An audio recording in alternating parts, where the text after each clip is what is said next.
The Academy's star pupil wipes the floor with the absolute worst student, and here I am sweating bullets because this isn't how. Could it be that my very presence at the Academy set off a butterfly effect 2 weeks back? I accidentally landed the role of a third-rate villain in a game after practically signing my own death warrant by ticking off the Empire's princess. I was disowned quicker than you can say family drama. Within half a day, the Rossler clan showed me the door. Those who witnessed this spectacle didn't shed a tear. Instead, they were thrilled because someone like Ed is a total embarrassment to noble society. What a cosmic joke in this life. I've been treading on eggshells, and I haven't even done anything remotely shady. The students nearby caught wind of my words and branded me shameless. What am I supposed to do about it? Right now, I tap open my status panel and am hit by a wave of shock at the numbers staring back at me. Everything is sitting at single digits, which makes perfect sense. I mean, Ed was just a second-rate villain in this story. I can't even recall how his saga ended. Suddenly, a hazy image pops into my mind. That street beggar in the end credits? Yeah, that's definitely Ed. A total punk who never got the memo about civility, ends up homeless. Honestly, his life isn't looking too shabby. Though I have no clue why I swapped into this body. I refuse to end up as a beggar. I'll stay under the radar till the plot wraps up. The scene shifts and I find myself at Sylvania Academy. Thankfully, I was only booted from my family and haven't hit the expulsion plot point yet, which is clutch for my future because Sylvania is the cream of the crop. If I can make it through here, my future is pretty much. So my mission is to graduate successfully. But there's the pesky issue of tuition costs. If I can snag the scholarship next semester, that problem's a goner. But when I glance at my stats, I go mute. Do I really stand a chance at scoring a scholarship? Honestly, just passing would be a win. For now, I need to tackle the immediate problems, like food, clothes, and a roof over my head. Considering the original script's awful take on this guy, I can't find a job, and going back to the dorm I got kicked from is off the table. Looks like my new home is going to be this forest. I spot a cozy spot near a stream. My plan, build a little house right here where there's water. Food should be easier to snag too. Even though I could use magic to chop down trees, this body waves a white flag after just felling 5 or 6 branches. My stomach is growling louder than an angry bear, so I fixate on the woodpile nearby. Someone once mentioned that tree bark is edible. Guess I've got to make do with what I can get. Honestly, it looks a bit like chicken breast. One bite crunchy tastes sort of like chicken, utterly devoid of protein. And just like that, I'm munching on tree bark and wild berries for 3 long days. And finally, the house is built. At least I earn a title as a craftsman. Honestly, I think Ed would be better off as a handyman. Next up, I whip up a simple fishing spear because I am absolutely craving some fish. Before long, I snag 2 tiny fish. They might be pint-sized, but hey, it's enough to tide me over for a snack. Now, there's a week to go before school kicks off. If I can keep this up, I should be all right. But just when I think life doesn't get any crazier, a girl strolls into my peaceful little forest. Oh man, totally forgot. There are still main characters in this story. I didn't see this coming. Here comes Princess Pena. The one who got Ed kicked out of the dorm, Ed Roth Staylor, was the villain who popped up at the start of the game. He was that guy who abused his noble title to mess with the childhood friend of the main hero. And even after getting pounded to a pulp, Ed didn't back down. He harbored a serious grudge. During the Sylvania entrance exam, he tried to cheat by forging the protagonist's test paper, but Pena, who had hidden her identity to take the exam as the 3rd princess of the Chloral Empire, totally saw through him with her eye of truth. After that, Ed became the Academy's least favorite student. And now, I'm face to face with the last person I needed to bump into. Turns out she's here to make me voluntarily drop out, and I'm just sweating bullets over the fish that's on the verge of burning. I've been starving for 3 solid days, and now there's a larger crisis looming. This woman named Pena actually has the power to get me expelled. If that's the case, why don't I just... Doesn't it seem risky for a noble princess to show up in a deserted forest? Pena immediately gets into a defensive stance. Just as she thinks I'm about to throw down, I kick it up a notch by giving her my sincerest thanks. She activates her eye of truth without missing a beat. But then her jaw drops because the eye detects 0 lies. Her surprise is palpable. That's because I'm not lying. The Roth Staylor family that Ed hails from was a powerhouse, but they made a career of crushing commoners and even dabbled in some sketchy human experiments for immortality, ultimately turning into a bunch of losers taken down by the hero. All their members ended up either executed or locked up, Lucky for Ed, he managed to slip through that catastrophe. So from that angle, I definitely owe her a thank you. But I can't give her any ammo, or she'll have me out the door in no time. Still, I'm kinda curious about why she's here. I know she stumbled upon me by accident. So, you came here for the placement exam, right? Professor Glass's exam is known for being a colossal nightmare, but she cuts me off because she suspects I'm just buttering her up. My next words knock the wind out of her sails. Without my help, you'd never make it into Class A. If I'm fibbing, I'll willingly drop out. Following my cue, she heads to the center of the island where she spots the gift I mentioned. There's no way you'd make the cut for Class A. If I'm fibbing, I'll take a hike out of here. So she follows my clue and gets to the center of the island where she stumbles upon the gift I mentioned.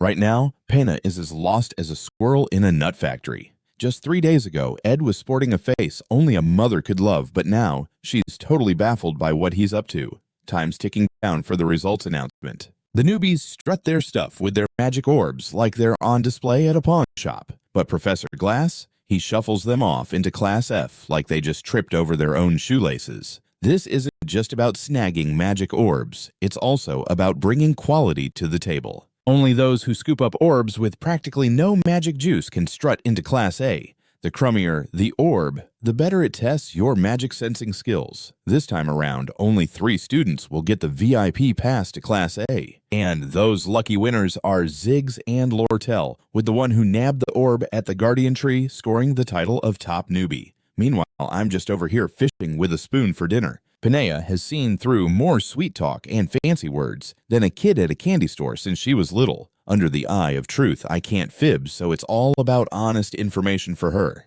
Too bad this puts a dent in the original plot where Pena was fated for Class F. And she's kind of a big deal in this whole story. If she slides into Class A, the whole script gets flipped. Guess what? I won't be kicked out, but all my secret info will turn into dust. But surprise, surprise, the golden newbie is still Lucy Merrill. Turns out Pena figured out Ed wasn't telling tales, but she wasn't about to accept his unsolicited gift. She kept her identity under wraps for the exam because she didn't want any special treatment. Hence, she turned down that orb. Not the answer she was looking for, apparently. Later on, Pena scores the title of Benevolent Princess. She's got that natural pride zooming into overdrive. She genuinely believes she can just waltz into Class A on her own, but shocker, just like Ed said, she doesn't make the cut. Now, Pena is more curious about Ed than a cat in a room full of laser pointers. A week zips by, and it's finally the first day of school. I hear whispers about my miraculous survival, but I shrug it off because, let's face it,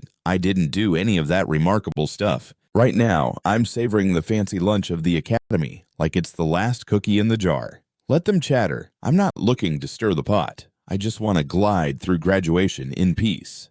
Then, out of nowhere, I get summoned to the principal's office. Gasp. But thankfully, I totally didn't expect Pena to spill the beans about me to the principal. She probably didn't roast me, or I'd already be out of here. Still have to keep my nose clean and stick to the original plot, though. In the days that follow, I'm on a survival skills kick just to stay breathing. Being a magic student means I've got to juggle my magic training too. And if you ask me, nothing beats the classic bow and arrow for multitasking. As my survival skills sharpen like a fine knife, I get crafty and whip up some high-quality swords. Soon I'll be able to unleash my magic attacks through my trusty blade. But then I spot a pink-haired gal popping up in front of me. And that beauty is none other than Yanuka, the second-year star spirit mage. When she spots me, she bolts over to say hello. Seriously, how did she know I was standing here? Turns out, my every move's been under the watchful eye of Merida the Forest Guardian. I mean, I have been playing lumberjack and dining on the local wildlife. But Yanuka waves her hand, signaling there's no need to sweat it. Nature's survival code and all. Who knew that wolf had a soft spot? Then she pulls something out. She's holding the spirit she just made a pact with yesterday. Want to touch it? If I wanted to be buddies with Yanuka, I'd just have to play along, but nope, can't do that. So I give her a flat-out no. I didn't see anything. After a quick goodbye, I make my exit because letting everything unfold as the plot intended is my best shot at staying ahead. Yanuka, who's pivotal in the original story, is definitely someone I need to steer clear of. Watching Ed fade into the distance, Yanuka thinks he's getting more and more intriguing. Just like Marita said, he's a fascinating dude, but one thing's crystal clear, he can't seem to notice her vibe at all. Right now, Yanuka's feeling a bit miffed. She was all friendly and stuff, but Ed only gave her an ah. But she doesn't dwell on it too much. After all, they'll cross paths again plenty of times. Ed Roth Staylor, just what's behind that facade? My digs are way out of reach from the academic building. I have to set my alarm clock to rooster o'clock to make it to class on time. Just making my way to and from school is bumping up my stats. And if I want some of that sweet scholarship money, I better hit the books hard. On the trek home, I'm doing the laundry and battling with sweat-stained clothes. But hold on, my day doesn't end there. I've still got to check on the firewood, drinking water, and meat for tomorrow's lunch plans. But honestly, what's got me more on edge is the pesky shadow following me. So how long are you planning to tail me? Don't you know who I am? I'm Ed Roth Staylor, the Academy's notorious third-rate legend. But Yanuka's having none of that. That's just what everyone else says about you. I don't know you at all. I can feel the sweat breaking out on my forehead. Yanuka is definitely one of those characters. On the outside, she looks sweet and innocent, but underneath, she's sharper than a tack. Knowing what I do about this girl's future, I can't afford to chat with her all chummy-like. After all, she's the final boss in the first chapter, the only one who can make the villain Ed smile. I need to hatch a plan to shake her off, so I casually ask her, "Can you do me a tiny favor?" Hearing the word help lights her up like a Christmas tree. Clearly, my situation is dire right now. I've hit rock bottom after being booted out. Then I ask her again, "Can you help me with a small favor?" Hearing that I need help makes her very happy. You can see my situation is terrible now. After being kicked out, I'm dirt poor. So, how about you spot me a few bucks? Hearing that Yaneka just freezes like a deer in headlights. She gets this sweet scholarship every year, which isn't just a shiny trophy, but it's her ticket to staying at this school. If she can't score this cash, she'll be packing her bags faster than you can say financial aid. Being the daughter of a tiny ranch, let's just say money isn't her best bud. Naturally, Yaneka declines my offer. Fast forward to 3 days later. In these 3 days, Yaneka hasn't bothered to check in on me. Finally, I'm free from worrying about messing up the storyline. Just as I'm about to head back to my cozy treehouse for a sweet snooze, who shows up, but someone I'd never expect. Proportionally, she occupies about 10 times the space of Yaneka's role. Everyone from students to professors agrees that she's a total brainiac, Sylvania's ultimate swordmaster from the Fallen Lands. Lucy Merrill, for crying out loud, what the heck is she doing napping here? This is my turf. And as she's saying this, Lucy casually points behind me, where Merida is just hanging out right there. She's hoping that I can swoop in one day and save Yaneka, but I'm not even tuning into her mumbles. I finally managed to ditch Yaneka, but did she really traipse across mountains just to crash at my pad? Out of nowhere. It hits me she's got that crazy spatial compression magic. No matter where she goes, as long as there's a decent spot to nap, Lucy can pop right over. So this treehouse must be a breeze for her. No way I can outsmart her. So I guess I'll just wave the white flag. The scene flies over to the following day. Lucy is still sprawled out in front of my treehouse like it's her summer villa, using like 5 or 6 high-level spells just to catch some Z's. If this monster keeps bunking here, I'm bound to deviate from the original storyline, and she's totally ignoring everything I say. Out of all the strategy tips I've chewed through, there's only one that might save my skin. So I drop a little nugget that I ran into the maid from Oilia's hall on my way back. Hearing this, Lucy instantly starts sweating bullets. Then, without a second thought, she bolts off. Boom! Home run Lucy to dodge the maid, who dotes on her like a mother hen plays hide and seek every day. She only crashed at my place for 2 days. That shouldn't cause any trouble, right? But a few days later, I realized I was way too optimistic. The joint training session has one-on-one. The kind of folks you'd expect: Princess Pena, Golden Maiden, Lortel Warrior, of Flora Zig's Spirit Mage, Yenka, Lazy Lucy, and Gloomy Clavis. Of course, the most important character is none other than the protagonist, Swordmaster Tai. I'm still excited to see how our hero performs, though. Anyway, I know how it all turns out, so win or lose, it's no biggie to me. Most of the drama in these practice matches aligns with the original flick, except for one little detail. I once tried hitting her up for cash, and surprise, surprise, she comes looking for me. If Lucy is the feline type, then Yaneka is definitely the cute dog counterpart. Right now, she's bouncing at me like a pinball with the match list. Don't you want to know who you're facing? Suddenly, a not-so-great thought zips through my mind. I'm still stuck in school, which means I have to join the battles too. When I get a look at the match list, my jaw hits the floor. It's actually Princess Pena.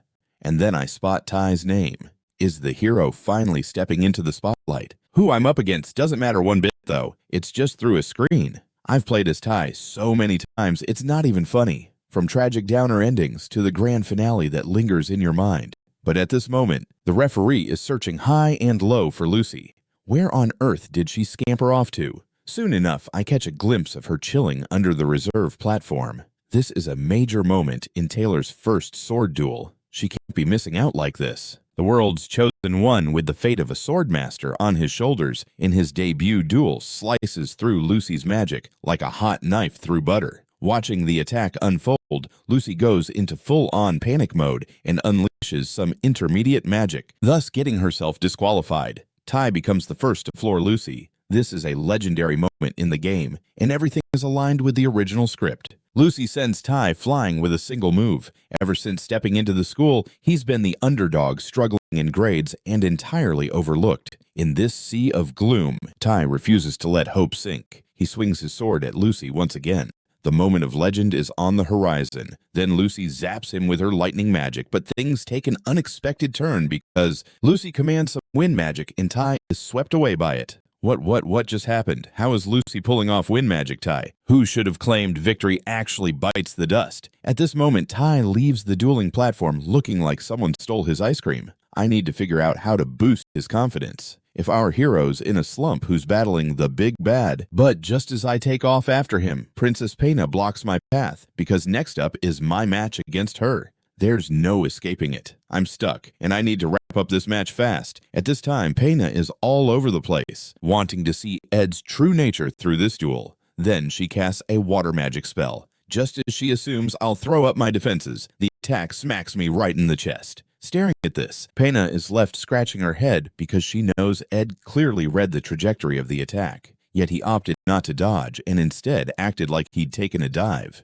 And Pena notices Ed never once locked eyes with her the whole time, so he clearly doesn't give a hoot about this match. Once the match wraps up, I rush outside. The match is beside the point. I need to check on the protagonist's status first. But right then, Pena throws herself in my way. You never planned to beat me, did you? You just wanted to book it off the dueling platform ASAP. Because of Ed's entrance, Pena's mind is now totally thrown for a loop. I was totally blindsided by how much pressure she had piled up. Seeing Pena on the edge of falling apart, I quickly got her to take some deep breaths to chill out. A moment later, Pena's face turns as red as a stop sign because apparently my comforting vibes are too personal for her liking. Guess living in that royal palace has its quirks, like turning her into a mind-reading wannabe. She straight up asks me, "Did you know about all the shady stuff the Roth Staylor family has been up to, so you wanted to cut ties with them? You needed an excuse to get booted, so you went after poor Ty." Now that's some crafty reasoning, though completely off the mark. But she's not wrong about the Roth Staylor family's shady dealings. Still, I'm just playing dumb here.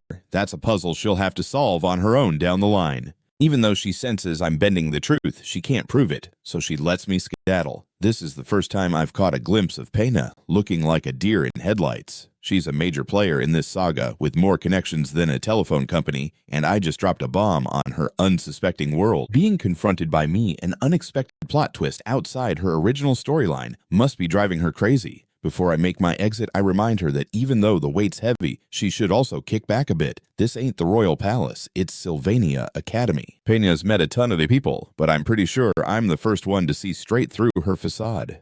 The scene shifts, and lo and behold, I spot Ty nearby. Just as I'm brainstorming ways to lift his spirits, his childhood sidekick shows up, none other than Iris, the leading lady of this little game, and she thinks I'm here to pick on Ty again. Whoa, freeze frame, didn't see Ty's comeback coming, but with Aya in the mix, Ty can rise like a phoenix time and time again. When he sees me, he thinks I'm hatching some kind of scheme. I straight up deny it. Sure, I once viewed him as a convenient foil for my own mess, but it's a relief to see him back on his feet. It's not because the plot has twisted. It's just nice to have Ty around again after all this time. As I strut away like I own the place, both of them are in shock. Seriously, why am I suddenly playing it cool? Just then, a massive flare catches everyone's eye. Guess the show is officially starting. The showdown between Golden Maiden Lortel and Spirit Mage Yanuka is on.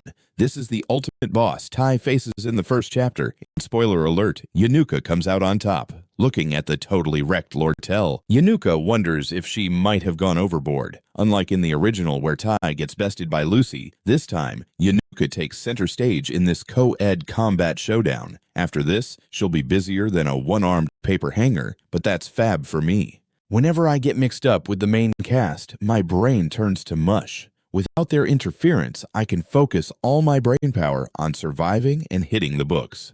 My stats have leveled up, but with each attribute starting at 10. It's not like I can slack off just yet. What I didn't see coming is Yanuka tracking me down again. She's scoped me out top to bottom, but I'm left scratching my head as to why she's seeking me out. It turns out she needs to chat about her mishap with Lortel. She accidentally hurt Lortel.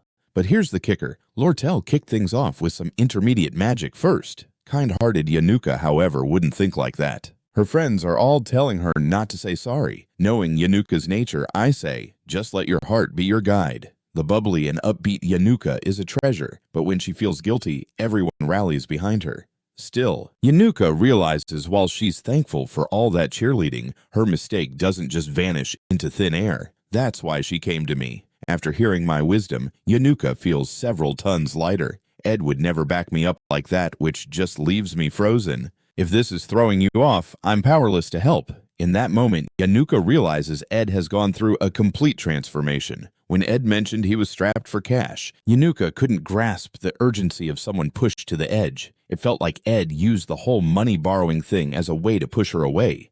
But ironically, it seems it made Yanuka feel more at ease. The scene shifts to the following day, and wow, it feels like the script has flipped majorly. The Swordmaster of the Fallen Lands is a true classic, though not many have been lucky enough to see the finale. Lots of newbies meet tragic ends right off the bat, like when they're rescuing a female classmate during the placement exam, only leading to Tai's tragic demise as he saves the Golden Maiden from a fiery spirit conjured by Yanuka. Tai goes up in flames. Great, now I'm on this woman's radar. Seriously. Then she outright blocks my way because she wants to snatch 2 hours of my precious time. And let me tell you, my hesitation isn't random. This girl has a legend of a title. They call her the Newbie Crusher. She whips out 3 shiny gold coins trying to befriend me. And I'm left flabbergasted because in the original tale, she's actually a demon in disguise. Most rookie players fall for her innocent act, hence the grim nickname of Newbie Crusher. In the future, she'll go head-to-head with Princess Pena for supremacy over the Academy. But seriously, why is she aiming her sights at me? Lortel is a whole different ballgame from Pena. Lortel is cast as a villain from the get-go and only reveals her true self later on in the story. The moment players finally grasp the real Lortel's struggles and loneliness, they're faced with a choice, Pena or Lortel. But right now, I can't trust a word she says. If I fall into Lortel's rhythm, I'll lose grip on the reins. At this time, Lortel is behaving like the clingiest little sprite, endlessly begging for my assistance. But I'm totally flabbergasted because in the original tale, she's actually a demon. Most newbies get fooled by her looks, and that's why she's dubbed the Newbie Crusher. In the days to come, she'll clash with Princess Pena for the throne of the Academy. But seriously, why is she seeking me out all of a sudden? Lortel ain't Pena, that's for sure. From the get-go, she's framed as the villain, only revealing her true self in the later half of the story. Once players get a glimpse of Lortel's real struggles and feelings of loneliness, they're forced to pick a side, Pena or Lortel. But trusting her words now, not a chance. If I stick to Lortel's beat, I'll drop the ball on the whole situation. Right now, she's like a needy little sprite constantly begging for my help. And here I am, still choosing to give her the silent treatment. If I didn't know your sneaky little secrets, I'd already be broke as a joke. Lortel, realizing I'm tough as a rock, whips out 3 shiny gold coins. Help Yanuka and me be besties, and those 3 gold coins are yours. For some folks, that's a month's worth of rent money. Since when did the Golden Girl start buying friends? Just when I thought about saying no, she shoves the gold coins right into my pocket. Sharp move, girl. She must have figured out she's got to start making friends now if she wants to take on Princess Pena for the crown at the Academy. So, I stretch out my hand and say, let's make this partnership a happy one. Lortel smirks at that. She thinks everyone's addicted to comfort. A little bump in the road and they'll sell their souls for a fast buck. Handling down and out folks is kids' play. But things don't go as planned. Ed shoves those coins right back into her hand, but the thought of the disaster that could spring up with the newbie crusher and Yenka getting cozy is too much to handle. I gotta steer clear of anything that might shake up the original plot. And Lortel, bless her heart, doesn't even flinch at Ed's flat-out rejection. A true mastermind knows the game of give and take too well. No chance to snatch a golden opportunity is going to slip by. This just drives her to snag Yeneka even more. Next thing you know, she's cooking up a meetup with Yeneka. Lortel has snooped around, knows her inside and out, to everyone. Yeneka looks like she just jumped out of a storybook, so Lortel is planning to puppet string her with a little guilt trip. But honestly, she's still a little green since she totally caught wind of the noontime drama. Yeneka's a spirit mage and can chat with spirits. Ed's already spilled the tea and she's got the scoop. Even though it's kind of touching, I really appreciate you throwing gold coins my way, but let's be real, you can't buy sincerity with cash. For Yenka, Ed's move hits her right in the feels. Even then Yeneka turns to leave, busy as a bee with a contract for a high-level spirit. Lortel's view of her takes a U-turn. This lady's got her eyes wide open. She's not some clueless flake. She knows how dark the world can be, but stays peppy nonetheless. She throws an "I'm sorry" over her shoulder at Lortel. Lortel's jaw drops. She totally started it. Yet she can't shake the feeling Yeneka was a little off, like someone teetering on the edge of a cliff. A few days zoom by. While I'm hanging laundry, something comes crashing down from the sky, throwing my chill vibes out the window. And surprise, surprise, it's Bila, the maid from the fancy Sylvania dorm. Ophelia Hall, the same maid who booted me out earlier. She doesn't look surprised to see Ed. Guess she caught wind of it all from Yeneka. But what she didn't expect is to see Ed living like he's camping in the wilderness. I can't hear Belle's rambling because my eyes are glued to the basket she's carrying. The maids from Oilius Hall are responsible for the students' day-to-day nonsense. These elite kiddos gather the finest goodies from the forest, but they hardly get any limelight in the story. Just like me, they're just minor players in the background. I've got more than enough meat and fish on deck, so my tummy's pretty much set. Even though I only know 2 basic spells, I practice nonstop and zoom right up to proficiency level 10. Using magic to chop wood and whip up dinner has seriously boosted my life skills. I sit down to enjoy a meal I cooked myself while the sunset paints. This easygoing life is pretty sweet. But right at that moment, I feel a surge of powerful magic zooming my way. In a blink, I'm sent flying back. Oh yeah, and my house gone in a puff of smoke. As the dust settles, I catch sight of who just crashed my party. It's Lucy. She's standing there mumbling, "I almost bought the farm." Now, I'm just left staring at her like she's lost her mind.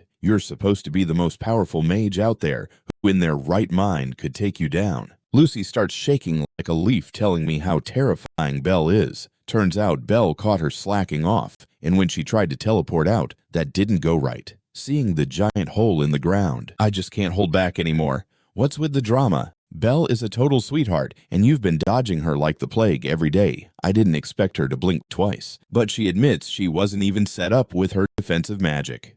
Girl was running on empty just when things got spicy. I can't help but chuckle. Revenge has never tasted sweeter. But the scene changes and I find myself at the library on a mission to learn about building a solid house. Knowledge about construction is what I need. Suddenly a girl pops up and introduces herself with a smile. "Hey there, I'm Ela Island." She's looking at me like I'm a celebrity, which is kind of awkward. I tell her my name, but when she hears it, she goes wide-eyed. Her reaction is just as I expected. Ed's got a reputation that's been running around like wildfire, but she beams back and says, "You know, not all rumors have a kernel of truth."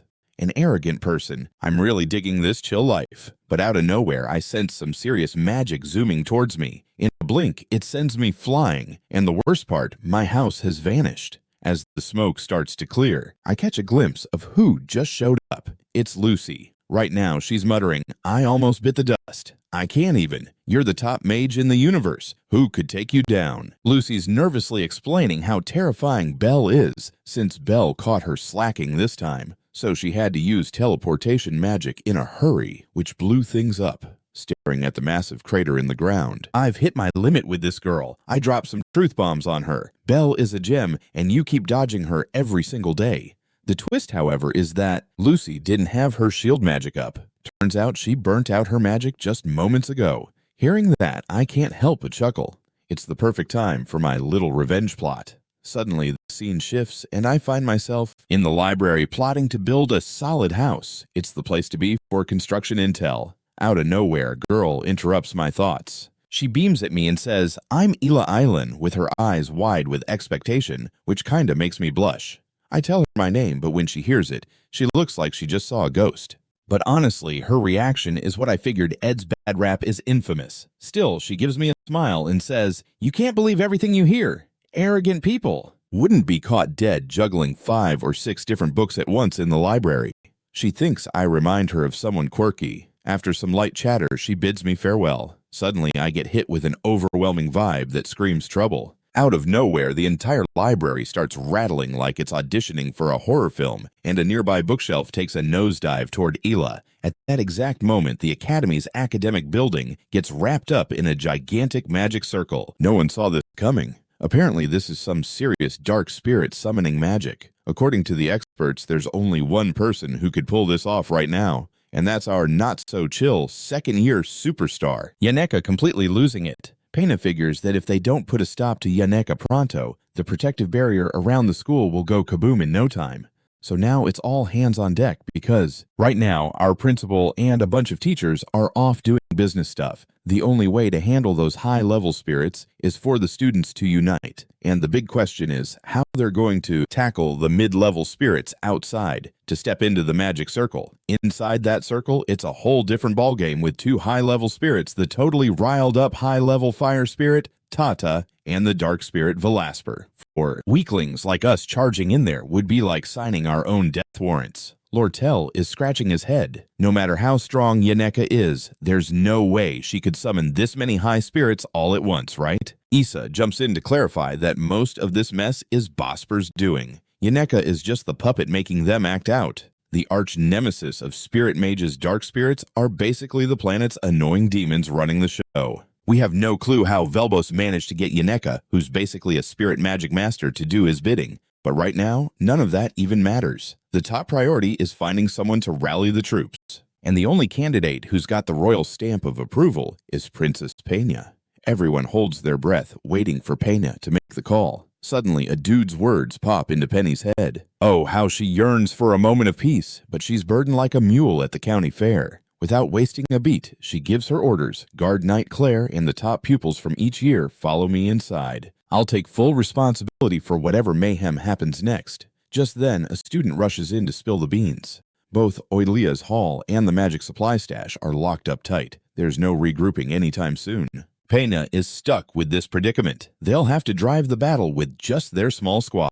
Meanwhile, a girl burst onto the scene, frantically informing everyone that 2 students are still stuck in the library. When she mentions Elka, Ziggs suddenly descends into chaos. He vows on the spot that he'll rescue her, but everyone hits the brakes on that idea. Isn't there another student with her? Maybe we can count on him, right? Penny immediately fires a question about this other student's name, but the girl hesitates. When she finally stammers out Ed Roth Staylor, everyone's faces turn as gloomy as a rainy day.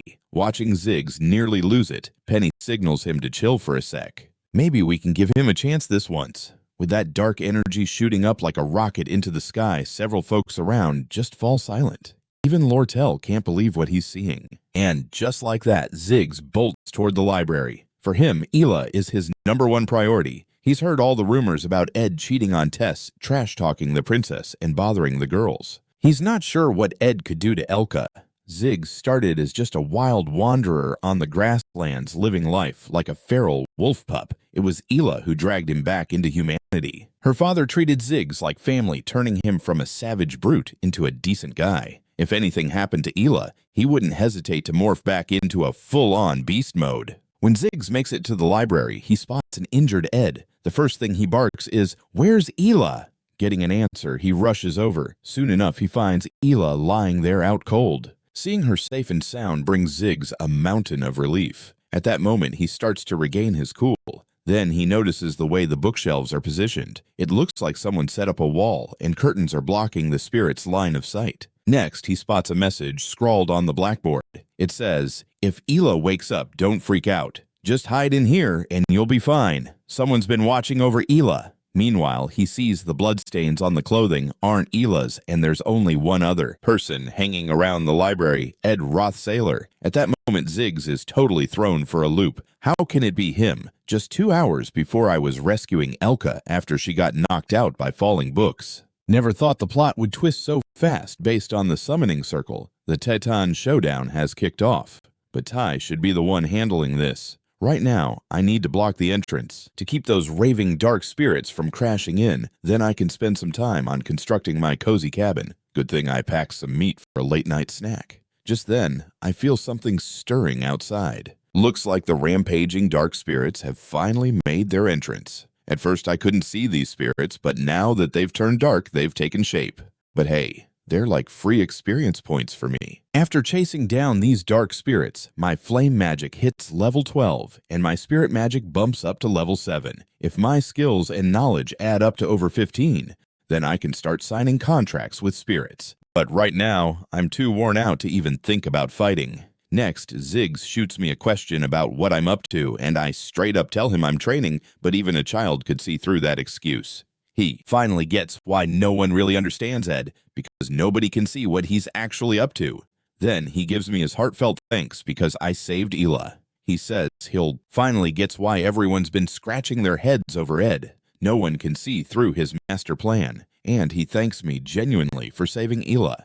He says he will. So I totally remember Hila being Ziggs's sweetheart, but her name only slipped by in the collection, and it totally escaped my mind. But Ziggs has always been the reliable buddy for Tay, and is crucial to the whole shindig. I nudge him to scram back to the student council hall. If they just follow Tay, everything should miraculously fall into place, right? Ziggs, however, looks like a deer caught in headlights because he and Ty have only had one chat. The big skill Ty learns is Elemental Severance. Act 1, Chapter 9. That skill is the golden ticket to winning this round. If Ty plays his Elemental Severance card right, it's a guaranteed win. I've already spilled the beans, so the plot should roll out like it's supposed to, right? Just when I think I've got it nailed down, I start feeling something's off.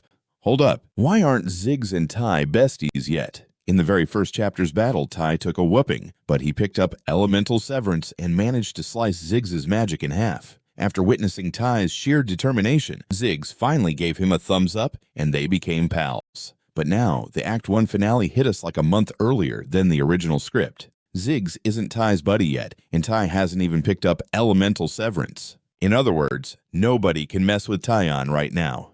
Dang it, the whole storyline is crumbling. Back at the student plaza, Ziggs tries to make peace with Pena, but Pena just waves it off like it's nothing. Even adding another person wouldn't change the outcome to anything but a big old disaster. Even Claire, their top dog in fighting, is sitting out due to an injury. Pena is caught in a head-scratcher right now. Just when we think it can't get any crazier, guess who pops up? I flat out shoot down Pena's plan to tackle Taton because, judging by the summoning ritual, he's about to explode into full form. So, it's team split time. I initially planned to chill in the back and let Ty take on Taton, but now I have to jump into the mix. Clace is throwing a fit over my idea, but Ziggs steps in to cool things down. Maybe we should hear him out. So I break down the scheme. We need to slip past Taton, the fire spirit Yanuka brought to life, and smack around Yaneka, who's being puppeteered by the dark spirit Velosper. But hey, you've already fought Taton, so you know his outer shell is tougher than a $2 steak. You can't mess him up at all. So we're just going to ignore Taton. One crew will keep Taton entertained, while the other swoops in to handle the controlled Yaneka. Lortel takes one look and raises a brow. One squad can't hold Taton at all. One slip-up, and both squads get squished like bugs. I shoot back that this is the best shot we've got. What really matters is waking Yenka up. Once she's good to go, Taton will take care of himself. And now, at this point, the students are mumbling among themselves because it sounds like we're assembling a suicide squad. Suddenly, Ty raises his hand like he's in a classroom, but I shoot him down fast because he's better suited for the combat crew. And it seems everybody's got it all mixed up. I'm not picking people to be sacrificed. I've got my two top-tier picks, Claw and Lortel, and then I'm throwing myself in the mix.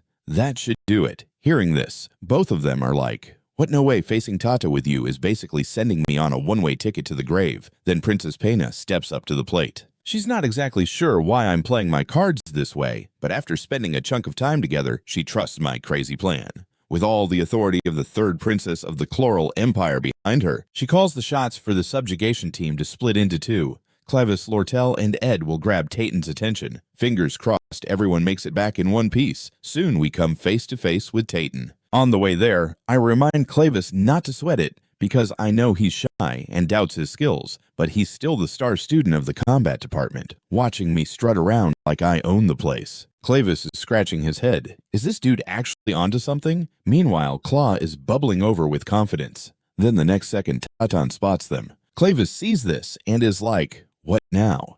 But when he turns around, he finds that the two people behind him have already pulled a Houdini. What gives? Did they just ghost me so you're ready for a one-on-one showdown? Suddenly it hits Clevis that he's been played like a fiddle. That slick dead Roth Staylor tricked him good. And just then I stopped right after dragging Clevis here, so you really expect Clevis to throw himself under the bus for the plan. I hear this and I'm quick to dismiss her thoughts. Don't sleep on Clevis. Out of this whole group, he's got the highest stamina. And Lortel, your job is actually the most critical. You're the one who needs to clear a path for the takedown team. Even the all-important task of subduing Titan rides on your shoulders. Lortel stands in the corridor and starts chanting some magic. Then boom, she blows a hole through the entire wall, leaving everyone slack-jawed. What are you all just standing around for? At this point, Lortel finally figures out what Ed had in mind. Back in the earlier brawl, she used magic to send the training hall's ceiling flying, which is why he tossed her this job. Ed Roth Staylor is definitely a character. Meanwhile, Claw is racing against time. Witnessing this, Lortel gathers her magic again because I've already laid out the rest of the plan to her. Titan's defense is tough as nails, so we simply need to restrict his movements. Leave the rest to me. I sprint through the hallway with some meat in hand, barreling through the innermost door, because we're currently missing the big guns, the hidden plot twist waiting for the final chapter. Nobody has checked off all extra conditions because my cabin got destroyed. Lucy has gone back to the rooftop where she used to snooze. Technically, Lucy shouldn't even be part of this plot. No one completes all the extra challenges since my cabin got flattened. Lucy returned to her favorite napping spot on the rooftop. To be fair, she wasn't supposed to show up in the plot, so she's still snoozing away. But Belle's got her feelings all tangled up thanks to Yannicka's mess. Lucy, bless her, wore herself out, using magic to escape, and is now catching some serious Z's. You could say the game decided to bench Lucy for some plot balance. The moment she catches a whiff of that meat, Lucy jumps up like a jack-in-the-box. I shove as much as I can into her mouth. Then with all my might, I launch Lucy toward Tayton like a living projectile. In a flash, a brilliant lightning bolt lights up the plaza like it's the 4th of July. This could be the big moment. Titan, the high-fire spirit, is tougher than your grandma's old boots and wouldn't go down even if we all teamed up to wrestle him. But after absorbing Lucy's big-time magic blast, his so-called hard outer shell crumbled like stale bread. Now our hits can actually hurt Tayton. After taking Tayton out, the experience points skyrocket. Since we've come this far, I'm ready to cash in like it's Black Friday. Just then, the hero group strolls into the boss room. Yannicka still greets them with her usual chipper smile, but it's actually Velosper calling the shots this time. The demon's roar sets the stage, and I can practically hear the curtain rising on the hero scene. When the sun comes up, that's a wrap right now. I've still got to deal with Tayton. But Lucy, no sign of her anywhere. It'd be super helpful if she could wake up and join the party, but apparently the plot demands she stay snoozing. Lortel fires off a couple of ice lances, but they barely scratch him. Little do they know, we need one clean strike to sever Tayton's head. It should have been up to Clay's, but with his current state, he's barely got enough strength to stand. Next, I signal Lortel to create a distraction for me. This is my life on the line here. Upon hearing this, the pressure hits Lortel like a ton of bricks. You're definitely way too casual with your words. To be honest, this is a massive gamble. However, I brush off her concerns and label it as an investment instead. At that moment, Lortel smirks a bit because investment is her playground. Compared to that princess who's all about her royal pedigree and barking orders, she favors Ed's vibe. Since Ed is essentially putting his life in her hands, she decides to go all in with him. Meanwhile, Clevis is running on fumes. Looking at the dark spirit that's like a bodybuilder compared to him, I totally get why he's like a deer in headlights. One slip up, and he's toast. I'm making my way toward Tayton because I need to get close enough to lay the hurt on him. Meanwhile, on the opposite side, a giant red demonic claw is crashing down from the sky. Yep, that's Glass's right hand. Looks like Ty's team is nailing the final act. This is all part of my plan, but now's not the right time. Everyone's eyes are glued to that ruckus. But even with all that chaos, Lortel stays razor-focused. And of course I do too. Staring down Tayton right now. I want to scream it out. Wind's extremity. Meteor strike. In the next heartbeat, the blade I release cleanly lops off his neck. Congratulations, you've just taken down the high fire spirit Tayton. At this moment, my spirit magic gets a major boost, and I'm ready to start signing contracts with spirits. Ty charges in all by himself, obliterating Glass's demonic claw with pure guts. Now that's what I call a protagonist move. Thus Act 1 of Yaneka's saga wraps up. As the first beam of morning sunlight breaks through, we're left totally wiped out. Lortel glances at me. Looks like this investment paid off. Let me introduce myself again. I'm Lortel Cahelm. Then she takes my hand and plops 3 gold coins into my palm. Now, I owe you a favor, Senior. Is she trying to keep me on her team? Honestly, I'd rather not get involved, so I'll just take it one step at a time. Meanwhile, Ty walks over to thank me, despite always giving me the side eye. This time, though, he's the one who owes me. Judging by Ty's face, the Swordmaster must have finally woken up. Just like in the game, Clavis is anything but thrilled. This dude nearly got me sent to the afterlife, but thankfully I've got a whole squad backing me up. Can you believe this Clavis is feeling awfully wronged? Then Pena pipes up saying she can put in a good word with the student council, but I quickly shoot her down. The major credit for taking down Tayton goes to Lucy. Ty handled Velosper and Glass. Those two are basically the legends of this tale. To keep things from meddling with the original story, I've always kept my distance from the central characters, but seeing them grow is pure joy. After all, I'm watching them play their parts in this crazy world. Ty getting stronger with every challenge, Aya growing fierce for Ty, Pena learning to embrace her royal calling, Ziggs carving out his path through the cracks of society, Clays finally believing in himself, and Alvra, who realizes life is about more than just interests, not to forget Lortel, who's deep in her thoughts surrounded by piles of gold coins. All these heroes have their journeys to fulfill. The end of this road is the trophy of success waiting for them. I know all this, so I choose to walk away. Next, I find myself in the aftermath of the battle, a place I never made it to while playing the game. The scene after the story wraps up the spot where Lucy naps while everyone else is practicing their combat moves. Pondering this, I still feel a bit uneasy, so I come back here to make the protagonist's achievements shine even brighter. Alone behind the scenes, nursing my wounds. Earlier, I chatted with Lortel about why Yaneka went berserk. Lortel took a little trip to her room. The walls were plastered with thank you notes and encouragement for Yaneka. The desk was huge but had room for barely 2 books. The sticky notes on the walls felt like they were pressing down on Yaneka's shoulders like a mountain. But the fix is a piece of cake. Just rip those sticky notes off the walls and shove the desk gifts into a corner. Sadly, Yaneka, much like a character from a fairy tale, believes she has to shower everyone with kindness and genuine vibes. Velasper took advantage of the shadows lurking in her heart. So Yaneka's meltdown was like waiting for the other shoe to drop. But seriously, why did it come a month early? Meet our leading character, Ty. Lucy gave Ty a flying kick that sent him packing, and suddenly everyone at school was cheering for Yaneka. Lucy could toss Ty like that since she had a deal going on with Merida. And Lucy had that deal because she frequently visited the northern forest where my little cabin hangs out. It's all one big chaotic chain reaction. After this scene, some characters are about to make their exit. Little did Yaneka know someone would find her so fast, because right now she's on the verge of a breakdown. Suddenly a memory pops up in her mind.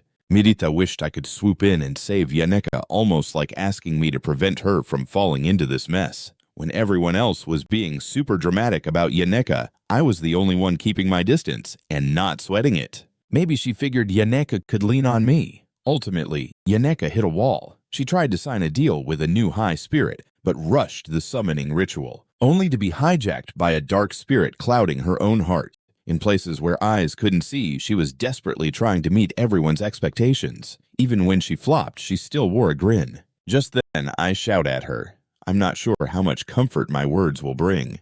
You've really put in the work lately. The main characters strut across the stage, and the applause rains down like confetti. Backstage, it's all hush-hush and shadowy. The bad guy from Act 1 exits without anyone noticing under the protagonist's spotlight. I've watched the end of Act 1 so many times I could do it in my sleep. Right now, spirits are inching closer to me. I think I see an alternate ending on the horizon. The fire spirit El Goldris is totally interested in you. The high wind spirit Marita is also quite taken with you. Fast forward a few days later, she confesses to all her wrongdoings and is ready to take her lumps. But when it's time for the first hearing, professors and friends rally behind Yannicka. During the second trial, Penny gives her a free pass because Velvospur had her under control. Lortel steps in to cover all the damages, even though it's all a moneymaker throwing in a clause to slash the taxes on all school supplies sold on campus by half. In the end, Yannicka loses her perks as the school's top student. All her awards and honors get the boot. She loses her spot to live in Oilia Hall next semester and earns herself 10 days behind bars and 20 days of suspension. When classmates and professors find out Yannicka isn't getting kicked out, they're all jazzed. However, they soon notice Yannicka's been drifting off into her own world a lot lately, probably feeling major guilt, so they keep the glass incident off the table when she's around. But then Yannicka drops a bombshell. Why? Of course, she isn't directing this question at me. I've got a friend who had a dream. She dreamt she married her crush, and then they went off to live a breezy life together. But neither one of them are ding-a-lings Yannicka. You're grounded for 10 days and can't even see your friends right. At this moment, neither of them wants to blow her cover. What else did that friend add? While daydreaming in her room, she suddenly remembers that special face. Meanwhile, Clara's stuck in a pickle. If things go south, the whole school will find out Yannicka's love life is a hot mess. The scene flips to the other side. Thanks to Penny, my tuition for next semester is written off. With some shiny gold coins in my hand, I try to grab some supplies, but I'm scratching my head. Why does it seem like Yannicka is dodging me lately? Act 1 featuring Yannicka has wrapped up. Saying hi to her shouldn't be a problem now, right? Just as I say, hi, she jumps like she's seen a ghost. Am I really that terrifying? She instantly covers her face and bolts off with some flimsy excuse. I'm left there dumbfounded. Even the sweet Yannicka wants nothing to do with me. Looks like fixing Ed's reputation is going to be a marathon, not a sprint. But next up, should I get rolling on building my house? After tweaking my magic, things are way smoother. Fast forward to 6 days later. Construction hits pause for finals. The written test scores are through the roof. However, Yannicka keeps giving me the cold shoulder, and her buddies Clara and Denise have stay away from Yannicka written all over their faces. So I'm keeping my distance too. Summer vacation rushes in like a whirlwind, and I'm all in on building the cabin. Every time I check in, Lucy is knocked out on the traps, making me ditch the idea of using meat as bait. Belle often pops by with herbs and mushrooms, then asks about the scoop between me and Yannicka. When I mention that Yannicka seems to have a dislike for me, Belle just looks at me like I've got two heads. Time zooms forward to a month later. Building the house isn't going as smoothly as I thought. One side of the pillar wall's completely face-planted. I spot Yannicka's crew again at the cookie shop. The second they lock eyes with me, Yannicka bolts, and her roommates are shooting daggers at me. Luckily, Ziggs swoops in to lend a hand. After my last nudge, Ty and Ziggs are now best buds. And on day 37, the story is back on track. Time zips forward to day 45. My cabin is finally done. It might still be empty without furniture, but hey, it's got walls and a roof. Yannicka bolts the second we lock eyes, and her roommates are glaring daggers at me. Ziggs bails me out. After my last nudge, Ty and Ziggs hit it off. Fast forward to day 37, and the story gets back on track.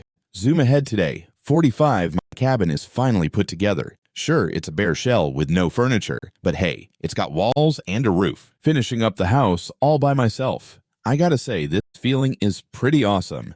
Meanwhile, Yannicka is lurking in the shadows, spying on Ed like a hawk. At this point, she's pumping herself up like she's about to do a tightrope walk. Finally, she musters up the courage to say hello to me. Now, this throws me for a loop. Hasn't Yannicka been giving me the cold shoulder all this time? And let's rewind to noon. Belle's chatting with Yannicka about Ed's cabin construction. She was totally caught off guard by how talented Ed is with his hammer, but Yannicka was already in the know. She just hadn't mustered the guts to face him yet. Belle informs her she's already peeked at Ed's room setup, although Yannicka's itching to check it out. Shyness takes over the moment she sees Ed. Belle chimes in saying it's a perfectly normal thing to do. With that, Yannicka has a light bulb moment thinking, you're right, going to see Ed's house is super normal. So, in a rather strange way, she announces visiting the house is totally normal. Right this second, Yannicka is showering me with compliments about my handiwork, while I sit there scratching my head in confusion.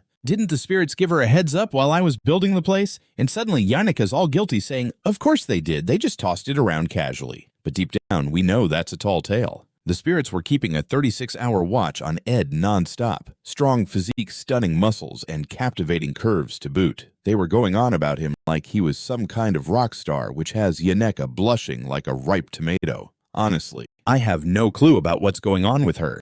Hearing this, I go ahead and invite Yannika. Hey, want to come inside and take a look?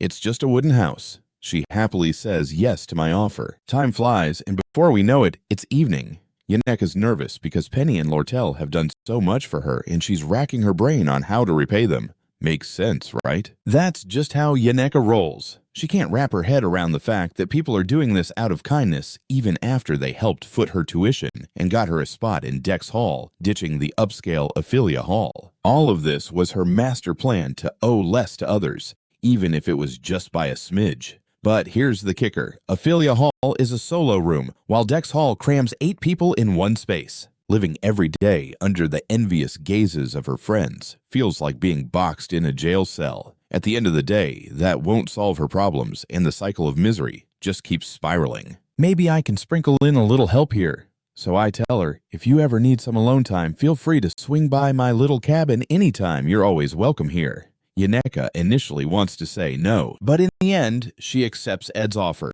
and she throws in saying that if I ever hit a snag, she's totally got my back. But to be honest, I'm not really in a bind at the moment.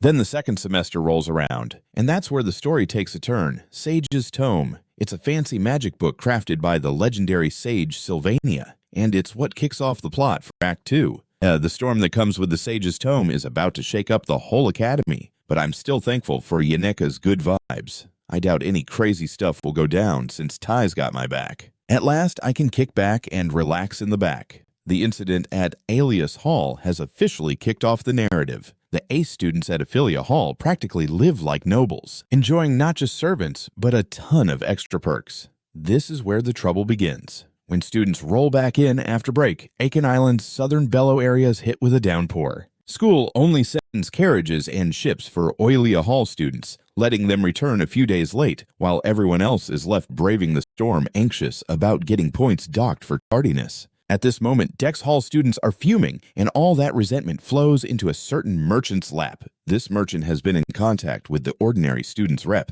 That guy just wants to wreck the academy for Oilia Hall. All they need is a rallying point for the underdogs. The rest is up to a villain skilled at stirring the pot and giving speeches. The reason, clear as day, it's blatant discrimination against regular students. They had to make their way back to school in the torrential rain, no exceptions. Hence, a proposal surfaces to actively change the return date and acknowledge how Oilia Hall students get more love. The head in charge of Oilia Hall and some departments reviewing school policies are already rallying around Lortel and backing her proposal. At this moment, it hardly matters whether the headmaster agrees to Lortel's suggestion. Just talking about this topic as a potential fix is enough to set those less fortunate students off into a tizzy. Things are escalating. Oilia Hall is decked out with art pieces sponsored by rich nobles and families. The wallpaper carpets and wooden furniture are practically worth a fortune. The more chaos and damage, the better. Ideally, Oilia Hall would come crashing down so long as those students can stir up a ruckus. The school, already struggling in the aftermath of the Glasgow incident, faces yet another catastrophic blow from the LT Trading Company trying to negotiate the purchase of the Sage's Tome.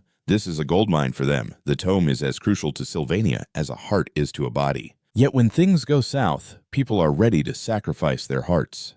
Gazing up at the gloomy skies, Lortel recalls her past in the slums and can't help but sneer, feeling strangely relieved. This world where academic dreams are romanticized. She remembers her life in the pitch black, and she'd rather be wallowing in cash than ever reveal her true feelings to anyone. This land is oozing with romantic learning vibes. She remembers being trapped in dark times, so she'd practically prefer to wallow in a mud pit of cash than bare her soul to anyone. Always. Barely scraping by, ending up in this mess. She knows that the stench of filth and shadows never really goes away. So even in this crowd of haloed wonders, maybe she'll bump into another gutter rat who can tackle life head first. Lortel has always been on the lookout for her own crew. to make it through this dreary reality. Lortel's game plan is always the same. She's like a dark curtain hiding behind the scenes, masking the gritty truth. Gamers call it the Shadow Hand. In the original saga, the Oilius Hall takeover sparked by Lortel has a whole roster of bosses from the 1st to 5th floor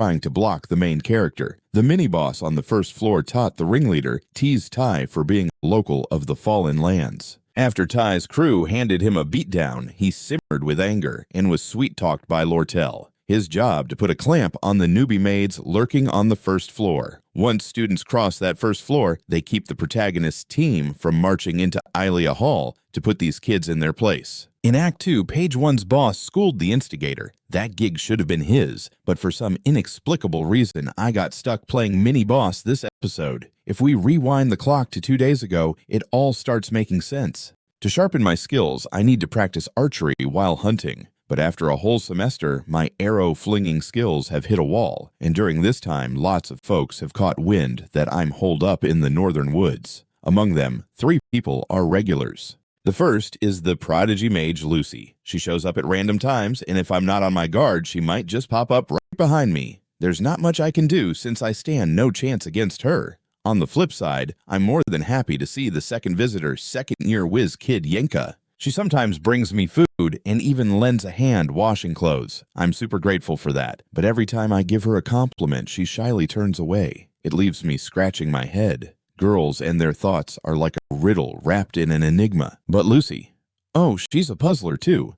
And then there's the last visitor, the Golden Maiden. Lortel, she's the shadow hand of Act 2, and she's busy gathering folks for the Ophelia Hall riot. I definitely don't want to get pulled into that mess, so I turn down her offer. If I stay out of it, things should roll out as the plot intended. But when I hear Tot's name slip from her lips, I'm left gaping like a fish. Why isn't anything going according to the script? Just before this moment, Todd was supposed to confront Tai, like in the original story. According to the script, Tai was meant to deliver a few solid punches to Todd. When Todd took a shot at Tai, calling him worse than Ed and not worth a worm, bam, a fist crashed down on his face. But this time, it was Ziggs throwing the blow. For some strange reason, Ziggs was spitting fire this time. Somehow, I landed in Tot's shoes, becoming the mini-boss on the 1st floor. I just need to play my cards right until this plotline spirals back into shape and we get the story back on track. Next up, I reviewed the storyline where the main showdown is between the trading company and Princess Penny's student council, the starry-eyed student council squaring off against the hard-nosed trading company.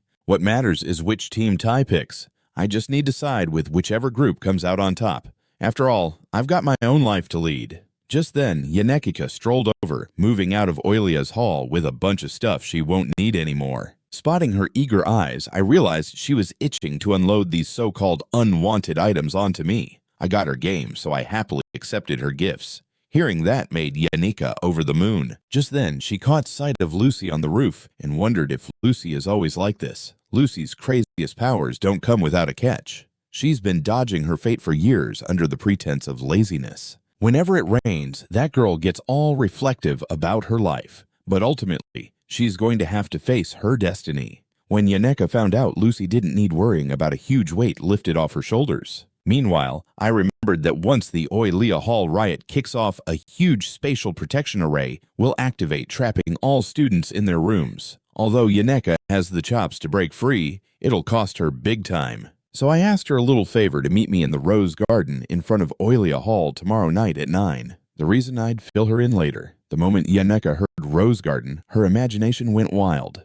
Could it be a date? So she immediately agreed. See you tomorrow night. She dashed off, grinning like a Cheshire cat. Before I knew it, that evening rolled around. Keeping my word to Lortel, I arrived at Ophelia's Hall. The villain, the mouthpiece for the rioting students, spotted me and was astonished that I was the contact person, which left him pretty emotional. Still, I wasn't in the mood for chit-chat, so I urged him to hustle it upstairs. Valan was set to take the blame for the entire circus. Right now, the headmaid is probably locked away in the conference room. Headmaid Alice, who's got the reins on the protection array, is following Lortel's lead, morphing the safeguard designed for students into a prison instead. Everything plays out like the script says, including the shadowy mastermind pulling the strings. Lortel steps up to the plate. Once Lortel hits Aurelia Hall, the plot dives into a critical moment because they must wrap up their scheme before teachers swoop in to squash the riot. Just then, Lortel suddenly summoned Ed. I want to know, have you ever seen blood? The evening had came as promised. Following my arrangement with Lortel, I showed up at Aphelios Hall. The villain representing the pesky rioting students recognized me and was taken aback that I was the contact, which made him quite emotional. However, I had zero patience for small talk. Villain would bear the consequences for everything. Right now, the headmaid must be locked in the conference room. Headmaid Alice, controlling the protection array, follows Lortel's commands, twisting the protective array meant to defend the students into a jail instead. Everything unfolds as per the script, including the shadow hand who set it all in motion. Lortel also makes her entrance. Once Lortel arrives at Aurelia Hall, the story hits a crucial phase, since they need to complete their plan before teachers show up to tamp down the uprising. Just then, Lortel suddenly called out to Ed. I want to know, have you ever seen blood? The story hits a pivotal moment because they need to wrap up their plans before the teachers swoop in to squash the uprising. Suddenly, Lortel calls out to Ed. I'm curious, have you ever seen blood? Senior. Oh, I totally got what Lortel was really hinting at, but I shot back with a solid no. Upon hearing that, Lortel flashed a grin. Me neither, but trust me, I've crossed paths with a ton of folks just like that.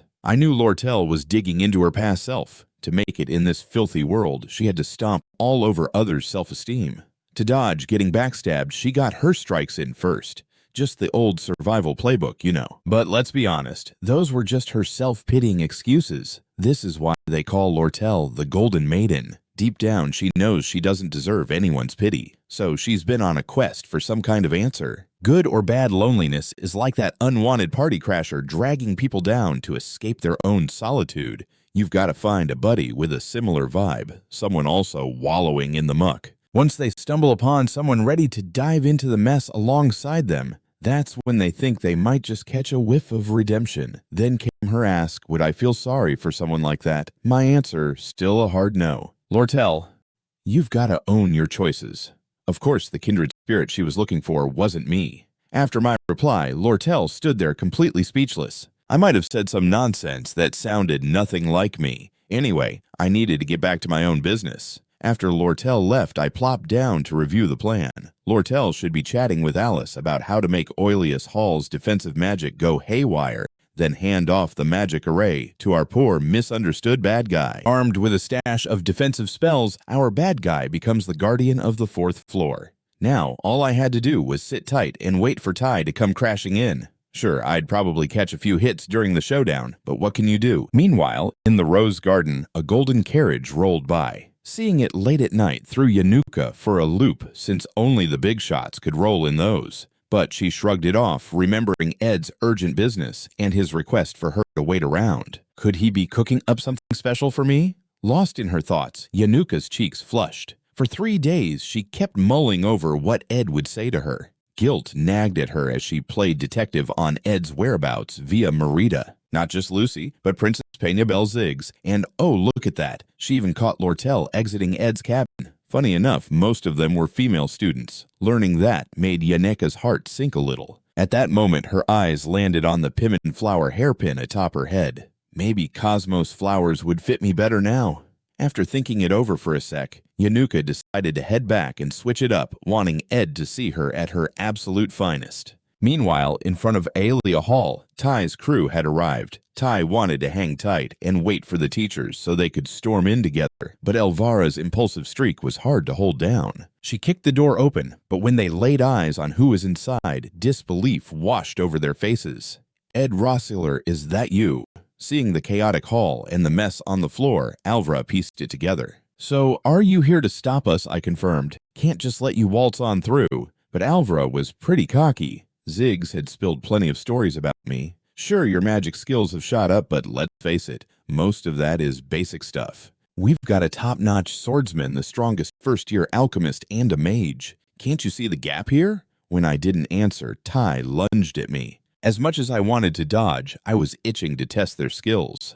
Meanwhile, Alviv kept sizing me up. Based on my magical fluctuations, she figured I was just a basic magic kind of guy. For a mage, sticking to close combat was the way to go, but the next moment I shifted my attack from them to the ceiling. The chandelier lost its chain and plummeted to the ground, forcing Tai to back off. The dust from the crashing chandelier clouded their view. In a heartbeat, Alvara sensed danger, but the attack merely snipped her hair, or rather her shoulder bag. Potions went flying all over the floor. Just as she lunged to grab them, I whipped out my basic spell Ignite, halting Elvira in her tracks. My timing was flowing like a river. She never expected Ed to have such killer judgment and speed way different from what Ziggs told them. Elvira, their star alchemist, was their ace in the hole.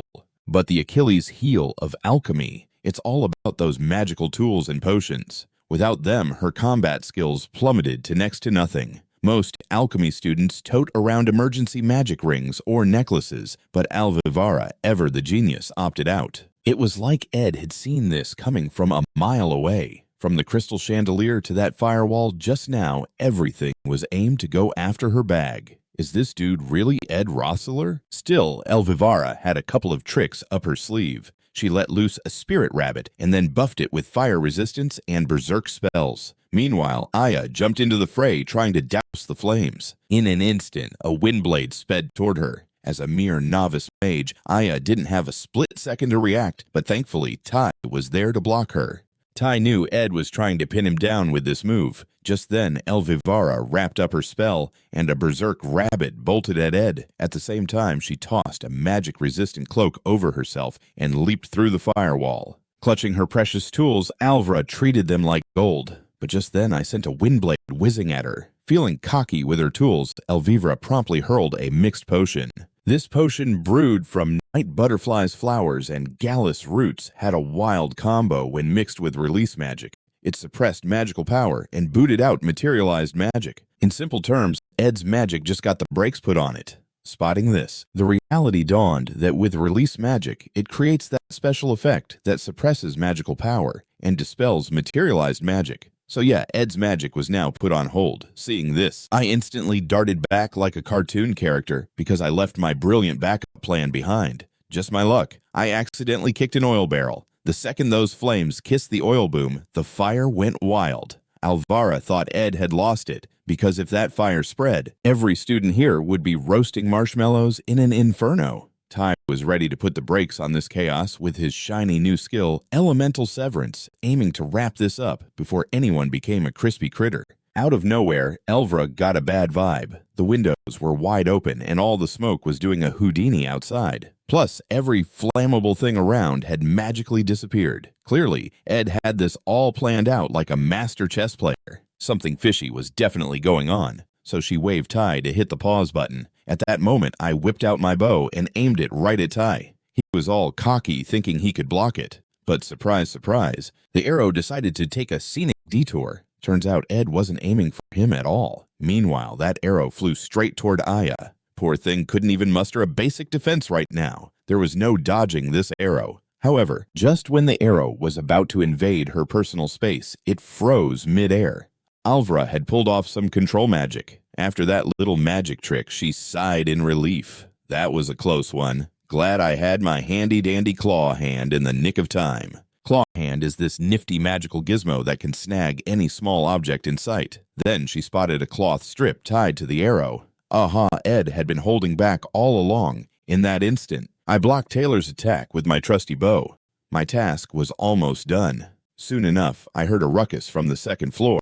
Gloomy Clavis, the drama queen up there, had escaped. With that, I had officially completed my mission. Then, Bam Tai sent me flying with one swift strike. He wanted to know why I pulled all these stunts. Reflecting on it, Alvivra felt like they'd been the unwitting stars of a hilarious sitcom the whole fight. If he really intended to wipe them out, he would have played peekaboo and ambushed them like a falling chandelier. Instead, he decided to stand right in their path, and his thoughts were cunningly calculated. Everything was looking suspicious. I'm tapped out now. You folks can head upstairs. This left them staring in disbelief. Just a moment ago, he was desperately defending them. Now he was ushering them through like a bad actor with no explanation. Alviv immediately demanded to know why he pulled his punches. I knew as soon as she opened her mouth that she would spin some wild theories if I didn't spill the beans. Just then, the door creaked open slowly. The Prince Charming, who should have been frolicking in the garden, was now a royal wreck on the floor. This immediately sent Yaneka into a frenzy. It finally clicked for her why Ed asked her to visit the rose garden, just to keep her out of this mess. Even though she had no clue what happened, seeing Ed hurt made Yaneka see red. "What did you folks do?" Ty tried to explain the mess, but Alvara realized something was seriously off with her. Translation: Yaneka was now definitely on team antagonist. At that moment, Yaneka didn't care about the details. All she knew was Ed was hurt by them. Seeing that my instincts screamed, "Oh boy, Yaneka's gone completely bananas." As the top second-year spirit mage, her power was no joke. Then Yaneka gestured for me to give her a minute. Spotting the spirit legion behind her, Alver grabbed the other two and bolted, because facing her was like taking a stroll through a minefield. Ty had already figured from Ed that things were getting serious in Oilius Hall. Even when the going gets tough, Ty's one to rise to the occasion. Clearly, he was all set to play the hero. Then I reached out, grabbed his collar, and tossed him toward the staircase. "Leave it to me. Get upstairs according to your game plan. Move it before I change my mind." Alvra was taken aback. "You're going to tackle all those spirits solo?" Then I gave her a playful tap on the head. "Get your gear and scram to clear this mess fast." Haley's crew zoomed toward the second floor, but my strategy to handle Yaneka was as straightforward as pie. "Snap her out of it." I marched straight toward her.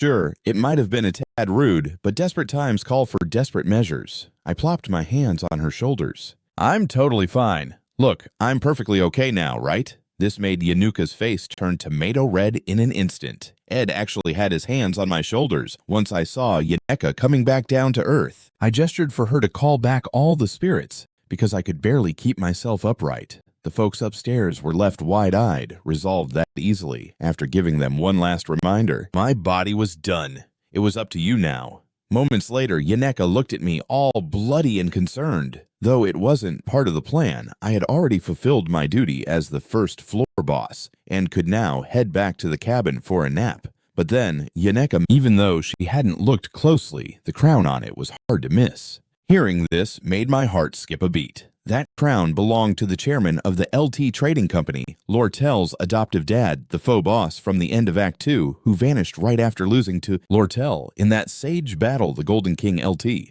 But more importantly, he had shown up at the academy sooner than expected, which meant something else was brewing. Meanwhile, in the fifth-floor corridor of Ophelia's hall, Lortel was pouring his heart out to Alice about feeling abandoned. Alice knew he was venting about Ed. Initially, Lortel had sensed a kindred spirit in him and couldn't help getting all emotional. But Ed had coldly shut him down. Are people like us cursed to be met with such disappointing answers our whole lives? Alice had been the head maid at Oilia's Hall for 20 years, earning that title through sheer talent. So Lortel had gone to great lengths to win her over, spending a fortune to get Alice to submit. But finding a kindred spirit made Lortel feel like his money was well spent. It was only when Lortel squared up against them that she felt the warm embrace of freedom from loneliness. In those slum garbage mountains, merchants were taking wild risks for just one shiny gold coin, all because Lortel was knee-deep in a world of backstabbing shenanigans. Just as Lortel let her guard slip, Alice's blade practically introduced itself to her throat. "Sorry, Miss Lortel, but I'm not your type either."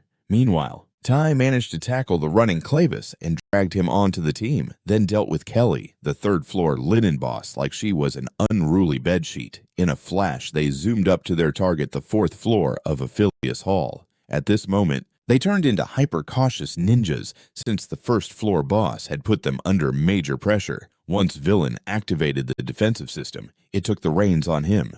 This was all part of Allison Lortel's master conspiracy, and the magical force within was like a wild stallion he couldn't ride. Suddenly, Ilea Hall started shaking like it was at a dance party. Students inside thought the building was playing a game of collapse or not, so they pulled out every escape trick in the book. Spotting this, Ty gave Alvivra a sign to bust out the night butterfly flower potion, but it flopped against the array like a failed science experiment. The Fangai herb potion made by mixing Fangai seeds with the Emperor shell was their golden ticket to resisting, and the fourth floor boss found herself defeated. On the flip side, I stumbled upon the carriage Yanuka had mentioned, and inside lounged Elte himself. Normally, he rolls with a dozen carriages, so this rushed appearance must be for some sneaky business. I scratched my head, wondering why the carriage stood still for ages before It was Sydney, the third-floor boss, and one half of the twin maids responsible for the fancy tableware. Sydney was one of the orphans picked up by head maid Alice, who was bought by Lortel.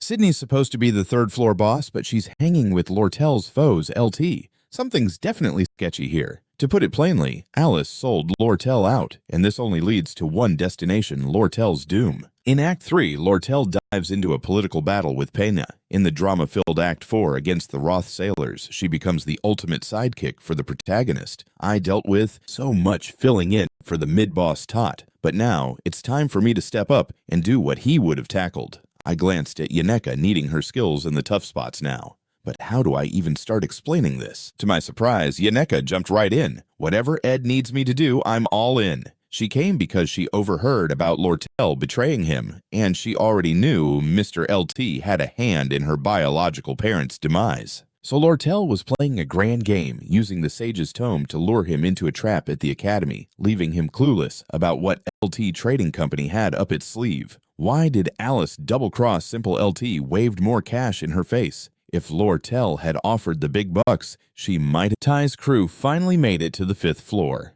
Lortel saw her chance when Alice got distracted and busted out of her grip because she still had an opportunity to flip the script. All she had to do was frame Alice for everything. But no words came out as she fled in tears. There's something I must do, and fast. Those massive fake ledgers and losses lead straight to LT. If she just gets in touch with the key people back at HQ, it'll all be over. After that, she just needed a good hiding spot. Right then, she was trying to pep herself up. Even her heart felt like it was in pieces now. But this wasn't the time for sulking. If she could race to the room before LT and send that message, it'd all be smooth sailing. Meanwhile, in the 1st floor hall, LT made his grand entrance, and there I was, already blocking the way, like a bad cold. I couldn't let anyone through before the teacher showed up. The plot is now steered by 3 players. Lortel, who aims to take down LT for her parents' revenge and snag the chairman spot. LT, who's on a mission to halt Lortel's schemes and grab the sages. And Alice, who's caught in the chaos between both of them. I may not know why Alice flipped sides, but she and Lortel are stuck on the 5th floor. Even if I don't get involved in the original story, she's bound to meet Ty's crew.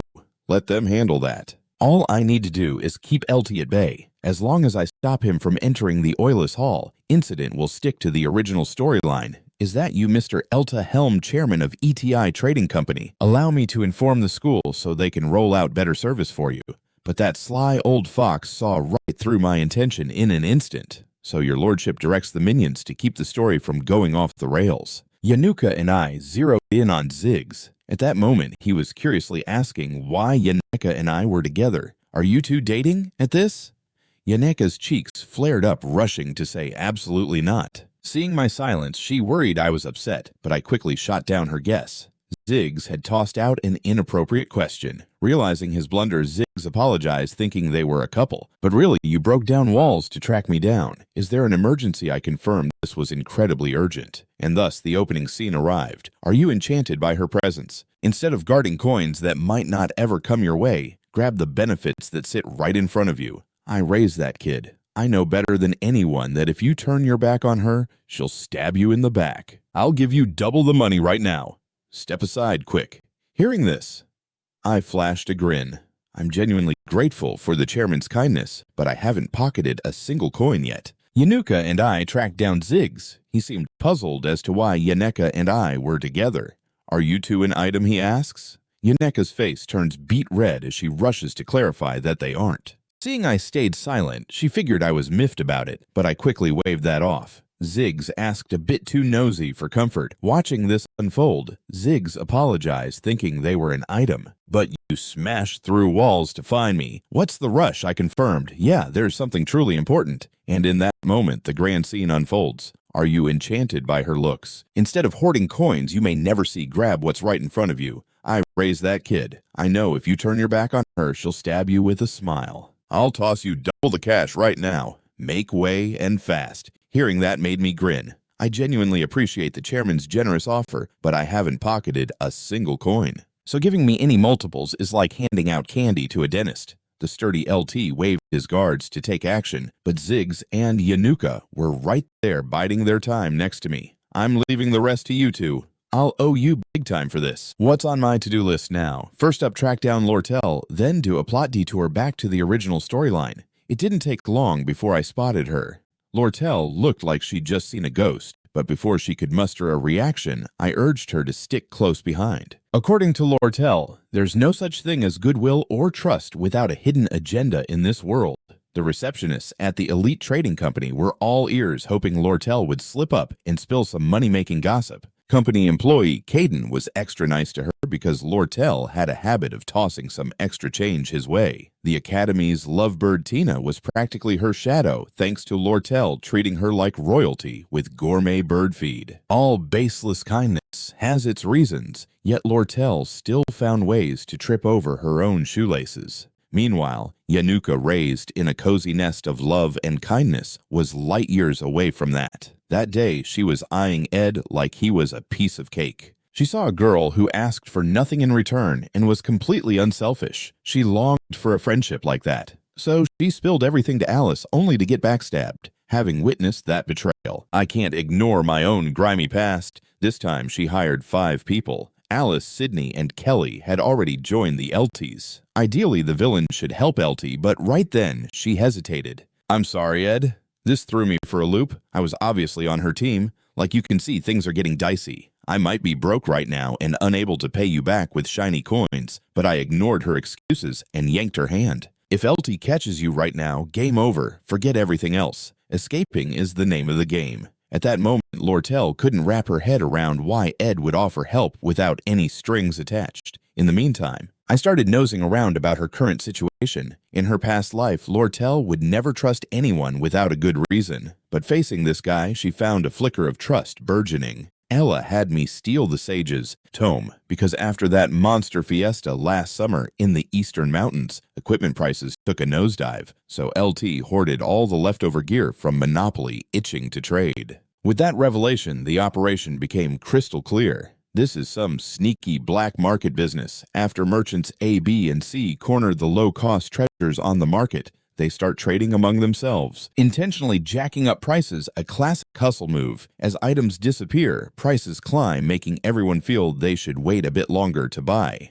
Hunger marketing. But this shady business needs trust. If B and C sneakily offload stuff, prices crash faster than a bad reality show. The whole scheme hinges on LT, who alone borrows to monopolize items, risking massive losses and a potential meltdown. To cook up this plot, Lortel spent ages picking up dozens of other trading companies on par with B and C. So she aimed to use the Sage's tome to bait cash-hungry LT out of headquarters and find the perfect opportunity to sell the goods through other vendors. Right upon hearing this, there's a carrier pigeon chilling in Lortel's room, so from now on, Lortel's gotta be as sneaky as a cat burglar. The bridge off the island likely has enough guards to make anyone feel shaky, so we can have the coachman scamper off with an empty carriage. Then you'll just need to hide in my cabin for 3 days. I'll take care of the outside chaos, creep over to your room, keep an eye out for nosy folks, and when the coast is clear, sprint towards the woods. At that moment, Lortel looked at me dead serious. Ed, why are you backing me up? I was totally flabbergasted. For a beat, I didn't know how to respond. Better to keep it simple.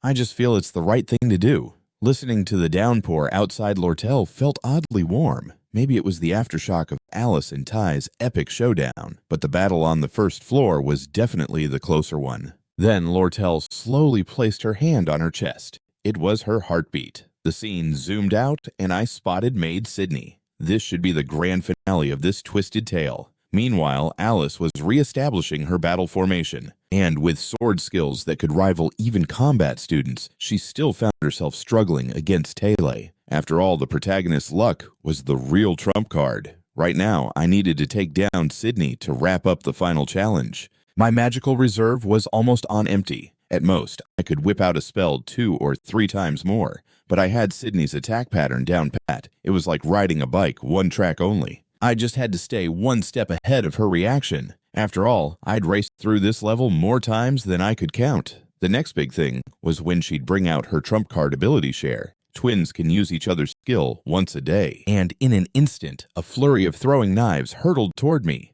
But dodging not in my plans. The knives lodged into my body like they were saying hello. Seeing this, Sydney was practically dancing with joy. Did it work? But in the next moment she went pale because I simply pulled the knives out like pesky splinters. Borrowing abilities comes with its own set of flaws. The knives weren't deep enough. So I win. Even though I figured the twins had shady backstories, I was bummed I didn't have a clue about their supporting character arcs. Many tales are destined to be ignored. Alice had been on a rescue mission for orphans for ages. If you stack her good deeds against the bad, those who decide their actions based on such moral math are often just folks desperate for food and warmth. But my guiding principle and ultimate goal ever since I hopped into this body plane and simple survive. After I took down Maid Sydney, I snagged a shiny new skill pain endurance which hangs around to keep pain and stamina depletion at bay. This skill arrived just in time, trimming my agony down to size. Luxurious wooden furniture and all sorts of decorations were set up just right. The desk, a mountain of assorted documents, lay piled high. This skill dropped in like a superhero, easing my pain a bunch.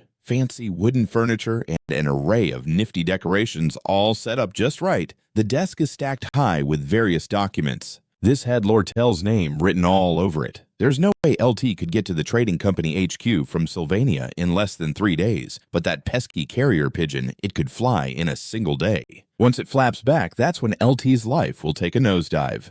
Meanwhile, my constant running around was turning my injuries from ow to call the paramedics. I needed to wrap those bad boys up fast. Right this second, the carriage following Lortel's orders was zooming toward Akin Island. Even if they snagged the coachman and found out Lortel was still here, that wouldn't change the ending. Lortel was probably just chilling in the cabin, waiting for my grand entrance. Suddenly, I spotted her, but she pulled a knife like she was auditioning for a horror flick. Whoops! Sydney and Kelly were ready to follow Alice like lost puppies. As for the villain, well, money talks as usual. But from Lortel's angle, Ed Roth Staylor was like trying to buy a unicorn, completely unpredictable and not for sale. In this deserted and creepy forest, if she offed me, it would be lights out for her perfect crime. Lortel was the kind of villain who'd use you up and toss you aside like last week's pizza. Great, and now it looked like there was no chance of escape.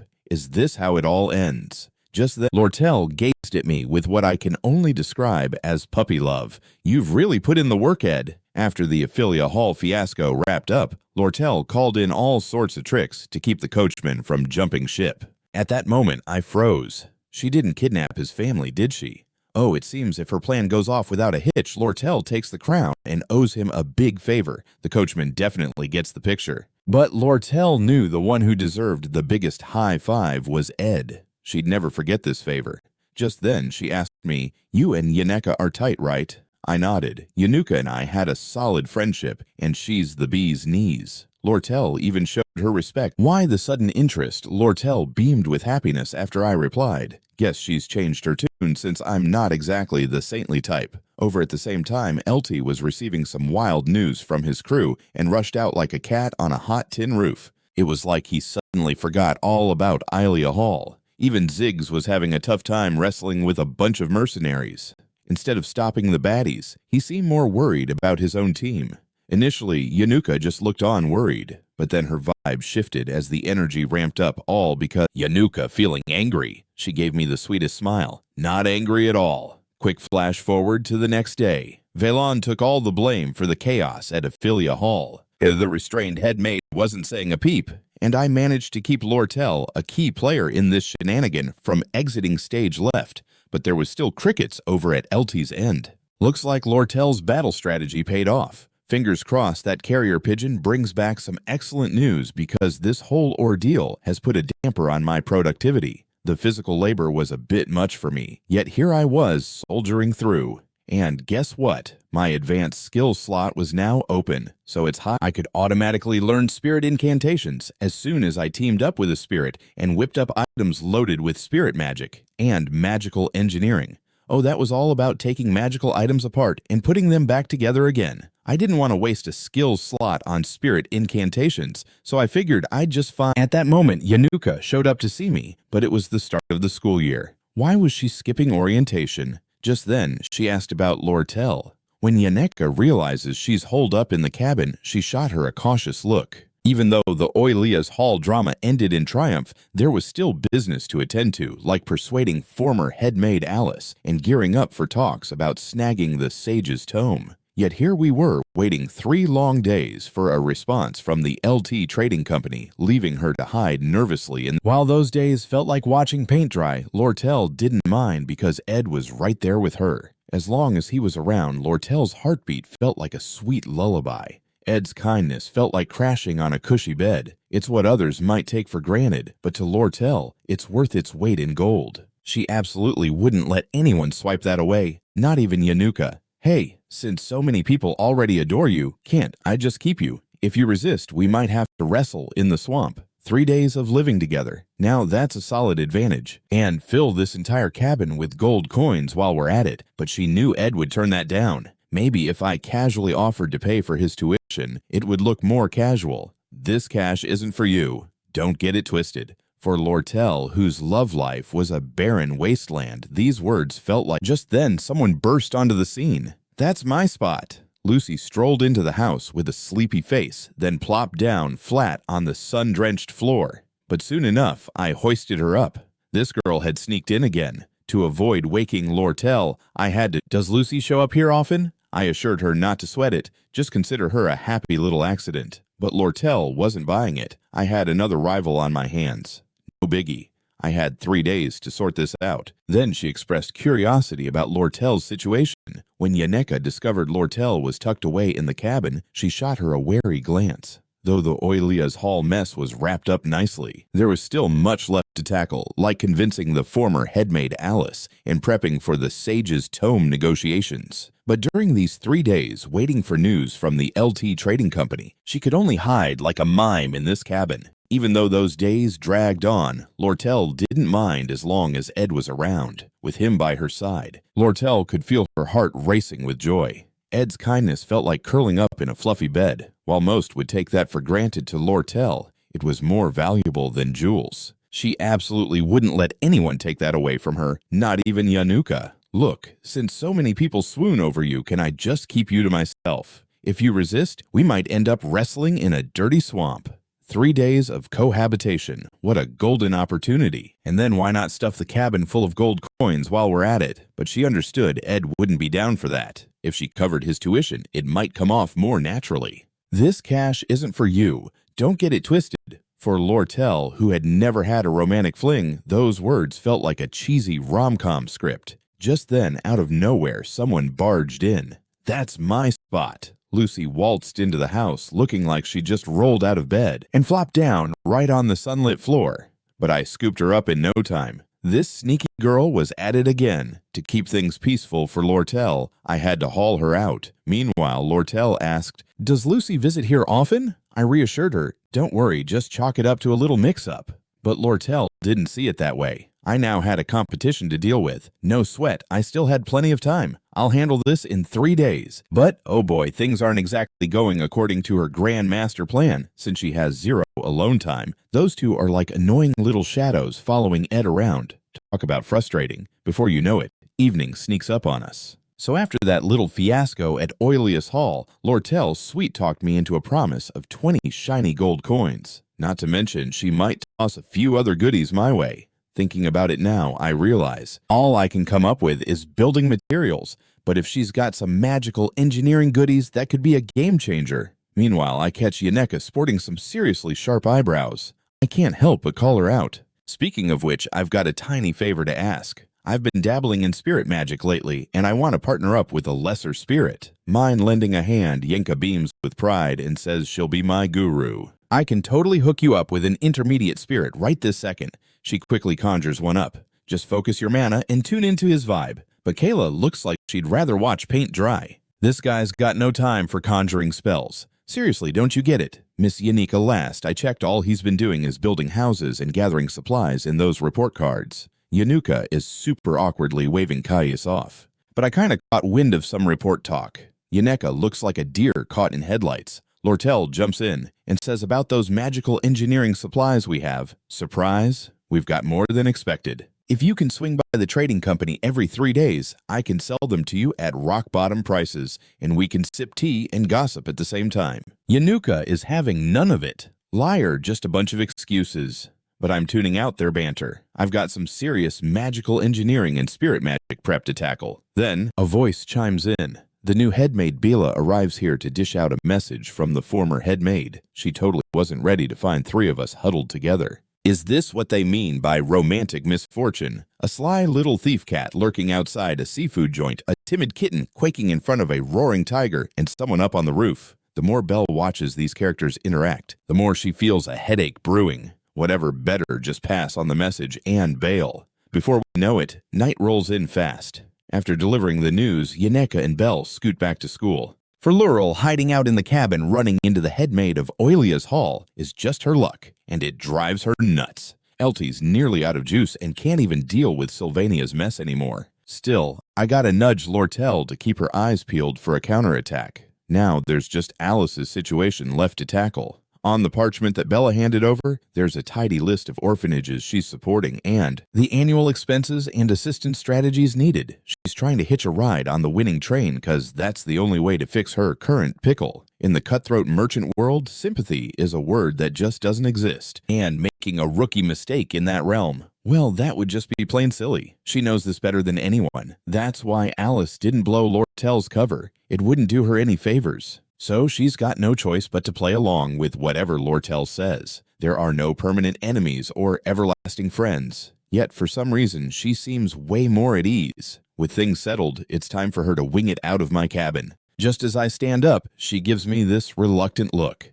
Now I'm over here confused. Got something else on your mind? She just strolls up, adjusting my tie like it's her new hobby. Relationships are all about that cat and mouse game. Kinda like this tie situation. But I don't give it much thought. Then out of nowhere, she yanks my tie and kisses me smack on the lips. Raspberry flavor woza. Now that's a keepsake. I barely have time to process it. Dang it. Lortel, don't overstep those boundaries. But Lortel, yeah, she looks ready to fight for her territory. Playing too coy can totally backfire on you. Next time, just make the move first. I was all set to steer clear of the main storyline characters. Man, things just don't seem to work out the way you plan. The plot twists like a pretzel, no matter how hard I try to steer it. I'm just doing what I gotta do.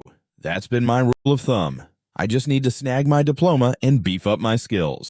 Pretty soon, I'm going to realize that this super simple plan is actually one wickedly tough mountain to climb. Before I know it, autumn rolls around and news of Lortel planting one on Ed spreads like wildfire to Yaneka. The spirits are losing their minds. If Yenka doesn't step up her game, she's going to fall for that sly fox.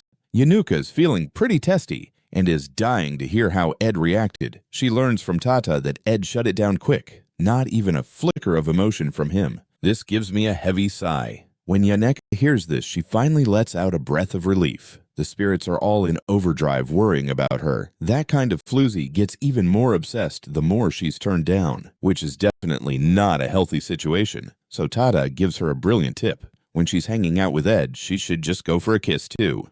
The lion spirit looks confused. When you're with Ed, do you get that fluttery feeling and feel all giddy? Yanuka pauses to think. It seems like when I was feeding him last time. Oh no, she's toast. Yanuka has really fallen head over heels. Meanwhile, over on my end, I'm attempting to ace advanced cooking, and guess what? Lucy is my guinea pig. Unfortunately, my first batch is a total flop. My cooking levels still need some serious liftoff.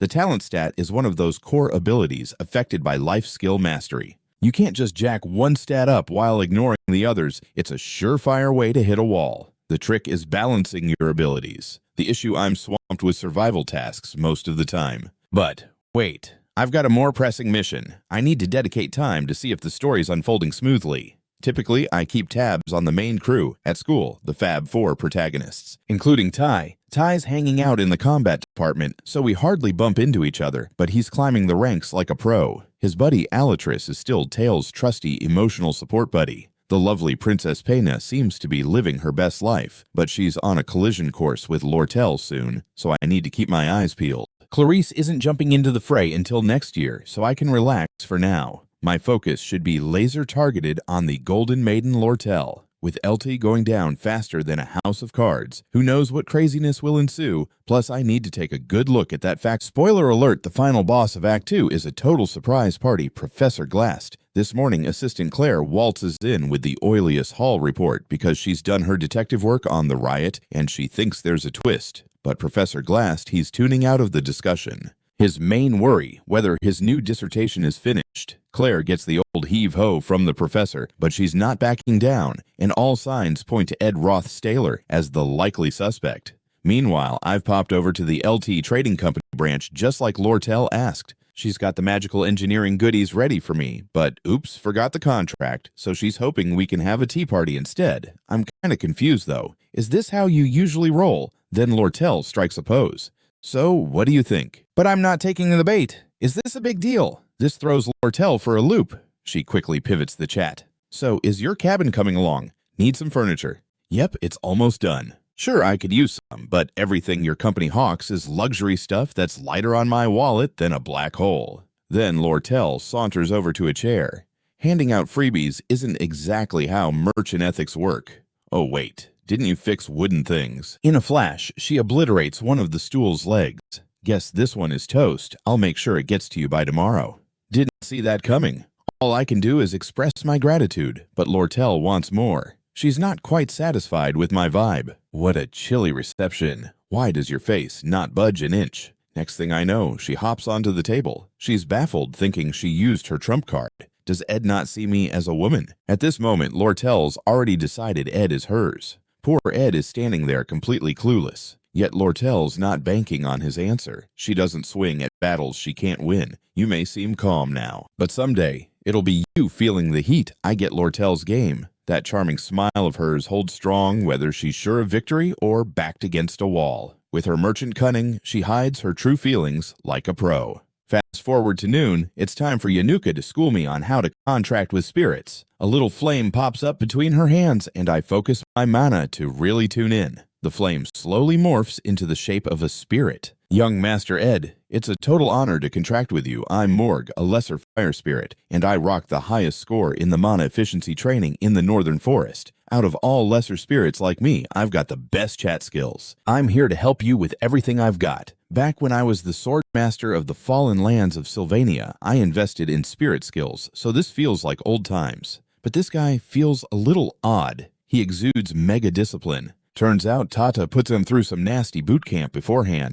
Morg fought through multiple rounds and emerged as the champ. Yikika is hoping I'll take him on. When I hold him, I feel a nice warmth. I'm quite pleased with this little guy. It's like my own portable heater. After sealing the deal with Morg, my flame magic is going to go up a notch, turning him into an invaluable survival buddy who needs firewood. Meanwhile, Yanuka is listing out all the safety tips, but she suddenly gets tongue-tied. Then Yaneka calls out to me. Actually, I'm swamped too, so swamped that when people usually hunt me down, I might not even be available. Turns out Clara and Tata told her to play it cool and to not just be all sweet on Ed. Hearing this, I realize I've been a bit of a jerk. I've taken your kindness for granted. Let me at least throw you a few coins. He stops me and says not to waste my dough. We're not running that kind of show. Ouch, that strikes a chord. I'm baffled. Isn't this what you wanted? But Yaneka is flummoxed on how to break it to me. Suddenly, she spills the beans. Claire was spot on. You've got a fantastic friend. Then she shyly calls out to me. I don't do this with everyone. After her big reveal, she waves goodbye since her afternoon elective is about to kick off. Back at the cabin, I've finally nailed the advanced crafting skill in magical engineering. Thanks to the easy-to-follow mold supplies Lortel provided, I've leveled up my skills. Plus, the fuel issue totally sorted. I can use Morg when my firewood's gone, and fire up the stove when my mana's running low. Not a huge revelation, but it gives me mighty peace of mind. Next, I ought to check my traps. Meanwhile, Claire rolls into the forest because after ruminating, she's convinced there's a mastermind behind the Aphilis Hall drama. Is it because he got the boot from the family that I'm suspicious of? Everyone else involved was from Aphilis Hall, or somehow connected, but Ty and Ed, they have zip ties to Aphilis Hall. Besides Ty, the hero who quelled the riot, there's just Ed. Suddenly, a strange noise catches her attention, and then she spots Ed hauling Lucy on his shoulder while dragging some prey like he's in a scavenger hunt. Claire was spot on. You've got a really good friend here. Then she calls out to me again shyly saying, I'm not this friendly with everyone. After that, she waves goodbye since the afternoon electives are about to kick off.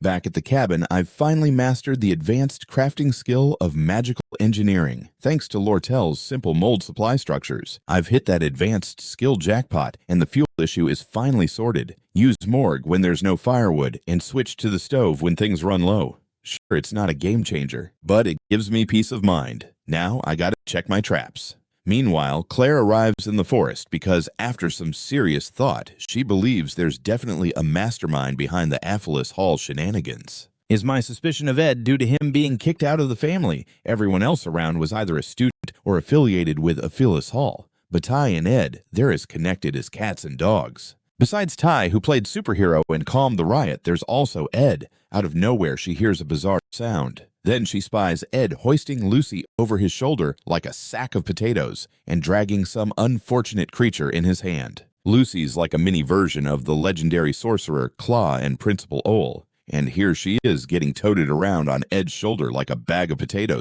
My hunch was spot on. The real puppeteer pulling strings in Ilea Hall is none other than Ed Roth Staylor. Claire decides to stalk Ed back to his cabin. After plopping Lucy down like a sack, I shuffle back to my room.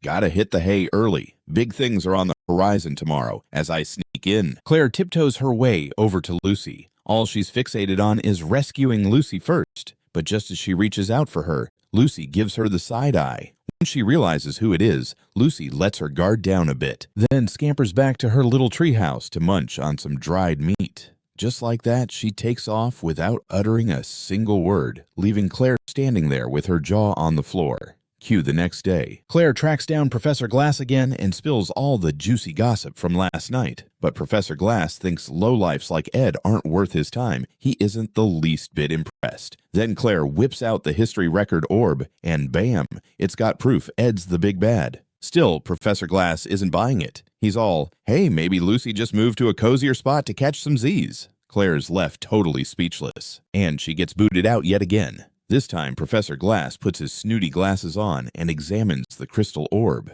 It reports that Ed tried to take down Taylor's crew, but was crushed faster than a bug on a windshield. Ty, with his natural sword skills, and the genius alchemist Al Vivara. It's like a regular person thought they could stand in line with these two.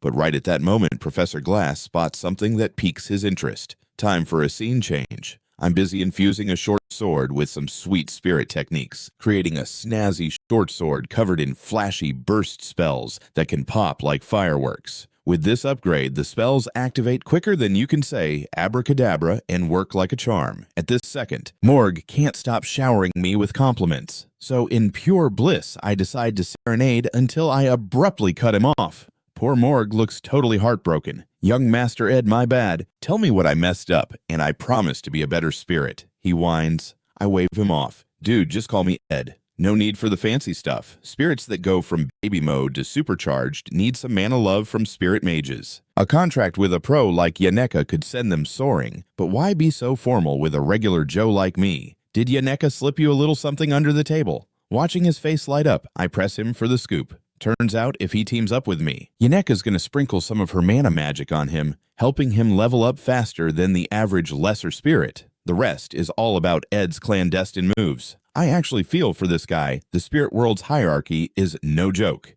If you can't hold your own, you're basically a punching bag. Fast forward a handful of days later. While my combat skills are still stuck in neutral, my stamina's shot through the roof, and my pantry is bursting with food and spices. I've finally escaped the world of the living hangry. Studying and tackling the theoretical mumbo-jumbo just takes time and effort, because compared to the starting line, I've made some serious strides, and just as I'm about to doze off, Yinka springs me back to reality. She's in full-on worry mode about my health. Time to sharpen up, though, because today I received 3 letters. The first is from the principal, the second from some trading company. Neither has any juicy news, but the third one is a must-read, since it flips the script in a major way. The new plot is all about Act 2's main storyline, buying the Sage's crib that should have sparked a race between the school and the trading company. However, since it fell through, the family head assigned someone to nab the Sage's home. The interference of Rothstar has turned this into a 3-way showdown. Rothstar is gunning for the Sage's tome to crack the code of immortality, and when plans go sideways, he's left to snag it himself.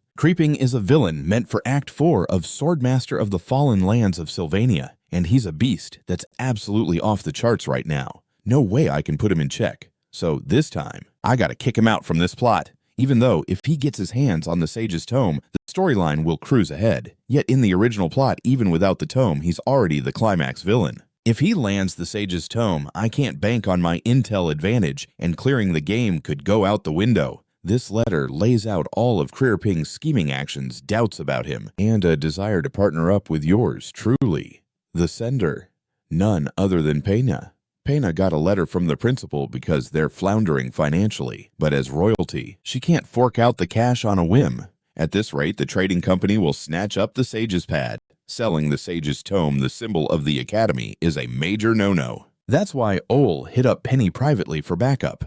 What's baffling Yanuka is how Creeping got wind of this deal. The guards think Ed might have spilled the beans. After all, he's itching for a chance to get back in the family good books. But just then, a voice chimes in. Can a nobody like me truly have the honor of sharing tea with a princess? Pena's intrigued but ready to play coy about why Lortel is looking for her. Turns out Lortel wants to spill the tea about Creeping's meddling. This is all tied to my adoptive pop LT and has nothing to do with Ed. Pena's jaw drops at this revelation. Initially, Lortel was blissfully unaware of Creeping's involvement, but after LT fell from grace, the plan to buy the Sage's Tome remained intact, so teaming up with Creeping became her only option. So Lortel's got some gossip to spill about why Creeping decided to jump into the mix. Apparently, it's all about my adoptive dad, LT, and Ed is just along for the ride. Hearing all this, Pena's jaw nearly hits the floor. At first, Lortel had no idea Creeping was in the game,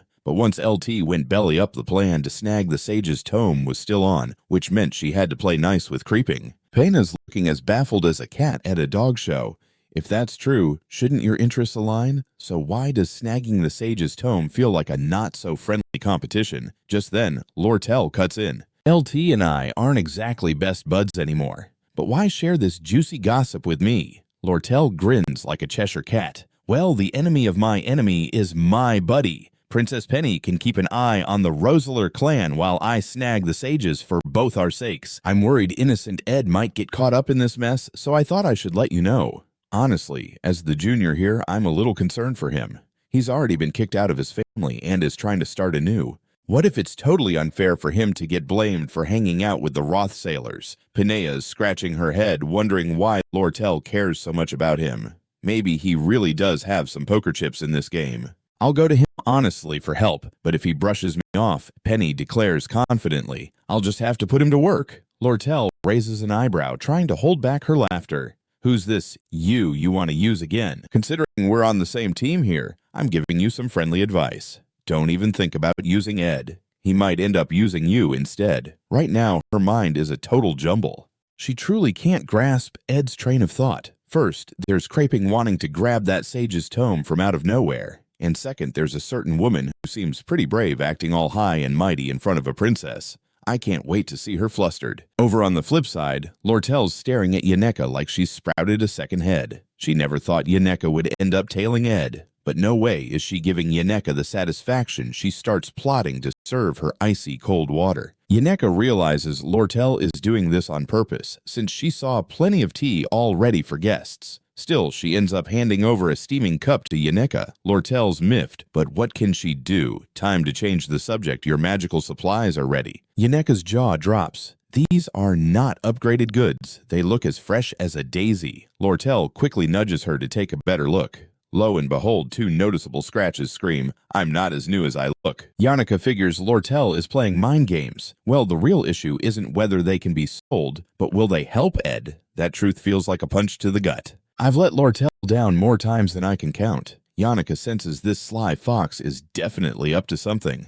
At that moment, her vision gets foggy again. The familiar feeling washes over her like a wave. It's like she's swimming in the ocean. And yet there's a mountain of tasks waiting for her. I really need to watch out for Creeping. And that Sage's Tome. Those shenanigans are happening in just 2 weeks. But first things first, I need to whip up a comfy bed. I also have to process the deer I caught 2 days ago, scrub the cabin, and whip up some dried meat for Lucy. I feel like I'm running on empty. Meanwhile, Yanuka and Lortel can't help but notice Ed acting strange. Pena's got serious doubts about Ed, what with his botched fishing skills, his calm during the Glasgow battle, students claiming he's a scholar, and Lortel hinting not to jump to conclusions about him. Maybe her truth-telling eye needs a tune-up, so she decides to invite Ed over for a proper checkup. Just as she asks Claire to call Ed, Claire shrugs and says he might be out of commission because he collapsed from doing too much. This only gets better with a touch of physical discomfort that can only be cured with some good old R&R. Once I come to, it's hard to catch a breath, and I feel like an elephant is sitting on me. As my vision clears up, I spot Lucy sprawled on top of me. And wouldn't you know it, Lucy is dreaming about food, blabbering in her sleep. Why is this girl chattering about snacks while snoozing on me? Lucy feels lighter than a feather, seriously. Where's the beef with her? But right now, I can't budge an inch. The problem is definitely with me. At this point, Lucy stirs awake, her stomach growling louder than a bear. All this girl does is eat, drink, and catch some Z's. When she sees me staring, she conjures up healing magic, realizing my mana's gone haywire due to way too much spirit training. So, while I was out cold, you were playing the hero. Lucy nods, not a biggie. Honestly, I was so bored I nodded off myself. But others were giving me wild looks, even though they stayed quiet. Meanwhile, Lucy gives me another nudge, wishing I wouldn't fall ill, because getting sick sucks, and people can kick the bucket from it. She remembers Groot, who is like a grandpa to her dying in bed, and that makes her sad. I can't help but thank her for nursing me back to health so fast. Just then, Ziggs barges in, only to find Lucy sitting on top of me. Lucy, all flustered, snatches her hat and darts out through the chimney like a ninja. Ziggs looks at me, eyes wide as saucers. How many times is this now? But you know, when you think about it, it kind of makes sense. Strong guys tend to attract ladies. It's basic nature.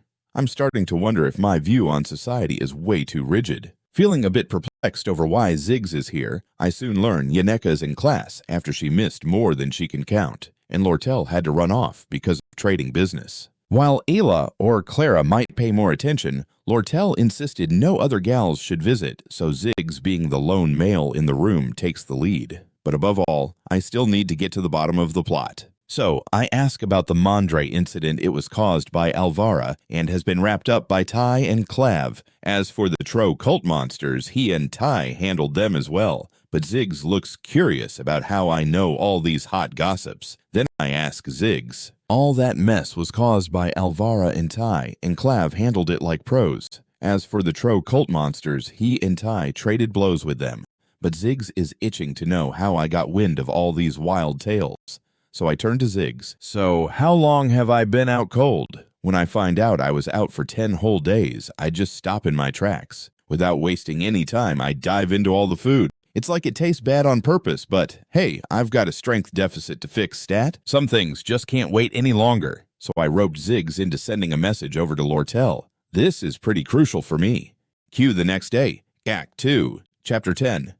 Let's get this show on the road. And off we go into the wild world of Sage Tome battles. We've got Princess Pena, acting President Lortel, and the head of the Roth Staylor family sneaking around where they absolutely shouldn't be, all building up to the boss fight in Act 4's finale. The moment Krepping spots the princess, he starts apologizing like he's at a funeral or something because of Ed's earlier fiasco. But guess what? I've already given him the boot. Pena gives him the casual wave of assurance, saying there's no need to fret too much since it's all water under the bridge. She's heard him being described as noble, generous, and wise, a duke with some serious clout. You can see the respect from the other retainers pouring in like it's a parade. But lo and behold, Pena's eye of truth is screaming, this dude is just plain evil. And just at that moment, Krepping spots Lortel hanging around. She introduces herself as the Golden Maiden, Elte's daughter. He's definitely heard her name buzzing around lately. After lunch, it's time to get down to business with that Sage Tome. Both sides jot down how much they're willing to dish out, and whoever throws in the biggest bid takes home the Sage's Tome. This book is like the crown jewel of Sylvania Academy, and the principal would rather the world didn't know they were in a bit of a cash crunch. So they cooked up this plan. The princess plays the part of the guarantor, while the vice principal represents the school. They're secretly holding an auction. Among the crowd gathered, whoever writes down the fatter number gets to take the tome home. Pena knows they've already crunched the numbers on past deals. She knows the academic worth and its status as a luxury item. She's pretty sure this lady knows the market value inside out, but she's thinking Krepping has a better shot at snagging it. Both sides wrap up their bids. In this twisted game, the key to winning is knowing just how high the other player is willing to go. Lortel's already made it clear she's in this for a profit, so she won't go beyond the historical max of 8,100 gold coins. If Krepping ups that price just a smidge, the Sage Tome is as good as his. Krepping whips out a bid of 8,500 gold coins, landing right where Pena figured he would. It's pretty obvious that Krepping is itching to get his hands on this tome, especially since he waltzed into the academy just to outbid everyone. But then Pena gets a jolt when she sees Lortel's bid. She's casually tossed in 9,400 gold coins. Talk about a plot twist. Isn't she in it to make some dough? This gives Krepping a gut punch, and he has to leave with his tail between his legs. The princess is left scratching her head. Was Lortel's endgame all along to keep this villain from getting the Sage Tome? But hey, that's just her hunch. She knows that Lortel isn't exactly Mother Teresa, and she doesn't have solid proof that Krepping is a bad egg unless someone put a bug in Lortel's ear, someone who's aware of Krepping's dark side and wants to stop him tying this back to what Lortel said earlier. Could it be someone looking to take down the Roth Staylor family? The obvious suspect, Ed Roth Staylor, right now. Pena feels this guilty tug but her misunderstandings end up working in Ed's favor. Lortel whips out a contract with the Academy in record time, though 8,500 is short by 900 coins. But she's not sweating it, because Ed's just a request away from making her life a veggie salad breeze. 900 gold coins for Anid Sr. free use voucher. Now that's a bargain in her eyes. At this point, Lortel's clutching the letter Ed slipped her, scratching her head over what sweet deal to make him agree to. If the princess saw her like this, she'd probably lose it. Meanwhile, I'm over here thinking Lortel has some real feelings for me, so I'm banking on the info I picked up from the insiders in the Roth Staylor family. But the more I think about the mess that's about to unfold, I start to feel a twinge of guilt for her. As soon as Yenneca hears I'm back in the land of the living, she sprints over like I'm Python's newest tail. I'm thanking her, and laid on the gratitude thick for all her help. Then Ziggs, without any mouth filter, spills the beans about Yenneca getting teary-eyed. Word around school is she's been lovesick. Before Ziggs can finish his juicy gossip, a friendly big bear drags him away. And what's this? I spot poor Morg looking all bummed. What's up with him and Yenneca anyways? Turns out he was worried about zapping my mana, so he borrowed some of Yenneca's to manifest. A flood of thoughts hit me that unprocessed meat must be a science experiment by now, and those fishing nets I didn't fix in time, total loss.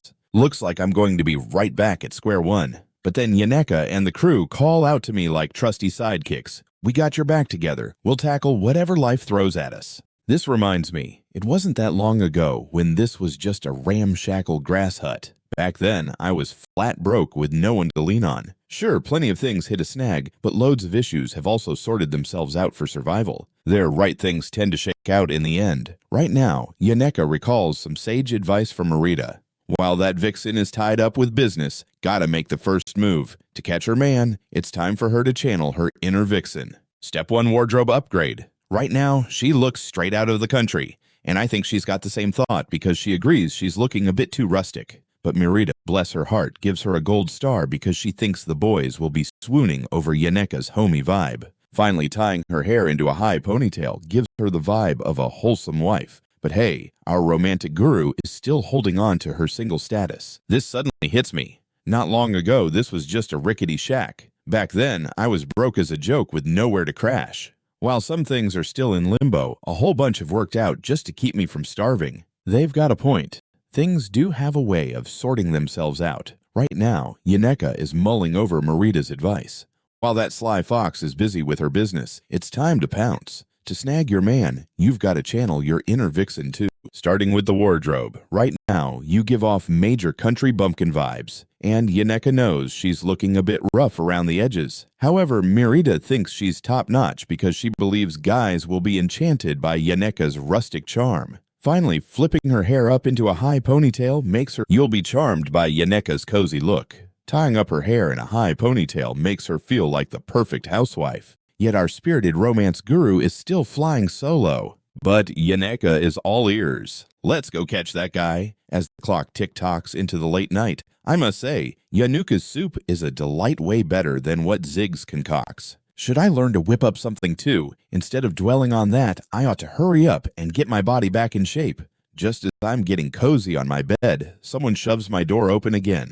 Yunuka peeks in, all shy-like. Right now, I'm a bit puzzled. What on earth does she need at this hour? But Yunuka gives me a gentle nod, assuring me she won't bite. She knows I'm really hustling just to get by, and each day is like a marathon for me. Seeing her, I remind Yunuka she really doesn't have to go this far to help me. But she jumps right in saying, what you really need to do is own up to how tired you are so you can actually rest. Upon hearing this, I flop back down on my bed because honestly, I've been drained just trying to survive and navigate this story. But what I really want right now, a good night's sleep. When I finally open my eyes again, it's already the next morning. What I didn't see coming is Yunuka snoozing right by my bedside. I should definitely thank her because now I'm feeling like $1,000,000. These 10 days have been a total bust on the progress front, especially when it comes to magical engineering stuff. Now I'm stuck trying to figure it out all on my own, but I've hit a brick wall since most crafting techniques are rewards from main quests set up to keep the original plot intact. No shortcuts here. Even if I master the crafting methods now, I still won't be able to create any usable magical engineering gizmos. Following the plot means I won't score the materials until the second half of the story. But my situation is a bit different. Lucky for me, there's someone right here who can snag any material I need. The moment Lortel finds out I'm awake, she comes racing over all bright and chirpy. Once she sees I'm okay, she lets out a huge sigh of relief. Then she plops down next to me, looking to chat about something. After LT's tumble from grace, she's decided she wants to change the company's name because using the old one would feel like a strange ghost. She needs someone to help her keep the staff and funds in check. Can you imagine waking up every day to work in the trading company and being just a wall apart? It'd be like living the dream of a married couple. Hearing this, I totally break into a cold sweat. Lortel, don't you find it a bit odd to be so nice to me? But she brushes it off. You think I'm being a bit impulsive, right? That I should keep my girly feelings in check. Yeah, that's pretty much exactly what I think too. Lortel's been living in the shadows of betrayal her whole life. What she craves is to find someone who's never going to double-cross her, a partner who stands by her even when the whole world turns against her. For some folks, that's family. For others, it's lovers. My wish isn't grand, I just hope you stick around. This leaves me stumped on how to respond. Good old Lortel laughs when she sees me not saying anything. Looks like my usual tactics aren't doing the trick. Honestly, the way I play the pity card should have shaken you up a bit, but she laughs it off as a joke. What she said isn't a total fib though, so I share my plans for the time being. Until graduation, I've got no plans to hit the road, but Lortel stays quiet. She definitely isn't ready to throw in the towel just yet. I can hang tight till you graduate. By that time, maybe I'll be able to use this super handy voucher. Plus, I'm just thrilled to see you senior. But thinking about what's coming up, I get this nagging feeling like I owe her big time. Lortel, lurking behind a tree, is totally jittery since she initially really wanted to use this voucher to snag Ed all to herself. But after seeing his face, her plan hits a snag, and the cash from the magical engineering items she was supposed to hand over hasn't shown up either. Backing out now could feel awkward. So she decides to drop it right in Ed's cabin, but just then Yunuka flings the door open from inside. Lortel freezes. How is Yunuka coming out of there? Right now, there's a serious tension in the air. For Ed, a fresh disaster is about to unfold, but I'm totally oblivious. With the help of Ziggs and Yunuka, there's enough food and firewood stocked for a feast. The furniture totally on Lortel. The only thing stirring anxiety in me now are the 3 letters I got before I crashed. One's from Lortel, one's from Pena giving me the lowdown on crepping, and the last is from school sent by someone I wouldn't have guessed, Professor Glast. He mentioned wanting to have a one-on-one chat with me after the council wrapped up. Sadly, I collapsed and missed out on that little rendezvous. At this moment, I can totally forget about finding out why he summoned me, because Glast is the big bad of Act 2, and we're already knee-deep into the final chapter of this act. I remember most of the plot. Professor Glast is convinced only a select few elites can throw the world into chaos. So he goes off on a tangent researching stellar magic that turns the natural order on its head, all in a bid to bring back the legendary sage Sylvia. but Sylvania Academy found itself caught in Lortel's web and decided to peddle the sages to get the stellar magic completed. Ridden with anxiety, Glass snatches it and merges Sylvia's spirit into Isla, who's got a natural talent for stellar magic, trying to kickstart a new wave of progress. This is the hallmark of a madman. Everything he does to Isla is just plain wrong because our hero Tail is set to swoop in, rescue Aya, and bust through his lab like a wrecking ball. When all his plans go belly up, he jumps from the tower's peak. But before taking his final leap, he muttered some cryptic last words, though I can't quite recall what exactly he said. Anyway, after all his plans implode, he takes a leap from the top of the tower. But before that, he lets out some cryptic last words, though they're a bit hazy in my memory. Anyway, kidnapping Aya is where the whole shindig kicks off. Right now, Aya's giving Ed a look that could scare a ghost. She's totally baffled as to why he's doing this. And me, I'm just standing here slack-jawed. Hello, I got tossed into this mess too. Oh, absolutely, I'm caught up in this too.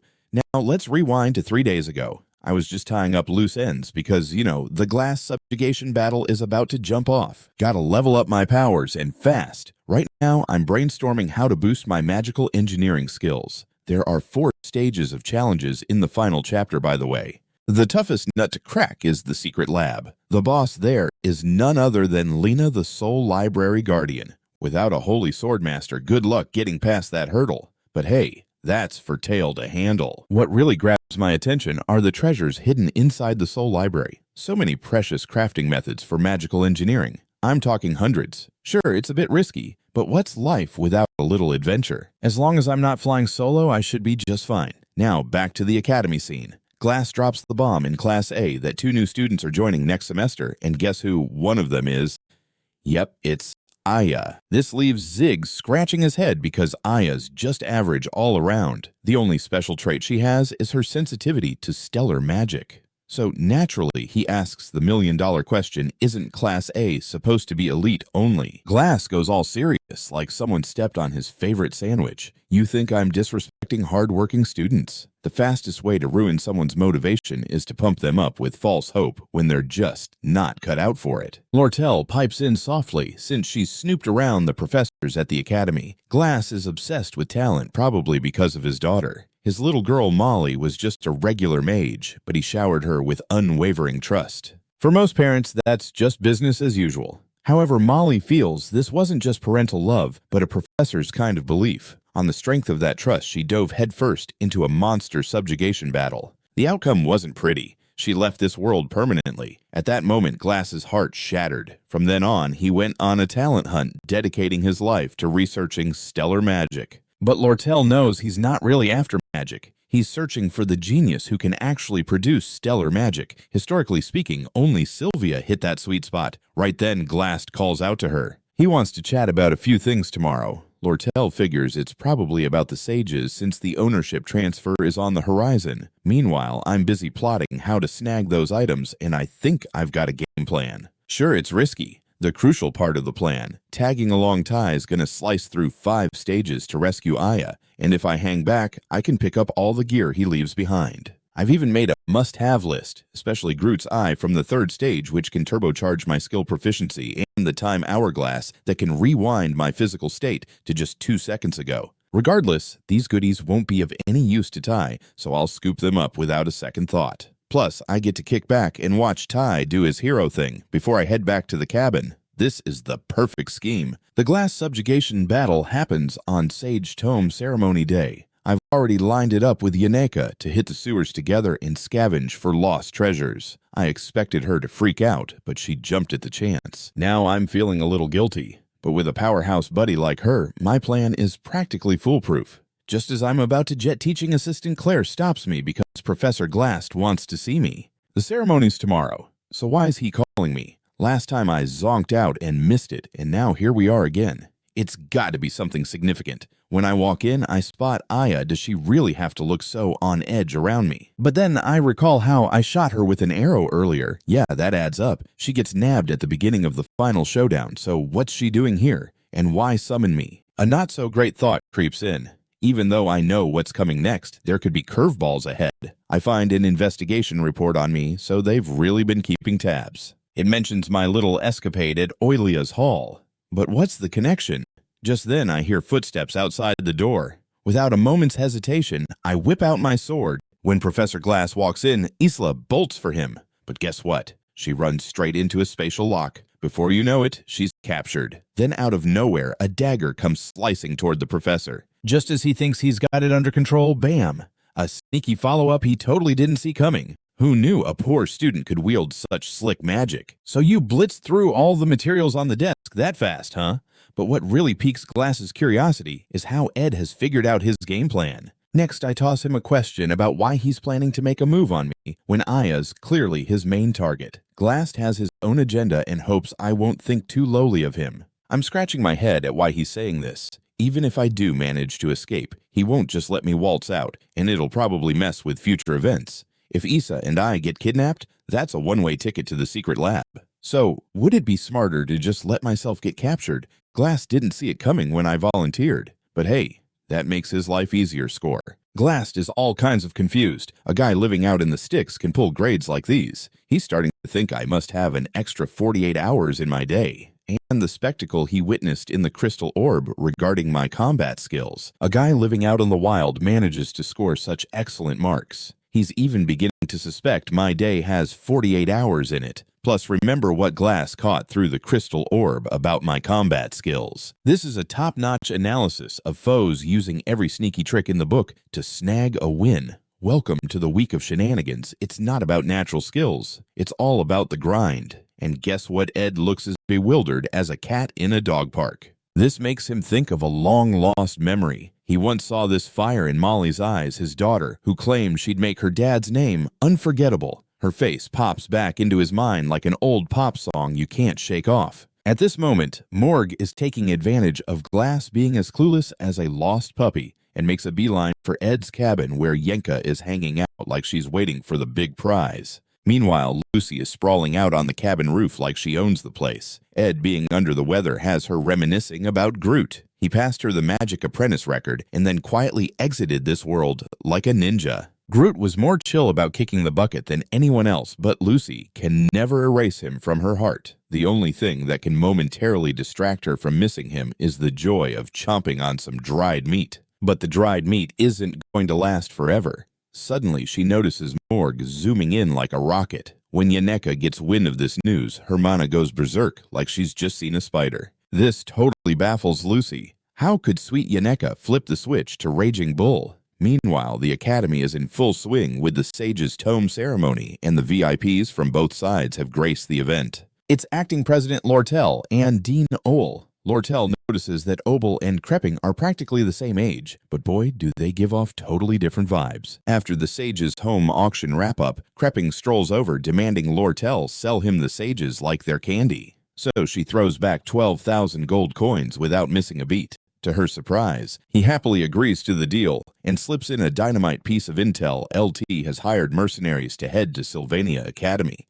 Even though Krepping gives her the creeps, she can't ignore this situation. Everything is set. Eyeing the magic book close by, Lortel is already lost in daydreams because she's also snagged Ed's free use, right? Suddenly, a wicked magic circle expands from below, like popcorn popping. In an instant, a squad of stone golems surrounds them. Amid the chaos, Glass manages to grab the Sage's Tome. Lortel's jaw drops totally stunned. She never dreamed that the professor would audaciously swipe the Sage's Tome. Even though Ed's not around, the shenanigans continue. I suspect Glass has snatched the Sage's Tome by now. Now all I need is to wait for Ty to show up. Meanwhile, Issa's cries grab Cum's attention. Glass told him not to experiment with the two. He hopes they'll be good little lambs and stay put. And that works for me as long as no one interrupts my treasure gathering. Right now, my biggest worries are two things. First, it feels like a cakewalk getting through.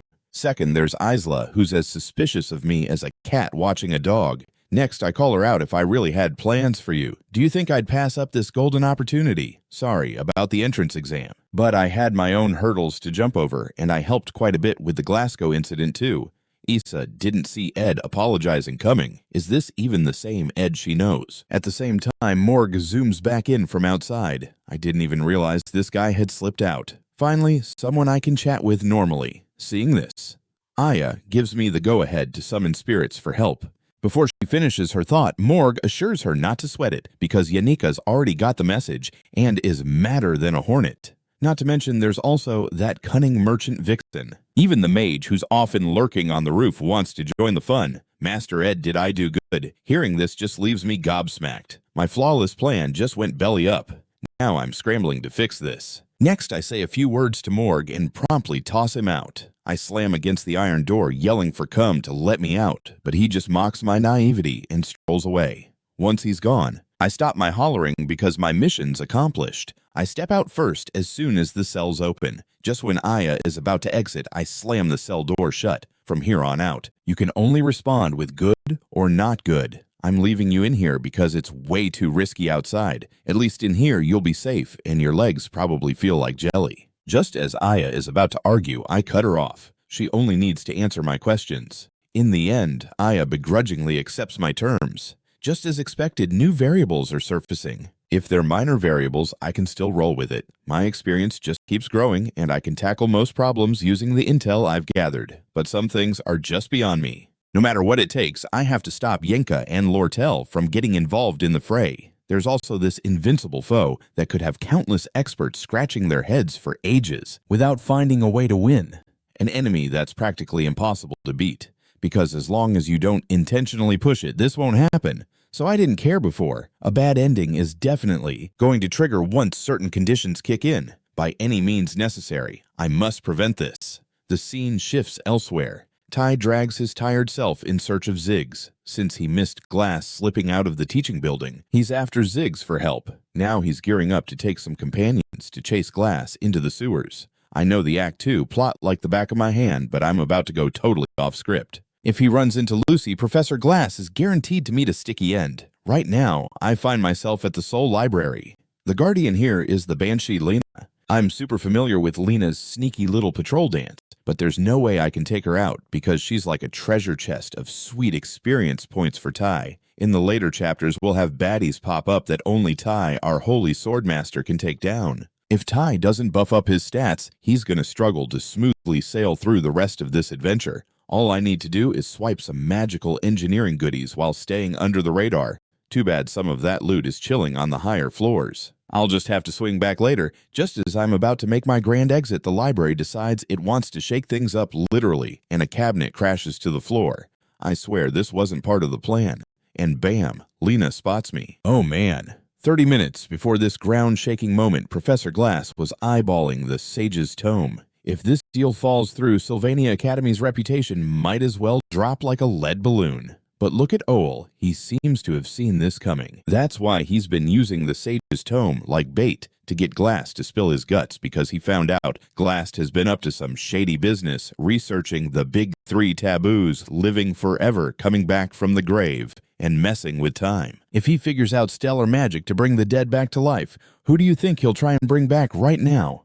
Lortel's jaw is hitting the floor because she thinks Glass has lost it, and just then the bad news rolls in. First year Isla and second year Ed have been kidnapped by Glass. Lortel's heart starts racing like a wild horse, and the ground trembles outside. Opal's the Academy's top gun in the mage department. He swears he'll get that Sage's Tome back, so if he goes in hot, Ed's gonna be rescued too. My smartest move, stay put right here. When Lortel sees the ruckus outside, she realizes it's Yenka causing all the fuss. Now she's all fired up and can't sit still. She immediately insists on going to check it out. Meanwhile, down in the sewers, the first Guardian boss is none other than third-year Chief Alchemist Dovici. She's been Glass's pet since she was a newbie. Though she's not sure what the professor is cooking up now, she knows he's pulling out all the stops for a reason, so she's all geared up to guard the first stage.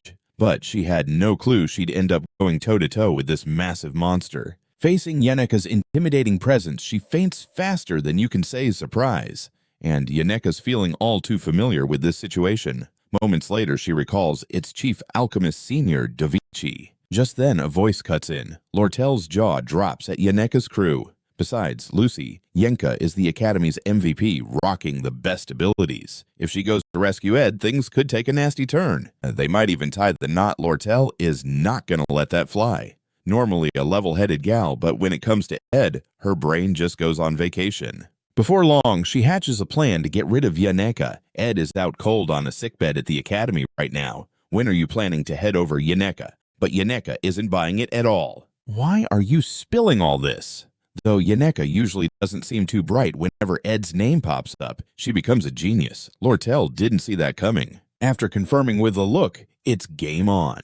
They both decide it's time to pick a direction. This time, they're racing to see who can rescue Ed first, and who's going to scoop Ed from danger first. After Lena catches sight of me, a crack opens in the ceiling. A blinding beam shoots down on Lena, and just like that, Lena is taken down like it's nothing. Lucy is just chilling there, looking as relaxed as a cat. She's here to save Ed out of sheer boredom. Turns out Lortel ran over to find Lucy, but didn't have any plans to get involved. So Lortel had to leave empty-handed, but out of nowhere, Lucy burrows through the mountain and crashes through the Soul Library ceiling, leading to that jaw-dropping scene we just saw. Watching this unfold leaves me completely speechless. What I didn't think was possible just happened. Lucy looks at me with big puppy eyes and asks if I have any dried meat left. Learning I don't, she decides to find a random spot to take a nap, but I won't let that happen. The situation is a total mess. Time-wise, Yaneka and Lortel should have already dipped into the sewers. I just need to race over to the sewers and keep Yaneka and Lortel from messing with Ty's growth spurt. If he clears all the monsters in the second half, even skipping a mini-boss,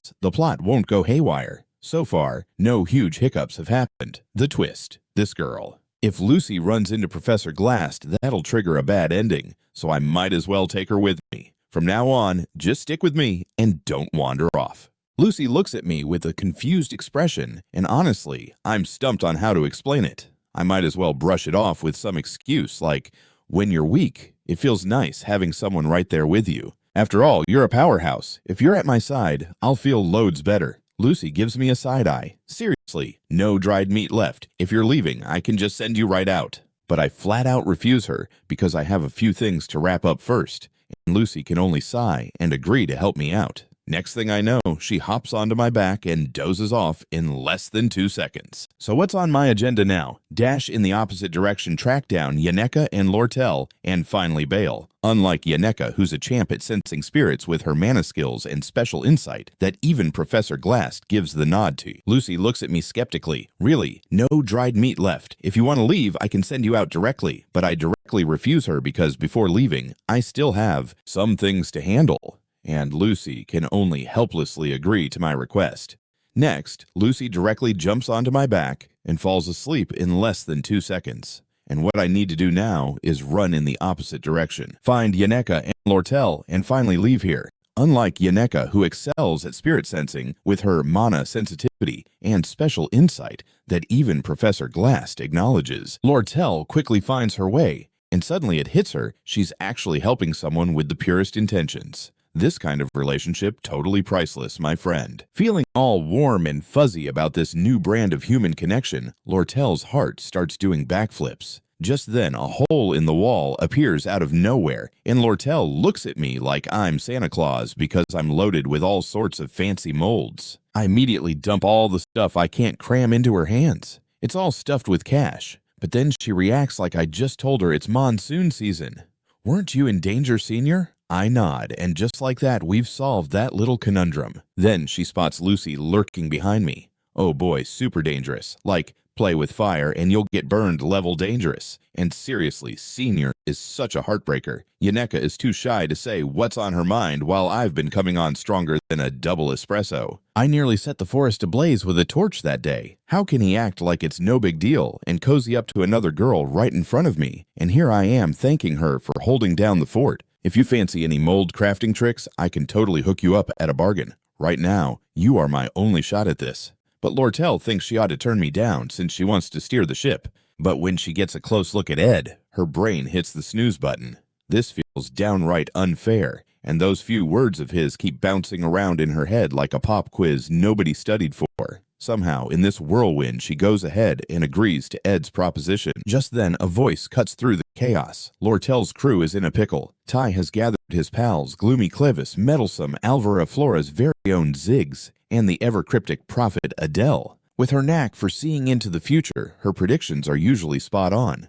not long after she spots the enemy lurking in the distance. And guess who it is? That second-year chief spirit mage, Yenka. The icy fear she instills in Tai and the crew hits hard because they can't decide if she's friend or foe. But hey, take a cue from Tai. No matter how shiny the odds look, he's never one to throw in the towel. Meanwhile, Yeneka is confused as to why they're gunning for her. Just as Tai is about to make a move, Zig slams on the brakes, sensing the situation's still murky. Out of nowhere, someone pipes up, and a collective uh-oh ripples through the group. It's Ed Roth Staylor, and the first thing Yanuka does is check if I'm still in one piece. Tai's group suddenly feels like they're under a ton of bricks. 3 of them can barely handle Ed, let alone the 2 brainiacs behind him. Their chance of pulling a win.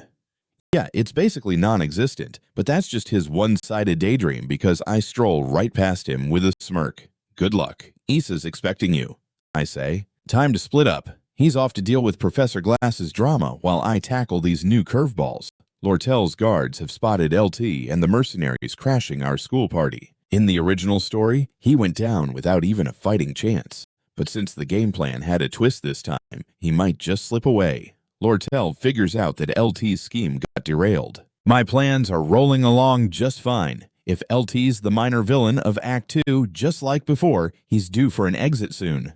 I signal Ziggs to take the right path since he's got a direct line to Aya. And then there's Tai. He's got to settle the plot in the end. Only Tai, equipped with all his skills, can face off against the big bad in the finale. Professor Glass is conjuring a magic tower that practically touches the clouds. That pressure must be like cooking under a blazing sun, right? But Tai's got this. Last words, good luck. Just as I'm about to lay out the next plan, Yaneka hits the brakes, suddenly remembering how I walked out there all wobbly trying to confront the Golden King a few days back. She doesn't want to witness my next epic fail. And hey, this is LT Trading Company's mess after all. And she's not wrong. This is totally their circus, not mine. But I need to handle this huge issue myself to feel at peace, even if I can't say that out loud. Luckily, Lortel needs both Yanuka and me to help snag LT.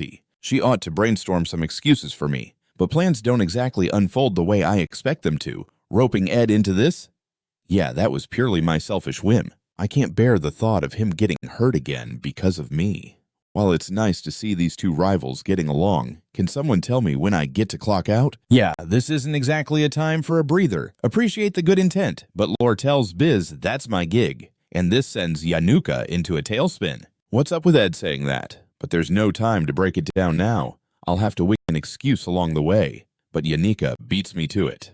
Could it be about the contract you signed with Lortel's trading company? If that's the case, it really is your mess, right? Hearing this, I get hit with a moment of realization. Spot-on Yanuka definitely ranks as the second-year brainiac. Her quick thinking is top-notch. When I step outside, LT's crew is already waiting by the entrance like it's a stroll in the park. Looks like some of the trading company's folks have already jumped ship on Lortel, which is why they dragged her in front of Elta. And just like that, the people sprawled on the ground launch a surprise blitz on us. But don't underestimate Lortel. She's fierce. Who would have thought LT would actually dare to send mercenaries to invade the academy? Then a bunch of mercenaries surround us like we're in an action movie, and LT gives the chilling order, leave no survivors. All the arrows zip straight toward Yaneka and me, but she's ready with a wind barrier that blocks them like a boss. Having learned from last time, LT shows up ready for battle this time, hauling out a fancy magic gadget he whipped up ahead of time. Thanks to Bareilles' snobbery, this gizmo can totally mute all the mana around us for a whopping 10 minutes. Remember that night butterfly flower Alvara used before? Well, this is basically its fancier sibling. Sure, it takes a bit to kick in, and it's got major flaws, but let's be real, it's still a pretty nasty piece of work. As if we weren't already on the losing side during the activation, we seriously can't expect to bulldoze our way past some hardened mercenaries. And let's not forget, everyone here is a mage. It's wild how a third-rate bad guy who should have pieced out at the start has already shaken things up this much in the world. Trust me, I know it's my fault. And this dude, he's a mini-boss. If he sticks around, who knows how much more chaos he'll inject into this world. LT, the glitzy king of Act 2, is a villain who's destined to exit stage left after Lortel pulls a fast one on him. This guy even offed Lortel's real parents, doing whatever it takes to bask in his own sunshine and riches. A true definition of villainy. But honestly, I've got no hard feelings toward him. The reason LT is playing the ultimate block is just to stay alive. But listen, I won't let him stroll out and I won't sugarcoat it. I'm not doing this just to fix the mess I've made. Call me selfish if you want. Because guess what? This is my story. With that, I gently set Lucy down. Time for her to wake up. And all she does is give off an aura that puts everyone on ice. Classic Lucy, right? As someone who's read the great mage Groot's last work, Lucy's got insane raw talent and a sprinkle of cosmic blessing. Groot wanted her to remember 3 things. 1, don't go off in people left and right. 2, while she's at Sylvania, she better take her studies seriously. All the mercs LT hired quickly realize Lucy's overpowering vibe and freeze in their tracks. These battle-hardened mercs have made it this far because they can sniff out danger, and right now, every instinct is screaming for them to halt. But the younger bunch, they're oblivious to the strength gap. Just like before, even though Lucy's a mage, she's not itching to cast spells. Instead, she harnesses her jaw-dropping mana into pure physical force and unleashes good old-fashioned mayhem.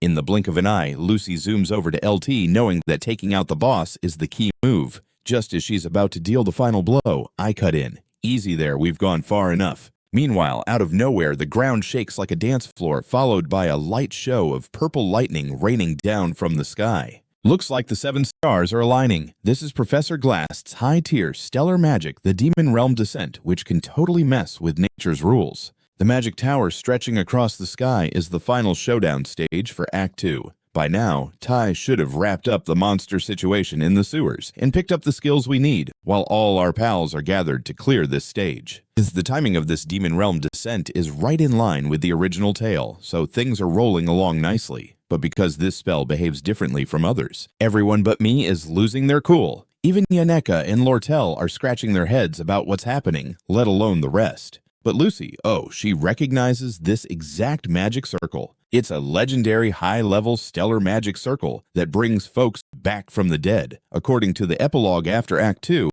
Lucy will wake up groggily and spill the beans about what's going down. In the original story, Lucy should be napping up on Professor Glass's rooftop. If she's tossed into the first stage of the plot as backup, Professor Glass, backed into a corner, will tell Lucy that the big shot resurrected with stellar magic isn't Sylvia, but his own student Groot. This twist flips Lucy into the enemy role, and suddenly the player's cooperation crumbles like a stale cookie, leaving only Lucy's shadow disappearing into the sewers. Act 2's Lucy never allows players to come out on top at this stage. Even if all sorts of experts and veteran players dig for hundreds of hours, they won't find a way to beat Lucy in Act 2. I'll try everything I can to sidestep disasters from variables that don't exist in the main tale. Plus, I truly believe those variables can sometimes flip those unfortunate endings we think are set in stone. Meanwhile, LT quietly flips the switch on that magical device just when he's convinced he's muted all our magic. He has no clue that I'm about to hit him back with a windblade, because I'm also a twist in the plot, but still, I can't stop that type of force. No matter how epic a legendary tier device is, it can only suppress mana to a point, like trying to bail out an ocean with a teacup. It's impossible, Lucy. She's like a freight train. LT's experience doesn't stand a chance against veteran mercs. Lucy is now basically declaring LT's doom to the Golden King. Right as she's ready to wrap it up for LT, I flash her a signal to hit the brakes. If you can't bear to get blood on your hands, maybe it's time to let it go. Lucy gets it, but she's puzzled about why I care whether LT lives or dies. That thought reminds her of that old dude. Ed said something almost identical, so Lucy halts her attack, but the look on her face says she still wants to go there. I know she can't let this go. So I ask, are you sure you won't regret this? Honestly, I don't expect her to answer. Groot's last message to her was, "What's lost is lost." It's a bummer those who lose must merely grow stronger. So, I sure hope Lucy toughens up, and right after her quiet little nod, she pulls a Houdini and vanishes. Once that's wrapped up, the mercenary crew packs up and skedaddles from the academy. Meanwhile, LT. I pass him over to Lortel since she needs to have her own face-off with him to tie up loose ends. I take off like a rocket towards Sylvania's tallest skyscraper, Triss Hall, the kickoff point for our epic saga where Professor Glass snatched the sage's crib and where Ty took off after him, kickstarting his own adventure. This is where mine's about to hit the brakes. Knowing Lucy like I do, I have a hunch she'll be right here, a spot with the best view of all Sylvania, since Lucy believes Sylvania is Groot's legacy. Right now, she's still yapping with me like I'm just some NPC in her game. I already told you we're fresh out of dried meat. Then she pats the space next to her. I have a flashback from back then when I wept rivers for what felt like eternity. But eventually I stopped wallowing in the sadness. So I pop the question, why's that? She takes her sweet time thinking it over. Turns out she just figured that time mends all wounds. Lucy understands that even if she brought Groot back to life with top-tier stellar magic, he'd still kick the bucket one day. He was already on good terms with death. If I resurrected him, he'd probably be mad enough to check out again. Talking about reviving him, just my own selfishness bubbling up. So I hit her with another question. Are you really cool with all this? Even if I shouldn't be saying this while trying to talk her out of it, it's still something I gotta check. Lucy's always wanted to bring Groot back, and her flip-flopping is probably just something she cooked up on a whim. If she changes her mind yet again, heaven knows what kind of mess we could end up with, so I need to nail this down. Meanwhile, she calls out to me. Just when I think she's about to nag me about dried meat again, she leans into my shoulder instead. I was just about to ask what she wanted me sitting beside her for. Guess that answers my question. After all this chaos, it's going to be tough to find someone who's as committed to studying stellar magic as Professor Glass is. The dead are gone for good, and the lost totally lost. Lucy gets that now. Meanwhile, in another part of town to guard the altar, Professor Glass conjures up a giant's body, an ancient stellar magic weapon, a golem using Aya as its host. And now we're cruising into the home stretch of the plot. Though Ty might not have the firepower to tackle this solo, he's got his loyal buddies by his side. With their help, Ty is set to rescue Aya, who's trapped inside. Professor Glass, well, he's already zoned out from paying attention to the world outside. His teaching gig has been all about curriculum research and stellar magic analysis until he bumped into Dovici, who was itching to learn ultimate magic, and Claire, who's always butting in on everything. Even though she caused her fair share of mix-ups, Professor Glass never threw shade at her. The dean of the magic department would pop over for some tea, and when he rose to headmaster, nothing really changed. He thought if he poured himself into work, those painful memories would just vanish. Spoiler alert, it didn't work that way. Closing his eyes, the darkness brought back flashes of his most treasured memories. At that moment, Professor Glass taps into minor time reversal, and poof, all his wounds are healed, while Alvivara and the others are left paralyzed. Lucky for everyone, Ziggs shoves Ty out of harm's way. Professor Glass, because nobody can stand in the way of his magic. But just then, a fresh twist pops up.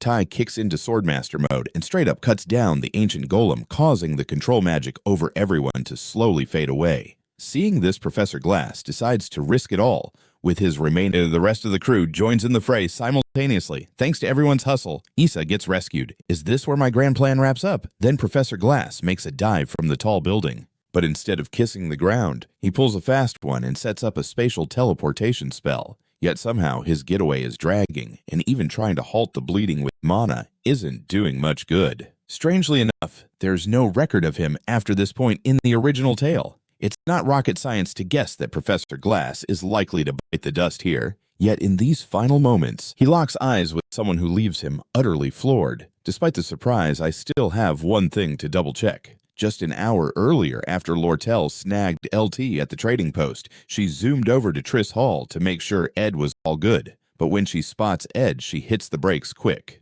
Nope. Just then, Dovici and Claire emerge from inside. But wait, what's with the tears? Then Yannicka races onto the scene. After she learns about the stellar magic fiasco, she flashes back to when she was hanging out in the woods, where the spirits murmured about magic like this. Only back then, there wasn't a magic tower in sight. And this little tidbit was totally skipped in the original narrative. So now I'm torn on whether I should go check it out. But if even the wannabe boss LT had that kind of knockout power, we're left wondering what kind of domino effect it could have if a heavyweight like Professor Glass doesn't retire gracefully. So I plan to dig a little deeper. This leads us to running into the escaping Professor Glass. At this moment, but I don't share his sentiment. Didn't you see this coming? Professor Glass admits, I was definitely too hasty.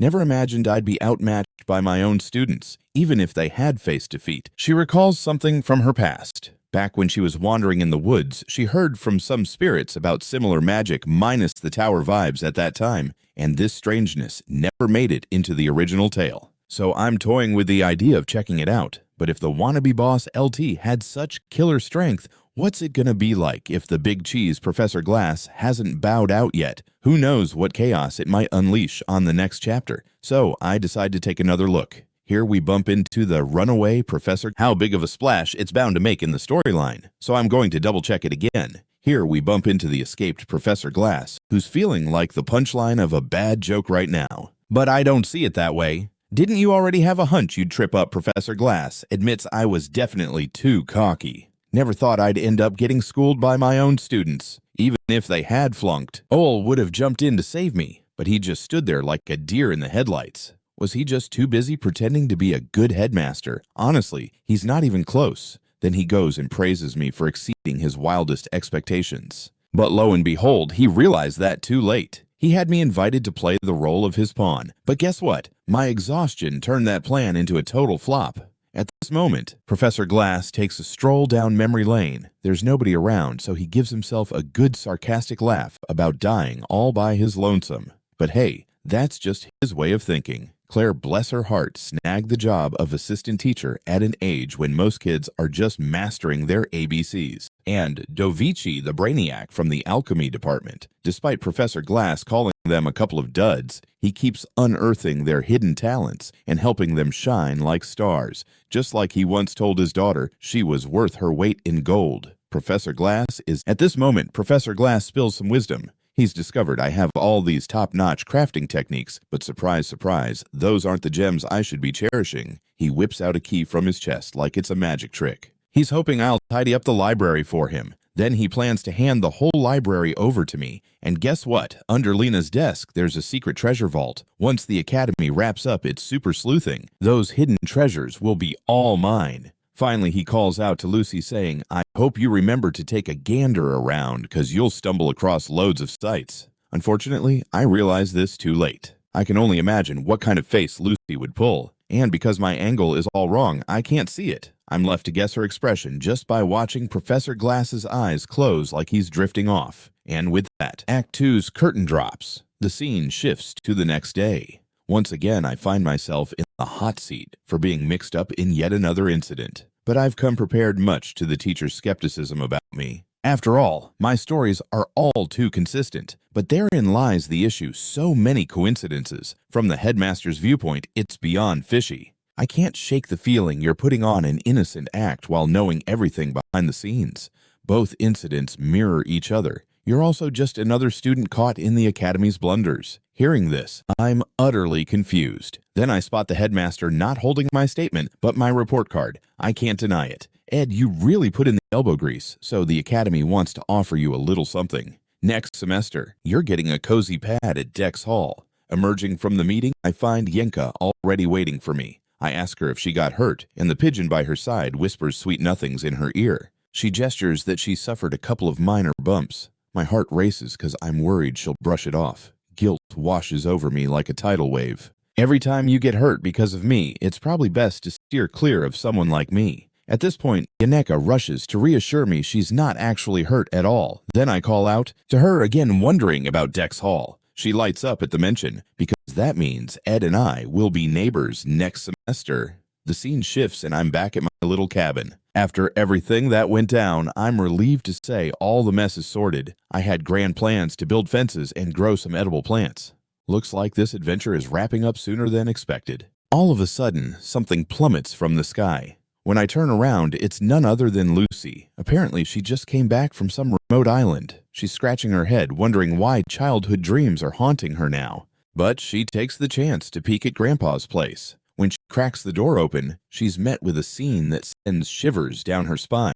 Guess what? It was all a dream, soon enough. Lucy snaps out of her dream, and there's a maid ready to whisk her off to school. But Lucy's too busy to care. She jumps right into high-level teleportation magic, wanting to ditch for the northern forest. When she lays eyes on Ed, a wave of cozy security washes over her. But another part of her worries this bliss won't last forever. And just like that, she takes a tumble. But I'm not even paying attention to her. Cats are a puzzle wrapped in fur. They won't let you control them. Just when you think you got their number, they go all aloof. But the moment you ignore them, like they're not worth your time, boom, they're back all cuddly and clingy.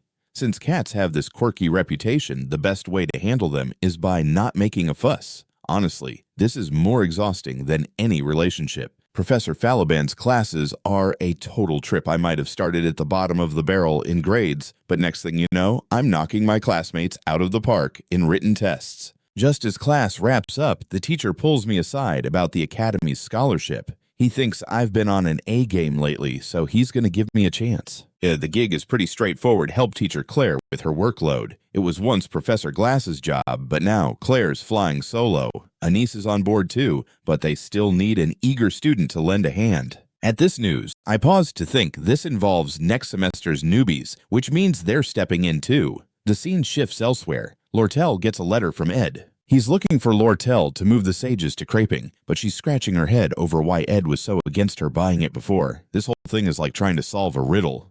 But one thing's for sure, Ed is totally on board with whatever she asks of him. As long as she has his backing, everything falls into place. Plus, there's no need to fret about the camp because it's semester's end, which means that Ed is game for whatever she throws his way. As long as she's got this, everything else is a piece of cake. Plus, she's got zero worries about the camp's semesters wrapping up now. She shouldn't be the only one hustling. I mean, Yaneka and Ed are probably juggling their own craziness too. But you know what? Has her doing the nervous dance, Lucy. That gal isn't likely to have any earth-shattering news anytime soon. Just thinking about it. And boom! Her pen suddenly snaps like a sign from the universe that trouble's brewing. At that moment, Lucy, who normally plays the mute card, pipes up with, "We're running low on firewood." Now that's a head-scratcher. Why on earth would Lucy drop such a random knowledge bomb? To be fair, she's not wrong. I've been slacking on the cabin upkeep since I'll be crashing at Dex Hall next semester, which means my interactions with her are about to take a nosedive, and maybe the whole vibe will settle down. Just then, I hear a familiar voice barreling toward me. It's Yanuka, who's on a mission to drop by a few more times before winter break, because she had a blast here, plus she can lend a hand with my move. Need a hand, I'm your gal. Aren't you swamped with stuff? And honestly, she's got a point. It's time I dive into Professor Glass's hidden loot. Then Yanuka hands me the application form, which she's already filled out to show me how it's done. But right then, Lucy steps in like a jealous guardian. This is the first time I've seen her act all out of sorts. She looks scared stiff at the thought of me taking that application form. Since that day, the oiliest hall manager has been on a mission to keep Lucy looking fresh. But today, she looks like she rolled out of the dorm in her PJs at dawn. Yanuka can also sense something's off. She catches Lucy giving her the stink eye. Over the next few days, Lucy shows up bright and early like it's her new job. Even the other students think it's weird. I swear she's got it out for Yanuka. It's not straight up hatred. It's more like she's scared. What's got her so jumpy? But honestly, I've been slammed with things to do too. Gotta relearn the basics of magic like it's finals week. Just then, Lucy mumbles, "If I bail." What's your game plan? I need to light those fireflies because it's getting really chilly. Even though I'll be heading to Dex Hall later, that's still a ways off, and we need to check the library first. At that moment, Lucy's giving me the puppy eyes, hoping to tag along. It's a puzzler, but I guess I'll let her join in. Lucy suggests using her magic to zip me down there, but I shoot that down. I need to see if I can handle it solo first. There are all sorts of gadgets here. Looks like I'll be making a return trip soon. Before I know it, I stumble upon the treasure spot Professor Glass yacked about. And why was he clutching that key, like it was a gold nugget at the end? As soon as I swing the vault door open, a blinding beam of light bursts out like a disco ball. I can't believe something like this was buried here. The magical engineering doohickeys I pestered Lortel for should be ready to roll soon. I'd better fetch a ladder. If I hadn't been busting my chops with stamina training, I doubt I'd even make it halfway up this thing. Lucy's giving me this confused look about what I just snagged. It's an ultra-powerful, legendary trinket, the Golden Phoenix Ring. This baby can twist time, shoving the mana from my future self directly into my present self. Basically, I can now swipe power from my future self. In theory, I could fire off fancy high-level magic right now. But I've got to play it cool, because poor control means there's a heavy toll, and I can only whip it out as a last resort power-up. If I'm not using it for combat, but instead to make contracts with spirits, I could theoretically hook up with high-level spirits. But let me tell you, there's a huge gap between Yenka and me. It's not just about being highly sensitive. Her mana is off the charts. For a newbie spirit mage like me, I barely have 1 or 2 spirit slots, and chit-chatting with lesser spirits takes a mountain of practice. That's because my mana level is on the low end. Even if I could strike a deal with high spirits, there's a risk involved. Professor Glast wouldn't waste his time. Sure, he said helping out folks with unclear talent is a crime. This thing is designed to shatter any mana limits. That's precisely why Professor Glast was into shiny magical engineering ticks. He kept it all hush-hush, holding on to it until the very end. This had to be a surprise waiting for his daughter. As I climb back up, Lucy calls out to me. Turns out she followed me because she's dying to ask me something. You're not planning on going to Dex Hall, are you? I wasn't ready for Lucy to pop that question, but I'm feeling pretty neutral about it. Should I dive into Dex Hall or stick with the great outdoors and camping life? If I jump into Dex Hall, life will definitely be a breeze, since this frigid winter air is no joke. Lucy knows where I'm leaning too. Then she feels it's about to rain. Lucy has this knack for sensing rain like a weather wizard based on the clouds and the sniff of moisture in the air, but she can't nail it every time goes. This isn't who's to say what splashes down will be pure raindrops, but after the long rainy season, you start feeling it's about to rain even when it's long gone. Then I give her a look, and I'm like, I've got way too much going on right now, and I haven't even prepped the firewood for winter yet, so swing by and give me a hand when you're free. And didn't you say the firewood's running low? At that, Lucy lunges at me and can't help but ask if I'm being for real. Truth is, I've pondered this for quite a while. After all, I've totally gotten used to my camping gig. And if I spruce up the place a little more, living here might just be 10 times better. And that's how Act 2 wraps up. Get ready, folks. Act 3, with its wild twists, is about to officially kick off. Closing my eyes. And if I spruce up the place a bit more, sticking around should be even sweeter. Act 2 wraps up like this. Act 3, with its added challenges, is just about to kick off. As I close my eyes, I've got a whole slew of memorable moments jotted down. Pena strutting around like he owns the place as student council president, the dramatic showdown between the princess and Lortel, and the awkward sight of our main crew stumbling into the academy as wide-eyed freshmen ready to make new enemies. And let's not forget about our ultimate showstopper on this stage, Lucy Merrill, the final boss of Act 3. This is serious business, but for now, I'm shoving my worries aside like last week's leftovers. Even after this next chapter wraps up, I'm betting we're both going to come out of it unscathed. The reason I'm so confident I've yet to catch Lucy pulling her, I'm totally upset face in any scene or storyline. Winter likes to swoop in like an uninvited guest. Sure, snow can feel cozy, but all that white stuff means my to-do list just got longer. With scholarship stuff on tomorrow's agenda, I really need to wrap up my work today. I also need firewood to keep from turning into a popsicle and food to stave off the hunger demons. Since I kicked my dorm life to the curb, the academy is helping me out with a tuition discount, which is like winning the lottery. Whenever I think about taking a midday nap, Lucy has claimed my bed like it's her personal throne. In the past, I would have flung her out like a rag doll, but it's a snowstorm out there. And despite her magical defense against freezing, I just can't bring myself to toss her out into the Arctic tundra. Time to seize the opportunity for a little magic practice. Meanwhile, over in another corner, Yaneka is indulging in afternoon tea with her roommates. They've invited her out because it's crystal clear that she's head over heels for Ed. Ed has been cleaning up his reputation slowly but surely, but they're worried she might get stuck in a one-sided love spiral. Clara catches wind of Yaneka's dilemma and puts on her detective hat, announcing that she's about to hit rock bottom in the romance department with her one-sided crush. Even the spirit watching her as Clara gets anxious that Ed might get scooped up by another lady. She wishes Yaneka would find a way out of this mess, but Anise couldn't disagree more. Clara deserves a medal for boosting Ed's reputation, seeing as Yaneka is smitten with him.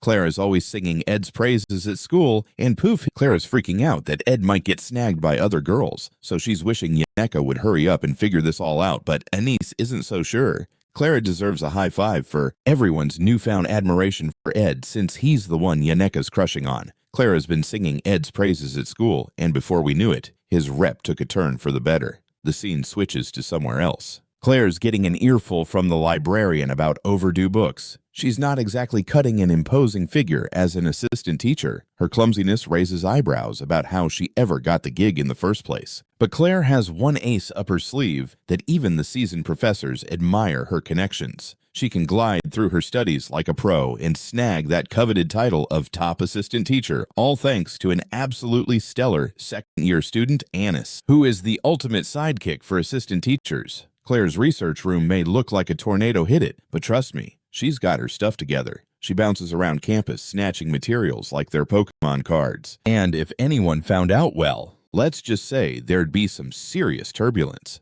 But with a charming smile, she throws everyone off the scent. Aside from Yaneka and Clara, no one has a clue about her true nature. To Anis, relationships are all about leverage, so she's on a mission to decode Ed's personality and backstory. She idolizes Lortel and plans to use any tool at her disposal for survival. While she might not stack up against Lortel's strength, Anis has her own tricks. Through her sleuthing, she uncovers all of Ed's past dirt, the Roth Staylors, one of the Empire's elite families. With one son and two daughters floating around, he's second in line, meaning he's certainly living the good life. But she also finds out Ed's got all the classic noble bad habits. Would anyone like him be interested in a sweet and sunny girl? So she's on a quest to dig deeper into Ed's. Elsewhere, I bump into Belle over the winter uniform situation, desperately needing her fashion expertise. Belle, being a saint, assures me it's no trouble because managing Lucy's shenanigans is a real handful. Just as the headmaid is scrubbing my uniform, she catches a whiff of Lucy's lingering scent and notices what would she do if she weren't a headmaid. It also seems she's very impressed with how respectful I am toward her. I can't help but nod. I'm just used to it. Honestly, ever since she became headmaid, she's practically an institution in the school staff scene. I'm not nobility or so I truly don't feel right treating her casually. But she believes I should chill with her a bit. After all, I'm way easier to deal with than the young ladies she manages, but who am I to meddle in those matters? Just then, I noticed that the previously wrecked buildings have all been spiffed up. Apparently 7 fresh faces are. One has already been confirmed, and I'm guessing she means Ed Roth Staylor. Looks like holiday chaos is on the way, since Ed's younger sister is about to make her grand entrance. Time to hold on tight. The scene jumps to Ziggs, who shows up at my cabin for another training session. He's scratching his head, wondering if I'm really sticking it out. I nod happily because I've got to master at least intermediate magic before school kicks back off, and I'm planning to hit the books here. Just then, he places his hand on my forehead because he can feel that my mana reserves are running on empty again, thanks to my practice with the Phoenix Ring, but that's a secret Ziggs doesn't push though. He just knows I've got my reasons. His greatest strength is being straightforward. The moment I say I have my reasons, he'll let it go without a fuss. Originally, Aya wanted to swing by the cabin with Ty to apologize, but knowing this choices that aren't mine to meddle with. Just then, I noticed that the wrecked buildings are all patched up, so 7 fresh faces are moving into Ophelia Hall this time, and one's already in the bag. I have a hunch it's about Ed Roth Staylor. Looks like my holiday is about to be a real headache because Ed's little sister is rolling in. Now, flipping to another scene, Ziggs shows up at my cabin for training again. He looks puzzled. You're staying here, even for the holiday. I nod because before school kicks off again, I need to get my magic game to at least the intermediate level, so I plan on hitting the books here. Suddenly, he places his hand on my forehead, sensing my mana is totally drained again. That's from me. Practicing with the Phoenix Ring, but I can't spill the beans on that secret. Still, Ziggs doesn't pry. He knows I've got my reasons. Ziggs is straight as an arrow. As long as I say I have my reasons, he won't ask questions. Originally, Aya wanted to come over with Ty to say sorry, but knowing this is my secret hideout, he kept it under wraps. And I'm having him pass along a message. No need to say sorry or anything because I'm not losing sleep over it and there's no bad blood on my end. Then I toss a bag of coins to Ziggs because I need him to help tidy up the soul library. I really can't find the time right now. The scene shifts to the next day as we're gearing up to welcome the new students. Claire has been at it for 2 days straight, so Anis will take over the next tasks. The freshman placement exams were supposed to be handled by Professor Glast, but this year it's our assistant teacher Claire who's got the reins. Just like before, I naturally know the results, except I didn't think Clevis would throw his hat in the ring. Anis simply delegates work to both of us because she wants to sneak some one-on-one time with Ed. Clara and Yenka both forgot one crucial detail. Ed has the looks of a total heartthrob. After checking out his profile, I spent an entire night dissecting what his ideal type would be. If he can't resist my charm, he's just a frivolous guy. If that's the case, I'll make sure he goes solo from Yaneka. The scene switches to the northern mountains. After walking a short distance, Anise says she's feeling a little worn out. Seeing this, I have no choice but to pause for a brief break. Then she explains there might be some confusion about me. This leaves me scratching my head. Yanuka and I are tight, so I'm worried bad folks might pull a fast one on her, but I'm not losing sleep over it. We need to wrap up this work and move on. You've been an assistant teacher's aide forever. That must be a drag. Then Anise grabs my arm lightly, but that's all right, because you're here with me. Then she spills some details about her past. She definitely gives off a vibe of being super capable, juggling everything from the finances to other stuff all by herself, but she doesn't strike me as the mushy kind.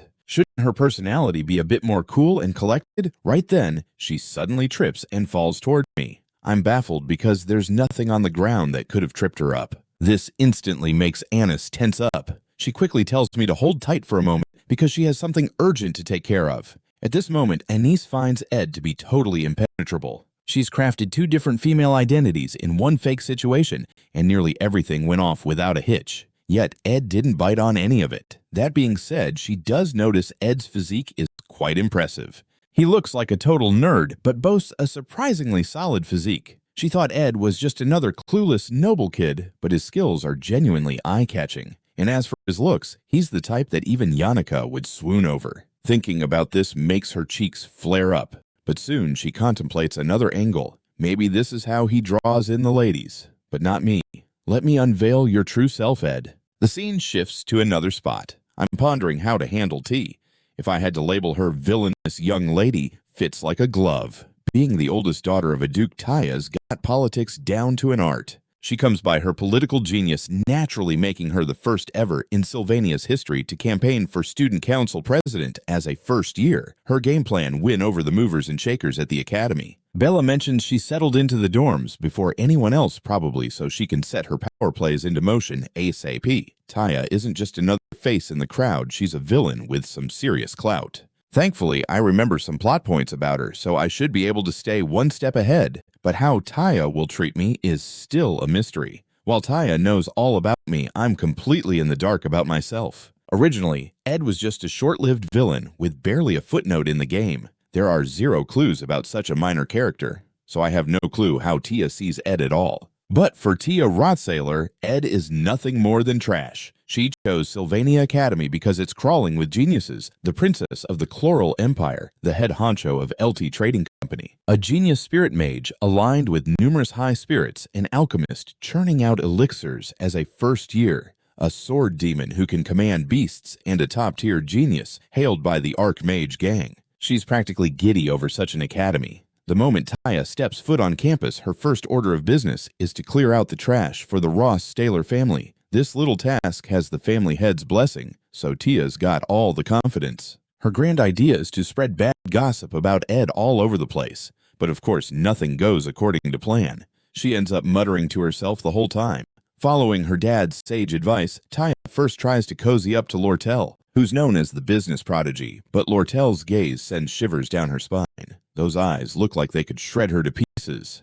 However, being Ed's sister, Lortel doesn't let her fury show. The scene shifts to the next day. Most of my to-dos from the past few days are ticked off the list. Last night, I plowed through 2 intermediate magic books, and my first day of scholarship work at the academy is in the books. But Anise has been grinding way harder than I have. Since I can't tap into mana right now, I'm stuck mastering theoretical knowledge. I can't even ignite firewood at this point, but she's probably hogging the blankets inside right now. Though she used to pop up in the most unexpected spots, I've gotten wise to her sneaky ways. I yank back the blanket and haul her out. The firewood quickly bursts into flames. Just then, she grabs my collar because she wants to enjoy the outdoors too. In the meantime, Lucy sniffs me out. She picks up on a strange perfume. I flash back to yesterday's events. Working alongside Anise must have left some of that floral scent on me. Then Lucy realizes my mana is missing. She thinks I'm feeling under the weather again, but after checking, she finds out that my mana is just fine. It seems working with Anise must have left some of that floral scent on me. Then Lucy notices my mana is missing. She thinks I'm feeling under the weather again, but after checking, she realizes that my mana has not disappeared at all. Something's definitely lurking around here. Then she calls out to me again with this bizarre request that's got me scratching my head. Can you pat my head? I can't say no. Lucy comes off like this adorable little kid. Lucy totally digs the head pats. It makes her feel like she's floating on a cloud, but then, like a sitcom character crashing the party, Lortel shows up all disheveled, and with a mountain of issues she insists on sharing face to face. Lortel, of course, spots Lucy lounging around like a lazy cat. Meanwhile, over elsewhere, Taya is busy kissing up to upperclassmen and showering them with all sorts of treasures. When Ziggs hears her family name, he just has to interrupt her. Taya picks up on this intense mana radiating from Ziggs and thinks, yep, I want him on my team. You're Ed's sister. This suddenly sends Taya into a panic, thinking Ziggs might just throw her a beatdown. But surprisingly, he beams at her and hands over the essential tools first years need to survive. These should be the complete toolkit for them. After this little exchange, they both finally chill out. Just then, Hila remembers what Taya said about wanting to deal with Ed, but to Ziggs, that seems totally mundane. I mean, sibling rivalry is practically a tradition, right? Plus, Ed can be a real puzzle. Anyway, if you ever need help, just find me in the second-year building. Ed and I are pretty tight. Taya's left totally flabbergasted. Nothing makes sense. Seriously, this is not at all what she pictured going down. The scene shifts. Claire is running on empty, but a niece tells her to chill out. After the freshman exams, everything will fall into place like magic. Claire just can't help but admire how capable these young whippersnappers are. She's been hustling for 2 days, but feels like she accomplished zip. After Anise checks things out, she realizes the third-year students and first-year Clavis really dropped the ball. Claire's got to redo everything herself. But Ed, oh, he's a different story. Not only is he a document wizard, but his work ethic is off the charts. It's hard to believe he's a noble. To say she's not shocked would be a colossal understatement. He's much deeper than he looks. Just then, Claire waves Anise over to share a little secret. Following the Ileo Hall incident, she snooped around on Ed for a bit, and what she found was a lifetime of struggle. I mean, seeing his living situation really puts things into perspective. His grades are top-notch, too. Even Professor Glass gives him the thumbs up, plus he managed to contract spirits all by himself. Claire observes that Anise and Ed share some pretty similar vibes. Anise thinks long and hard and figures out he's actually a solid guy, even more competent than she ever thought, and she can't help but notice that he's got a good physique too. But then Anise has an epiphany. Wait a minute, she's been missing something major, contracting spirits in such a tiny window of time. No way. This means Yaneka must have helped him. If that's the case, those spirits might spill all the tea to Yaneka. Anise suddenly goes blank on how to explain that, just as she feared the spirits deliver the news to Yaneka. Yaneka's heart sinks when she hears this. On one hand, her dearest buddy, on the other, the love of her life. And at that very moment, an unexpected guest appears. Taya knows Yaneka's the ultimate spirit mage and decides to drop by because Lortel gave her a tip about Yaneka. Even though she's unsure why she's really there, Taya goes anyway. But something definitely feels off about Yaneka. Wasn't she supposed to be sweet and super easy to get along with? Instead, Taya feels like she's just walked into a demon convention. Just last night, Lortel swung by my cabin again, all concerned about something crucial. But right now, she's way more focused on Lucy snoozing on my lap. What's the deal with Lucy sleeping there? I reply, hey, it is winter, you know. Lortel freezes at that. What if Lortel rushes to switch gears? Actually, I didn't come here just to chat about magic supplies. Now, I'm all kinds of confused. Then she whips out the sage's tome like it's a magician's trick. Still playing coy, huh? You said it yourself. If I brought the sages home, you'd take care of any request. As a merchant, at least let me cash in on this deal. I sense trouble brewing because I worry Lortel might just pull a fast one. But Lortel gives me a secret sign not to fret. She won't put me in a jam. All I need to do is stand beside her. Then it strikes me that we're in the middle of Act 3. The showdown between Princess Pena and Lortel is just around the corner. Pena, the destined rival in Lortel's journey. According to the original plot, she'll become student council president and take over the school before expanding her reach even further. This power is going to be her launching pad for the future. In Act 4, the darker side of the Roth Staylor family is about to be revealed. Lortel knows the Academy is going to split into 2 factions, and now she wants me to take her side. I'm fully aware of how this story goes. The outcome hinges on the protagonist's choices, so this really isn't my circus, not my monkeys. I tell her plainly, even if I stand with you, it probably won't change a thing, right? Lortel gives a nod. Sure, your backup won't swing the game, but so what? I'm not stressing over political implications. As long as you're my partner in crime, I'm all good. Lortel, dazzling with that plotting smile, is truly a girl with 1,000 faces. But can she keep up this cheeky charm too? The next day rolls around. School's taking a break, so no scholarship work is on the agenda today. I wanted to sleep in, but my habits wake me early. Lucy, my trusty sidekick, is up with the sun as well. Last night I had a long chat with Lortel. One thing has been nagging at me. Lortel picked up on Taya's sour attitude toward me, but she brushed it off as typical sibling rivalry, introducing Taya to a bunch of folks who she's probably seen already. And just as Lortel guessed, she'll for sure come hunting for me, my blood sister in this life. Rivalry, and introduced a whole crowd to Taya who's probably met them all by now. And just as Lortel predicted, she'll definitely come looking for me, the sister who shares her blood in this body. I have no clue if our relationship is cruising along or headed for a wreck, so I'm totally unprepared. Long time no see. I brought some goodies, but her voice sounds all jittery. Is she worried, scared? What's up with that? But hey, at least she doesn't seem to be plotting my downfall. Maybe I've been too saintly at home. Looking at me, Ty remembers how Ed was that haughty, snobby, noble jerk who treated all the help like they were just tools for his grand plans. But that nasty image is now switched up entirely. I'm so stoked about the gifts Tia brought. Technically, I'm like exiled from the family and can't even call myself your brother anymore. But here you are showering me with presents. How do I even thank you? I'll whip up a warm cup of tea for her. I heard you've been hanging around the academy for a hot minute. You must know loads of folks. Ta nods, but says she only knows Ziggs Lortel and Yaneka. The moment Yaneka's name pops up, Ta's face turns pale. What's lurking behind that expression? I know for sure she's met Yaneka. That's the sweetest person ever. Ta nods like a bobblehead.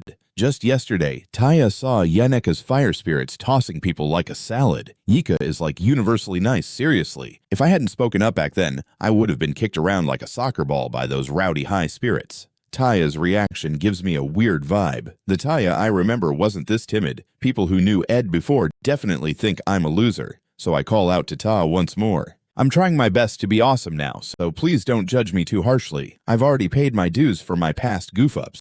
While I can't undo those mistakes, I just want to say I'm sorry. And good luck with your student council president campaign. Not that this will actually happen since Taya's not cut out to be president. She's just a villain to make Pena look better, but she's the first family member I've run into. I can't read her expression. Who knows how our relationship will play out? The scene pulls back as Taya heads back to school. She knows Ed's true colors, so she assumes he's just acting. But yesterday she almost got roasted by the spirits just for saying a few mean things about him. Yaneka looked ready to blow a fuse. Seems Yaneka really has his back, but she thinks it's a little off. Sylvania is where the elite hang out. No matter how good Ed is at acting, he'll be exposed sooner or later. Just then, Taya spots a girl nearby who popped up at Ed's cabin yesterday. Lucy strides right up to Ta, standing on her tiptoes like she's trying to grow a couple more inches. You're Ed's sister, right? If you're in a pickle, just let me know.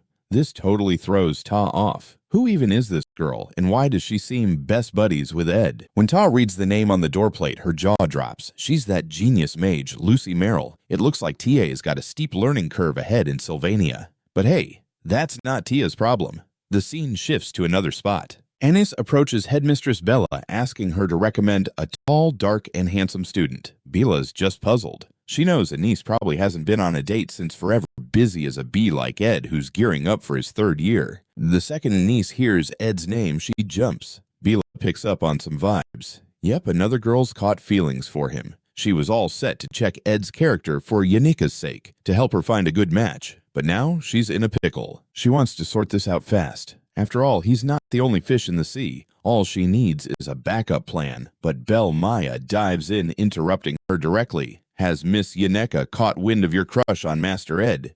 Plus, hunting for a replacement would totally disrespect the person involved. Anis bumped into Yaneka yesterday, but no hellos exchanged. The air was thick with awkward vibes. And, oh yeah, the placement exam is just around the corner, which she has to proctor with Ed. Anis is sweating bullets thinking about facing Yanuka. Meanwhile, Bella figures there might be a silver lining for Yaneka. After all, Yaneka's kind and genuine with everyone. The real dilemma is Yaneka being too perfect sometimes. That's not all it's cracked up to be. Bella knows Anise is acting out of protective instincts, worried Yaneka might fall for a bad apple. Meanwhile, over yonder, Yaneka shows up at my cabin. I can sense something's up. She seems unusually quiet today. Something must be bothering her. I retreat to my room and brew a cup of hot water. When I step outside, snowflakes are falling like it's a winter wonderland. I tell Yanuka she can spill whatever's on her mind. But Yaneka insists she's not ready to talk. I tell her not to push it, though I sometimes overlook it. Yanuka's campus life can't be a walk in the park either. She looks like a little critter in trouble. I just can't turn a blind eye. Winter's not over yet. Honestly, surviving this winter with just one blanket and a campfire is like trying to bake a cake with no eggs. But hey, spring is tiptoeing in right. The scene flips to the following day. While the family head is off doing his thing, the Roth Staylor family has remained chill. But then, tragedy strikes the eldest daughter and heir. Alvin kicks the bucket. And after a new heir steps into the ring, everything changes. What's Ed really like behind that suave facade? You know what they say. Power reveals a person's true colors. After snagging his meager inheritance rights, he dropped the mask and let his conceited self shine. To T, he's just a lost cause. His time at home left TA with some serious scars. If she wasn't related by blood, she might have been on the receiving end of his bull. Facing this whole mess, Taya felt totally helpless. But finally, when that guy got the boot from the family, she seized her chance. Now Taya's eager to prove she's more than just a last name. But Yaneka says she doesn't want to talk about it. I tell her not to force herself, though I sometimes forget. Yanuka's life on campus is actually very difficult too. She looks like a small animal in distress. I simply can't ignore her. Winter isn't over yet.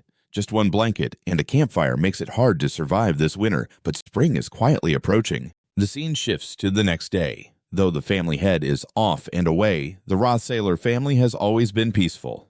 However, the eldest daughter and heir, Alvin, died. And after a new heir was appointed, everything changed. What kind of person is Ed really? As the saying goes, when someone holds power, you can see their ugly side. After obtaining his insignificant inheritance rights, he revealed his arrogant face. To T, he's a hopeless scum. His time at home left an indelible shadow on her. If she weren't his biological sister, she would have been beaten by him too. Facing this situation, Taya was completely helpless. But she finally got her chance when that guy was expelled from the family. So Taya wants to seize this opportunity to prove herself. So her master plan hinges on the placement exam. The big day arrives, and for some reason, Anise is acting like my personal space nanny, keeping me a safe distance away. She's got her reasons for being all standoffish. Unlike the last test in the northern forest, this one is set among the majestic eastern mountains.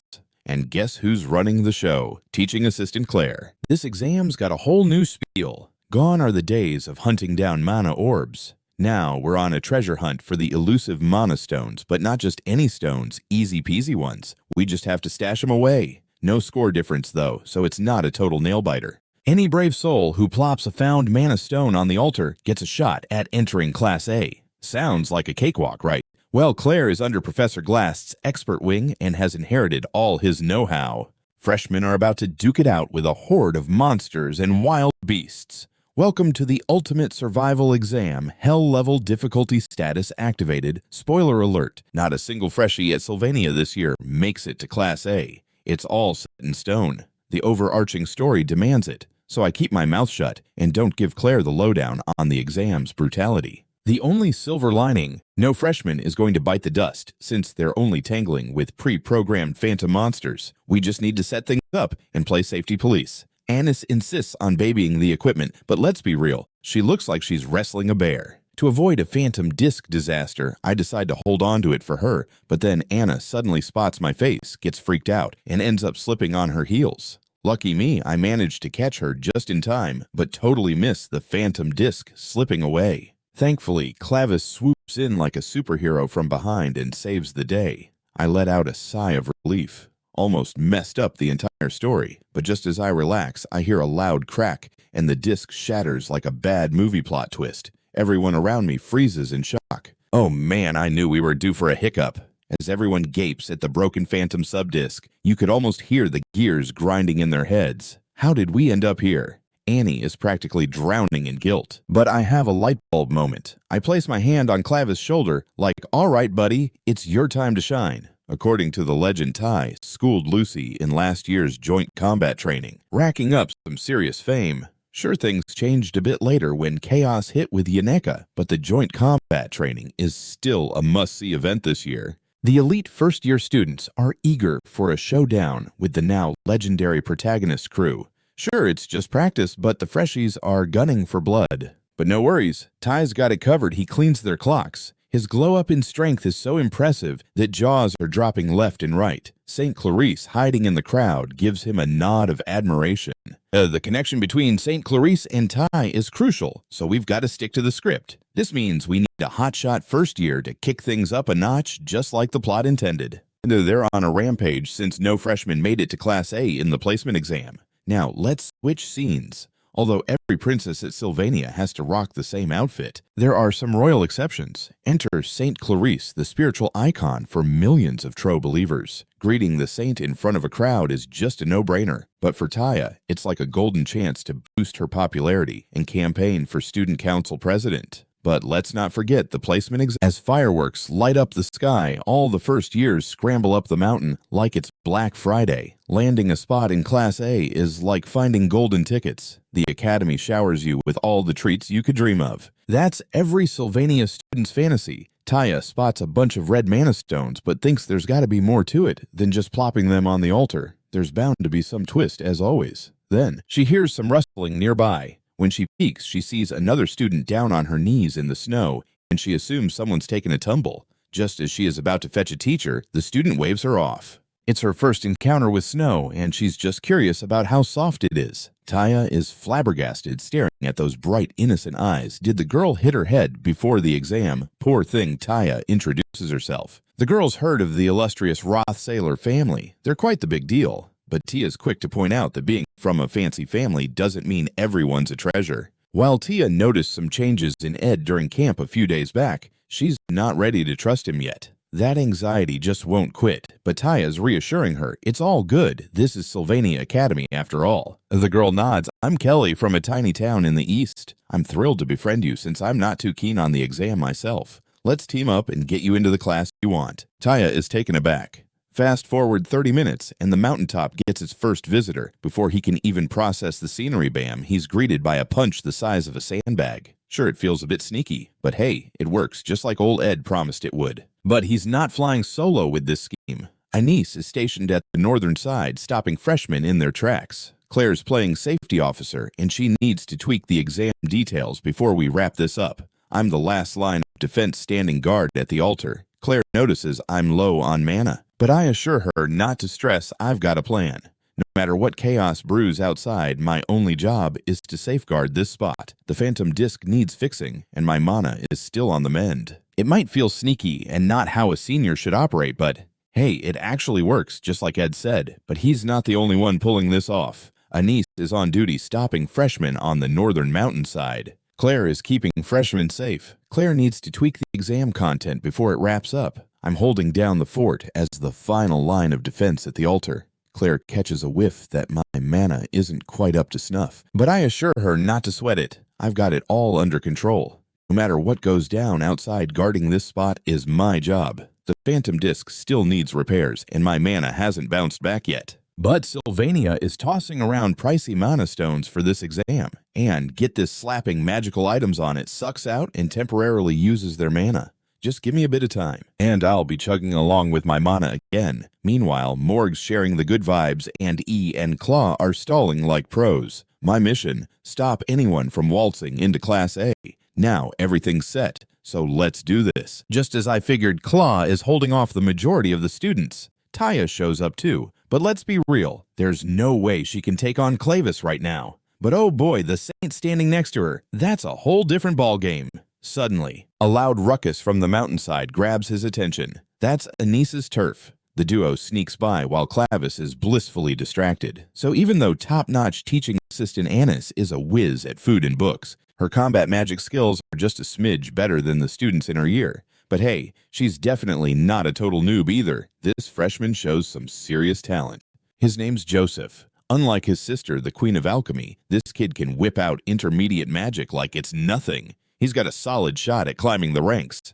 Finally, Anise has no choice but to let him through. Anise had the whole placement exam down to a science, but she knocked over the most crucial piece of equipment and got stumped on what to do next. And hey, it was Ed who took charge. He didn't complain one bit, but instead threw out the best ideas. Can you believe she couldn't even juggle this much? It's a real kick in the pants for Anise, making her feel even worse about herself. Meanwhile, here comes my first visitor. You're aware of the exam rules, right? Just toss the mana stone on the altar, but I ain't making this a walk in the park for you. Joseph's got his eyes peeled, and his little chat with Ed is just a stalling tactic. He spots the phantom disc hanging out nearby, and the color, it's throwing him for a loop. Also, no mana is radiating from Ed, and the ground looks like it had a mana workout. I'm the first to hit the summit, but this senior's already burned through his mana stones. That means his total mana is about as low as it gets.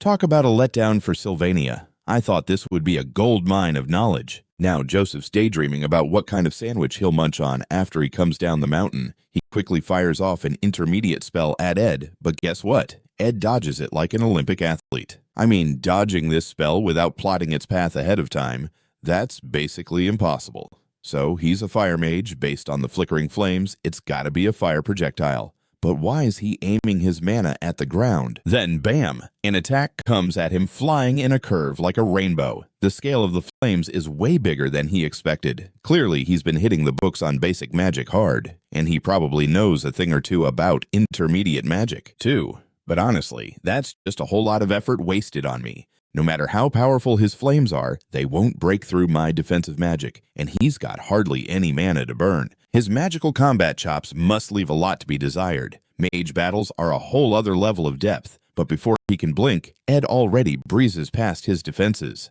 Did you really think mages only tango with other mages? Buddy Joseph's jaw drops. He didn't see that coming. He's throwing fire magic back at Ed. Is he hoping to counter that ice magic of mine? He's probably aiming to create steam and cloud my vision like before, but I'm versed in other elements. So with a flick of my wrist, I cast my fire magic too. At the same time, I activate the blessing of the fire sigil to crank up my fire resistance. Joseph's in disbelief. What the heck? Where'd that dagger pop out from? But hey, my casting speed is still on another level. In a split second, Ed decides to back off because he's gearing up for a rampage spirit technique. Next thing you know, Joseph's sent flying. There's no way he can outrun me, so he must have hidden the spirit form in the flames on purpose. He's thrown just 2 moves and still has a whole heap of tricks up his sleeve. Who on earth is this guy? Joseph hastily tosses the mana stone aside. I'm done for. When I turn to leave, he unleashes intermediate magic at me, but I'm ready, and dodging isn't an issue. Still, Joseph's not one to throw in the towel. His fist smacks into my face. Joseph's dedicated his life to mastering magic, so his punch packs less punch than a feather tickling me. I swing back, win Wolf's protection, 1 hit, and he's sent soaring. This time it's game over for him. I'm pretty satisfied with his performance. I just know him better than that. Before he passes out, he wants to know who I am. Ed Roth Staylor, then Onus hauls him off. The scene shifts elsewhere. Ella asks Ziggs why on earth he picked the magic department instead of the combat department. Ziggs thinks the chief position isn't much to brag about. The current combat head honcho in second year is Clavis, and beating Clavis is like trying to outswim a whale. But just at that moment, Clavis gets sent flying by a single hit from a first-year prodigy. What kind of technique was that? Soon, Clavis is out cold. When Taya and Kelly hit the summit, they freeze in place. The last hurdle is her own brother. I quickly shout, "Give it up! Even though you're my sister by blood, I won't show you mercy." Taya is totally shocked. This aura is way stronger than your average grad, and he's got a high spirit on his side. Kelly's warning them that they can't take him down. Taya's brain starts creeping them out with scary memories. But if she leaves now, it would mean absolutely nothing changed. So she's not backing down. She's got a mission and a sense of responsibility. In Taya's mind, Ed was the ultimate noob fighter who couldn't even swing a sword right. How can someone who couldn't even handle basic magic suddenly be rolling with a high spirit? So she thinks this must be some wild trick. All she needs to do is take down that spirit and the illusion will poof away. But means nothing has shifted, so she refuses to throw in the towel because she's clinging to a mission and a duty. In Taya's memories, Ed was a complete joke of a fighter who couldn't even swing a sword. How could someone who flunks basic magic suddenly be a high spirit? So she's convinced this must be a trick. She just needs to knock out that spirit and poof, the illusion disappears. But things aren't quite what she pictured. The spirit literally freezes them in place with just one exhale, because we're dealing with a serious high spirit here. Both of them are whisked away faster than a pizza at a kid's party. Is this dude really Tia's brother? Kelly thinks nobles are all about looking sharp, flashing, toothy grins and being the epitome of class. But when she finds out that this totally opposite dude is Roth Staylor's kid, Kelly's brain says, the demon Tia warned us about. She caught on earlier that Tia has a major vendetta against him, so she figures it'll be fun to help Tia teach this guy a lesson. When Tia realizes Kelly's up to help, she's more confused than a goat on AstroTurf. Right now, things are looking dicey, and Kelly just said she's not up for the exam. Tia nods in agreement. Normally, I'd be fine and dandy, and you're the first friend I've ever made. Under normal circumstances, Tia would think she's rambling, but on the way to the altar, she saw something jaw-dropping. Kelly whipped out some mysterious power and sent an upperclassman hurling like a bad aim at a carnival game. What blew her mind the most was that Kelly, who seemed as timid as a mouse at a cat convention, actually took the initiative. Next thing, Kelly dashes right up to Merida. She's trying to snag some attention because she can use the Holy Law's blessing. When the target's under enemy attack, it sets off a sacred spell of intermediate level or higher. Even though Merida faces some backlash, Kelly still gets launched like a football. Just when you think it's game over, Tia pops up right beside me and sends a basic spell my way. I'm sent flying, but surprise, it's just one of my illusions. Seeing this, Tia picks up on trouble faster than a cat spotting a laser pointer. Then she uncovers it's the Phantom subdisc. Suddenly, a flurry of attacks rips through the air right in front of her. Tia's totally gobsmacked. He couldn't even hold onto a sword before, and now he's working a bow made of mana, like he's Robin Hood. Is this guy really Ed Roth Staylor? Just like when she felt powerless as a kid, no matter how hard she tries, the outcome stays the same. In that moment, I call out to Tia, "You've put in more work than a dog chasing its tail, but I've got my own mess to sort out. After all, I can't go easy on you just 'cause you're my sis. If I did that, knowing how you are, you'd be fuming, wouldn't you? Even though it was just a mirage, you still gave your all to take me down to the wire. I'm really starting to see you in a whole new light." At the same time, Tia notices the tie clip she gave me a few days back. The old Ed would have never donned something like that. She realizes her brother has actually changed. Seeing Tia tear up, I'm baffled. It's just not making the cut for Class A. Is it really worth crying that much? Then Kelly rushes in to defend her, thinking I'm the mean kid on the playground. Meanwhile, Claire hollers at me. The test wraps up now, and since Clavis has completely crumbled, she needs my help. Hearing the test is over, Kelly finally exhales, but her voice sounds different, like it's been on a roller coaster. Sounds like her shape-shifting magic is wearing off. She quickly realizes it went down during the earlier brawl. This is some fancy magic artifact the high priest handed her. Kelly's sweating bullets right now, because if her true self gets outed, her school life might as well crash down like a house of cards. Young Clarissa's had two kinds of dreams. The daytime daydream was planted by High Pontiff Bellio, and there's another one. She schooled Clarisse on how to see the world. Adele was the gal who ran the sacred fire at the church, but she pieced out calling herself a romanticist. She told Clarisse about all sorts of wild ideals in life. Rather than the prayers of a million believers, she longed more for just one person to treat her right. After Adele took her leave, Clarisse would visit all the places mentioned every night in her dreams, finally getting cozy with someone. This vibrant journey clashed sharply with her pure white life. Burdened with this yearning, she waltzed into Sylvania Academy with her identity cloaked. No one gives a hoot about a stranger lounging on a wooden bench soaking up the sun, and Clarisse is quite okay with that since nobody bows to her or looks up like she's some kind of queen.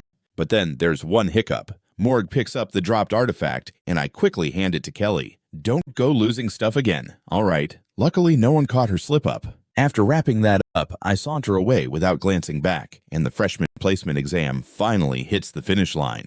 Ed's reassembled the plot like some sort of literary magician, but hang on, there's one tiny insignificant flaw. Because of this hiccup, Kelly gazes at Ed against the sunset with eyes as sparkly as rubies. She distinctly heard Ed using honorifics just seconds ago, but then his words shifted. Does he know who I really am? Time speeds right into the evening. I finally snag a moment of peace, but Merida won't stop chit-chatting in my ear about life wisdom. Yannicka said he can talk a mile a minute. I didn't buy it at first, but now I see it's true. He thinks that while I'm dead serious about work, I'm neglecting my health, so he suggests that I, the blockhead, should jump into a relationship. And isn't there a kind, cheerful, close buddy around Morg's nodding along? Are these two plotting together? But Morg doesn't seem like the type to spin tall tales. Unlike Tayton, Morg and Marita don't have a top and bottom vibe yet, Morg still seems skittish around high spirits. Then I shift the topic. Got any idea what's up with Yannicka lately? Marita knows Yannicka hasn't spilled the beans, so he can't drop the details either. But he gives me a wink not to stress, because letting her experience stuff here and there ain't so bad. She needs to learn a lot of things through this journey. After saying this, Marita gets ready to leave, having drained a ton of my mana. My current mana is barely enough to keep a high spirit summoned for a long stretch. If I'm not using my own magic, then who's got my back? Actually, when I think about who signed a contract with Merida, it's pretty obvious, right? I can't say this is the coziest spot for a snooze. Right now, Lucy is just staring at the sunset like a lost puppy because she's not a fan of the empty cabin, hence her little stroll outside. But I know Lucy's real game here. And guess what? This spot is the grand finale of Act 3. The shaky St. Clarice starts to recognize the darkness hiding in her faithful followers and begins to get a little skeptical about the whole deal. To put Clarice on trial, the Trow loyalists head to Aiken Island. The folks at the Academy are totally clueless about the behind-the-scenes drama and are just taking the High Pontiff's word at face value. Whether it's Princess Pena or Lortel, even our dear hero crew and the head honcho are jumping on the bandwagon. In this tangled drama, every sword is aimed at the same target. She's determined to protect Aiken Island just like her master asked her to. Up there, she's looking down on everyone, like she's the queen of the world. Even though she's labeled a heretic, she's got no beef with it.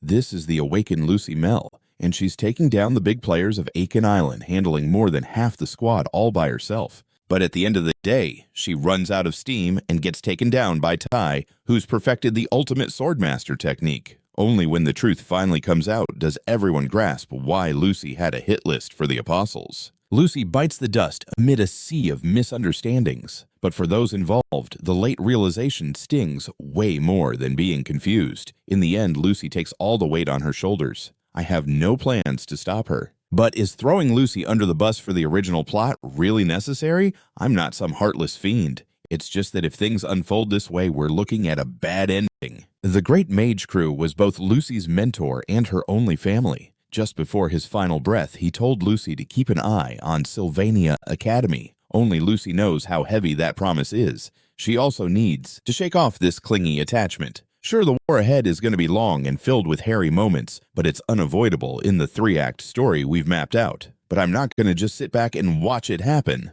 Meanwhile, Lucy's giving my leg a pat because she's recently come across a little something. Seems like she's a bit scared of being all alone. I can tell she's pondering what's next. After all, when winter rolls in, I'm going to take a little getaway from the cabin, but I'll give her the heads up. Fast forward a few days, and Clara's on the hunt for Belle with a surprise. Everyone usually mistakes Anise for some high-born lady, but Clara is actually the daughter of a count. Coming back to school, she's brought goodies for her close pals. What she doesn't know is Belle has a deep-seated dislike for blueberry pie because for her, blueberry pie is basically like chewing on a mouthful of dirt. Meanwhile, Clara's catching on that something's off in the air between the two.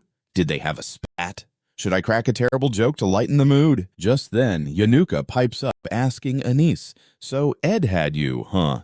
Lucy inevitably gets caught and hauled back by the head maid because there's a blizzard on the way, and Lucy is the most likely to try to sneak away. So Belle keeps her eyes glued on Lucy with special attention. Anyone oblivious might think it's a dramatic farewell for the ages. At this moment, Belle suddenly throws a question at me. "Master Ed, are you really planning to weather this week-long blizzard here?" Because she's worried my tiny cabin might get blown away. Honestly, I'm concerned the cabin might take flight during the blizzard. I'm also tying down the roof and securing it to the ground, making sure my hunting gear is all sorted, because during the blizzard week, I'm set on hitting the books about magical engineering at the Soul Library. Then I assure her not to fret, because I've already scoped out a cozy spot to ride out the storm. But she looks like she's got a whole mess of things swirling in her mind. Next, Belle calls out to me once again. She recalls the awkward situation with Anise a few days back, but is at a loss on how to bring it up. All she can do is wish Ed good luck. Now, on a different front, Yannicka can't hold back her curiosity and asks if Anise got snagged by Ed. Hearing this, Clara looks totally thrown off, but judging by Anice's face, I get the feeling there's a major mix-up happening. Before she can spit it out, Anice confesses outright. You got it. I did try to flirt with Ed because honestly, that guy seems totally unreliable. He looks like a player through and through, so I thought I'd put him to the test. Don't you worry though, he's definitely not my type, and he's such a self-righteous pain. I honestly have no clue why anyone would find him appealing, and dating him is off the table for me. I'm really sorry about this. I put the moves on that dude without giving you the heads up. Learning this, Yanuka's tears flow uncontrollably like a leaky faucet because she's not sure what gave her the right to feel jealous. Is she crossing the line here? But don't worry, I'll assure you, his feelings for you are definitely more than just pals, but not exactly lovers. Hearing this, Yanuka can't get mad at all since Anice did this for her sake. Seeing all this, Clara finally lets out a sigh of relief. I thought you really were falling for Ed. But Clara then quickly picks up that there's something off because Anice's face is looking kind of strange. She then finds a way to get Yanuka to take off first. You probably haven't explored the northern forest in a while. So Yanuka dashes off excitedly. Meanwhile, Anice calls out to Clara. Can you set me up with a guy? If that's not happening, let's break all the rules. What if you and I go on a date? Hearing this, Clara is left utterly speechless. I've never even thought about that. Right now, Anice is feeling like she's about to lose her mind, but if I keep my distance from him, maybe these feelings will just fizzle outright. But then something else crosses her mind. Clara asks the two of them to keep helping as student aides because their performance has been nothing short of stellar. Anice feels like she's losing her marbles, but if I don't see him, the feelings should fade right. But before long, she thinks of something else. Clara asks them to keep being student helpers because they've been crushing it, especially Ed. Now she has nowhere to play hide-and-seek. The scene flips to a different angle. I've graduated from a rookie apprentice to a pros at magic. I've also tuned into mana sensitivity and successfully paired up with Morgan and Meridita. I've got room for 2 more spirit buddies. Last time she visited, she was the poster child for gloom. Now hearing this, Yaneka is all blushy and awkward. Did that really happen? My memory's a bit fuzzy. Every time I see Yaneka, my heart does a little happy dance. She's the sole individual whose friendship isn't scripted. Next, I whip out the Golden Phoenix ring. I spill the beans about my ring and my big plans ahead. So it looks like signing up intermediate spirits will have to hit the brake. But hey, congrats regardless, because bagging your first high spirit is basically like a magical birthday bash. After that blizzard wraps up, student council president voting shenanigans will kick off. Tia has her sights set on her own goals. How's your relationship with your sister? Not sure. It's what you'd call good since I was unceremoniously booted out of the family before. But hey, she's my sis by blood, so I'm keen on getting chummy with her. We're not exactly BFFs, but she's still got us. Next, Yaneka gives my sleeve a little tug. She's all curious about what gifts Ta likes. Is she more of a present person or a foodie? This leaves me scratching my head. Did something happen with tea? Yaneka really isn't the best fibber. Feeling guilty, she fumbles for 3 seconds before spilling the whole tea. But it's nothing too scandalous. The scene, that super scary third-year upperclassman has Kelly feeling like something's off since he casually switched to honorifics. So Kelly wonders if she misheard, but he definitely used fancy talk. Does he know my big secret? Right now, Clarice is sweating. Scooping up intel about Ed is a piece of cake, since all the freshies are buzzing about this enigmatic upperclassman. Word is he hangs out in a little shack in the northern woods. That blizzard's gonna keep anyone from leaving for at least a week, and when it clears, a brand new semester kicks off. Waiting that long to watch, she can't stand the idea of losing the freedom she fought tooth and nail to snag, so off she goes to meet that dude. Will St. Clarice find herself in hot water? The scene shifts again. Claw's life has been a gloomy black hole since day one. When the Nottingham family threw him to the curb, only his brother stuck around. The most unforgettable moment. That time he stabbed a knife right into his brother's heart. His brother mustered his last breath for something, but the words were lost in translation. Were those final whispers a malediction? Clevis seeks out his trusty assistant Claire to hand in his resignation. Claire raises an eyebrow. Did some other department drag you away? Clevis shoots that idea down, claiming he flunked the exam and caused a ruckus. Still, he's found some satisfaction in his job here. Claire assumed the vibe wasn't cutting it for him. So, you're still cool with hanging around, right? Clavis awkwardly nods. Claire gives him the thumbs up to chill and do his thing since she knows Clavis has got a responsible streak. In the end, Clavis decides to stick around. With just a tad more practice, I'll be using these skills like a pro. For the next week, I'll dive deep into the Soul Library. I had Ziggs lend a hand with tidying up this place. Didn't expect the guy to turn it into a tidy book organizing machine. Elka must have also jumped in with some magic too. I need to give them a trying to wrap my brain around hundreds of crafting methods all at once. Major time waster, so my targets this go-round are Groot's Eye and the Time Hourglass. I'm gunning to make a legendary grade gadget. Once I get the hang of it, I can even take a swing at crafting rare grade gear. I've got I think I left my tools at the cabin right before the blizzard kicked up. Gotta wrap this up pronto. Meanwhile, Clarice is off on her quest to find the cabin. Even though the blizzard's fierce, Clarice is digging this whole adventure vibe. The reason she isn't sweating the possibility of running into trouble, she's rocking that sacred law blessing. If someone's got bad intentions, they'll take double damage. No one here's a threat to her life. But then there's Ed, and suddenly she's got butterflies. He used to be the Roth Staylor heir, so he's likely all blessed up and baptized. Can't kick it into high gear against someone like that. Clarice isn't sure if Ed knows who. When the Notting Hill family gave him the cold shoulder, the only one who had his back was his brother. But the moment he remembers most vividly, that unforgettable second, he plunged a knife right into his brother's heart. Whoops. His brother mustered his last bit of strength to say something, but it came out as a jumbled mess. Were those last words a jinx? Clavis hustles over to Assistant Claire to hand in his notice. Claire raises an eyebrow. Did you get recruited by another department? Clavis quickly shoots down her theory since he flunked that exam spectacularly and made life tougher for everyone. But he's actually pretty happy working here. Claire thinks the treatment could use a little sprinkle of pixie dust. So you're cool with sticking around, right? Clavis gives an awkward nod. Claire tells him to chill out and work here, because she knows Clavis is the responsible type. In the end, Clavis decides to keep his cozy spot here.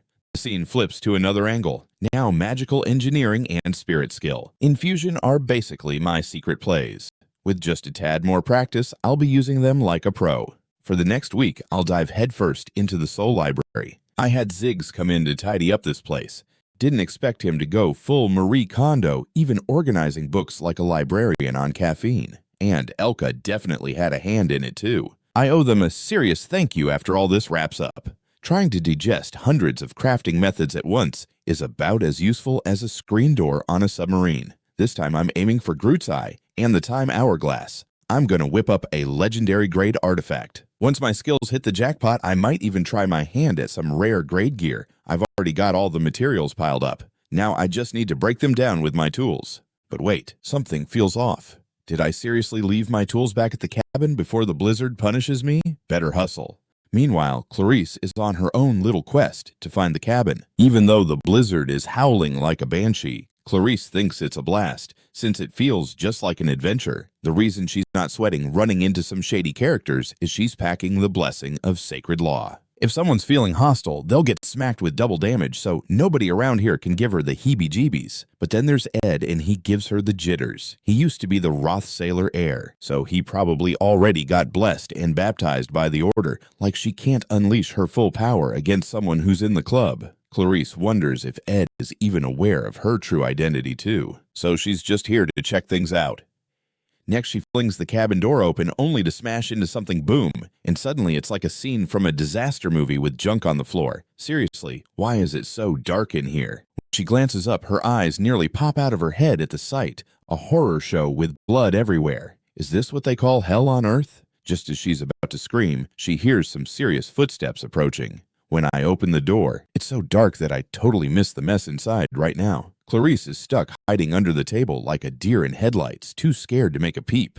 In my quest for whatever, I accidentally send a few tools flying, but hey, I soon stumble upon what I was looking for. Clarice, on the other hand, sees Ed as some heartless monster. While I'm bent down picking up the stuff, guess what? I spot someone hiding under the table. Surprise, it's Kelly! I'm scratching my head wondering what she's doing here. But before I can ask, she zaps me with a holy spell. Talk about an unwanted surprise, I nearly get plastered against the wall. Yikes, that was close. Clarice is losing her mind thinking she just offed someone. She starts kneeling in front of me like I'm some kind of saint, but I cut her off. Seriously, what's the deal with you showing up in my cabin? And just like that, Clarice faints straight away. Meanwhile, I'm drenched in blood. It looks like this cleanup is going to take a while. The scene shifts, and over at the maids' quarters, they realize the saint is missing. If the saint is caught in a blizzard disaster, that's going to rock the nation, but we can't have too many folks knowing because of her sacred law protection. The top priority is to track down the saint. According to the latest intel, she was last spotted heading towards the northern forest. And that northern forest, it's like it belongs to some creepy guy. This dude's romantic life is about as lucky as a cat in a room full of rocking chairs. Anyone who gets too curious about him ends up caught in his web. And if those two lovebirds are stuck in a cabin together, well, you know how it goes. A man and a woman alone, something's got to give. Belle doesn't even dare think further. I need to stop this before it goes south. The saint's in a tight spot. Just the thought gives Belle a headache. Master Ed doesn't know Miss Kelly's real identity, right? Sure enough, headmaid Belle makes her way here faster than a cheetah on espresso. I spill the whole messy story to her. After hearing the scoop, Belle exhales like she's just finished a marathon. Thank the stars, nothing terrible happened. The saint coming here must have had something to do with past events. Even though I was doing my best to act natural, it was still noticeable. Kelly's true identity needs to stay under wraps for now. I can't let her figure out that I'm onto her, though she's already raising her eyebrows at me. What's the game plan? Then I gesture Lady Saint Care to put down that chair. Both of them freeze like deer in headlights. So you knew I admit it. After all, I'm a dedicated follower who's been through the Telos baptism. When that transformation magic hit so close, I realized my stance has always been clear. Stay out of the main character's drama.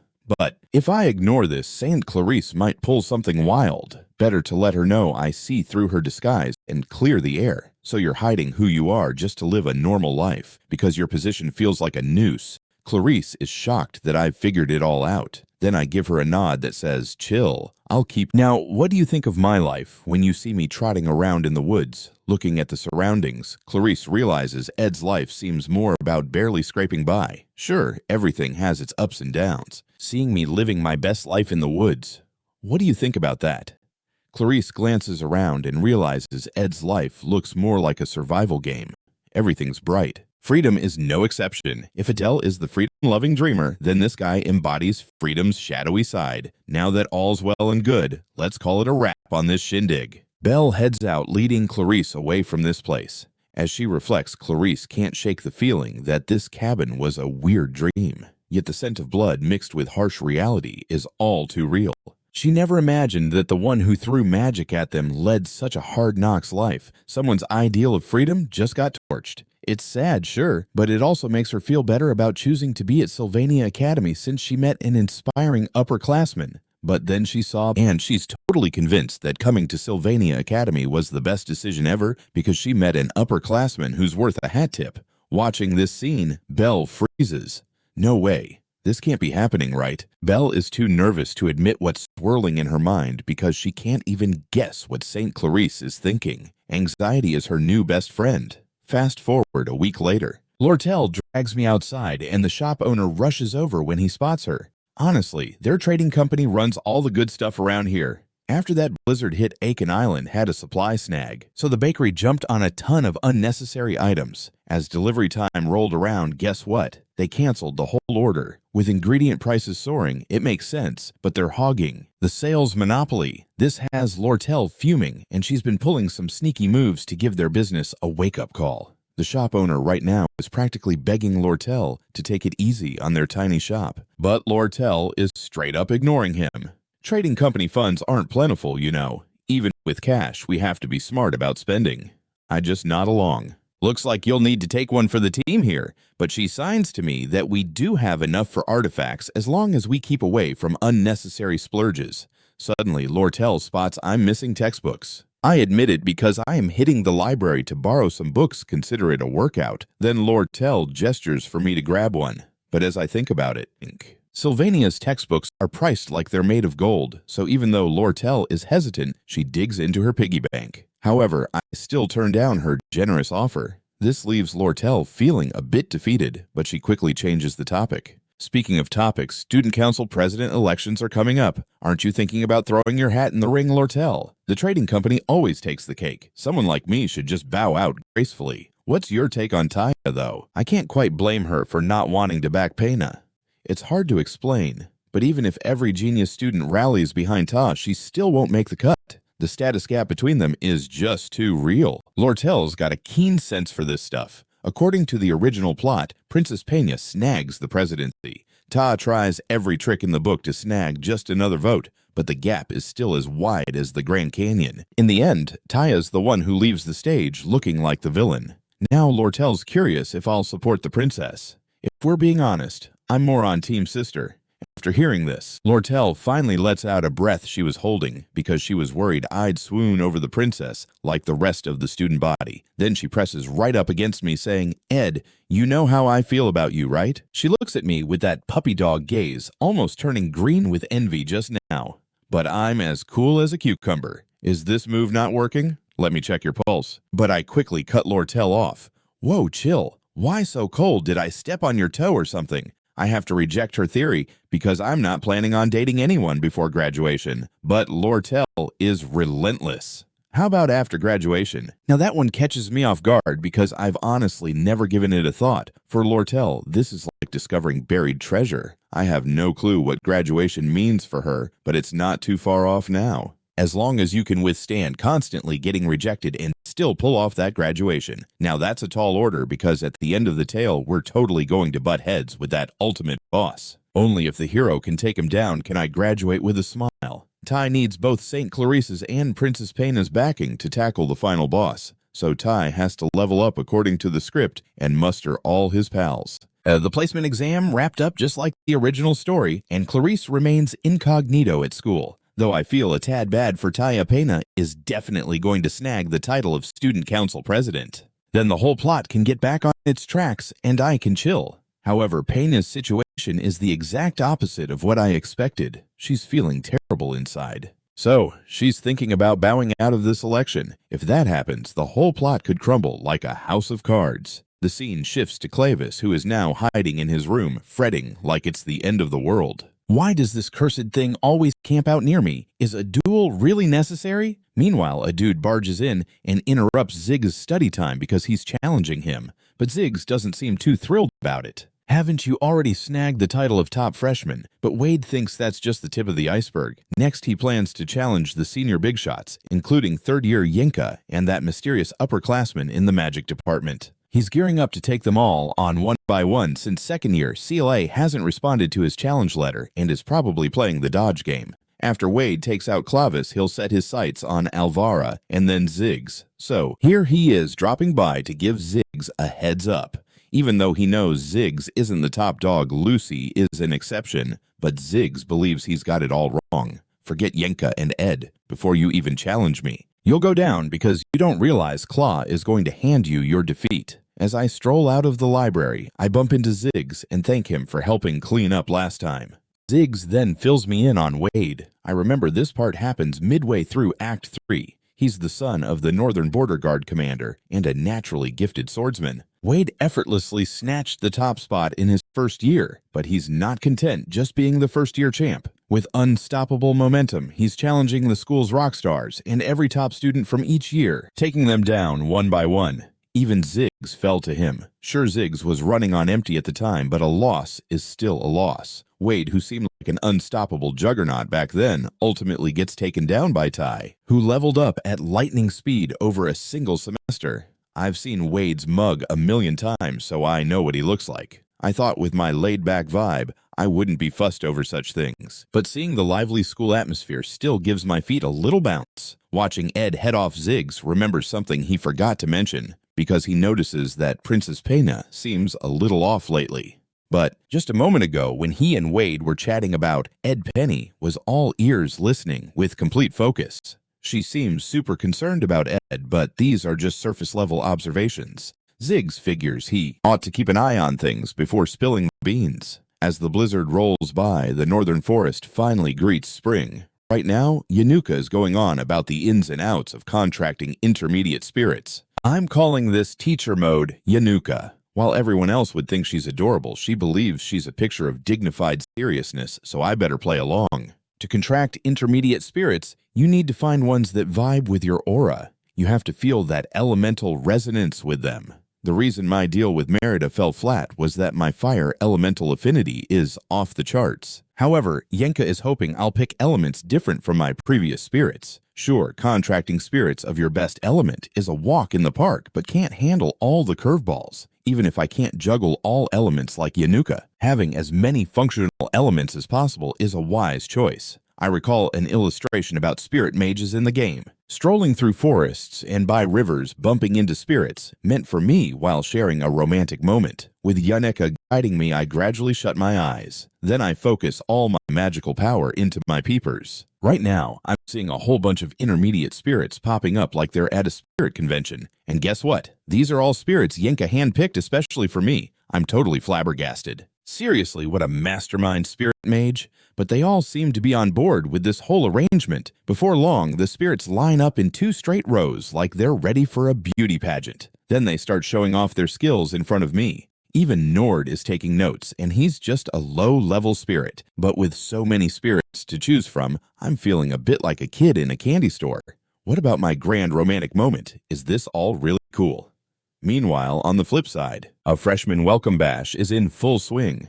But the top-tier student from third year, Yenka, isn't showing up because of some personal jazz. And the reigning champ of the second years, Lucy, is also MIA for mysterious reasons. The teachers are sweating bullets at this event. But guess what? Even with their no-shows, it doesn't matter one bit, because the fabulous Princess Pena, one of Sylvania's elite, is on the scene. Even though the Academy preaches equality among students, she's got royal blood running through her veins. Nobody dares to chat her up casually. In the end, only one brave soul has the guts to speak up at the welcome ceremony. Our boy Wade, heir to the Kaomor family, one of the heavyweights in the sword game, and a top dog. The chess match between Pinea and Wade is all fun and games, but she can't concentrate. Ed is driving her crazy in the back of her mind. What began as a minor annoyance feels more like a thorn in her throat now. He saved Yanuka and built a house out of nothing in the toughest conditions. As time ticks on, his presence just keeps amplifying. Freshmen have taken a liking to him. As he works his tail off in school, his influence skyrockets, and the blunder Pena made gets bigger. Pena is starting to feel like she can't keep dodging this issue. This is bigger than her royal status. Welcome to Sylvania Academy, a place of education. It'll take about 4 days to sort everything out. Then I'm heading for the Northern Forest campsite to find Ed set everything else aside and have a heart-to-heart with him. A weight lifts from her chest. Pena feels rejuvenated, and it's like she's finally welcoming her late spring. But on the 3rd day, the news breaks, Ed is dead. Meanwhile, Taya starts her college journey and lucks out with a cool new bestie. Sure, competing against the beloved princess for the student council, President Gig makes her anxious, but she grits her teeth and pushes through. She also meets Lortel, who's a few years older and totally the definition of a savvy businesswoman. She's not sure if she'll nail the sage's tome, but she's all in for trying. But what blows her mind the most is something completely different. Ed, who was kicked out of the family, seems to have leveled up in determination and hard work. After checking out the letter, Creeping tosses it aside like yesterday's news. He's way more focused on the student council race and scoring Lortel's sage's tome. Everything else is just noise to him. But since Taya might drop the ball on getting that sage's tome, Creeping decides to send some support her way while juggling a few other things. At that moment, Creeping takes off one glove, revealing a spooky hand, which lets him tap into causality, predicting the results of various actions because it gobbles up a ton of mana. He rarely pulls it out. When it comes to major events, he can lock in results through his own actions, confirming what's about to go down. But what he sees in the crystal ball is Ed getting shoved off a cliff. And even though it's his own son, Creeping sees it as a necessary sacrifice. 3 days before Ed's tragic ending, the vote results for the student council president are released. Just like in the original story, TA's popularity is sitting at a measly 5%. Princess Pena isn't just known in the royal family. She's a superstar throughout the Chlorel Empire. If Princess Pena actually runs for student council president, barring any curveballs, TA realizes her chances are about as good as finding a unicorn. Which is a bummer, but she has to let the dream go. Just then, Ziggs swings by, gives her a nod, and assures her she can ask for his help anytime. Her classmates are green with envy. After all, Ziggs is a rock star in the second year. And it's not just Ziggs. Lortel also wants to chat with Ta about the sage's tome. Even Lucy, the most powerful mage in Sylvania, gives her a wave. People with connections really roll differently than us regular folks, even though TA isn't sure why she still manages a grin. Back in her room, she deep dives into thought. She realizes her popularity seems to have skyrocketed out of nowhere. But I haven't done anything special. If I have to point fingers, it must be because I'm Ed's sister. At this moment, TA is hit with a wave of guilt. She always thought he was a total loser, but now it seems like she's the one who's come up short. Meanwhile, her door creaks open. Roth Staylor retainers Caden and Onus pop into view. They're here to help TA tackle the Sage's Tone project and the Student Council President candidacy. But as for the Student Council President drama, she just found out this morning. Princess Pena is out of the race. Now everyone's buzzing about it. I can't quite wrap my head around this new twist, but since it's just an announcement, it could still change. Enter Sage left creeping the mastermind of Act 4. With his elite techniques, everyone knows him as the kind-hearted big man of the Roth Staylor family. Only Princess Pena has sensed the darkness lurking beneath, wielding both royal and academic clout. She's the strongest ally that can rally the troops against creeping as he attempts to sink his claws into Sylvania Academy. The plot must stick to the original story, but she's not throwing her hat in the ring for president. Meanwhile, Yaneka glares at me like I just accidentally insulted her pet goldfish. Are you brewing up another risky idea in that brain of yours? You've put in enough effort already. Whatever wild scheme you've got, count me in. I'm being totally straight with her. Honestly, I think we should just let Princess Pena take the reins as Student Council President. This catches Yaneka off guard. She remembers how Pena totally wronged me after all everyone's rooting for tea. Just then, Ziggs barges in like he owns the place. Is it really cool to stare someone down like that while the sun's still shining? Ziggs is here to spill the beans on why Pena is playing hide and seek. She's like a lone wolf who lost her pack and now roams aimlessly. An alpha whose bad choices sent her pack to an early grave. Even if you shot an arrow at her, she'd just shrug it off. Princess Penny's eyes are like two big puddles of doubt, as if her self-esteem went on a permanent vacation. After reminding me to brace for spring showers, Ziggs takes off. His animal instincts are sharper than a ninja's throwing star. If he's right, the worst-case scenario might just be Princess Pena dropping her grudge against the Roth Staylor family. What's the game plan now? Yaneka seems pretty stoked, though. Rain is perfect for getting those water spirits to cooperate. Tomorrow she's gearing up to wrangle an intermediate spirit by the North Shore. Yanuka's got a point. Let's get done what we can. Meanwhile, Lucy can sense the rain coming in hot. She jumps down from the roof, catching the very first raindrop of spring. When I get back to the cabin, there's Lucy lounging like a royal on a tree stump. Spring's finally here, but all this rain is making leave. The cabin seemed like a quest. A light sprinkle drizzles on Lucy, turning her mood gloomy. I just want these rainy days to zip by. Time speeds ahead to the next day. I'm checking out the northern cliff for the first time. Last time, I made a deal with the intermediate spirit Lilesia. There's no better spot than this for training those water spirit magic skills. Just then, I catch sight of two figures lurking behind me. It's Caden and Onus, the dark side muscle for the Roth Staylor family, sent on a not-so-friendly visit. Seeing Krepping's crew at Aken Island should be like a joyful reunion, but honestly, it's as exciting as a bowl of soggy cereal. Great to see you again, Master Ed, they say, but we got our marching orders from the boss man. Our mission to off Master Ed. But guess what? We've had a change of heart. After snooping around, it turns out you've regained your childhood sparkle. You now have what it takes to make the Roth Staylor name shine bright again across the globe. Go ahead, step into the role of heir. But come on, I see through your smoke and mirrors. Looks like our Master Ed's all grown up Cadan's the Hawk Knight, taking aim with windblades, while Onus is the Bear Knight flaunting a flaming staff. The past Ed wouldn't stand a chance, but after 2 semesters of leveling up,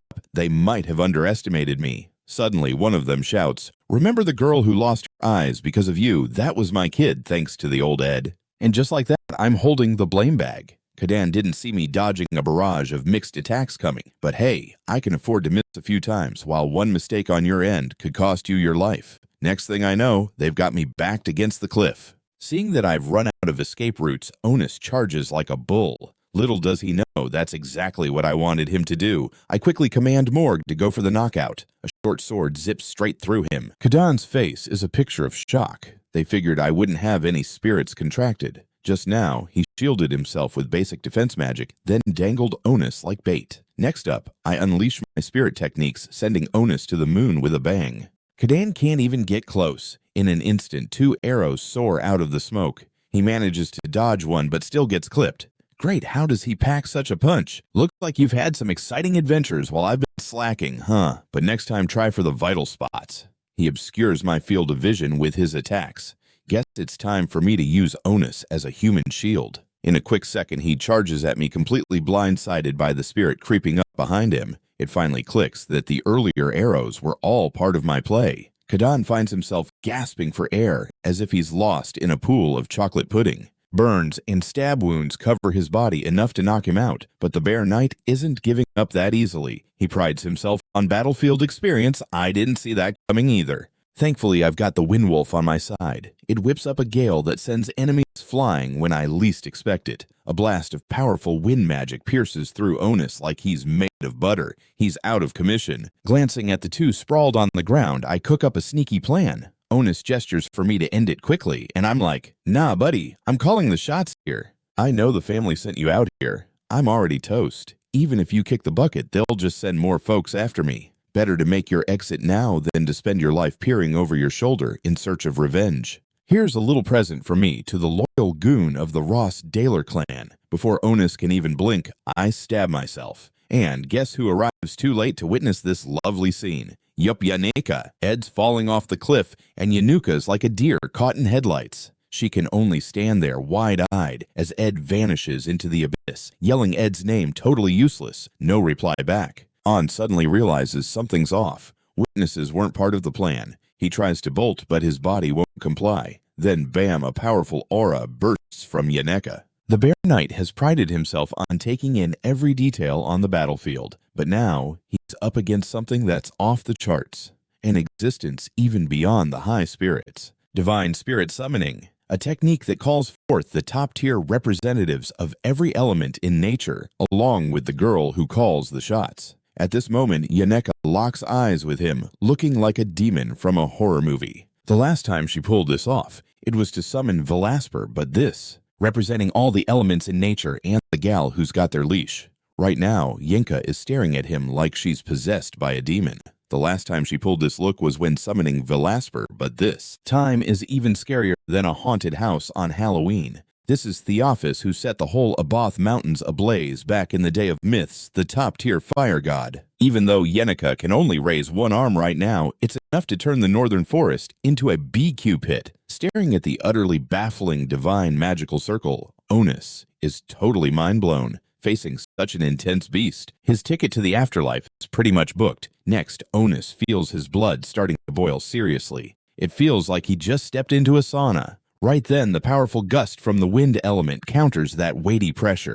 It's Merida, the high wind spirit. Even though Onus hasn't got a clue what's going on, all he can think about is making a break for it. Not even you can stop me. Merida Yeneka's eyes are now blinded by fury, but Merida doesn't look like he's about to duck for cover. He nudges Yeneka to chill out and think straight, since she didn't call him for backup. Hearing this, Yeneka realizes could it mean Ed is still kicking meanwhile. I finally drag myself onto shore from the sea, all thanks to my recent study sessions. Pouring all my energy into mastering magical engineering tools was a genius move. Because of this, I survived the legendary Great Artifact of Time. The hourglass can rewind my body to just before any mishap, wiping away all bad juju and damage. It took care of the cliff dive, and the nasty poison curse is gone, but it can't stop seawater from making my battle injuries flare up. My body temperature is dropping faster than a popsicle in July. The earlier chaos on the cliff had me sensing something was off, so I summoned Merida.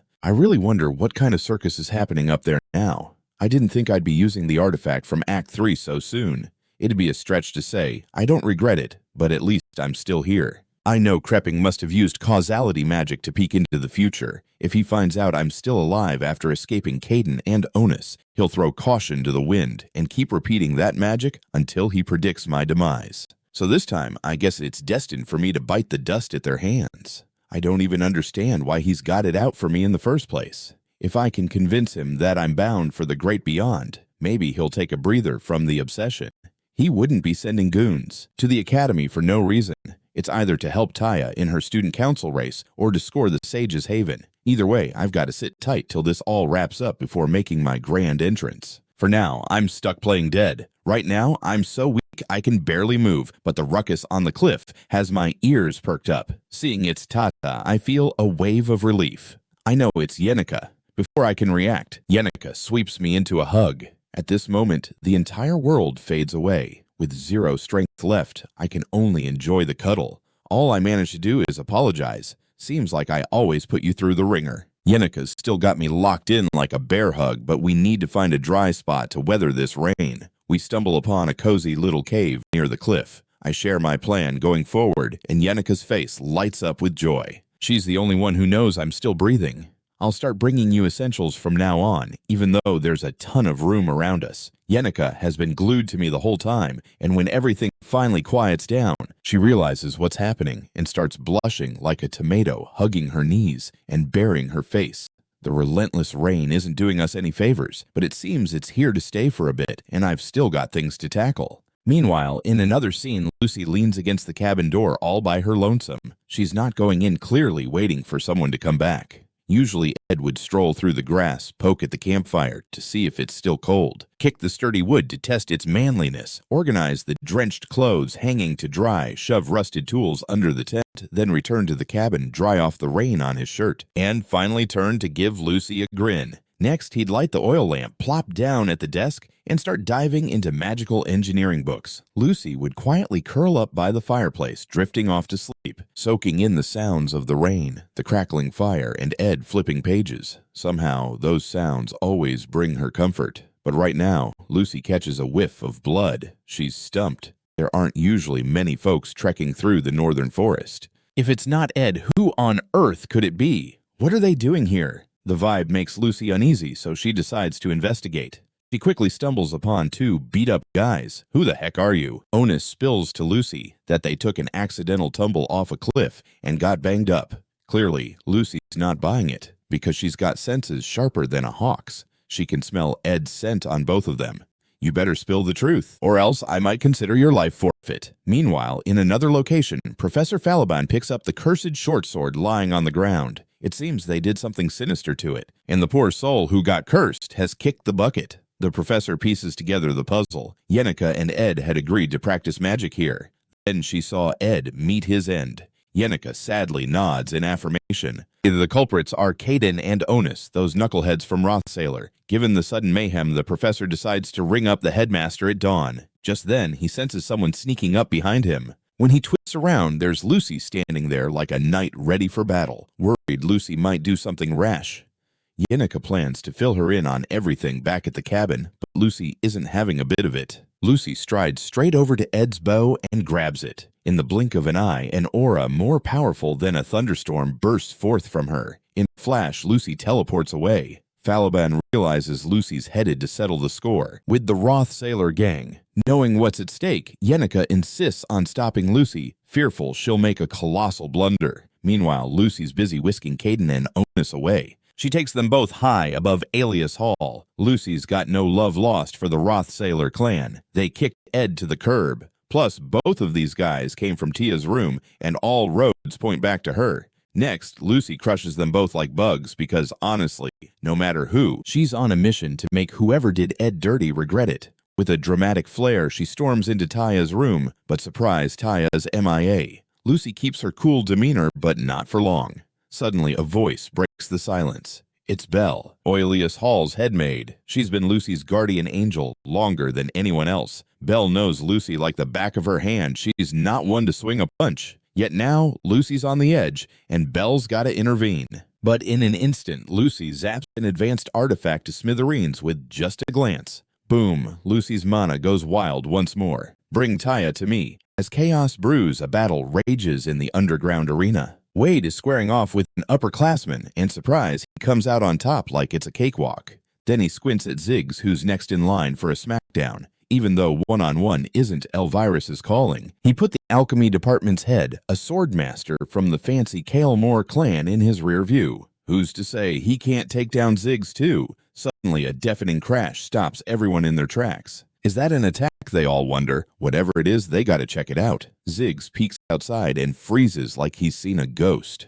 Everyone out there has turned into human statues thanks thanks Lucy. It's time prison magic. Some folks devote their lives to studying that kind of stuff. But Lucy, she nails it with a mere glance. For Ziggs, even if he pulled an all-nighter deciphering it, he'd be lost. But when he spots the familiar face beneath the hat, he realizes it's Lucy Merrill. Meanwhile, the maids are hustling students out of the building. They question her about the chaos, but they're as clueless as a goldfish. If what Miss Lucy says is true, then Master Ed from the third-year magic department has bitten the dust. That news hits Ziggs like a ton of bricks. Rumor has it the assassins rolled in from the Roth Staylor family. But Ziggs suddenly stops, confusion written all over him. He gestures for the maids to scram. Wade thinks he should hightail it too, but Ziggs is bolting toward the stairwell. He's got to check something out. He barges through Ta's door, but it's empty. Less than 5 minutes have ticked by since that first explosion, and where's Ta? He shifts his gaze to the wardrobe nearby. It's the only potential hideout. He flings it open and finds Ta curled up inside like a frightened hamster shaking like a leaf.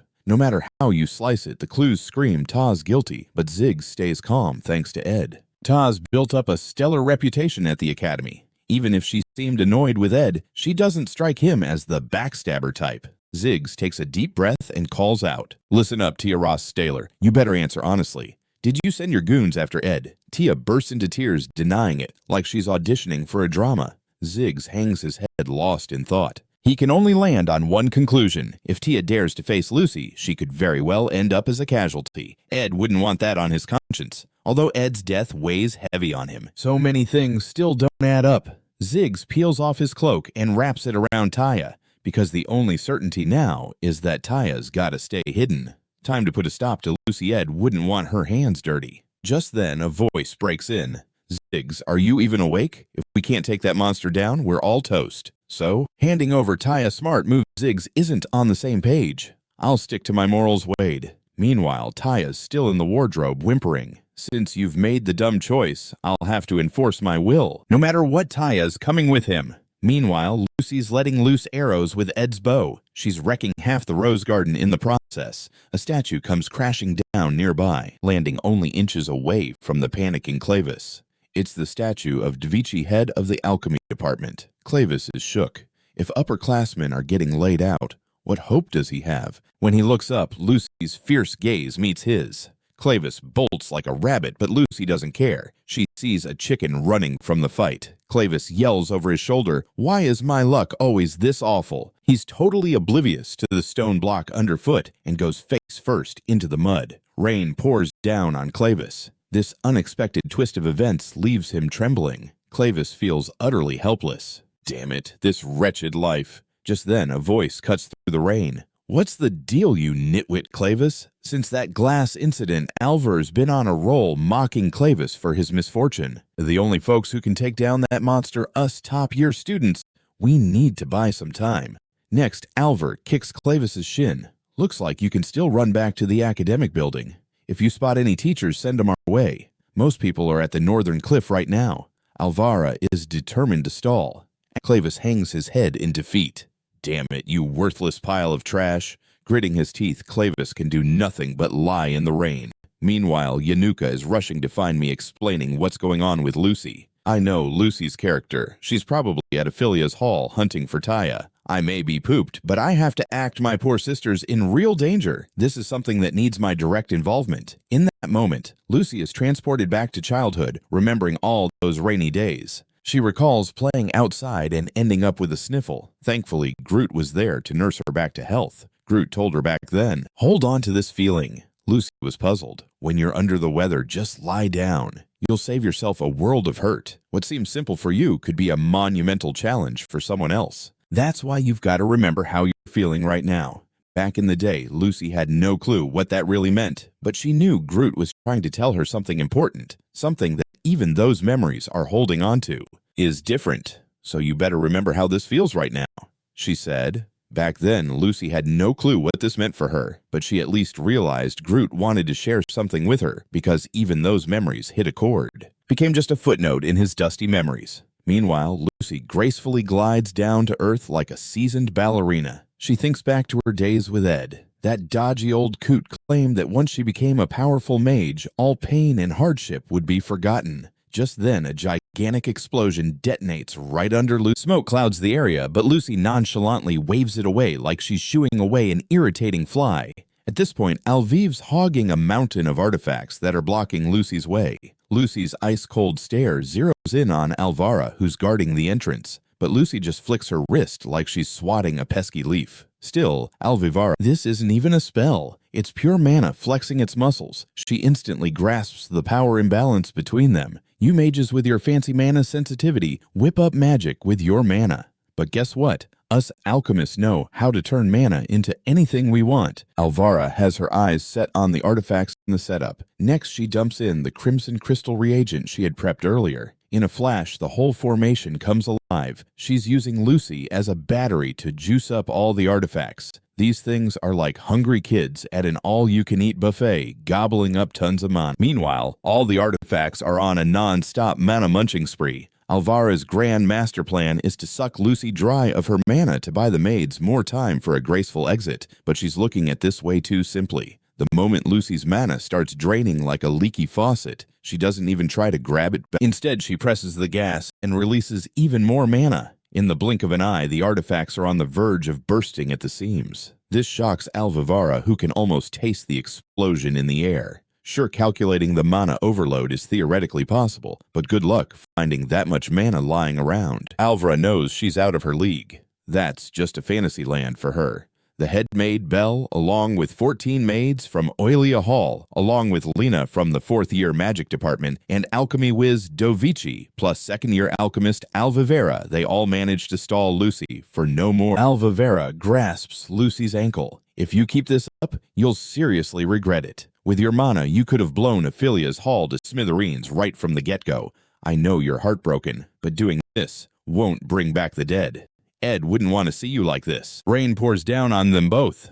That's for later after I deal with Ta. Suddenly, an attack slices toward Lucy. When Alvara looks up, bam, it's Clavis standing in front of Elvra hurling curses like confetti. Damn it, you numbskull, I must be out of my mind. Rain drips down his long hair, giving him an even gloomier vibe than usual. Meanwhile, Lucy snaps her fingers like she's got some magic up her sleeve. Clavis's body crumples under the might of the mana bolt, and he goes crashing right into a nearby flower bed. 2nd-year combat department head Clav gives Lucy a whole 1 second delay. Damn it, you dimwit Clavis! Meanwhile, Wade and Ziggs are in disagreement, so Wade just pulls out his sword like a valiant knight and charges at Ziggs. Ziggs is a strange dude. He can handle any weapon like it's a toy. You'd think he belonged to the combat department. Wade finds himself retreating from a flurry of sword strikes, having to play defense. He expected Ziggs to be all about the blade tip, but surprise, Ziggs's moves are as fluid and unpredictable as a dance. Is his family a clan of swordmasters or something? Living as a wild beast on the northern grasslands and receiving a crash course in etiquette from the noble Islam family, the original narrative paints him as a wild beast, roaming the plains, both untamed, yet not completely lacking in technique. For Wade, who's mastered the art of noble swordsmanship, this is pushing the envelope of too much. Just as he thinks he finally got an opening in Ziggs's defense, he sees a rare opportunity smile and wave at him. Looks like the victory dance is mine. However, what stands between him and glory isn't a sword, but magic. Ziggs zaps Wade's attack with a magical wind blade, purposefully leaving that opening wide open. As the light bulb goes off for Wade, he gets clocked in the neck by Ziggs's sword pommel and slams hard into the ground. Almost immediately, Wade struggles to get up. He's not feeling down in the dumps, though. In fact, he's buzzing with excitement because he loves getting into a tough fight with someone strong. But Ziggs isn't in the mood for round 2.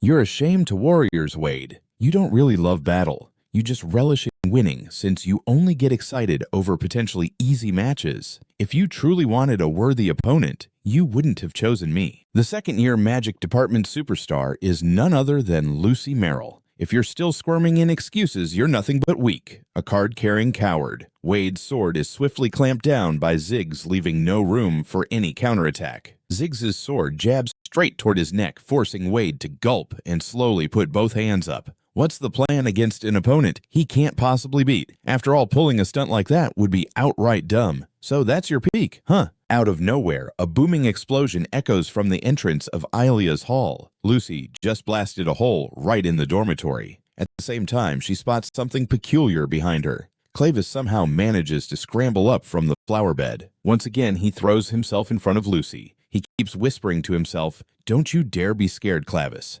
Fear is your secret weapon." Then he drives his short sword into his own shoulder. Someday you're gonna be stuck. Even if he fumbles things up like usual someday, he'll find both feet cemented to the ground. This thought sends shivers of madness through his entire body. Oddly enough, his grip on the sword feels strong and unwavering. Even when you're facing defeat, your body still has that push to forge ahead. Do you remember this feeling as Blood paints his sword a bright crimson? You wouldn't have chosen me. The magic department's shining star for the second year is indeed Lucy Merrill. If you're still drumming up excuses, that just screams weak. A certified coward. Wade's sword is getting quickly shoved down by Ziggs, leaving him no chance for a comeback. Ziggs' sword plunges straight toward his neck, forcing him to gulp down hard, then slowly lift both hands up. How am I supposed to deal with someone I can't possibly beat? That would just be plain foolish. So here's where you max out. Suddenly, a colossal explosion reverberates from Ilia's hall entrance. Lucy blasts her way through the dormitory. At the same moment, she notices something off to her back. Clavis has somehow managed to haul himself up from the flower bed. Once again, he's throwing himself in front of Lucy. He keeps whispering, "Don't you dare be scared, Clavis. Let fear be your weapon." He pulls out his short sword and plunges it into his own shoulder. One day, you'll find yourself unable to stand. Even if his usual mess-ups are in play, eventually he'll find both feet glued to the earth, shaking like a leaf from madness.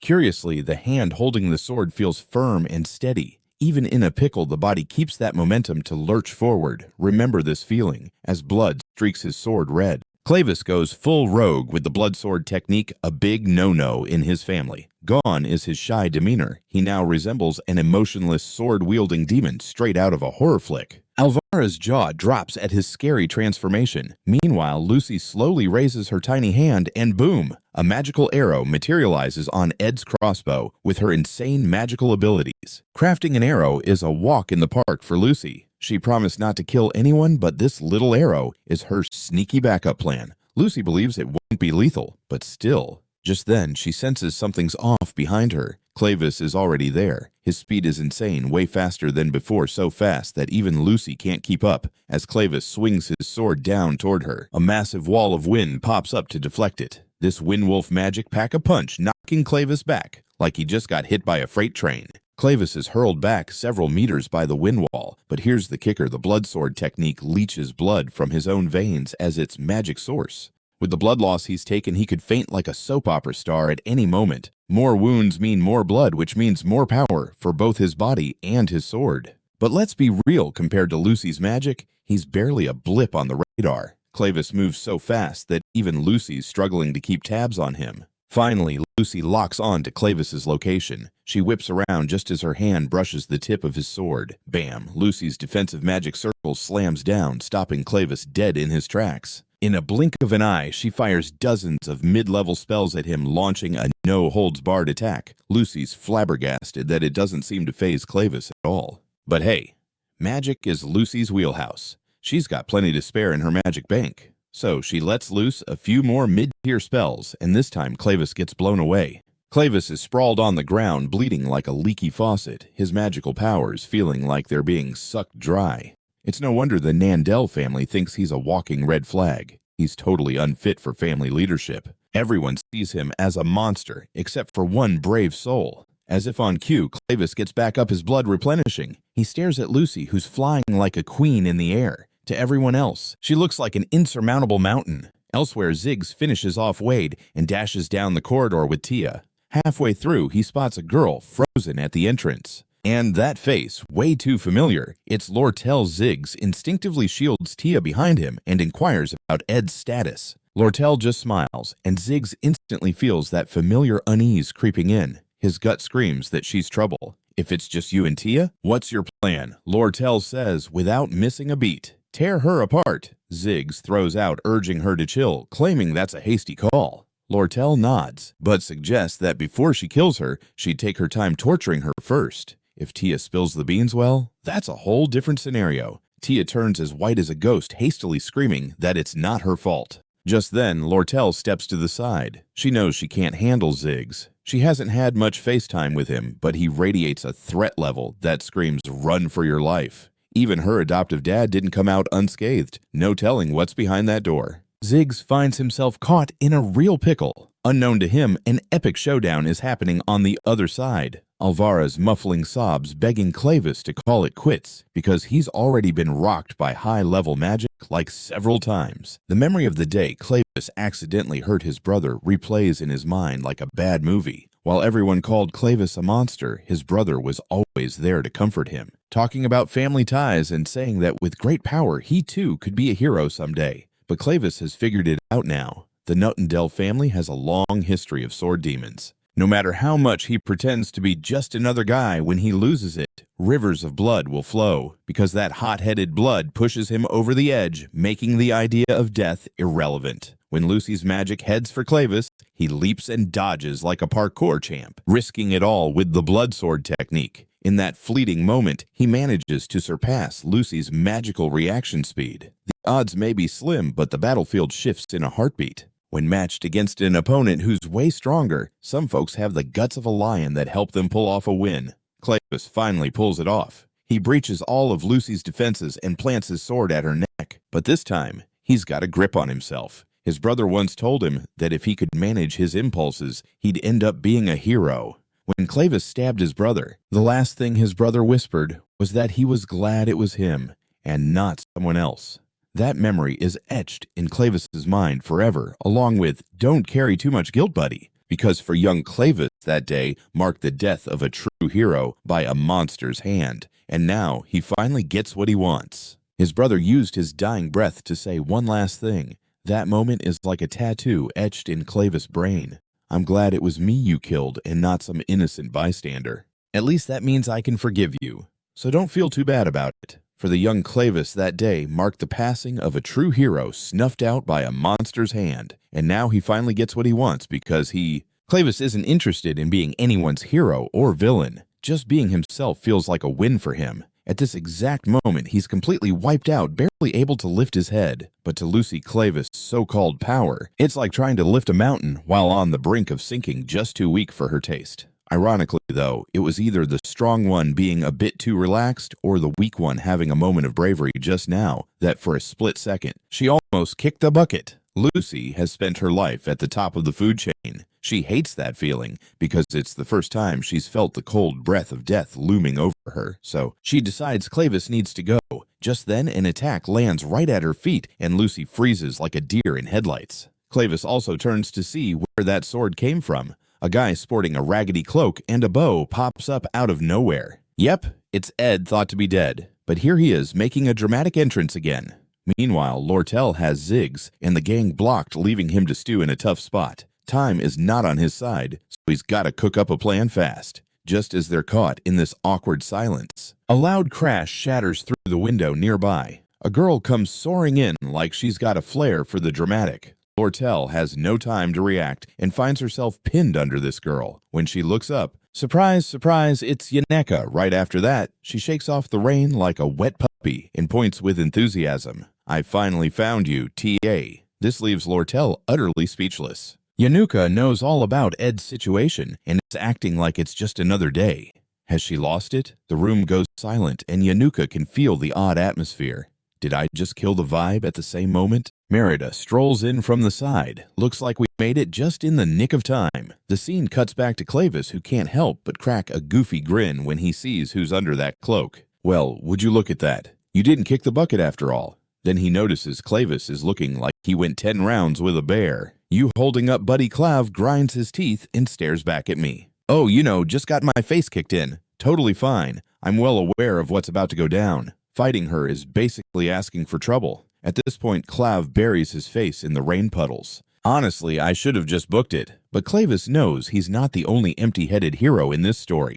They've got no chance against that monster, yet everyone's scrambling to do something. Those misguided souls, the type of people Clavis has seen far too much of in his life. He's sick of it. He spent years fleeing from them, hiding in safety, never looking back, accepting his so-called cowardice with a nod. The entire family turned its back on him because of his bloodline, except his brother, who stood by him even from beyond the grave. Do I just keep living like this, always running away? Clavis's mind is locked on escape, while the fools around him are recklessly trying to take down Lucy. They're like bright neon lights in a filthy gutter shining on his ugly, shameful face. Suddenly, a hand, ratty and bloodied, drops on his shoulder. Thanks for your help, Clavis and Alvara. Your efforts were worth it, really. Alvara's eyes widen, shocked that those words came out of my mouth. Just then, Clavis can't take it any longer and crashes down out cold. What I just said wasn't just polite chatter either. I'm genuinely amazed. I've got a detailed file on all the powerhouses in the academy, and honestly, I doubt anyone could have pulled this off. It's been at least 10 minutes since I made my way here, and he held his ground solo for that long. Sylvia, the Act 3 final boss, the very first awakened one, is Lucy Mel. The girl's got strength in spades. Next, I step up to Lucy and apologize. I'm sorry for the delay in letting you know. I kind of needed a nap after pretending to be dead. Before I can finish my thought, Lucy lunges at me, and once she catches that familiar whiff of grass, she loses it and buries herself in my chest, assuming I'd really kicked the bucket. Slowly, I put a comforting hand on her shoulder, pulling her into an embrace. At that moment, the entire world fades away, and all that's left is the soft sound of rain falling. Meanwhile, across the way, Ziggs is feeling a kind of fear he hasn't known since stepping into society, all because Yannicka is way too chill, and that alone screams danger. He gets it due to the news of Ed's supposed death. They're both on the edge of mental instability. Yannicka starts speaking slowly. I need to talk to you about Ed. Just as she opens her mouth, Ziggs crashes through the wall nearby. Get it together. Ed Roth Staylor, run through the back path. If you hit a split in the road, head west. If you sprint like a maniac, you should hit the commercial district. As the heir of the Roth Staylor family, it's best you find someone you know. Ta catches Ziggs' nervous glance. And what about you? Ziggs waves her concern away. He'll keep those two busy. Though it's a long shot, it's worth a shot. Taya looks confused, asking Ziggs, why are you going all out for me? Ziggs just grins. If you weren't Ed's sister, there's no way I'd be doing this, so count yourself lucky. Tia bolts for the opening in a flash. Watching her go, Ziggs finally exhales a sigh of relief. Now he's got to tread carefully. He calls out to Yannicka, I get where you're coming from because I love someone too, and just thinking about losing her. What about you? Ziggs motions for her to chill. He's gonna hold off the two of them. Even if it seems like climbing a tree in a thunderstorm, it's worth a shot. Confused, Taya asks Ziggs why he's pulling these stunts for her. Ziggs just chuckles. If you weren't Ed's sister, I wouldn't be going out on a limb for you, so count your blessings. Then Tia bolts like a cheetah toward the opening. Watching Tia zoom off, Ziggs lets out a tiny sigh of relief. Now he's got to tread carefully. He calls out to Yannicka, I get what you're feeling because I'm head over heels for someone too.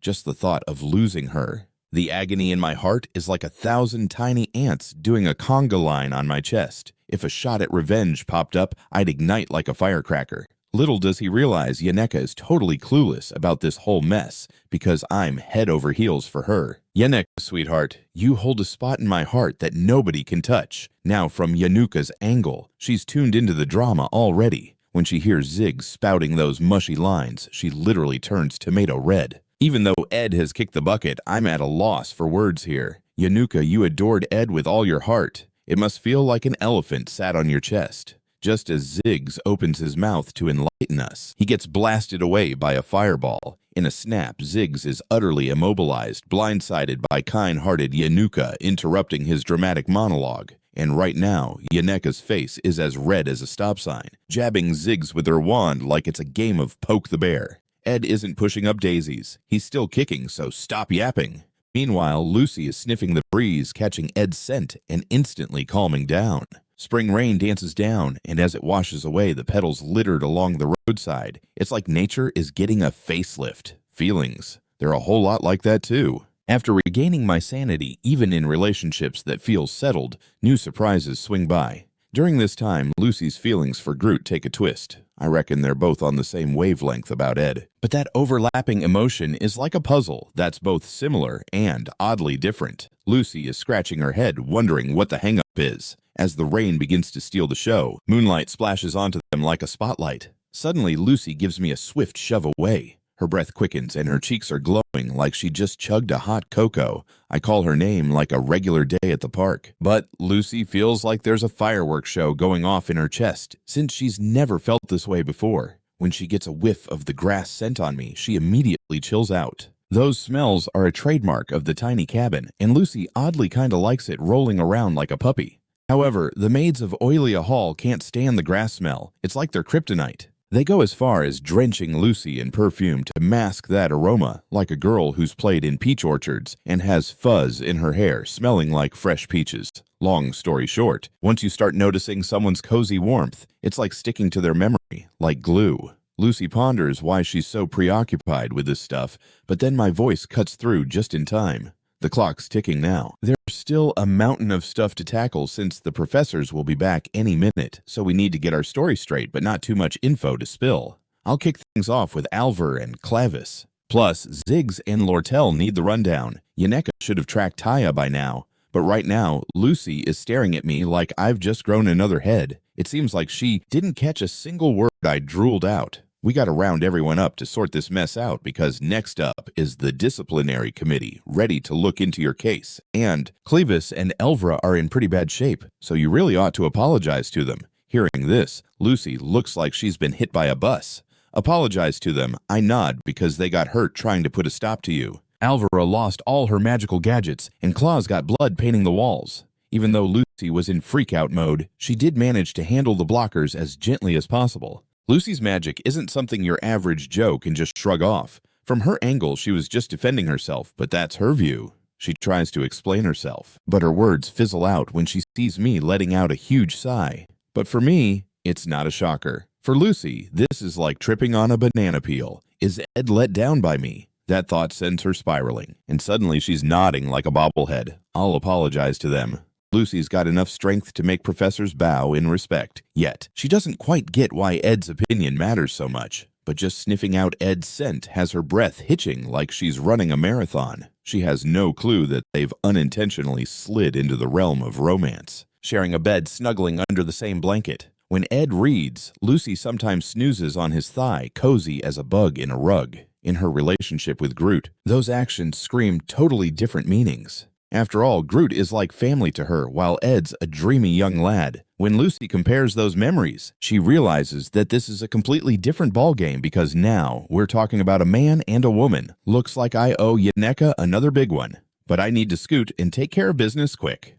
Whenever Lucy hears Yaneka's name, she starts acting all mysterious, even baffling herself. She grabs my sleeve like a kid tugging on a parent's arm, giving me those doe-eyed looks. Are you bailing on me now? I'm baffled. Why are Lucy's eyes looking like they're about to pop? Moments later, I round everyone up. Ziggs is still groveling to Yaneka for spouting some foot-in-mouth comments earlier. Alvara and Clay are propped against each other, totally worn out. And Lortel, I can't quite figure out what she's up to either. This has me scratching my head. What's cooking Lortel? At that, Lortel quickly straightens her clothes and flashes a smile that's all sunshine for Ed. Ed, I'm relieved you're still in one piece. Yes, I feel just awful for tossing worry your direction without a reason. I wasn't worried. Common sense would suggest someone like you is as tough as nails. Remember how you talked about that time hourglass production formula? Super handy for saving someone's skin. Ziggs overhears their little chit-chat like a nosy neighbor. Lortel's face is as stoic as a statue. Still, it jogs his memory about how Lortel reacted earlier. Is this really how merchants roll? Her thoughts are like a jigsaw puzzle, with half the pieces missing. While chatting, Lortel kindly helps me fix my collar, and I'm thinking, did you really believe I'd lose sleep over something so petty? Well, maybe just a smidgen because, I'm just your average Joe. So Ed definitely owes me a worry tax, right? I mean, there's no such thing as a free lunch. At that moment, Lortel's face is inching closer, but just as she's about to make a move, she gets shoved away by a sudden force. Looking down, she realizes it's Lucy. Usually, Lortel's expressions are all drama queen, but this time she's genuinely taken aback by Lucy. Right now, Lucy's sporting a grumpy face, sending a clear message to everyone to back off. When Lucy accidentally nudges my knee, she jumps like someone zapped her with 100 volts. Silence falls like a lead balloon, creating a super awkward vibe. This can't be Lucy's reaction. Lortel's starting to... Next, I give Lucy a gentle pat on her tiny head and casually pull her to my side. To Ed, this looks perfectly platonic, But Lucy's feelings toward Ed, well, that's a whole new ballgame. Then, Yaneka yanks Lucy into a huge hug. "Lucy, you're way too close," with a hint of madness in her voice. But Lucy snaps back to reality and quickly wriggles out of Yaneka's grip. Lortel's watching the girls with a glare sharper than a knife. Ziggs is in the back, munching popcorn and enjoying the drama way more than any student contest he's seen before. Lortel, Yaneka, and Lucy exchange glances, and it's clear Ed is one remarkable dude. Just then, Elvra, chilling on the grass, breaks the awkwardness like a champ. "We're running out of time, folks. I'm on board with that. The teachers checking out this mess are on their way. I need to spill the beans on why I can't shout from the rooftops that I'm still alive. Also, Lucy's gotta apologize to those two. And we need to hunt down the vanished Haya before turning anyone into a stone statue. First, we need to clarify why all this chaos erupted. Before anyone figures out I'm still breathing, I've gotta vanish from this academy." When Claw opens his peepers again, he finds all his boo-boos have stitched themselves up. He looks up slowly and sees Elvra eyeing him. "What's with all the drama, silly Clavis?" Clavis jumps up from Alvara's lap like he just spotted a ghost. "What happened? Am I pushing daisies?" Seeing this, Alviv tugs on his hair and yanks him over. "Pipe down, I'll lay it all out for you." Lucy sincerely says sorry to them before fixing up Clavis' injuries. Lortel belts out her support for Ed, promising them some hefty hush cash. Honestly, everything today was like, whoa, totally unexpected. Then Alvivara lays Clavis back on her lap, insisting he take a breather. Clavis struggles for a moment, but then gives in, lying down for a while. However, if you say that, everyone will think, "Oh no, not again." I tried to stop Lucy, but I felt like a big old loser again. In the end, I couldn't manage to look even a tad victorious. As an alchemist stumbling upon new things is usually a cause for celebration, and now she has a fresh find. Clavis is still belly-aching about living in the doghouse, of course making me listen to all this while Alvivara's right there. She's itching to smack him and put an end to his whining, but this time Alviv simply smiles and gazes up at the night sky with him. There's a star twinkling like it's guarding it. Meanwhile, as Ta sprints into the forest, she takes a nosedive over a rock and lands hard. It stings, but she grits her teeth and jumps back up. She knows that stopping for a second isn't an option if she wants to live. Sadly, no one's even on her tail. No one believes Taya tagged Ed. Unfortunately, Taya is completely oblivious to this. Lifting herself back up, Taya clenches her jaw and holds back the tears. "No matter what, I refuse to be caught." No way, she keeps reminding herself to stay strong. With the professor's investigation into the case wrapping up, Ed's death is drawing to a close. Although they have to use retro magic to recreate the scene because of the weather, the visuals are pretty fuzzy. But one thing's obvious. Ed was done in by the Roth Staylor cronies, and Professor Falaban pinned it on someone who tumbled off the cliff.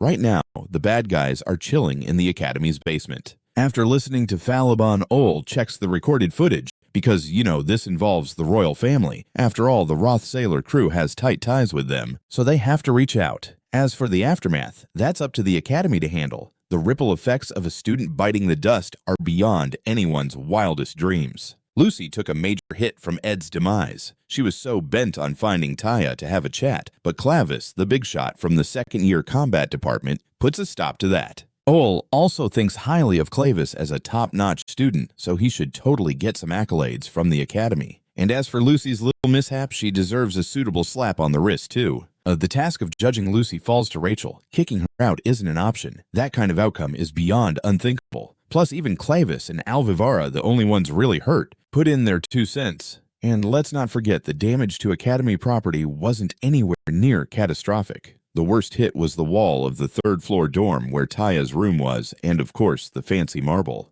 The task of deciding Lucy's fate lands squarely on Rachel's shoulders. Kicking Lucy out is a total no-go. That's a result you just don't want to see. Plus, even Clavis and Alvivara, the only ones who got hurt, wrote in their pleas. And the damage to the Academy isn't a big deal. The worst hit was the outer wall of the third-floor dormitory where Taya's room hangs out, along with a bit of the marble. The flooring in the Rose Garden and Pavilion. Compared to the total wreckage of Oilius Hall, this feels like a walk in the park. So taking all these factors into account, they decided to go easy on her since Lucy really needs to think hard about her blunders. But let's be real, Sylvania Academy is considered the creme de la creme of educational institutions, mainly because it's churned out so many stellar mages. From the Academy's perspective, Lucy is their shining star, and Rachel is super hesitant to dish out any major consequences. But judging by how Lucy looks, she doesn't seem to be doing much soul-searching, does she? Even though Rachel finds Lucy's moody vibe a little unsettling, she's weighing her options and settling on a ruling that's somewhere in the middle. She'll lose her scholarship eligibility this semester. Goodbye Alia Hall residence rights, a 10-day suspension, and she can't use student welfare facilities for 70 days. Oh, and her practical assessment grade just took a nosedive by 2 levels. At first glance, it might look like a heavy-handed punishment, but honestly, the scholarship means nothing to Lucy since Groot has tossed in all her tuition fees ahead of time. Even if her grades drop down 2 slots, she's still pretty untouchable compared to Ziggs, who's hanging out in second place in the magic department. No one's going to knock her off her game. And about those student welfare facilities, Lucy doesn't even bother with them, so no big loss there. Just as Rachel is gearing up to announce her verdict, the head belle of Alia Hall interjects, rejecting the proposed punishments because they are about as effective on Lucy as a chocolate teapot. You see, besides Ed, Belle knows Lucy better than anyone else. She believes such light punishment won't spark any genuine reflection in Miss Lucy and asks for a re-evaluation. When Lucy hears Belle is thinking about a redo, she jumps in to stop her. "Rachel, I want the original judgment." Then Belle swoops in and picks Lucy up like a prize from a claw machine, letting her stroll out of Oilia Hall unscathed, swapping out all those pointless disciplinary measures for a cozy 30-day house arrest. Us maids at Oilia Hall are on it, monitoring her every move, like hawks making sure she's not sneaking out at all. Seeing Lucy totally transform from her usual self, Rachel finally hops on headmaid Belle's suggestion. And since this doesn't put a black mark on Lucy's record, Rachel readily agrees to this new plan. But Lucy is not a happy camper.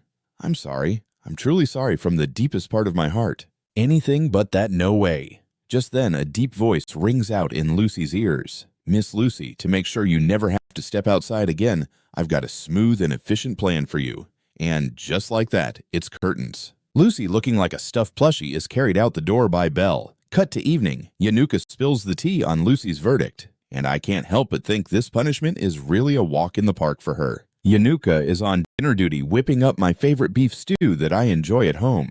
I'm ridiculously proud of this dish. Besides essential daily necessities, Yaneka even brings me study materials and my dinner all ready to go. So I'm feeling a mix of guilt and gratitude. How the heck do I repay her? But first, I've got pressing matters to tackle. First up is Princess Pena, who's practically lost all ambition to become student council president. Next is Ed Roth Staylor, who should have been Pena's main rival, but has seemingly vanished into thin air. And then there are the 2 Rothstiller servants, Kadan and Nath, who are being held at the academy. I staged that performance with such effort, but now everything's gone sideways. Kadan and Nath are tied up in accusations of bumping me off. I need to set them free quickly. I have to make Krepping believe I'm dead so I can escape this dreary existence.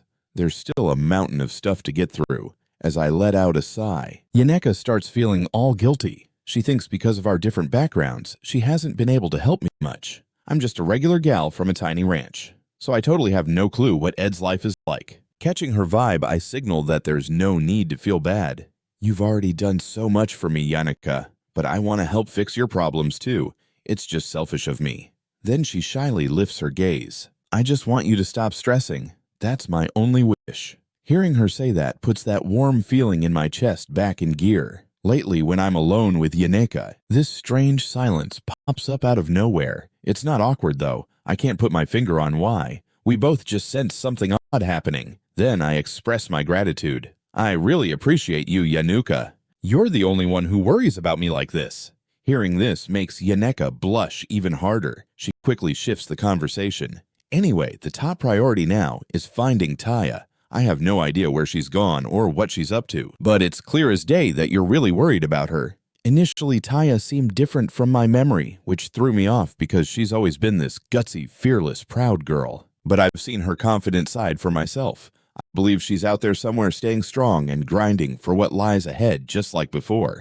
Yet, right at this moment, Tia is curled up on her bed shaking. She still hasn't shaken off Lucy's pursuit, endlessly muttering, "I didn't order my brother's assassination." Before Tia showed up, Pena had already caught wind of the news about Ed Roth Staylor's death. At that time, she tried to untangle her complicated relationship with Ed, canceling a bunch of her backlog and getting tons of stuff sorted beforehand. But just the day prior, she got hit with the awful news about his death.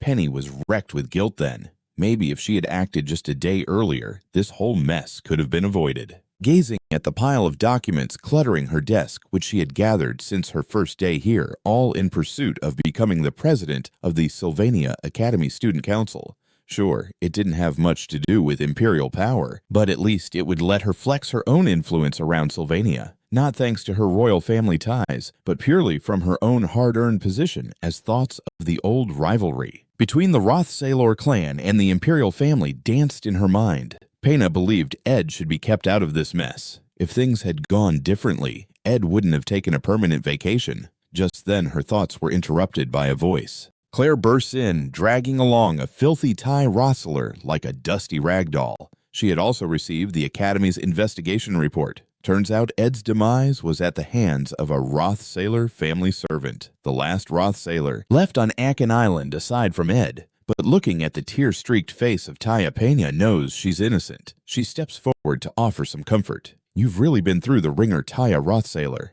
Pena resolves to learn from this. She can't judge Taya solely based on her last name like she did before.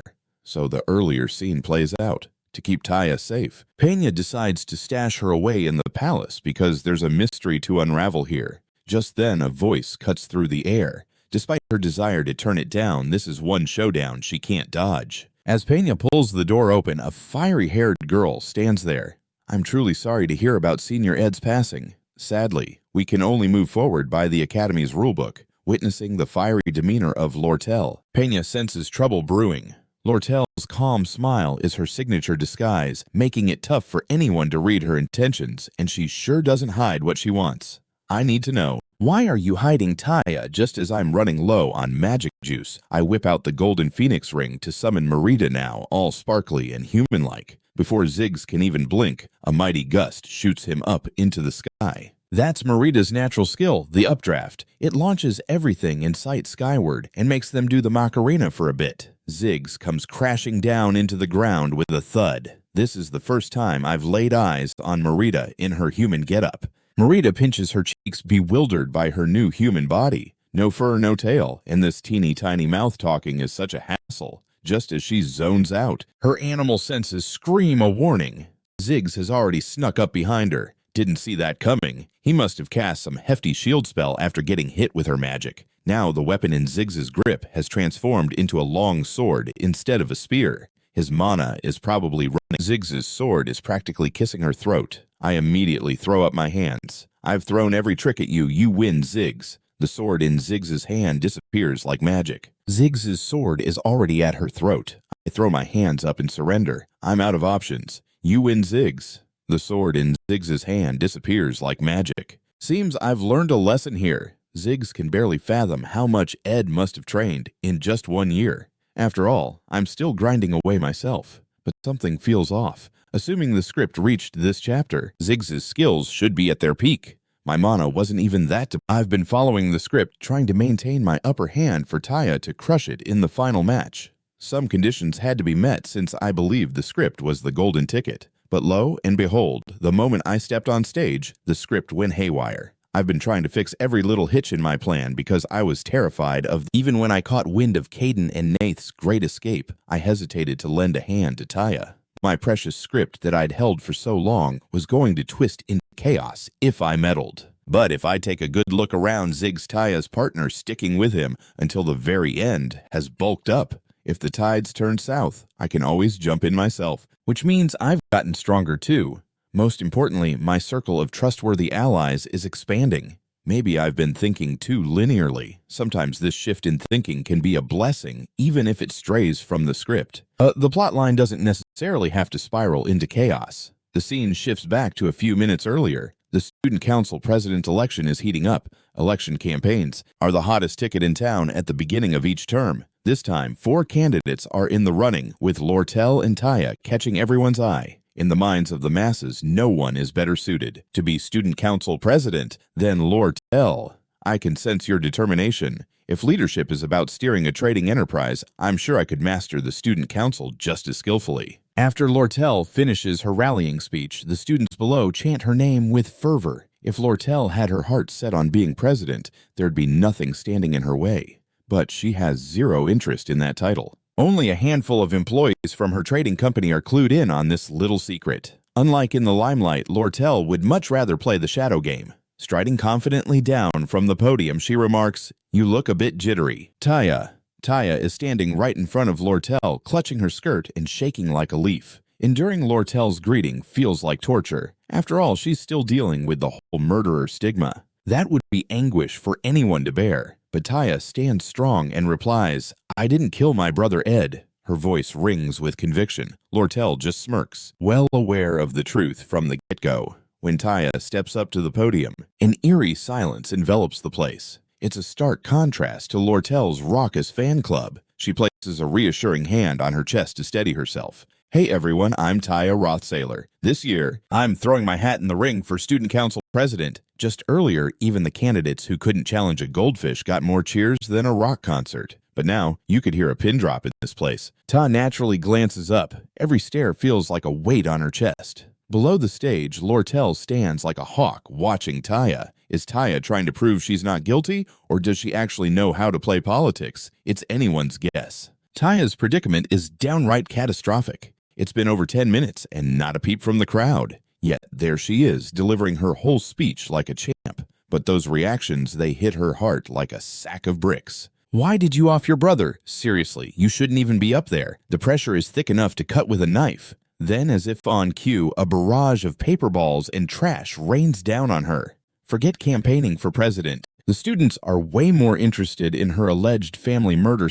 saga. Who would want a morally bankrupt president? Right, standing tall on that stage is like inviting disaster. Yet she doesn't bolt. She looks so sad she can't even wrap up her closing lines. Then, with a dramatic flair, she crashes to the floor. But now, she has to put on a brave face for the crowd. Yet aren't the twists of fate just grand? Gazing at the students below, TA realizes she needs to skedaddle just as they look ready to stampede toward her. A fierce wind sweeps in. It's so strong, Ta can barely sneak a peek at the chaos. Could it be a wind spirit? Nope, more like a young dude surfing on a primo wind spirit. Taya is frozen in shock. She's seen this guy since the start of the semester. Right now, it's hard to tell if she's awake or trapped in a bizarre dream. Just when she thinks she's given up on remembering, a soothing voice snaps her back to reality. The guy takes her hand like it's a childhood throwback. Isn't this the same dude she despises? But seeing his face again, tears are ready to pour. Time for explanations can wait. Let's deal with the mess at hand first. But someone in the crowd spots him instantly. That high spirit that lad, it's Ed Roth Staylor. As the young man slowly takes off his hat, his oh-so-familiar mug shows itself to everyone. Clearing my throat, I chime in. "Hey everyone, I'm Ed Roth Staylor. Spoiler alert, I'm not dead thanks to T. In reality, I'm more on her team than anyone else. Plus you got third-year whiz. Yanuka, second-year prodigy. Lucy, head honcho of combat clavis alchemy whiz. Alvivara, second-year zigs. First-year magic head honcho Joseph and combat leader Wade. Getting these folks on board is a piece of cake. They get just how vital it is to back Ed Roth Staylor. To further push Tia's agenda, I'll keep being her biggest supporter, because guess what? I'm family." Up on the podium, Tia keeps dabbing at her eyes, watching her brother's back, like he's her knight in shining armor. After all this, I feel substantially lighter. If everything were just about gains and losses, I'd be crushed under their weight too. The scene shifts. When the teachers find out I'm still breathing, they drag me to the office for some serious grilling. They're dying to know how I survived that cursed dagger. But hey, they've questioned me so many times I've lost count, over 10 for sure. As the door creaks open, in walks a man. Sylvania's principal, O.L. Porcius. He's all sorry for the assassination attempt on campus, like it's a minor inconvenience or something. His concern feels more like a way to butter me up. Either way, he's got my back, so no need to throw him under the bus. It's all good. They plotted this assassination like it was a college project. Even with extra security, stopping it would have been a tall order. On Oel's desk, a mountain of documents awaits. The school's investigation reports. He's got all my statements down pat. Let me be blunt, your explanation smells fishy. Caden and Noith, the bastards framing me, have hot-footed it off Aiken Island. Looks like there's some shifty business going on behind the scenes, and they want everyone to think I'm pushing daisies. Owl signals he won't dig deeper into this or noble family shenanigans, but given the Academy kerfuffle, he has to report to the Imperial family. The reason he hesitates is he knows this might mess with my plans. Owl's speech feels all-encompassing, but it's actually quite simple. Summing it all up, he's leaving the decision up to me. But given what I mentioned in the inquiry, he understands I temporarily prefer to be seen as dead. This way, I can lay low for a bit. But from the school's angle, this is a bit tricky. Hence why he's eager to report. Now he wants my thoughts. I'm clear as day. As you might have guessed, my father Krepping, who's got a big hand in the Imperial Court, is the mastermind behind my intended demise, but OL isn't keen on hearing that. Honestly, I'm more interested in your recent accomplishments. OL sees, I've been killing it lately, like I'm a brand new person. Like I said before, Sylvania is all about supporting students, especially superstars like you. No question about that. Plus, I'm definitely not forgetting your name. OL seems to be piecing things together. But still, I shut my eyes. That's exactly why my survival news won't be leaking out of the Academy. The scene switches gears. Kelly becomes Taya's first die-hard fan and helps her with the trivial stuff. But knowing the girl's true identity, I can't help but chuckle. After all, she's like an angel. Meanwhile, Taya alerts me. She caught wind of the principal calling me in personally. I give her a thumbs up. Looks like your victory is all but locked down. It's rare to see Ta rocking such a bright, innocent grin. Yet Tia feels like she can't just chill out. Out of 12 students from 4 different grades and 3 departments, 8 are rallying behind her. Most of the Academy's department heads are totally Team Tia. Who would have guessed that the most hated Tia would pull off such a massive win? The real kicker is Lortel's dramatic fall from grace. Lortel took this whole political mess and somehow made it a showdown just between her and Tia, totally ignoring all the other throwbacks. This turned the election into a 2-horse race. Lortel's every move was just part of her grand master plan. But as the election reached peak drama, spicy scandals about Lortel popped up, revealing her shady dealings with company funds and flexing her power over clients. Ultimately, Lortel threw in the towel and dropped out. Now the only squad you see is Tia's. During this whole time, she's been hustling for votes while I've been buried in Academy investigations. So Tia decides it's time to track me down to say thanks. You've blabbed about it so many times. I'm about ready to hit the snooze button on that. I still remember that campaign launch moment where she was hiding her face and sobbing. Such a vivid picture. Maybe Tia's still caught up in that memory because her cheeks suddenly light up. Then she quickly shifts gears. I've got one question that might come off as silly, but I genuinely want to know, why did you throw your support behind me when I announced my candidacy? Tia seems a bit flustered asking this question. She turns her face away from me, blushing. It's a head-scratching question. If you were trying to stay under the radar, why would you put yourself out there? It's almost like you couldn't stand by and watch me suffer under the injustice or something. Is that it? You nailed it. Tia's shoulders slump a little, maybe a tad overboard since we're family and all, so naturally I'd back you up. Hearing this, Tia gently closes her eyes, having received the answer she yearned for most. I'm the student council president now. I might not have the best outlook given that I'm about to tackle a lot of public responsibilities. But hey, a smidge of favoritism can't hurt, right? After all, I'm just a mere human too. Tia beams and nudges herself up from the bench. When you hit a rough patch, just holler at me. I'll do whatever it takes to help. Her dazzling smile is a far cry from the villain she once was. I can't help but grin back. Just then, a jealous voice pipes up from nearby. It must be nice having family. Then I ask how Lortel's been, knowing her reputation's taken a nosedive recently. She takes off her hat, flashing me that classic smile of hers. The huge reason for Tia's election success. Well, that embezzlement scandal is like a plot twist in a soap opera where she was throwing her weight around at the trading house. Lortel's crew deliberately spilled the tea on that scandal. Right from the get-go, she forged a 2-way alliance with Tia, cutting out all the other candidates from the narrative. This was all part of a well-orchestrated scheme.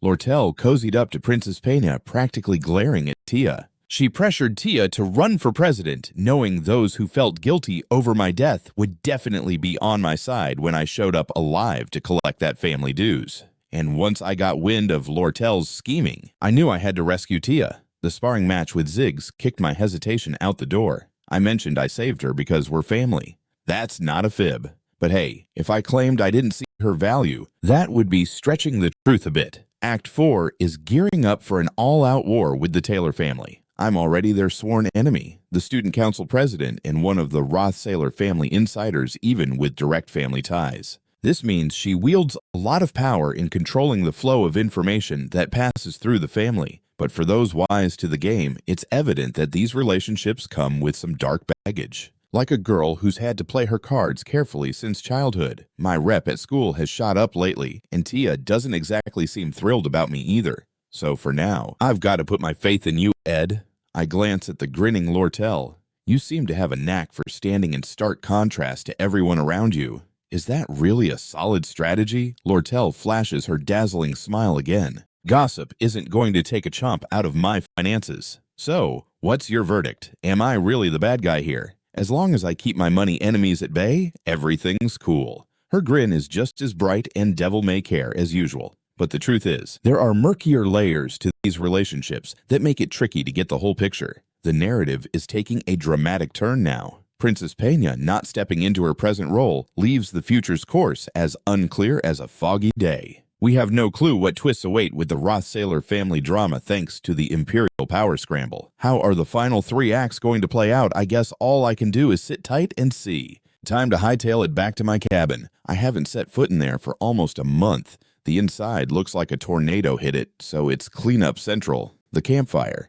Yeah, that's on the to-do list before things can settle back to normal. When I swing open the door, what do I find? A wizard's hat sitting on my bed. More precisely, a girl having a cozy dream on my bed. She's clutching the pillow I once snoozed on like it's made of gold. Watching her like that just cracks me up. I pick up a dusty book. Before hitting the hay, I should brush up on some elemental knowledge. As time ticks on, I plop the book over my face. Time to catch some Z's. Inside the cabin, I drift off into a peaceful slumber. Fast forward several days later, Professor Melina, the senior psychology prof, calls for Yaneka to swing by her office. She wants Yaneka to help her grade papers. Melina doesn't quite give off the teacher vibe. She's more like a business owner. Yaneka's left wondering why the professor handpicked her when there's clearly a whole bunch of students lounging in the office. Melina wants to help cement Yaneka's status among the third years. But to Yaneka, that doesn't really float her boat, though, with her skill set. Clearly, there are lots of students hanging out in the office. Melina wants to help Yaneka solidify her spot among the third years. But Yaneka's all meh about that, and based on her skills, Melina isn't about to let go of such a star student without a fight. I get that you're tangled up with Ed, but all I see is you glued to him 24/7. Hearing this, Yaneka's cheeks light up like a traffic stop. She's definitely not tangled up in Ed at all. Melina's eyebrows shoot up at Yaneka's hot flash too. Her face starts to feel like a heater set to high. She quickly clarifies that's a big fat lie. Yet the professor rolls out a list of evidence. It's been almost like clockwork, other than spirit magic classes. You two are basically the dynamic duo in every semester's common elemental classes. When you hit up the student welfare spots or grab a bite in the cafeteria, you two are glued at the hip. And whenever there's a free minute, you both vanish without a trace. During lectures, you're staring at the board like a goofball. Melina thought she was the only one catching on to this. Yaneka, on the other hand, is left scratching her head, wondering what the professor is talking about. When she glances around, she notices everyone giving her those knowing looks. Right. If the academy has its head screwed on, then everyone and their grandma knows that Yaneka's got a crush. As soon as Yaneka bolts out of Professor Melina's office, she makes a beeline for the admin office. She's dead set on bailing from Dex Hall dorm. The teacher seems to sense that Yaneka's not having a grand old time. Even though I'm not sure what's eating at you, if you're really at a loss, just chat with your buddies. The teacher knows that if Yaneka's in a pickle, her classmates will jump in to lend a hand. Usually, Yaneka is the life of the party, surrounded by her pals. But when the burden starts feeling like a ton of bricks, and she wants to run for the hills, it's tough to spit out those words. Yaneka thinks it might hurt her friend's feelings. Scene cut. Yaneka and Anise stroll into a cozy tea house down the street. Seeing Yaneka's expression, Anise realizes that Yaneka had the scoop on Ed from the get-go. Yaneka starts off with an apology. She's been dealing with her own issues and only a handful of people were in the loop. But Anise looks a bit baffled. It's clear Yaneka has something brewing in that noggin of hers. Yaneka finally spills the beans. You know I'm terrible at saying no to requests. I need to ask you for a favor. This is also a pain for the person being asked. Hearing this, Anise shoots up from her seat. She figured Ed must be putting Yannicka in a tight spot. Yannicka, are you his personal assistant? You cook for him, tidy up his place. Has he even given you a hug yet? At this, Yannicka's face could rival a ripe tomato. No way. How could that happen? I only do it since I want to. In reality, this time, Yannicka has a little something she wants to request from Ed because they share a great vibe. They're practically joined at the hip every day. That's exactly why she's sweating bullets at the thought of asking him. After Yannicka lays it out, Anise suggests taking a step back from Ed. This way, it would be a cinch to ask for favors or decline stuff. If you both start taking each other for granted, you'll stop feeling those butterflies, right? But bless her heart, Anise doesn't even realize how ridiculous that suggestion is. There's no way Yannicka could pull away from that guy. Right from the start, that was a silly idea. But if their bond got weak, and that lad was left hanging, could she even handle that? Just then, Yannicka interrupts her train of thought, thanking Anise. After her polite exit, she's nailed down a game plan. Anise watches Yannicka leave, and her stomach churns like she's just eaten a bad burrito. Why did she even recommend that terrible advice, pulling away from that guy? Total facepalm moment. Another question creeps into her mind. At least this question takes the edge off the awkward sense of guilt gnawing at her. Anise's own thoughts are all over the place. Right now, I'm peeking at my status panel. I scroll through the list of magical engineering goodies I can whip up. Amongst them, the Millennium Lightning-Struck Wood Wand catches my eye. First off, crafting it is an absolute breeze. Well, the process is as straightforward as they come. And for something that's easy to make, its rarity is still off the charts. The secret lies in the materials. You can't just pick them up anywhere. I need timber from a tree that's seen over 1,000 years of life and has gotten zapped by lightning. In the script, it's something the protagonist snags as a reward for completing the final mission during Act 3. In real life? Yeah, good luck finding that on a lazy Saturday. Trees that have stood for a millennium aren't exactly on every street corner. In this northern forest, there's only one. It's Merida's guardian tree. If I were to ask Merida for a branch, I bet she'd toss one my way in a heartbeat. But the biggest worry, lightning. How on earth am I supposed to conjure up some lightning on a clear day? That's when I spot Lucy snoozing like a champ nearby. Lucy can whip up a mean lightning spell called Divine Judgment. For her, throwing down advanced magic is just like snapping her fingers. When Lucy finally opens her eyes, she sees my face way too close for comfort, like 3 inches away. I just wanted to check if she was catching some quality disease. But wow. Lucy panics and springs into the air like a cat on a hot tin roof, landing on a big tree behind her. I ask if she's got something going on, but Lucy shakes her head. Sorry for giving you a mini heart attack. We'll chat later. Hearing this, Lucy's voice is shaky like a leaf in the wind. You can spill the beans now. I'm all ears. For the moment, I can only hit pause on this convo. My scheduled meetup with Yannicka is creeping up. After flipping through the book pages 5 or 6 times, Yannicka finally tumbles out of the bushes. This time, Yannicka is running later than usual. I'm quick to ask if something's up, but Yannicka responds with a bit of attitude. Nothing out of the ordinary. I'm not tardy for any specific reason, just a tad late. She coughs twice, trying to act all nonchalant. I wonder what kind of reaction she's fishing for and how I should play this. I get it, you've been swamped lately, but I really appreciate you swinging by to help with the training. Then I gesture like, hey, want some tea? Meanwhile, Yannicka is racking her brain on how to kick off a chat with Ed. Before you know it, it's evening. With Yannicka's help, I'm totally leveling up my spirit combat skills. Sure, there's a bit more work to fill in the gaps, but I'm definitely getting the hang of Morg's spirit powers. Barely any mana is needed, right? For a spirit as useless as me, getting such compliments feels like winning the lottery. I can't even figure out how to control my own body, but before I wrap it up, I kindly brush him off. Just then, I spot headmaid Belle Maya. She always pops up out of nowhere. Tomorrow, there's going to be an inspection of Oilia's hall, so Lucia's grade representative has to be on deck. When I heard the news about your demise, I was totally caught off guard. But now that I see you're alive and kicking, I'm totally relieved. It feels like a weight's been lifted off my shoulders. I respond to Belle after hearing this. Sorry for stressing you out, Belle. I had my reasons for going through all this for you. Maids don't need a parade. They just gotta do their jobs well without the royal treatment. Belle keeps insisting there's no need for formalities around her. The Academy even wrote up documents about this, but I just can't bring myself to speak to her rudely. This makes Belle quite frustrated. I still need to double-check the work of other maids, especially when it comes to manners. I get what Belle's saying, but I'm going to keep it polite with you. Belle's face always wears this humble, emotionless look. It's Yannika's first time seeing such a face. She senses there's a bizarre standoff between Ed and Belle. Suddenly, a familiar scene rushes back. Distant standoff. Formal speech.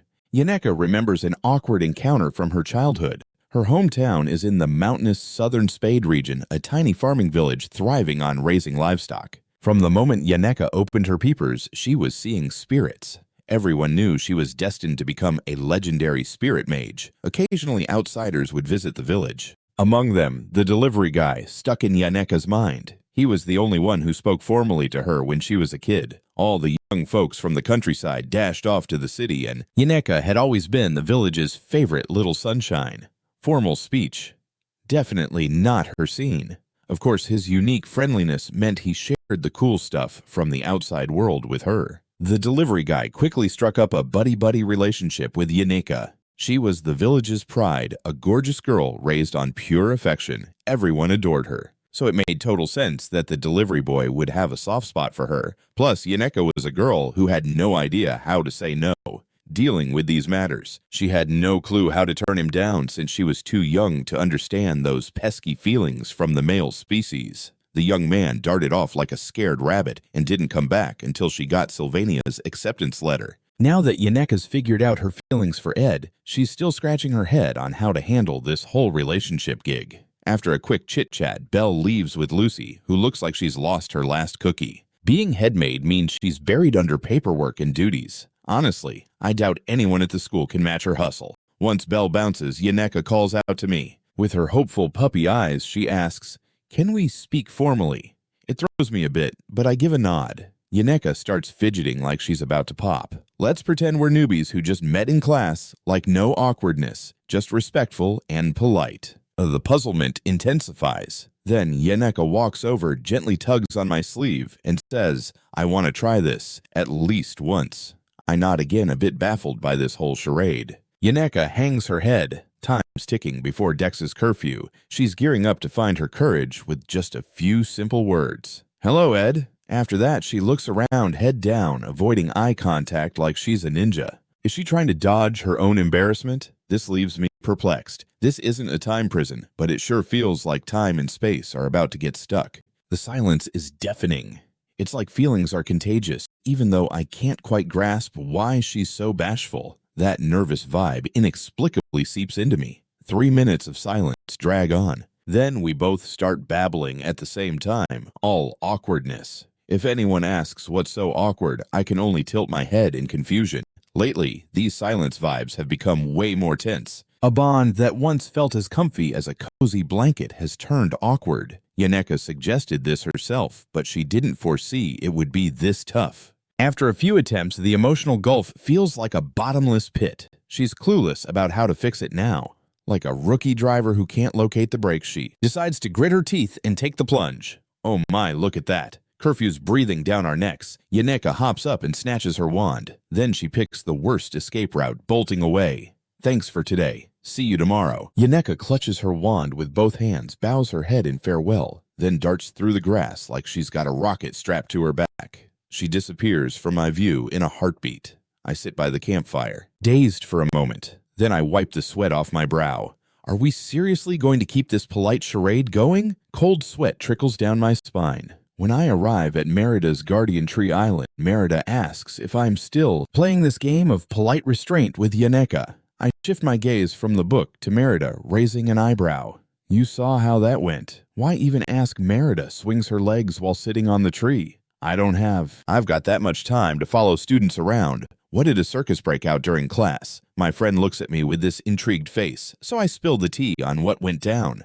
When I said hi to Yannika like always, she jumped like I just set off a firecracker. After spitting out a quick greeting, she zoomed away faster than a cheetah. We've created this weird vibe between us, and I'm not sure why. I thought it was just Yannika blowing off some steam, but now I'm thinking it's a tad more serious. Then Merida gently plops back to earth. So you're worried about Yannika, huh?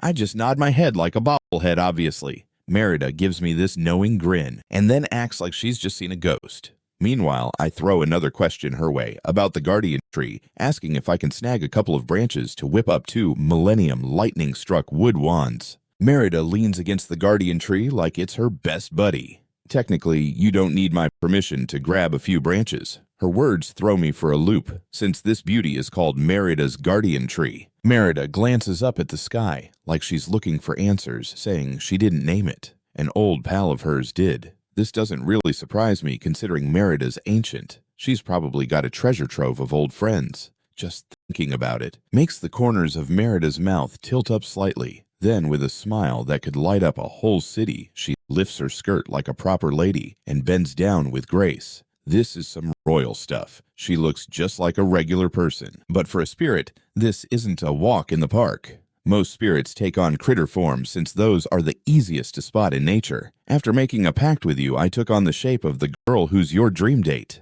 Hearing that I freeze like a deer in headlights, Merida lightly bites her lip. You can't fool your own heart. Seeing me like this, doesn't it get your gears turning? Your ideal girl is standing right in front of you. I'm baffled because I don't even know what type I fancy. Honestly, those words throw me for a loop. To this, Merida nods like she knows what's up. You're shocked because I just pulled a fast one on you. That leaves me speechless for a hot second. Seriously, do you have to joke like that? Merida runs her fingers through her silvery hair. How could mind reading be so easy? Keeping this form is already a tough gig. I just mimicked the look of the most unique person I've ever met, and her chill vibe hit me right in the feels. She also carved my name into this tree. Listening to her, I take another look at Merida's form. She's the one who infused magic into the guardian tree, turned it into a source, and built this academy, all while trusting Merida to guard the forest. This is info I didn't know since the storyline didn't hammer it home, but the image of the maiden Maya shows me reminds me of that special someone. Back in the day, she was a powerhouse sorceress and a brilliant scholar, the Grand Sage Sylvia. The scene shifts to evening at camp. Finally, I spot Yaneka again, but after we exchange polite introductions, we're both standing there like deer in headlights. After a beat, I glance down at the half-peeled apple in my hands and ask, "Want one?" I quickly correct myself. Would you care for an apple? The atmosphere is quieter than a library right now. The only sound is me slicing the apple. Yaneka lowers her head and extends the plate in her hands. "Thank you, please." Then Yaneka nibbles on a piece of apple like a cute little bunny. But will this polite charade hold up? Can't we just pick a name to call each other and get on with it? Once we nail down how to address each other, I bet this awkward vibe will vanish faster than my last math test. Suddenly, Yaneka hides her face in her knees. So I jump in, asking if she's hurt. "Ed." "No, Mr. Ed. I need to ask you something that might sound a little off, but I hope you'll hear me out." I nod along. After taking a deep breath, I focus back on slicing the apple, pretending this is just another regular day. Yaneka's cheeks flush, and she sneaks looks at me. "Let's say if I were to leave Dex Hall, what would you think about me living here at the camp with you, Ed?" My breath catches like I swallowed a brick. The fruit knife goes rogue and slices my thumb. Seeing blood flowing like a horror film, Yaneka looks shocked. Whether in the wild or during a fight, I've survived this lifestyle for over a year now, thinking I could handle anything like a pro. But now, with my finger bleeding, I have a sec to gather my thoughts because I've come up with the perfect plan. I figure maybe this is something you've pondered already, but I still gotta mention it. I think you're a kind-hearted and honest person. Others think so too, but I really do like you. Hearing this, Yaneka's cheeks start to resemble ripe tomatoes. But wait before I say more. I need to remind you I'm also a guy. I'm not sure how you see yourself, but you've definitely got the charm. You're stunning. And while I can play the gentleman and keep you safe, now no one knows what can go down living under the same roof. At this point, Yaneka interrupts me. I can hardly breathe. "Can you hold up while I catch my breath?" I appreciate that Yanuka trusts me. Yanuka jumps in again. If it's with Ed, even that would be cool. Hearing this, I freeze again like a statue. Yanuka realizes she slipped up again. She looks super embarrassed. During this awkward moment, we're caught in a tug of war on the subtle boundary line with Yaneka, speaking all formal for no real reason. It feels more distant than usual, but at the same time, there's a spark of intimacy. I freeze again. Yanuka gets it, realizing she's made the same slip-up once more. She looks utterly mortified. In this entire process, we seem to be engaged in a tug of war, stuck with formal language for no apparent reason, though it feels a bit farther out than normal.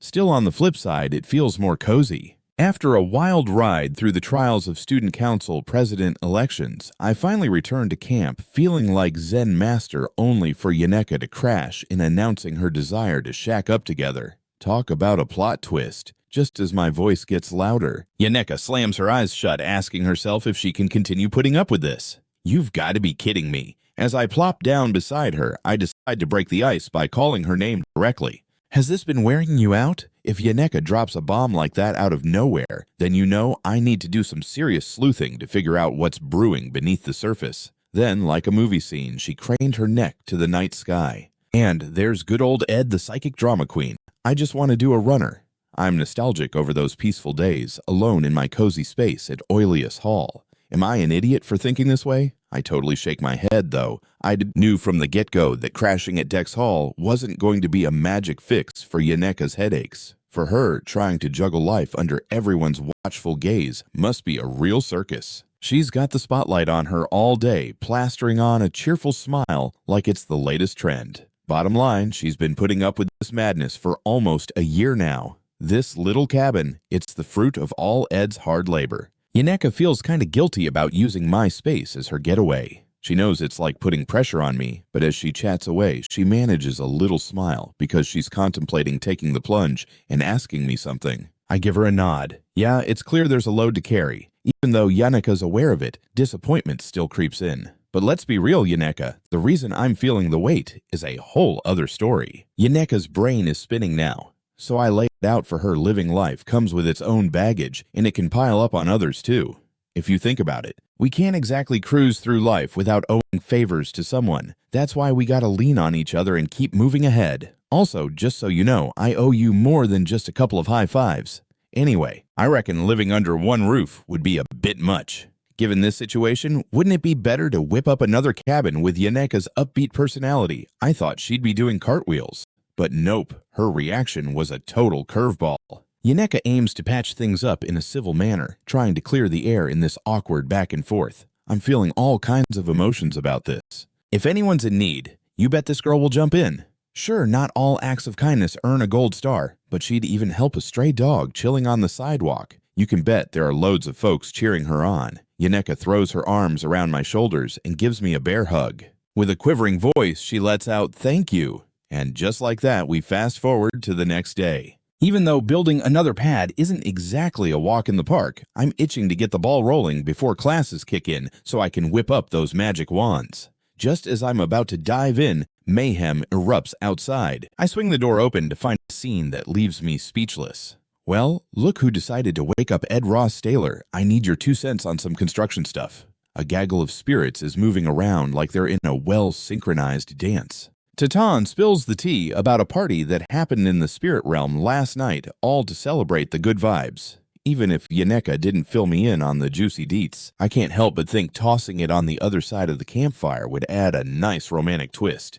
Imagine the two of you opening your doors at the crack of dawn surrounded by lovebird vibes. Should we really place it closer? But privacy matters, right? The spirits can't stop chatting about plans. Just then, Morg takes a seat on my shoulder. Hey Tatan, we're looking at about 10 days for the overall plan to wrap up. As the on-the-ground boss, I'm carving out the most streamlined work approach possible. Tatan's not having it, though. What 10 days? Turns out Morg's got breaks in that plan, which is why we're looking at 10 days. And his eyes legit get wide like saucers. I can't wrap my head around why you need to rest. At this rate, when are you even gonna level up to an intermediate spirit? Poor Morg looks like he's seen a ghost. My bad, Mr. Tayton. I'll tweak it to finish in 1 week. And with that, Tayton storms off, throwing down, "You've got 5 days to get it done," leaving me in total shock. It took me a few months to do this. Yikes, I'm seriously the whole reason for this fiasco. I glance over at Morg, who's sadly perched on a tree stump, and silently send him a prayer. Didn't mean to drag you into this mess. Thankfully, there's a way to juggle this hectic schedule since I now have time to craft those Millennium lightning-struck wood wands. I've got a ton of gratitude I want to show, but this one, I want to make it just for Yaneka. It might end up looking like a fancy walking stick, but hey, I hope she digs it. Lucy stands all poised, surveying the construction site before her, then shifts her gaze to Yaneka sitting nearby. This explains her restless nights. Right now, Yaneka is blissfully perched on a tree stump. After signing off on her withdrawal from Dex Hall, she's feeling 10 times lighter. Spotting Lucy, she flashes her a cheerful wave. Just then, something feels a bit off with Lucy to Yaneka. To her, Lucy's like a worthy opponent. They've battled it out hard at Oilius Hall. Yaneka doesn't want to throw any punches or say something nasty, but she's not about to bow down either. Hands on her hips, she puffs out her chest, trying hard to flaunt her newfound pride of being able to live here. And hearing this, Lucy tugs at her hat and bites her lip. She's a mix of envy and rage. A silent face-off is kicking off between the two. At this moment, she hears this and tugs at her hat, biting her upper lip. She's got that mix of envy and anger sizzling in her. A subtle showdown is brewing between them. At that moment, as I stroll out of the library munching on some jerky, my arms are loaded down with textbooks all about elemental research. I checked out so many of these because I need to level up my intermediate magic skills. It's been ages since I practiced that Ignite spell. I've got only one intermediate spell in my arsenal, and while it works like a charm, its firepower is more like that of a toddler throwing a tantrum rather than a wildfire. So I grabbed all these books to hunt down the next magic that can make me look halfway competent. Just then, I spot a girl strumming a lute next to the fountain. Suddenly, I realize who she is, the gal, with that oh-so-familiar face. She totally radiates the essence of freedom, like a bird who's just now discovered it can fly. Even though she showed up as Taylor's sidekick back in Act 1, she doesn't really have much screen time, so we've not exactly bonded. Right when I'm about to make my escape, she calls out to me, "Busy today, too?" Ed, I'm staring at her like a deer caught in headlights. "Me, are you talking to me?" She nods with a grin. I've heard the gossip from Ty and Aya, and their relationship with her seems like a soap opera plot twist. I just nod. Not that it's my business. Ziggs is doing great, so at least one of us is winning at life. At this rate, I'm thinking our joint combat training will go off without a hitch. Want to hear a tune? I'm a traveling bard, you know, she offers. I'm weighing the textbooks against my good sense. Thanks for the invite, but I've got stuff to do.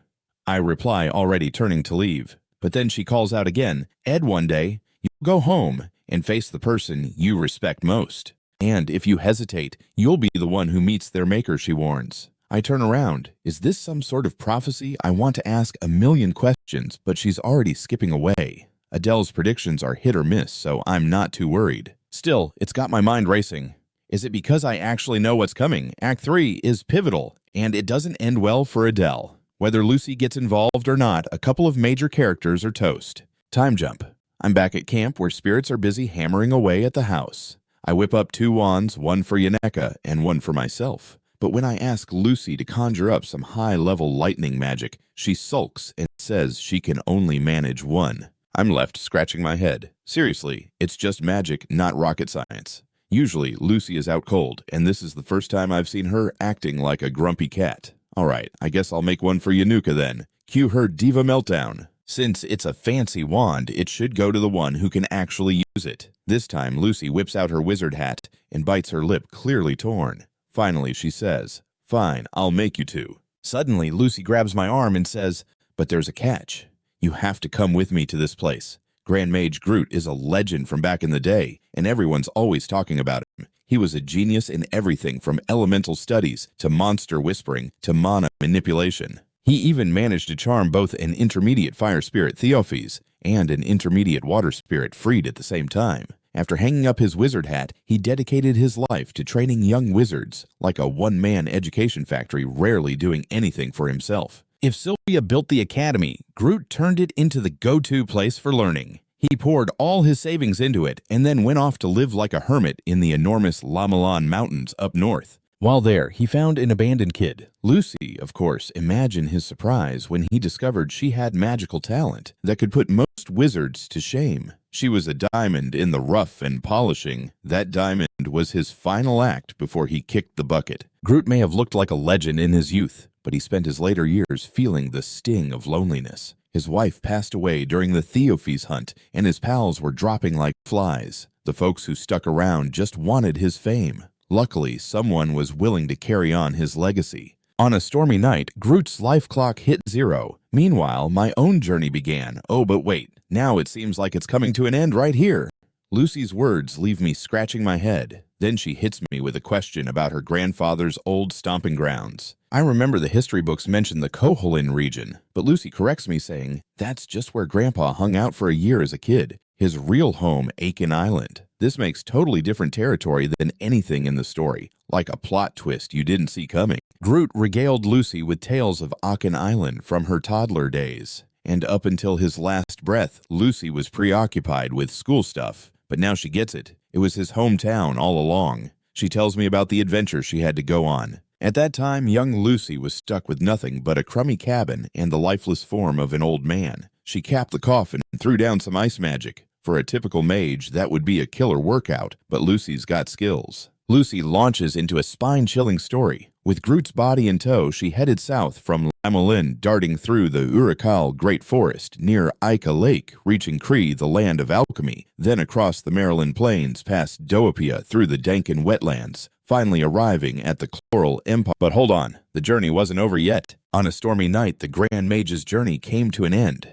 And so my journey began, but now it ends. Lucy's words confuse me. Then Lucy asks if I know her grandfather's hometown. I remember the history books recorded the Koholin region. However, Lucy says that's wrong because that's just where her grandfather lived for a year as a child. His true hometown is Aiken Island. This is territory completely beyond the storyline, even a story outside the history books. Groot talked to Lucy about Aiken Island's story since she was young, and until the moment he died. Lucy was worried about the school, but now she knows the reason. After all, this is his hometown. Lucy tells me about the journey she had to take. At that time, young Lucy was left with only a crude cabin and the cold body of an old man. She secured the coffin and cast ice magic. Even for a typical mage, using this ice magic would exhaust them in an hour.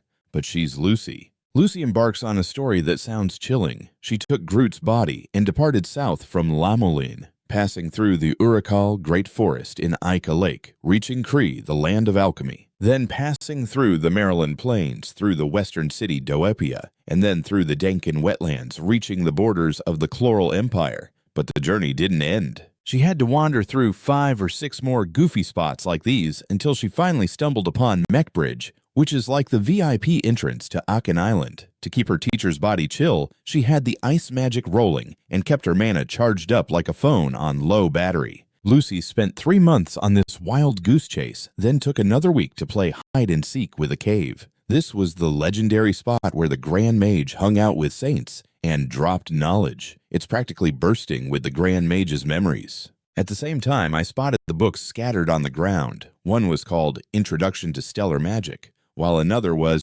Chronicles of Groot's Southern Expedition. If I'm not mistaken, they should be worth about 7,000 shiny gold coins, one of the most fabulous illustrated records ever, and if this turns out to be his final posthumous masterpiece, who knows what its value could soar to Lucy's perched on the cliff, hollering my name. Take it if you want, I don't need it anyway. She's tossing around Groot's memento like it's just a leftover sandwich. I totally get it. Means a lot to her, so I can't just give her a half-hearted response. Lucy's eyes are glued to the sunset like it's a movie. This is where his adventure came to a screeching halt. My life isn't even halfway through, so maybe I'm due for a new adventure soon.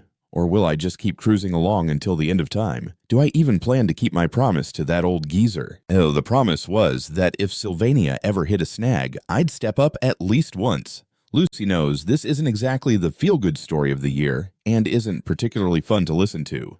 Plus, coming back to this haunt would be a real pain. So she just wanted to give Ed the heads up about her trip to Aiken Island to lay her teacher to rest. In a way, her first big journey is wrapped up, but Lucy's still stuck in her teacher's shadow like a lost puppy. So sometimes she's pumped with excitement, other times she's a bundle of nerves. All she can do is twiddle her thumbs and wait for the Sylvania roller coaster of crises to drop at any second. So she might as well kick back and chill. This is her rite of passage. After that, she'll finally get to live her own life and kickstart a brand new journey. I know it's just around the corner. I decide to join Lucy in her lazy day today. The waves are serenading the cave walls thanks to the refreshing breeze of late spring. Even lounging around for ages isn't too chilly or sizzling hot. Talk about luck after class today. Yenka hurries straight from Dex Hall to Ed's camp like a contestant in a crazy relay race. At first, Morg told her it would take about 2 weeks to get things done, but surprise, surprise, the spirits wrapped it up in just a week. Morg and the other spirits are splayed out on the ground puffing like they ran a marathon, all from the ruthless taskmaster's supervision. Yanuka didn't expect them to work this hard since she told them to take it easy. Morg pipes up with a cheery tone, shaking from what Tatan told them. For Miss Yaneka to stick around the camp, a little sweat and toil is nothing. Meanwhile, the spirits are disappearing one by one, but as they blend with the rising sun, it's like they're headed to heaven. Yaneka waves them off. Thanks everyone, you rock. Then she struts up to the front of the cabin and waves her wand around as it turns out she's writing living together right in front of the door. Yanuka keeps repeating it, and for some reason her face turns bright red like a tomato because it feels like a dream. Just then, Ed's door swings open. She's totally befuddled. Wait, is that Ed? Lucy stumbles out of Ed's room looking like she just rolled out of bed. After a moment of awkward eye contact, Yaneka freezes like a deer in headlights, and Lucy also spots the words Yaneka scribbled on the ground. Seeing this, Lucy's lips curl up slightly just like Yanuka did last time, with her hands on her hips and her face beaming. Lucy declares, "I'm the winner this time." The scene changes, and my skill slot unlocks a shiny new magic stellar magic. I take a stab at using it, but it's way trickier than I thought. Meridita watches me fumble through magic practice while Lucy lazily sprawls out next to me catching Z's. Suddenly, she jolts awake and starts explaining the ins and outs of stellar magic to me. They say magic is where theory and feeling go hand in hand, but stellar magic seems especially brainy. Lucy simply raises her tiny hand, and tools float up like they're auditioning for a magic show. Demonstrating stellar magic's vibe requires a ton of practice and repetition. Lucy's so-called practice means doing it a couple of times, which is already a big deal for her. Clearly, for ordinary folks like us, it takes serious time and effort to see any real progress. I thought this was the kind of magic that would stump me in the game. After all, stellar magic toys with space-time spirits and all sorts of magical realms. Since it's got the power to twist natural laws, it's hands down the toughest magic to wield. Lucy's the type who wings it with her skills and gut feeling. Learning by watching her, not a walk in the park. It's probably better to get some pointers from a professor who's taught a ton of students. Suddenly, Professor Glast pops into my mind, even though he's kicked the bucket. After all, nobody taught stellar magic better than him. Just when I'm gearing up to dig deeper, Ziggs interrupts me. "You've got another girl around you," he blurts out, "no matter how tough a guy you are." At this rate, I can only imagine what kind of love battlefield will unfold. I shoot Ziggs a sharp glare before cutting off the mana around Merida. Merida's form begins to shimmer like a ghost. To this, Ziggs mumbles an apology. He didn't realize Merida was a spirit, even though he saw her in the last battle. Ziggs just casually let his thoughts slip. This time, Ziggs dropped by to hand me some books. Ayla sorted out her old books she no longer needed. I'm super grateful because they've both been a massive help to me. Just then, Ziggs chimes in. "Did you know I joined the student council?" After witnessing Lucy's chaotic episode last time, Tia totally trusts Ziggs now since the president's influence is on the rise.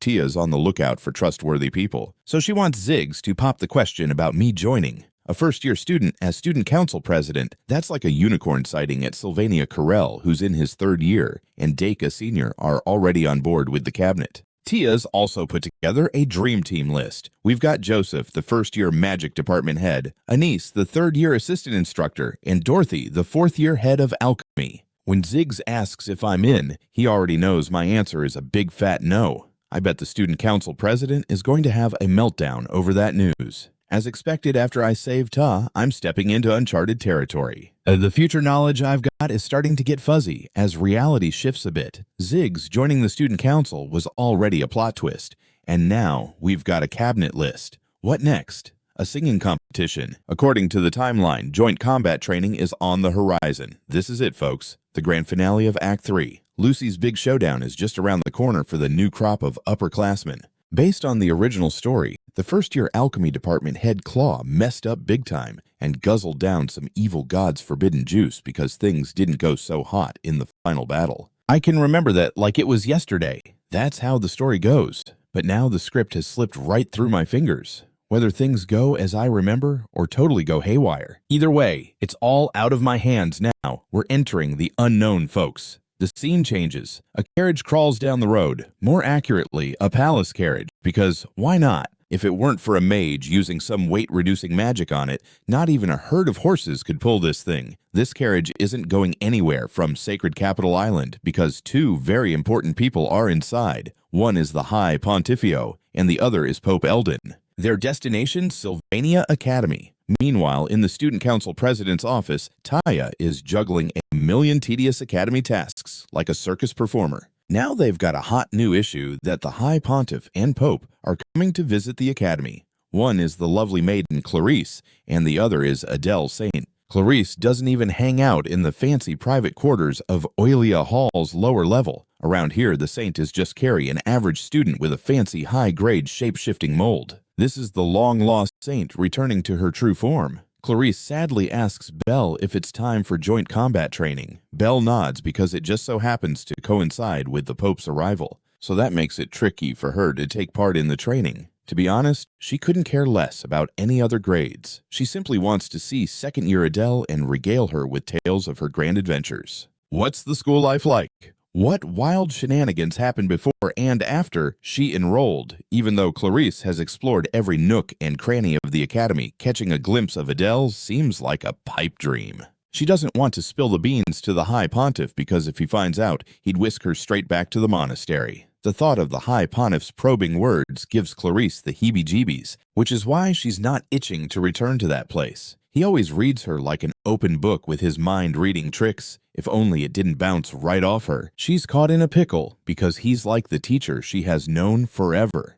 Just then, Belle snaps Clarice out of her daze. When Clarice left the papal palace, she swore an oath to High Pontifio. If anyone figures out her true identity, or if she lets the cat out of the bag herself, her school life is toast. Suddenly, a certain someone pops into Clarice's mind. Ed Roth Staylor. Though he keeps his lips zipped, she's worried that the High Pontiff might use his mind reading on him. Clarice can't shake off this nervousness. Then she quickly asks Belle for a favor. She wants to jet off somewhere right now. Belle's confused. Where does she want to go? Ed. Clarice's cheeks turn cherry red. Ed Roth Staylor. I just have to see him to chill out. Belle can't believe her ears. What did she just say? What I think she said. A tangled web of relationships starts forming in Belle's mind. It's getting crowded in there. Belle gulps, it's a tight squeeze, and she's not thrilled about letting St. Clarice meet that guy. As the plot thickens, we're now into Act 3's joint combat training. Yenka is flopped in a chair, sulking because not a single soul from 4th year showed up to challenge her, and she's too humble to issue challenges herself, worrying it might come off as cocky. Last year, joint combat training was all about one-on-one duels. This year, they've switched it up to challenges. First years compete against second years, third years against fourth years. The only twist is that you can challenge anyone. According to the current script, there are no Class A members in the first year, so the competition to nab a spot in Class A this year is going to be fierce. That's why everyone is itching to battle the top contenders, especially in the protagonist generation. There are some serious talents out there making the first and second year matches a must-see. But when it comes to the third and fourth year matches, nobody seems too jazzed. Just then, Yanika calls out to me, "What should we be munching on for dinner tonight?" I snag some leftover meat from Roy Hall restaurant. Should I throw some salt on it and grill it? Considering the third year where Yanuka and I have zero talent aside from Lortel, who Yanuka took down last year, nobody can best the juniors. Like Yaneka, I haven't gotten a single challenge letter either. Looks like I've also earned a crown of somewhat strong. Yanuka keeps eyeing me while I'm buried in the book Lucy handed me and seems to be fuming. She sprawls on the desk, sulking without a word. I wonder what's on her mind. I'm not sure what I did to crank up her irritability level. Suddenly, out of nowhere, a voice cuts through the awkwardness.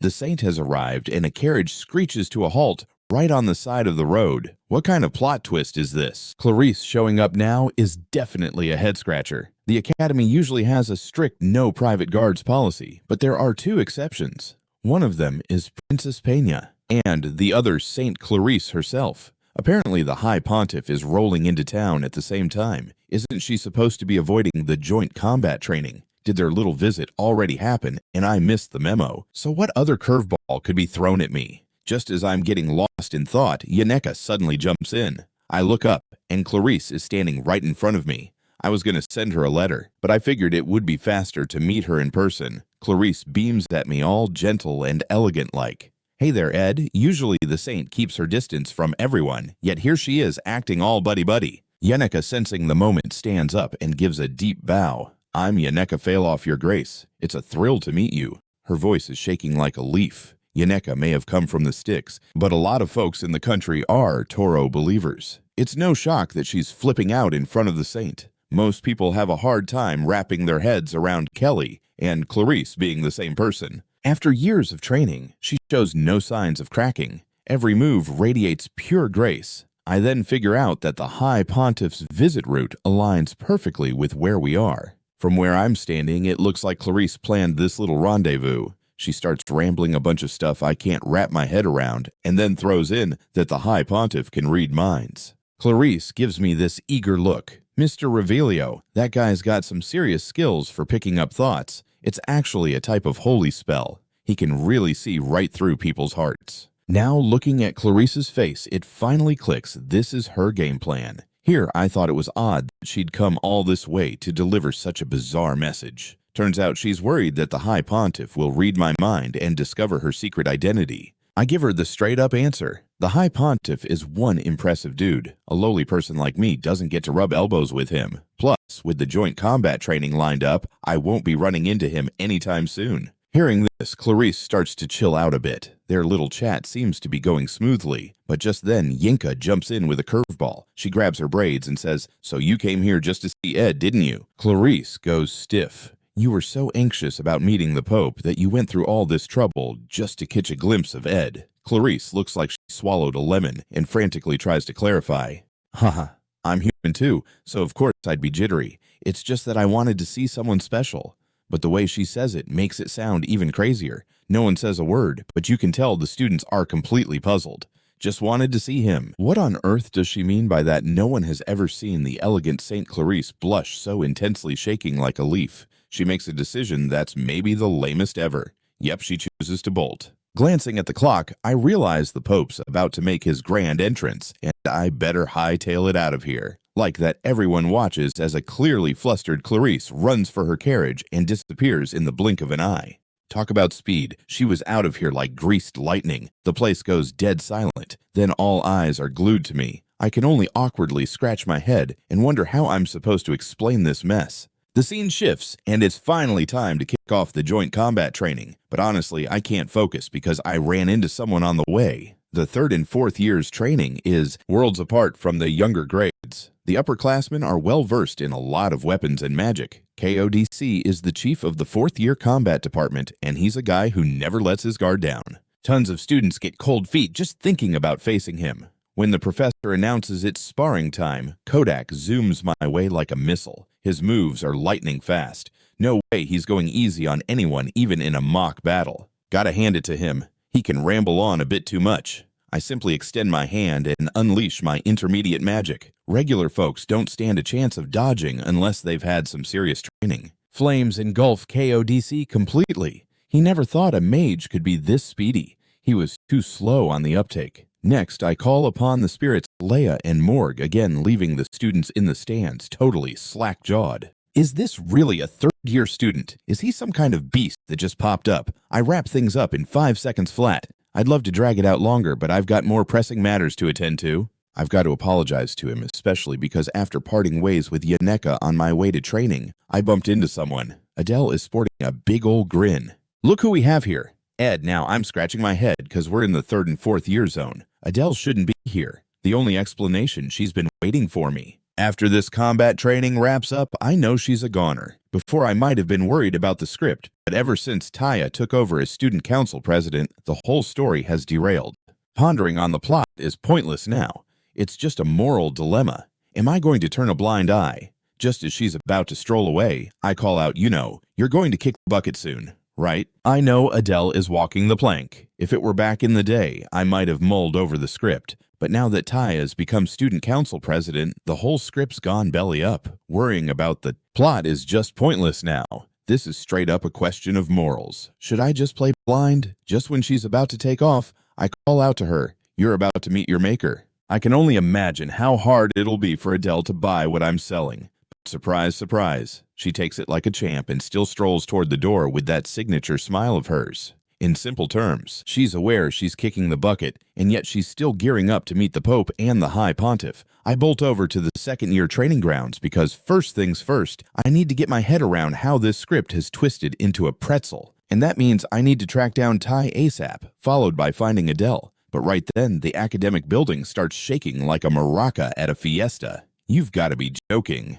An earthquake right now. So I dart to the side and fling open the window. Even with all these script edits, my brain is still churning. But this is so unbelievable, it deserves a spot in mythology class. We've got a colossal disaster on our hands that mere mortals can't stop. The one with wings slicing through the sky is none other than the final boss of Sylvania, the swordmaster of the Fallen Lands, Holy Dragon Velospar. In the original script, our hero Ty takes down all the big shots from the first-year class, ultimately overpowering Claude, who's guzzling the blood of the evil god. After fleeing the training grounds, he hears word from the players of Adele's demise. They never bothered to elaborate on how Adele bit the dust. The skeptical Saint Clarice decides to start distrusting the Order, which is totally out of character for her. Clarice's sudden shift is so jarring that even the gamers think it's a character breakdown that captures the doubting saint, now branded as an enemy. They even send troops after her to Aachen Island. At long last, the revived Lucy stands bravely against the army. This is where Act 3 goes down. But what I didn't see coming is the Act 5 final boss, which brings us to the ending of Sylvania Swordmaster of the Fallen Lands. Holy Dragon Velospar has woken up ahead of schedule. What in the world is happening? When Holy Dragon Velospar raises its foot, the shockwave hits us like a freight train, making it hard to hold our ground. This isn't some magic trick. It's just nature flexing on us. The Holy Dragon is so ridiculously strong that just a little movement flips the air on the island upside down. When I glance up, the shopping district has been flattened. If I'd been there, I can only imagine the mess. Everyone still stuck in the academic district is counting their lucky stars. The remaining students catch wind that it's time to beat a hasty retreat. Meanwhile, I dive straight out of the window and activate the glass golden phoenix ring. No time to fret about the consequences now. Maybe years, without magic or worse, never being able to cast again. At the worst, it could threaten my life. But if I just stand here twiddling my thumbs, I'm a goner. I crank my magic output to the max. A full-blown manifestation of the high spirit wind spirit, Mita swoops me up in record time. Over in Triss Hall, Clarice is glued to the window, watching the chaos outside, just as the guards scramble to whisk her away. Out of nowhere, dragon scales slice through the night. Luckily for Clarice, she's blessed by the sacred law, so she's in the clear, but her guards aren't so fortunate. Blood starts to flow, making Clarice tremble from head to toe. If it wasn't for that sacred law blessing, she'd be toast too. One knight nursing a severed arm powers through the pain and rushes to her aid. He promptly helps her escape. Outside, the knight calls for the coachman, but oh no, the carriage was wrecked in the earlier mess. Just one horse is left standing. With not a second to lose, the knight shoves the reins into Clarice's hands. But Clarice has never even sat on a horse before. The gasping knight urges her again. Hold on tight, Saint. This is a well-trained horse. It'll take you over Mex Bridge and away from Aachen Island. We don't have time for a lesson. The knight gives the horse a firm smack on its rear. The horse then bolts forward like a bat out of hell. The High Pontiff had spun some stories about the Holy Dragon to the Saint, who thought it was just a bunch of hot air. But like most myths, the Holy Dragon's gigantic head towers over the entire Sylvania Academy. The magical power it unleashes with its breath is as colossal as the sun. Everything beneath it turns to cinders. Luckily, the dragon's breath doesn't reach Sylvania Academy thanks to a magical barrier. Clarice tilts her head toward Triss Hall. On the roof stands Ol, the Guardian. Even though Ol is one of humanity's finest, against the Holy Dragon, he's only able to deflect a handful of attacks. "You woke up too soon, Holy Dragon," he mutters. Hearing this, the Holy Dragon roars with fury. Its enormous claw swipes directly at Ol. Ol can only muster another defense. The Holy Dragon isn't giving him a moment to chant spells. In that instant, several chains ensnare the dragon claw, just as she promised her grandfather help him once when Sylvania is in peril. But she never suspected her opponent would be the legendary Holy Dragon. The Holy Dragon merely bellows and shakes off Lucy's magic like it's nothing. Then, with a swift motion, its dragon claw swings directly at Lucy. Its speed is so lightning quick that Lucy barely has time to react. An energy blast fires from the dragon claw. Lucy gets sent flying several meters away. The resulting shockwave even lifts St. Clarice right off her horse. Thankfully, Lucy had activated her defensive magic. The precious second she bought gives Ole a chance to cast the highest level defensive magic creator, God's Shield. Even with both Lucy and Ole teaming up, they can only withstand the onslaught. Clarice gazes up at the sky. This is starting to feel like the end of the world. The ground is soaked in her classmates' blood. She keeps murmuring about escaping Akan Island, but her horse has bolted. She's at a total loss. Panic is spreading like wildfire through her body. Just then, a familiar voice calls her name. I leap down from Marita's back and rush over to Clarice. Are you okay? Clarice! She's shaking like a leaf while she talks. You knew I was here, huh? I just nod. We've got a hotshot from the Holy Capital crashing at Triss Hall, but it looks like we're fresh out of time for chit-chat. I jump on my back and haul Clarice up right behind me. Forget human strength. It's like trying to wrestle a holy dragon. Lucy and Ole are just buying us time, blocking and dodging. According to the original script, only Ty, the master of all things elemental and sword-related, could take it down. But hey, if that's the deal, should I just throw in the towel? Now dang it, I need to snap out of this funk. This is nothing like the script already. First things first, I need to uncover what's causing this giant mess. Maybe there's a trick to reveal the holy dragon. I initially thought it might be my silly fault. Because let's face it, every time things go off script, yours truly is the culprit. A butterfly flapping its wings can stir up a storm, but an apocalypse, that's just a bit much. Why is stuff that should show up in Act 5 crashing into Act 3? The burning question is, who woke up the holy dragon? First, gotta check out the Act 3 crew. Lucy is out there battling the holy dragon. Clarice seems clueless, but the star of the show, Ty, is probably freaking out trying to save everyone right now. And who else? Suddenly, someone zips through my mind. Adele. Meanwhile, in a building looking like it just survived an explosion, a young girl is still humming away. Training Ground Station 3. Adele's up against Clarice, thanks to the Saints shaking up the schedule. Joint training has gone poof, a real bummer. I didn't even get a chance to see you. Looks like we might not cross paths again. Adele strolls through the war-torn streets. The wind will blow again. It always does. After mulling it over, I settle on Adele being the key. Facing her own doom, she's strangely calm. First things first. Get Clarice to safety, then hunt down Adele. Time's ticking, and I need to pick up the pace. I zoom Marita full throttle toward Alia's Hall. It's the fortress in this academy, no contest. But when I catch sight of Oilia Hall, I freeze like a deer in headlights. The defense array is up, but inside, it looks like a tornado had a party. So when the dragon scales came crashing down, they couldn't flip the switch fast enough on the defenses. Clarice has reached her breaking point. She's holding back tears like it's a full-time job. Ilia's Hall has its magic defenses up, so that's a good sign survivors might still be around. I pull Clarice up to the top floor. The staircase is coated in blood, but we power through, gritting our teeth and ignoring the gruesome scene. When I swing open the door to the top floor, I spot someone familiar. There's Bella sprawled on the ground. 4 or 5 enormous scales have skewered her shoulder and belly. I gently lift her up. She's barely hanging on. No way she's getting out of this one. Damn it. I knew Belle got hit during the first attack, but she crawled here toughing it out to protect the survivors. Belle struggles to raise her head, and with her last breath, she hands me a key. Just like that, she falls back down before Clarice and me. This scene feels too familiar. This gal would probably say, just did what I had to do. I close Belle's eyes gently with my hand, then lay her down softly. Clarice has reached her mental limit, but with no one panicking around, she manages to stay composed, because we both know now isn't the time for tears. If we don't find the root of this disaster, the tragedy will just keep rolling in. Before long, Clarice and I reach the Saint's room. If she's not directly under fire, she'll be safe. I nudge Clarice to pull herself together. I need to step out and see what's cooking. Clarice's tears just won't quit. It's dangerous out there, and we'd be better off in here, but hiding here won't fix anything. Meanwhile, I spot some strange magic flickering in the distance. It turns out to be some kind of special stellar magic. I immediately start rummaging through the nearby bookshelf. Clarice calls out for me from the side, but her voice is just background noise to my focused mind. I pull out an introduction to celestial magic, along with the suddenly revived holy dragon, the missing Adele, and our oblivious Clarice, plus that peculiar celestial magic outside. Clearly, it wasn't cast by the holy dragon, nor by Lucy or Ole. This is a plot twist I've never seen before. Does this mean the whole Holy Dragon mess isn't a distortion, but part of the original timeline? If that's the case, everything falls into place. Meanwhile, Ol's still fighting the Holy Dragon, but dude's running on fumes. The shield redirects the magic right as I'm about to fill Clarice in.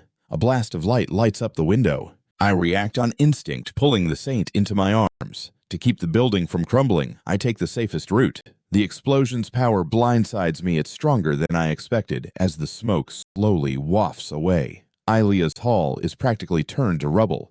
Feeling warm liquid drip on her cheek, Clarice slowly opens her eyes. The sight before her leaves her utterly speechless. A steel rod is jammed right where she had fallen, but Ed blocked it with his body. The warm liquid, Ed's blood is oozing from his chest. I shout at Clarice, "No matter what goes down next, don't forget to find me if you need help."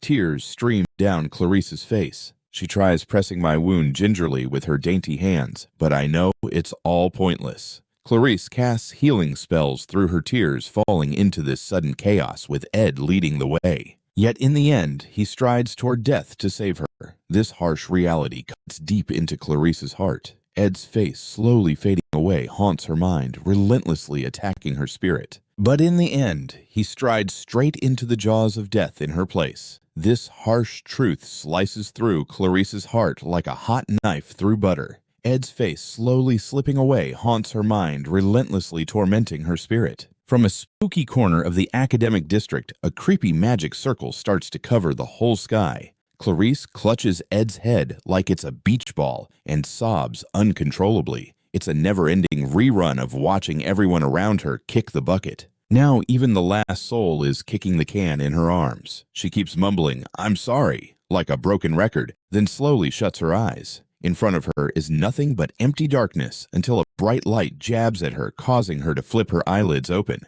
Tears are swimming in Clarice's eyes. Then she swallows like she's just chugged sour milk. To her side, students are chatting away like a bunch of magpies. The scene feels so déjà vu. It's exactly like that time before she hunted down Ed for some combat training. I glance at Clarice, completely lost. She spots me like a hawk. Before I can even blink, Clarice leaps onto the table like it's an Olympic event and dives straight at me. To everyone's astonishment, she rips right through my shirt. I break into a cold sweat, looking like I just saw a ghost.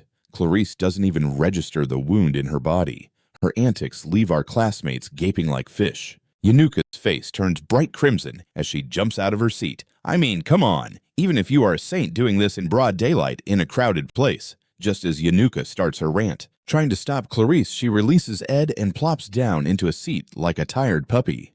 Clarice is gasping for air. Was that just a weird dream? After a moment's contemplation, she shakes her head. Suddenly, pain shoots through her forearm, and she glances down at her arm. On her dainty wrist, for whatever reason, the handprint from Ed's grip is still hanging around. Clarice becomes even more convinced that everything she just went through was as real as that soggy sandwich she regretted eating. Clarice keeps replaying events leading up to the Holy Dragon's big entrance, racking her brain for clues. At first, she freaked out that the High Pontiff would read Ed's mind, so she went out looking for him. Then she camped out at Tris Hall to wait for the High Pontiff and Pope. That's when the Holy Dragon decided to crash the party, letting loose its rage like it just stubbed its toe. Finally, Ed heroically blocked a steel rod and bit the dust in front of her. After that little joyride, she found herself back here. Just thinking about it makes Clarice shake like a leaf. All she can think about now is, I gotta get out of here. But from my side of things, I'm still spinning in confusion. Before I can even gather my thoughts, Clarice grabs my hand. Under the astonished stares of everyone, she drags me away and shoves me into the carriage like I'm a piece of luggage. Then she gestures to the coachman like it's a race to Mex Bridge. And just like that, poof, the saint's carriage disappears, leaving everyone scratching their heads.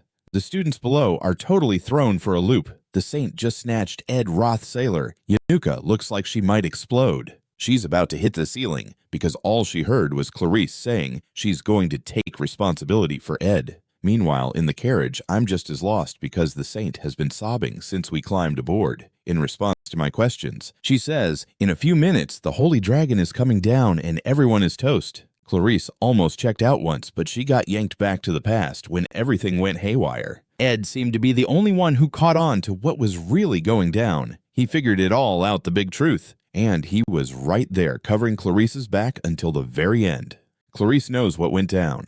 Ed may not believe her, but I had a little backup plan before my untimely demise. If Clarice says it, I'll definitely believe her. Still, at this moment, I'm scratching my head, clueless about what's going on. Max Bridge and Tris Hall are in totally different directions. If she keeps this up, she's going to miss her meetup with the High Pontiff.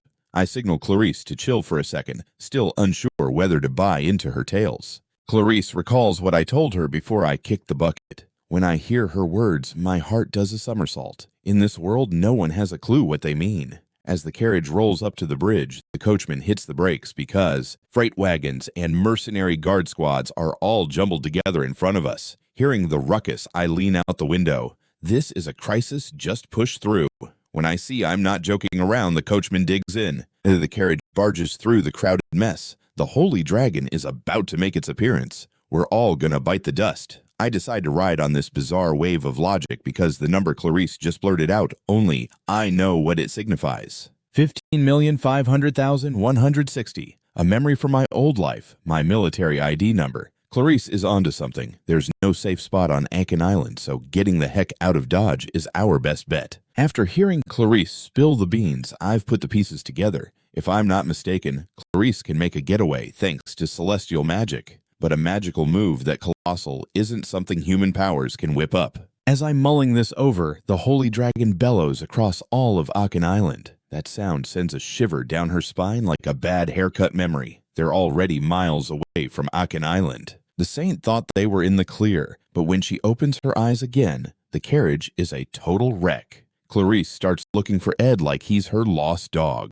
When she turns around, that horrifying scene comes rushing back. Ed's been skewered by dragon scales. Clarice rushes in to heal him with her holy spell, sobbing and saying sorry because she feels powerless. Without Ed, she has no clue what to do. I wipe the tears from Clarice's cheeks with my hand. No more tears, no more sorries. I'm here for you again. Don't be sad. Don't lose hope. Just like that, Ed meets his fate in front of Clarice once more. Clarice grips her own arm, trying to steady her nerves. She channels Ed's calmness, mulling, "What if there's a way back?"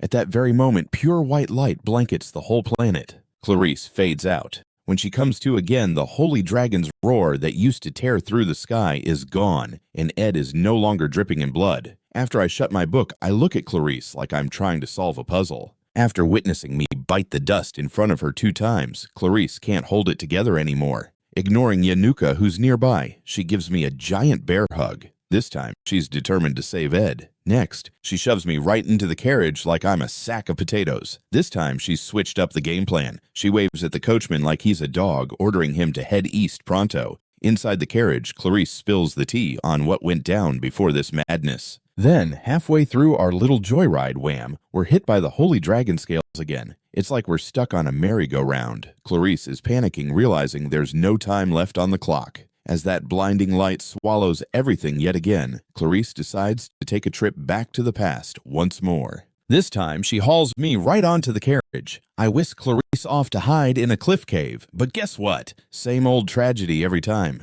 This time we've hit the 12th round. I thought I'd be safe in the glass secret library. But bam! Here comes the Holy Dragon's fiery breath like a barbecue I didn't sign up for. The 15th time, the 22nd time, end result, always like a bad movie rerun, like we're stuck in a horror film that just won't end. Clarice has a light bulb moment. She figures she shouldn't lean on Ed too much. For starters, she has no clue what causes this time-traveling nonsense. Plus, no matter how many times she looks, she's failing to find the High Pontiff and Pope. And the kicker, no matter how many loops we take, we hit the same dead end every single time. Confused, I look at Clarice, who's got tears in her eyes. She looks like she's been through the ringer, totally wiped out. After listing a bunch of numbers, Clarice goes quiet like she's just about hit rock bottom. Stuck in a corner for way too long, she feels like giving up. As the carriage rolls along, we're approaching Max Bridge. Clarice knows that next Ed will have the coachman bust through the bridge. But hold up, this time isn't like the last. I'm not ordering the coachman to smash through. Nope, I hit the brakes right here. Then I signal for the saint to hop out, tossing my coat over her. I'm not sure how many times we've looped, but let's take a breather for now, stopping the carriage just as the Holy Dragon is about to swoop down. This is new. Clarice realizes something's changed in our loop. Through her tears, Clarice quickly explains there's no time to waste. Once the Holy Dragon shows up, Mech's bridge turns into rubble and we all get stuck on the island. She's tried everything under the sun to stop it. Hiding anywhere on that island, same old tragic story. No glimmer of hope, not even a tiny chance. It's like hitting your head against the wall, pointless. I try to soothe Clarice. All right, chill out. None of this is for nothing. I whip out some ointment from my pocket and start putting it on the saint's wounds. Those injuries probably won't heal all that easily, but time rewinds, so why are her wounds still hanging around? The sacred law blessing keeps the saint's body safe from harm. Plus, it has total immunity to sacred spells. Even if the High Pontiff can read other people's thoughts, it's a hard pass on our saint. First off, the time rewind magic has to be cast with sacred spells. Since Clarice has that sacred law blessing her memories and her self-inflicted scrapes stay put. To figure out who's behind all this chaos, we need to find someone in the order who wields sacred spells. Clarice suddenly realizes that from the get-go, Ed Roth Staylor spotted the clues hiding in the stellar magic. The power to perform that kind of large-scale magic comes from sacred spells. So, are we finally seeing a light at the end of the tunnel? I ask Clarice just how many times she's done this crazy loop. But before I can even blink, Clarice wraps her arms around me, totally forgetting. She initially kept count, but after about a dozen spins, she threw in the towel. I gently put my hand on her head, trying to provide some reassurance. You've been through the ringer. You've done an amazing job so far. Those who bang their heads against walls eventually find the door. This time, Clarice catches a whiff of fresh direction. Now that we know what's up, running away isn't going to cut it. It's time to track down and deal with the culprit. Back when I played the game, something felt off. After Adele bit the dust, Clarice morphed into this paranoid saint, practically hostile towards the Trow's order. Sure, it was character chaos, but looking back, it felt like she had seen too much. Even her personality flipped upside down, though it wasn't clear in the game. If Clarice endured this nightmare over and over, figuring out the puppet master is... So the twist is, the game's storyline hasn't switched at all. The scene shifts over to the training hall for first and second years. By the script, the Holy Dragon is as immortal as they come. So our only option is to keep it from breaking the seal. I signal to the saint. We've got to hunt down the High Pontiff and Pope who know their sacred spells. The saint has scoured for them countless times throughout the loops, but always came up empty-handed. It strikes Clarice as odd. How can bigwigs like them just vanish into thin air? When Clarice and I get to the training grounds, all eyes are on me. Ty is in a duel with Wade, and we all know how this turns out. Ty ends up using sword momentum to take him down. Now the saint stepping in catches everyone's attention. I realize having the saint out here would raise eyebrows, so I quickly drape some clothes over her. Right now, what we need is to track down that elusive Pope and High Pontiff. Guess what? There's someone around here who can sell us this info. Soon I spot Lortel. I need to rummage for info. As soon as she hears me, Lortel whips off her hat and shows off her signature grin. Well, look who it is. Happy to see you, my friend. Are we looking at a new money-making venture? Lortel links her arm with mine. So, what intel are you after? Meanwhile, she spots another girl linking arms with me and does a double take. Wait a sec, that's the saint. She can't believe it. So, what incredible magic are you practicing over there? Some top-tier mind control, I bet. But I'm crunched for time, so let's just focus on two people I absolutely must find before the joint combat training wraps up, no matter what it takes. At this point, Lortel freezes. In her mind, if Ed's saying it's crucial, it must be a big deal. As the clock ticks down, she can hardly believe it's the saint in the flesh. So what kind of sorcery have you been diving into every single day? Some intense mind control, I bet. But hey, I'm short on time, so I just need the lowdown on two peeps. Gotta track them down before the group sparring wraps up no matter what. The moment Lortel hears this, she gets all frozen like a deer in headlights. If Ed's saying it, you know it must be super crucial. As the clock ticks on, Lortel's trading company swiftly gathers the intel. Now let's get down to business. My services aren't exactly pocket change, but today, they might just break the bank. Lortel sacrificed her training opportunity for this. More importantly, she can't stop thinking about that saint who strutted around the academic district yesterday. How did she suddenly bloom into such a dainty flower? Time keeps on looping, but I'm drawing a blank. So from where I stand, explaining things is like trying to assemble IKEA furniture without the instructions. I call out to Lortel. You never lose your cool, do you? Always quick on the uptake and a pro at handling crises. Lortel looks at me like I'm speaking a foreign language. No matter what happens, keep your cool. I really hope you believe what I'm about to drop on you. Lortel stares at me in silence, but it's clear she senses something's off. Suddenly, a blinding light zaps through the sky. An earth-shattering explosion roars from outside. It feels as if the world is falling apart at the seams. In that chaotic moment, dragon scales start to rain down like glitzy confetti. The students barely have time to blink. Lortel's no exception. Sensing the impending doom, I summon the Windwolf's protection and scoop Lortel into my arms as a pair of wings swoops through the sky. The holy dragon Velisper is back again. When everything finally calms down, the whole academy has crumbled into a heap of rubble. Lortel's head is ringing like a bell. When she opens her eyes again, she's completely frozen. She must have felt the chaos approaching, so I activated my defenses to dodge any major owies. Lortel looks at me, tears pooling in her eyes. Are you okay, Lortel? She lifts her head to meet my gaze, holding her breath. Her breathing is all over the place. Then she hands me a note. Since you saved my skin, I ought to be the one footing the bill. I grab the note and dive right in. According to the scoop from the 13th Sword, the Pope and High Pontiff, cloaked in some sneaky magic, led a special squad through the back streets to one destination, the cathedral inside the faculty building. If they wanted to sneak around, why the big mystery? But that's exactly what they did. They must have their reasons. At the same time, I hear my name called from inside the carriage. The next second, a holy spell blasts the carriage door clean off. Before I can even process it, Clarice leaps into my arms. Lortel watches as Clarice examines my injuries, looking like she's about to burst into tears. Lortel glances at the holy dragon casting a shadow over us, but stays composed. Then she gestures for everyone to stop. We need to skedaddle now. Lortel brings over a wounded horse. It may be injured, but it's still got some hustle. I hop onto the horse's back and ask Lortel to hand me the reins. But Lortel knows that even with a saddle, it's tough to carry more than 2 folks. With 3 of us, someone's got to stick with the saint, while I take off. If I need to explain, that's a long story. Before I can finish my thought, Lortel shoves Clarice onto the horse. Ed must have a plan up his sleeve, right? I trust you. With a grin, Lortel passes me the reins. I grab the reins. Thanks, Lortel. I swear I'll make it up to you. Then, before I can even respond, Lortel hops onto the saddle and gives a big push. Just like that, our breaths intertwine. Clarice watches, mouth covered in surprise and her cheeks flushed, but she can't say a word because Lortel is giving her the smuggest look. Then she gently touches down back on solid ground. This is our second go-around, Ed. When I try to come up with something to say, Lortel smacks the horse and waves goodbye while calling out to the saint. In this world, there's something vital called business ethics. If someone tries to swipe a valuable treasure without paying up well, things are bound to get messy. As they fade from view, the entire world seems to take a deep breath and go silent. Lortel looks puzzled. The century-old catastrophe of the Holy Dragon's rampage should have wrapped up 300 years ago. She halts and lifts her hat again, confronting the overwhelmingly formidable Holy Dragon.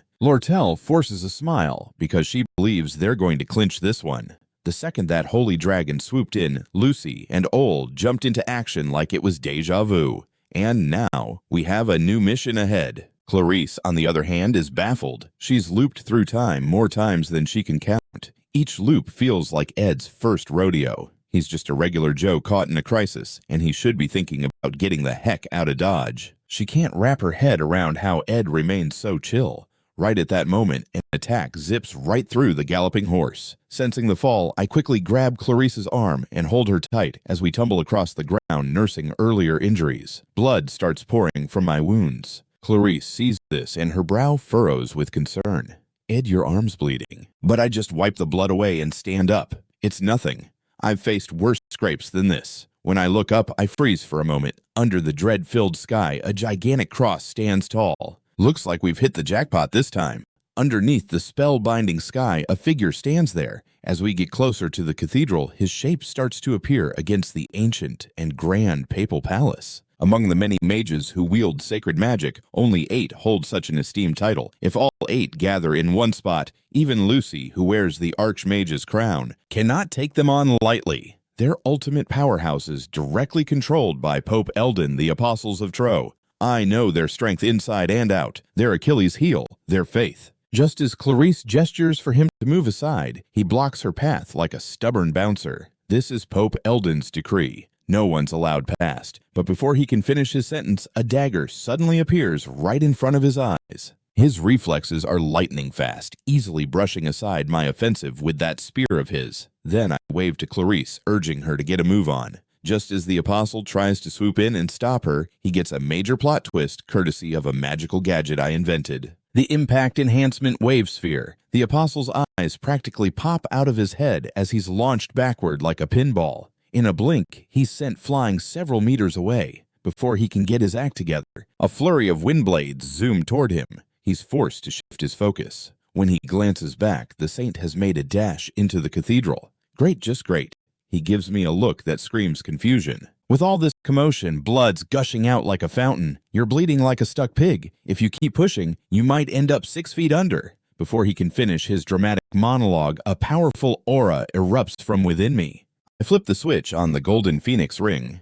Intermediate magic. Mana blade. Depending on how skilled you are, the number and trajectory of these blades can get pretty wild. The apostle activates an advanced sacred spell, buffing himself up and turning all his mana into physical energy. He grips his spear like it's the last slice of pizza looking to take me out and then get back to the saint. Then I fire off a bunch of arrows at him, but good grief, this guy is fast. One's a mage, the other's a warrior, and naturally this dude wants to close the gap between us. His speed is faster than my fastest sprint, and next thing I know, his spear goes right through me. Even if I bite the dust right now, it's cool, because I just told Clarice that when the going gets tough, don't let go of hope.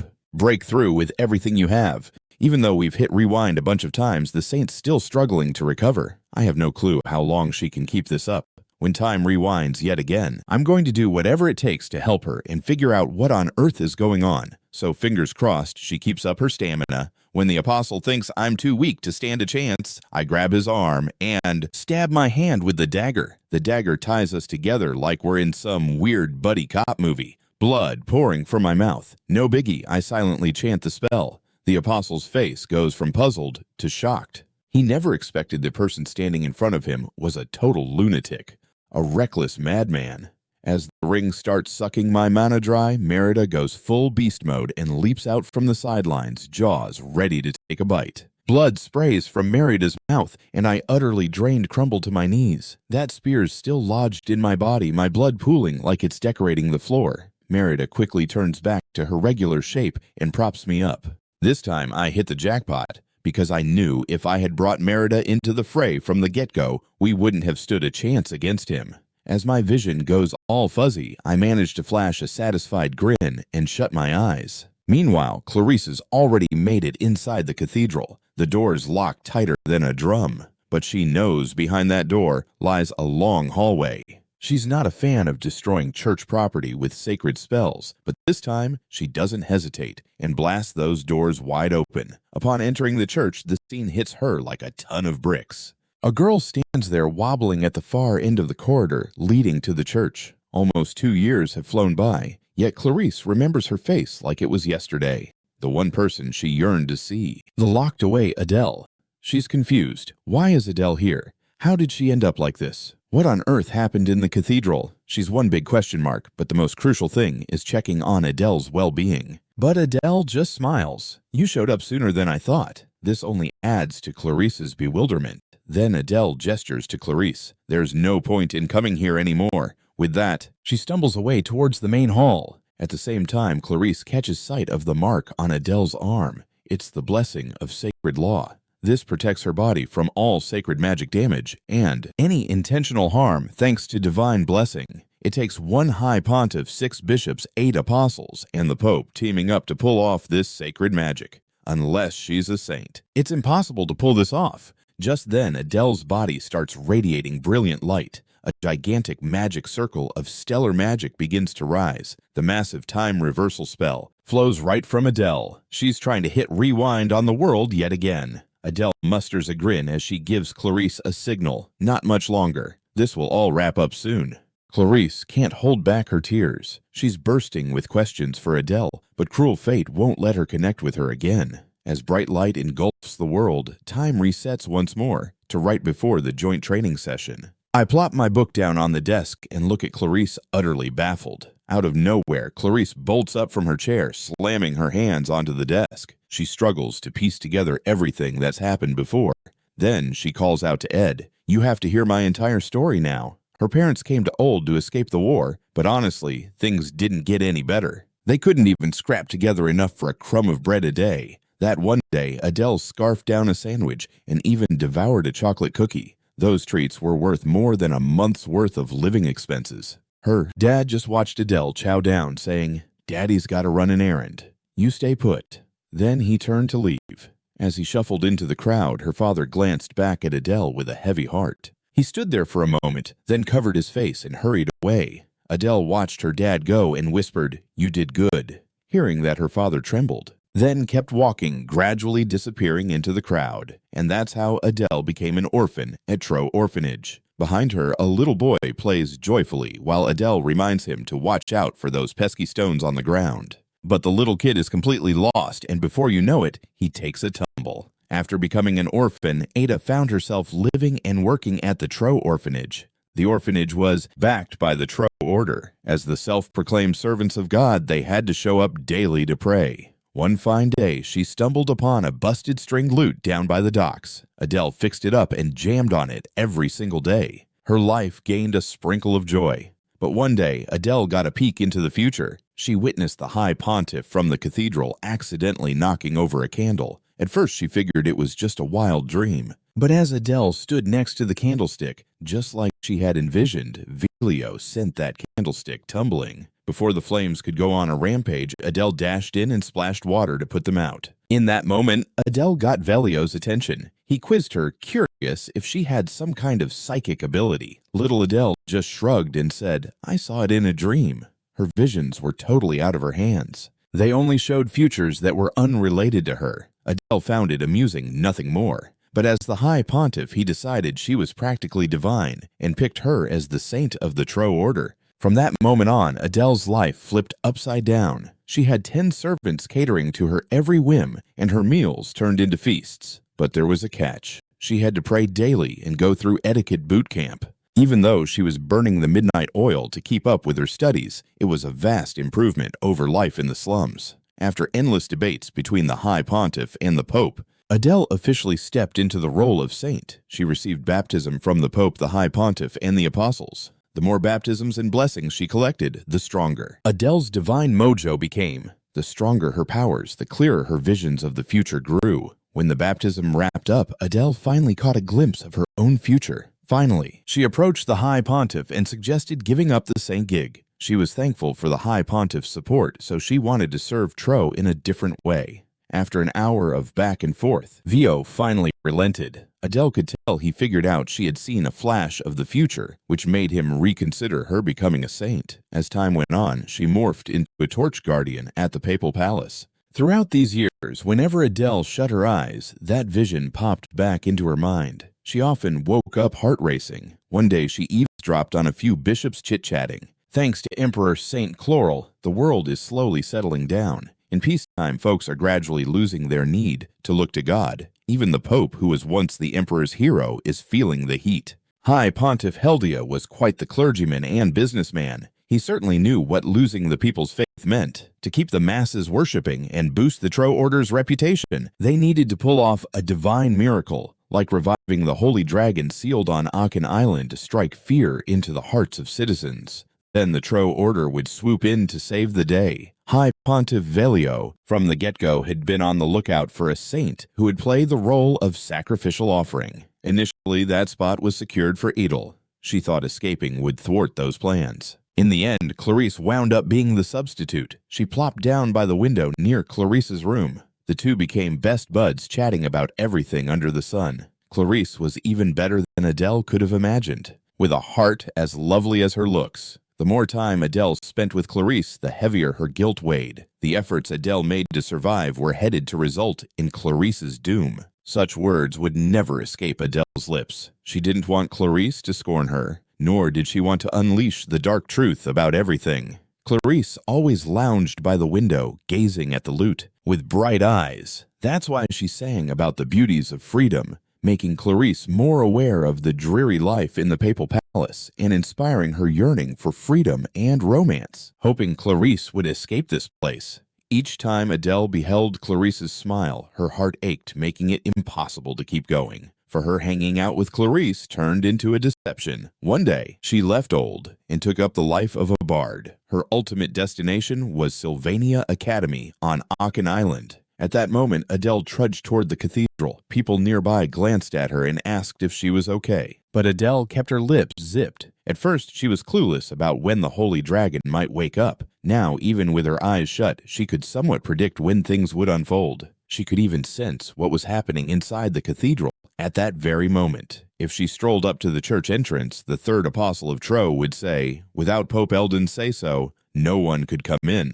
At that point, Adele would roll up her sleeve to show him the sacred blessing etched on her arm. Seizing the opportunity, she'd slip in unnoticed. Inside, she'd spot the apostles on standby, prepping for battle. In the center lay a relic left by the first swordmaster Ludin, a necklace crafted from Velosper's tooth. This tooth was crucial for resonating with the holy dragon Velvosper, ultimately waking him up. Despite Adele trying to convince the High Pontiff and apostles numerous times, it was all in vain. In the end, things didn't unfold as they had expected. Saint Clarice was nowhere to be found in the cathedral because they dismissed the Holy Dragon's tale as mere storybook nonsense. Ultimately, they paid the price for their hubris and foolishness. Adele saw the sacrificial magic circle, drawn dead center in the church. They aimed to sacrifice Clarice to appease the Holy Dragon, but now it was time to put an end to it all. Adele reflects once again on her past life. It's about time to ditch all the guilt piled up thanks to Clarice.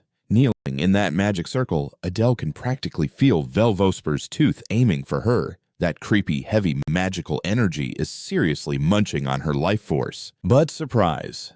The holy blessing wrapping around Adele starts kicking in, giving her a protective hug against the necklace's shenanigans. This divine blessing has the power to rewind time back to the past. But hold up, just because she's back in the past doesn't mean everything is peachy. Nope, it just hits the snooze button on her problems. Last time, Clarice came bursting into the cathedral and things spiraled out of control way quicker than Adele anticipated. But time ain't on her side. Adele's almost running on empty when it comes to divine power. With that thought lingering, she presses onward toward the cathedral. Maybe just one more time, or possibly 2 or 3, then it'll all wrap up. Just as she feels herself wobbling, a tall figure swoops in to catch her. Adele's brain goes into overdrive. Why is Ed Roth Staylor here? Are you into orange juice, or is a simple glass of water good? Adele furrows her brow. Water's my jam, so you can totally have the orange juice. I help her over to a nearby bench and hand her the cup.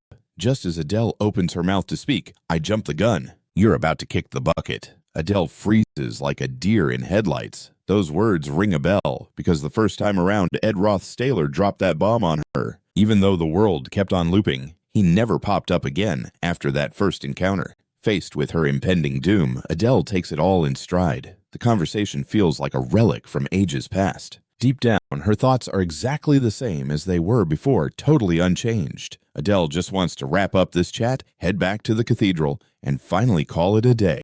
I take this moment to ask her, are you actually okay with ending it like this? Adele looks puzzled, even though I don't have the whole scoop on what's currently happening.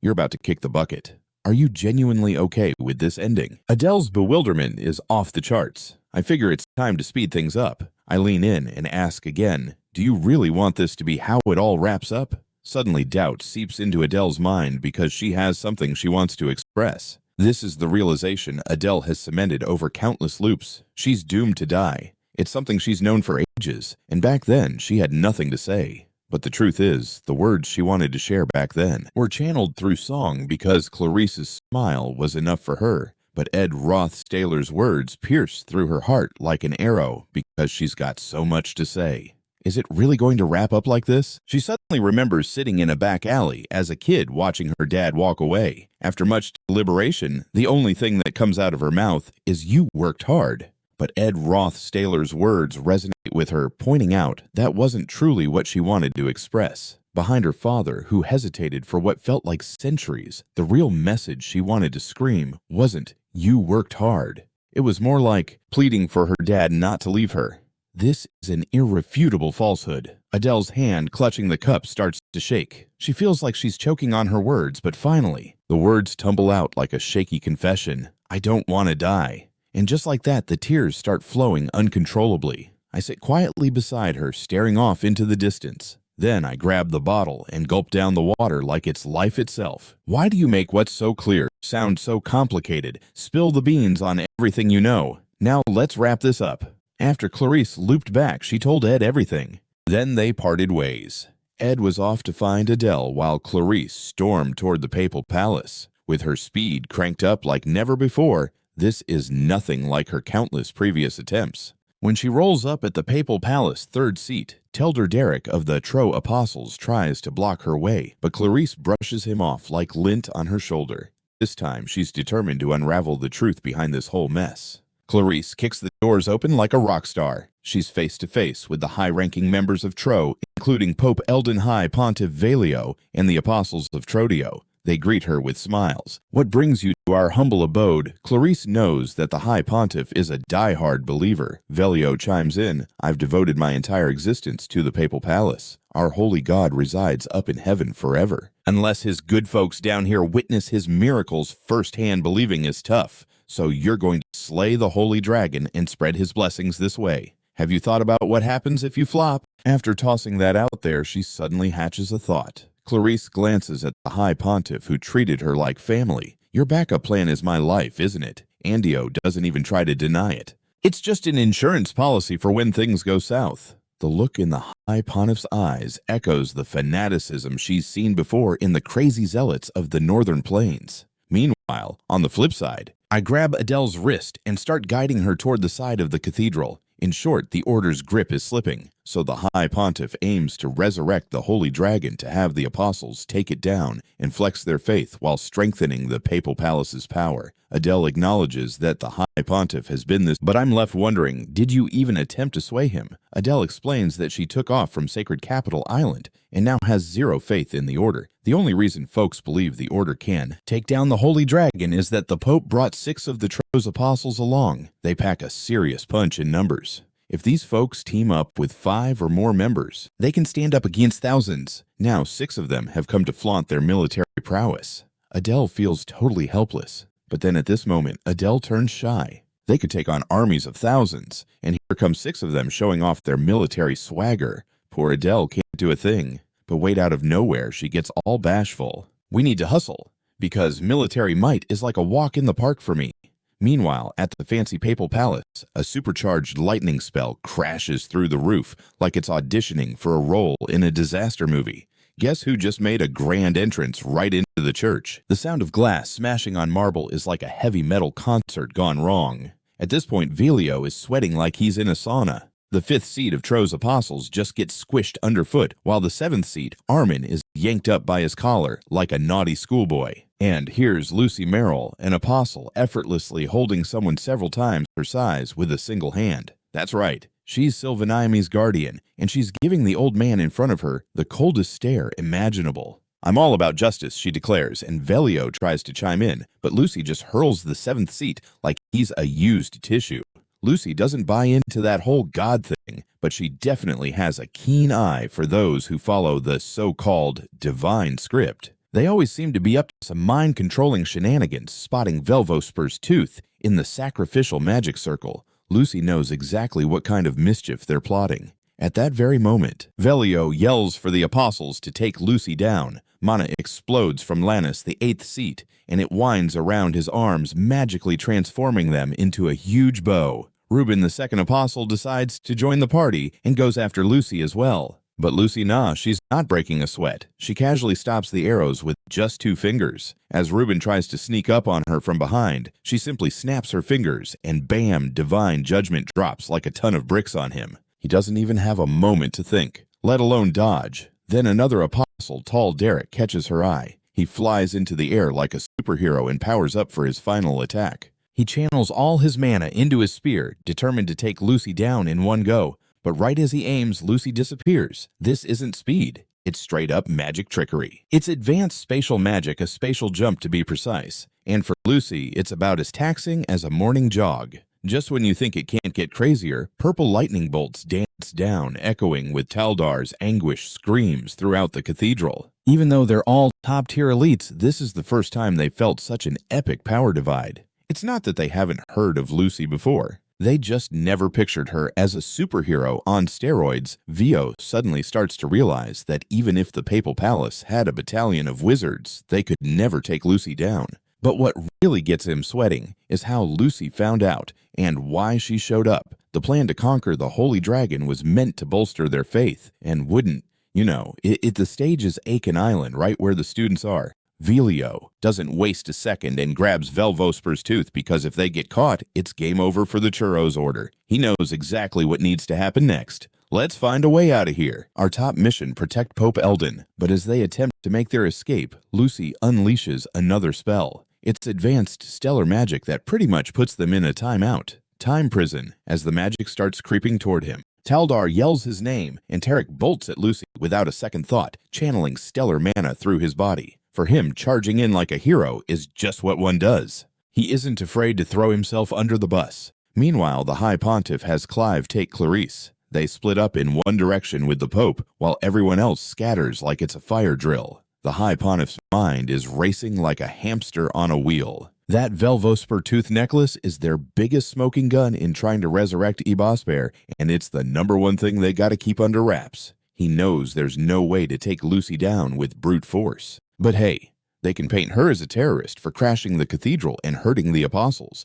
No matter how truthful or sincere Lucy sounds without solid evidence, it's nearly impossible to prove anything. With the Pope's backing, they might even be able to take her down without making a mess of things. Watching them flee, Lucy unleashes her big lightning magic divine judgment once again. Just as the magic's about to land, Phalorth enshrouds himself in sacred magic and absorbs every spark. Lenos zooms through the shattered stained glass to carry the Pope toward the south side of the cathedral. Clive bolts off with Clarice and the Pope the Saint and the High Pontiff all scatter in different directions like a game of tag gone wrong. Sure, Lucy could probably subdue all three, but time is of the essence for Vio. Right now, he just needs to buy some time to get rid of that pesky Velvosper tooth, the vital piece of evidence that could expose the dark deeds in the cathedral. Sunio and the fifth seat that tumbled out scoot toward the back door. Just snag the Saint and announce their victim status from the Academy. Now that's a game plan. But just as he is celebrating in his mind, a spell blocks their way.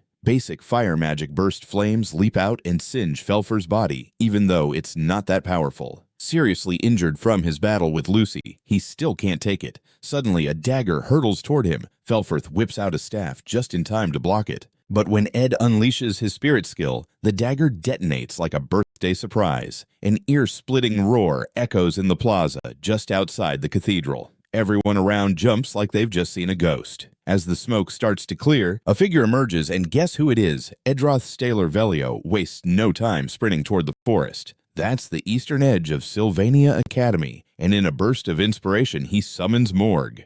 Chase him down, don't let him out of your sight. Seeing all this, Velio squeezes out the last of his mana and blasts Morg with a holy spell. He doesn't slow down for a second and bolts toward the mountains. But most of the forest on Aiken Island belong to me. Right now, Velio is contemplating ditching the necklace and finding a cozy hideout. Go after him. Keep your eyes peeled. Seeing this, Velio digs deep into his dwindling mana reserves and zaps Morg with a holy spell. Just like that, he bolts toward the mountains without looking back. But let me tell you, pretty much all the woods on Aiken Island are my playground. Right now, Velio's debating whether to ditch the necklace and find a cozy spot to hide. I mean, who in this wilderness would even think to look for him? But before he gets a clue about what's happening, I burst out from the bushes, slap the necklace into his hand, and then whoosh, I grab his hair. Next thing you know, we're both rolling down the slope like we're auditioning for a bad slapstick comedy. Even while we're tumbling, I'm still trying to yank the box from his grubby paws. We keep rolling until we hit flat ground. If you're after this necklace, you must be in on the secret.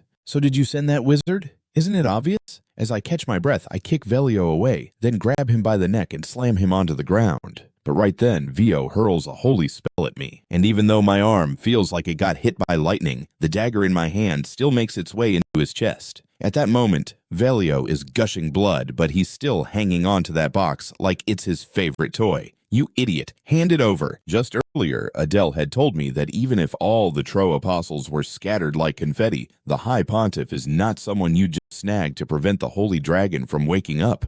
We're running out of time, because our foe is a zealot who's been cooking up this plan for ages. Even getting Lucy to help is a risky bet at best. I wish we could rewind time one more time like a sitcom rerun to gather more intel.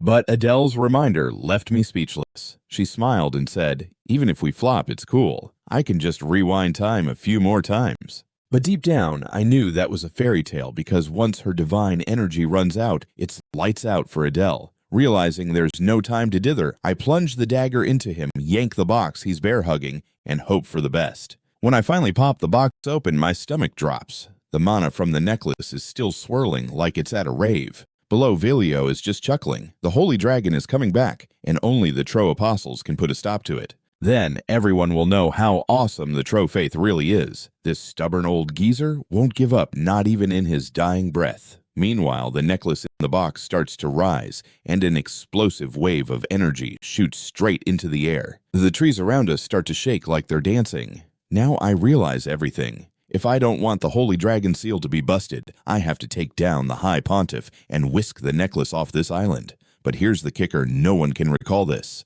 I've got to find a way to get the info across. Adele might have to sacrifice herself again. But even if she manages to hit the rewind button, if I can't pass on this intel right now, it'll crash just like before. What's the plan here? Remembering Adele's tearful expression, I still feel utterly powerless. But then, a familiar voice chirps in my ear. I look up to see Lucy back from battle and looking like she rolled through a hedge. I shoot up and Lucy jumps into action to help relay some crucial info. Whether it's Clarice or Adele, as long as they get the message. But Lucy just plops me down at the base of the nearest big tree, which has me scratching my head. Lucy, you need to hurry and get my message out, but Lucy flatly turns down my plea. She's not leaving me. Her reply hits me like a ton of bricks. Right then, she whips out some magic and snips off one of my sleeves. She doesn't need to be the messenger, it seems. Instead, she starts recording everything I just blabbed onto a piece of cloth. Make sure to see that necklace made from Velvos's fang ASAP, then bounce out of the cathedral. Beldia is trying to use the Pope's power to cover this whole thing up. Once Lucy wraps it up, the cloth zooms off toward the academy. Watching my message take flight, I let out a sigh of relief and give Lucy a grateful nod. At the same instant, a thunderous roar shakes the ground. The Holy Dragon Velbosper has reincarnated. It sounds like the world is splitting apart. Even here in the eastern mountains, the weight of the Holy Dragon's presence is undeniable. Now, it all makes sense. Velio wants to regain the Order's power, so he brought back the Holy Dragon. This time, I've taken notes on the spot, the methods, and even an escape plan. But can Adele rewind the clock before she hits the floor? The clock is ticking. Without our memories, I've got to whip up a battle plan, and fast. But can we shake off all the apostles, grab Bosper's fang, and hightail it out of Akan Island? Just then, Lucy cuts in. I promised that old man I'd save this school from a huge mess at least once. Of course I know this. Lucy told me before that since time just keeps looping, I must be in a race against that dragon too. For some reason, she feels deep down this is the real deal. Though I can't say for sure, I believe Lucy's instincts are spot on. She came to this school to keep her word to that old dude. It seems like she's finally at the moment she's been gearing up for. But now, this long wait is wrapping up. Lucy takes off her mage hat, realizing that if time flips back, stopping the Holy Dragon will mean nothing. It confuses me, but before I can ask what she's doing, Lucy leaps into my arms. I want to fade away in your embrace. All of this will become just a memory. We'll forget and never look back. I get it, that's the plan. So Lucy wants to use this moment to spill thoughts she'd usually keep mum about. Meanwhile, I can feel Lucy's magical barrier starting to fade, and while it's a bit embarrassing, there's a strange romance to it, even if she's just stating facts. Maybe this is something Lucy never got to confess to Ed in her lifetime. Without you, I feel incomplete, so don't vanish from my life. I gently place my hand on Lucy's head and tell her, that's an easy promise for me to keep. After saying that, I quietly gaze up at the sky. The holy dragon scales begin to rain down like a shower of black arrows. Lucy and I don't resist. No screams of anguish, no groans, just the warmth of each other. Even when the shower ends, we continue to hold on tight. Meanwhile, on the flip side, Adele successfully triggers the time reversal. No screams of agony, no groans, just a cozy exchange of warmth. Even after the rainstorm, those two are still locked in a tight embrace. Meanwhile, over on the flip side, Adele nails the time rewind like a pro. Before she knows it, she's strolling down a hallway that feels all too familiar. The magical blessing tattooed on her arm has pulled a Houdini and vanished into thin air. It tried its absolute best to keep Adele safe playing the time game repeatedly. But here she is, stuck in a regular human body. The last attempt to stop the Holy Dragon, yeah, total flop. But hey, she got a chance to say hi to Clarice before meeting her untimely end. It stings, sure, but it's like a bittersweet memory that makes her smile. However, running into Ed Roth Staylor, now that's a whole different ballpark of terrifying. The idea of wanting to stick around for just a tad longer shatters her cool composure, and that oh-so-fun thrill of pain from staring down the barrel of death. It pushes Adele into action mode. Time to roll up her sleeves. Fate is telling her she's got to kick the bucket. Even though she's figuring out Ed's elaborate scheme, it feels like an impossible task. First up, Clarice needs to play the convincing game with Ed, but he's got all those pesky memories wiped clean. If they're going to cook up a new battle plan, they're running out of time. And don't even get her started on convincing capable Lucy to tackle the Tro's apostles. No matter how speedy she is, coming back is a grand old time sink. Adele wobbles towards the cathedral. High Pontiff Velio's grand scheme is already underway. Once he pumps some mana into that necklace, it's an instant Holy Dragon resurrection party. Just a hop through this corridor and she'll hit the cathedral. But wait, something outside the window catches her eye. When she peers out, her heart does a little jig, because right at that moment, a spirit is zooming towards the cathedral. Turns out, mere minutes ago, memories that should not be in this timeline knocked on her brain's door. Their paths flipped upside down by Adele's stellar magic, all thanks to Groot making her do the stellar dance. Clarice's magic can hold its ground against Adele's celestial stuff because it's really built on sacred magic. The sacred blessing acts like a shield against all that sacred magic glitz, keeping Clarice from getting too affected, which means she remembers everything. Now, whether it's Adele's sacred mana going on vacation or the fact that she's been diving into stellar magic after the rewind, her body's stellar mana managed to block Adele's stellar gig, bringing back some lost memory pieces. With all this info flooding in, her brain feels like it's about to burst. Yenneca's standing there totally lost while Clarice is casting healing spells left and right. In that split second, she grabs Clarice's wrist. This might be their last chance, time's ticking away. They need to snag that necklace immediately. Just when Velio thinks he's the king of the world, a spirit crashes through the cathedral's stained glass like it's a superhero landing. Without even a second thought, she dives off the hawk eyes on the prize, the necklace made from Velvos's fang. Everyone's jaws drop at this wild turn of events. Velio immediately screams for the apostles to take her down, and then it's arrows flying her way. She ducks and weaves, dodging the incoming attack. Over all these rewinded timelines, the kickoff is always the same. St. Clarice yanks her onto the carriage, giving her the lowdown on the time reversal and the number of incidents they've been through. As the carriage rolls, she gets her thoughts in order, trying to grasp the madness. But hold on, this time is all out of whack. She stops him before he can flip the Fang's mana switch. After snatching it, she leaps straight onto the spirit. Spirits are way faster than any old carriage. After all, she's got a sidekick who packs a bigger punch than she does. If there's anyone who can jump in without needing a full-blown explanation about this craziness, and who's always having her back, it's Yenneka Failoff. Watching the two of them soar on the spirit, Velio bellows for the apostles to chase them down. Meanwhile, he notices the dagger she haphazardly dropped. As she made her grand exit, she activated the spirit skill on it. An explosion rocks the cathedral, but Yenneka's hawk is already tearing through the sky. She holds Yenneka tight because this wind spirit is flying like a champion. Simultaneously, she yells to Yenneka. They had prepped for this. When they hit the right spot, she'll bail, and Yenneka will book it. But Yenneka's mind is laser-focused. She can't just leave Ed behind. The whole reason she wants to put some distance between them is if she messes up, she could be kicked out and branded an enemy of the Order, a total fugitive. But Yenneka's already envisioned their fugitive lives together. Her hometown Pan is like a secluded paradise. If they set up camp there, no one will come sniffing around. Or they could hide away in some desolate desert or an endless forest. Then Yenneka takes her hand. She's already made up her mind, so forget about going it alone. Yenneka seems to see right through her. Apparently, while she was digging through her memories, Yenneka figured out she wanted to do this solo.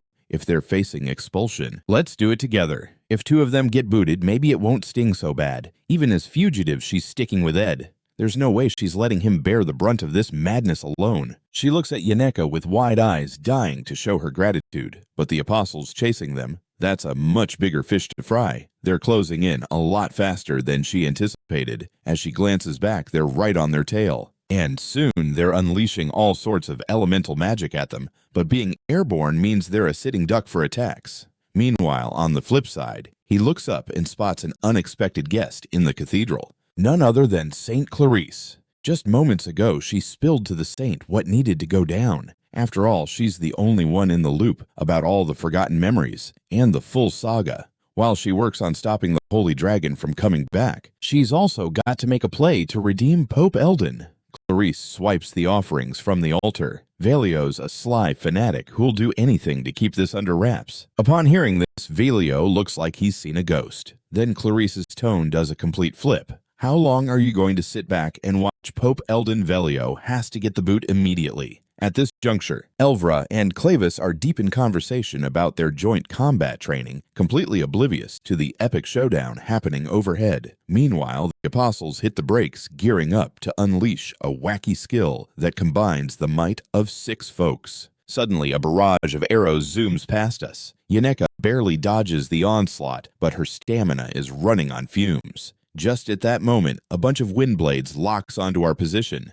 The wind spirit crashes down, and poof, it disappears into thin air. Without the spirit's help, gravity gives us a rude yank downward. The gusty wind whips around my clothes, making them flap like a flag in a hurricane. To keep up with Yaneka, I flip my body upside down to beat the wind. Before long, we dive into a fluffy cloud layer. Once inside the clouds, I snag Yaneka with one arm, while clutching the necklace with the other, pulling her snugly into my embrace. The apostles are hot on our tails. They're hell-bent on getting that necklace back. But out of nowhere, Yaneka leans in and whispers in my ear, "Ed, you'll take care of the mess after, right?" Before I can even blink, she shoves me away. "I trust you, Ed. So here's the deal." What she fished out of my pocket is a shiny golden phoenix ring. With a gleeful grin, Yaneka slides the ring onto her finger, and in the next heartbeat, the ring starts siphoning off Yaneka's mana like a vacuum cleaner. Suddenly, the sky looks like a disco ball. The massive commotion draws the attention of all the students.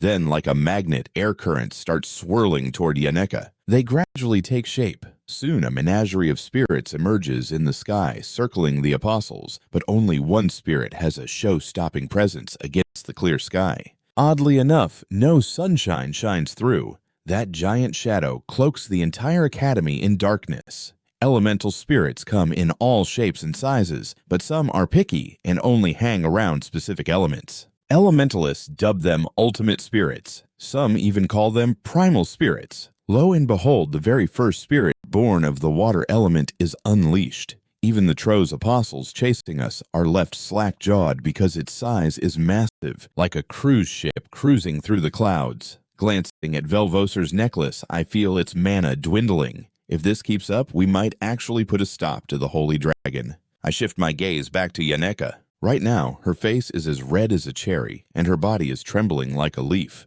I can't help but wonder how much mana she's used up. Yaneka's not sure either, but it looks like she'll be out of commission for a while. As I see Yaneka on the brink of passing out, I rush over to prop her up, placing my hand on her forehead. As expected, it feels like a furnace. My gesture makes Yaneka's cheeks turn even redder. Sweat trickles down her face. At this critical moment, the apostles realize these spirits are in it for the long haul, so they strategize on how to create an opening betting everything on the swiftest among them. Talder. As everyone launches their attacks, Talder sails through the gap. He zips around the spirits circling Freed, and in a flash, he's right behind Yaneka. As much as I'm not a fan of playing Grim Reaper, I'm sorry, but the next second, Talder realizes something feels off. Someone's MIA. Meanwhile, I'm happily riding on the fiery spirit Takon. Takon chomps down on his spear, and fire element wraps snugly around the weapon.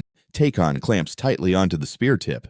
I leap off Takon's back, latching onto Talder's neck, trying to snap it. Seeing me, he doesn't hesitate, powering up with body enhancement and shooting straight up like a rocket. Even Takon gets pulled along for the ride. Yaneka quickly summons nearby spirits to lend Ed a hand. After Talder zooms around a few times, he crashes down hard onto the ground. As the smoke clears, he slowly gets back up, summoning the highest grade elemental spirit and commanding high spirits all at once. Truly mind-blowing talent. However, the Tro's apostles, who are all about divine orders, are a bit tougher. Hand over that necklace now, or you and your spirit mage are toast. Hearing this, I slowly rise to my feet. I'm fresh out of backup plans now that the hourglass of life is shattered. I might have dodged death dozens of times, but I can't keep gambling with my life any longer. So guess who's going to be the last one standing? Even though the mana response at Akan Island's perimeter has cranked down a notch, it's still not enough. I need to put some distance between us and that holy dragon to save the day.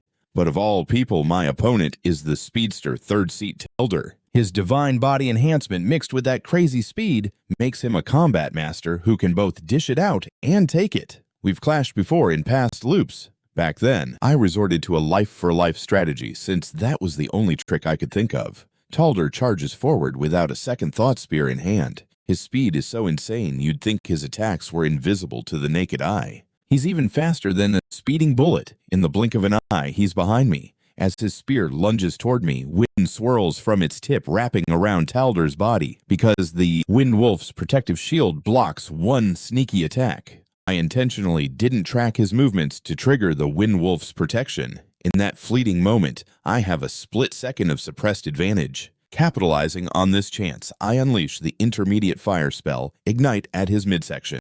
At this close range, he takes the full hit of the spell. Talder is fuming. Oh, you think you can resist until the bitter end. Even though I pulled off a picture-perfect ambush, Ignite's damage is still a little underwhelming. Meanwhile, Takon inhales deeply. The air around him distorts from the searing flames. Leave the rest to me. A blazing dragon's breath blasts from his mouth, engulfing Talder in flame. While Takon's fierce firepower should pack a punch amid the chaos, Talder leaps into the air in a split second. He channels all his mana into his spear and dives down like a bolt of lightning straight for Takon's head. This guy is definitely an attack-type warrior who shines when it comes to speedy combat. Yanuka is juggling a bunch of ultimate spirits, and the total mana zipping over to Takon is at a serious tipping point. But even with all that power, Takon, being a high-level spirit, is still packing a light punch. Meanwhile, I whip up a bow using mana and launch a whole bunch of water arrows at Telder. Spoiler alert, none of them hit Tarek.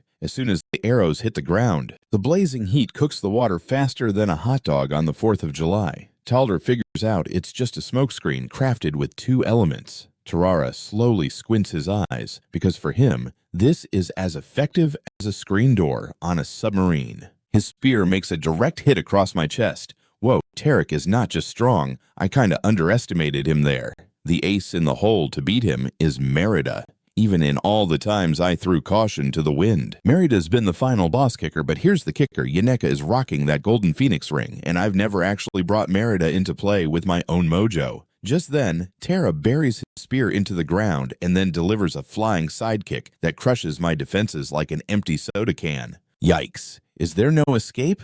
I get booted several meters away and finally stop when I crash into the mountainside. Tall Dirk isn't about to miss this golden opportunity. His attack zaps at me like a bolt of lightning. Now you can kick back forever, he jokes, as that oh-so-familiar feeling descends on me. Death comes knocking at my skull. Through a million reality resets, I relive my various unfortunate endings flashing before my eyes. But it's not just those lovely memories. It looks like my stats are feeling the weight too. The best way to boost your spirit resonance. Racking up experience points every time I hit a wall, I'd call upon Merida. And that mana singing played out over and over again. Those seemingly pointless attempts are still stuck in my noggin. Just as Tar's spear is about to serve as Ed's new hat, it suddenly stalls like it ran into a brick wall. Tarek turns around to find a wind wolf having a munch on his wing. While Tarek is totally caught off guard, I leap up and give him a good old-fashioned headbutt right on his forehead, even though he can just buff his body with mana. Some spots are still as soft as a marshmallow in a campfire. No one just waltzes into victory at the start. That's not how it rolls. But so what? Everyone's got their reasons. Fighting tooth and nail to keep this body alive. The world's crawling with people battling just to stay above ground. Right behind Tarek's unguarded back, a water lion takes a big chomp out of his arm. and I seize that moment, driving an arrow straight into Tularik's chest. Just like that, he stumbles, falls to his knees, and I'm still up for some extra credit, hammering him down until he's completely out cold. In this world, you gotta grit your teeth and throw down to snag the life you want. Slowly, I rise and head toward the forest. Not much left to do, really. I whip out the necklace for a quick check and breathe a sigh of relief. Its mana signal is still barely buzzing. Meanwhile, over on the other side, Clarice is practically yelling at Eldon. How long are you going to be a cardboard cutout? The High Pontiff needs to be thrown out. And right now, Velio chimes in. You can't take the word of a clueless saint, can you? We're here for the future of order. So your big idea is to resurrect the Holy Dragon and have the apostles beat it up. Clarice's words freeze the High Pontiff in his tracks. Though the Order has taken the Holy Dragon down a dozen times, they've never once actually defeated it. Your plan has flopped, Velio. I've witnessed enough screw-ups. The only way out is to toss the saint into the sacrifice formation sitting right in front of us. Am I wrong? If that's what the divine Tros are declaring, I'd give my life in a heartbeat. But countless folks living peacefully would kick the bucket. If the Order's antics lead to mountains of bodies and oceans of blood, how can the people ever trust this so-called Order? Again, Video tries to talk, but Clarice is no longer that naive girl wandering around. I know the whole truth now. If I snuff it here, those who led me this far, those fighting tooth and nail to save everything, they'll shout the truth across the land. Not just me, but all of Tiara's fans worldwide will lose that last smidgen of faith in this Order. And yet, the High Pontiff still digs his heels in. They're all on Akan Island. Just capture those people and call the saint a traitor to the Order. But before he can finish his genius plan, the Pope cuts him off, seeing himself for the first time. He's just a sad sack who can't tell reality from fantasy, clinging to silly beliefs and blindly following. Instead of trudging along like always, he'd rather hand off the Order's future to those who truly believe. So Eldon backs Clarice's goal because the High Pontiff's grand scheme to revive the Order has flopped every single time, including this one. In the name of Lord Tro and Pope Eldon, I declare High Pont Vieldio booted from office. At this, Velio bursts into laughter. It's like he's transformed into a heretical junkie. Then he grabs Clarice's arm and yanks her outside. As long as I keep the saint from stepping into that sacrifice formation, there's no way anyone can stop the Holy Dragon's resurrection. Even though that kid nabbed the Holy Dragon's necklace, how far can he run once he shakes off the apostles? After dealing with one apostle, I pull Bosper's fang out from my pocket. The magical aura might be pretty weak, but it hasn't gone cold, and the Holy Dragon can still sense it. When Clarice is yanked outside, she breaks free from the grip because someone's here. Held her hand through a million twists and turns. Compared to this dastardly trickster, that other person looks like a superhero. Clarice goes all in and zaps Velio with a holy blast. Laying flat on the ground, Velio is completely puzzled. Didn't the Almighty say that a saint's purpose is to chase after pure white light? How on earth did you get all these colors? That's because besides being a saint, I'm also a regular old student at Sylvania.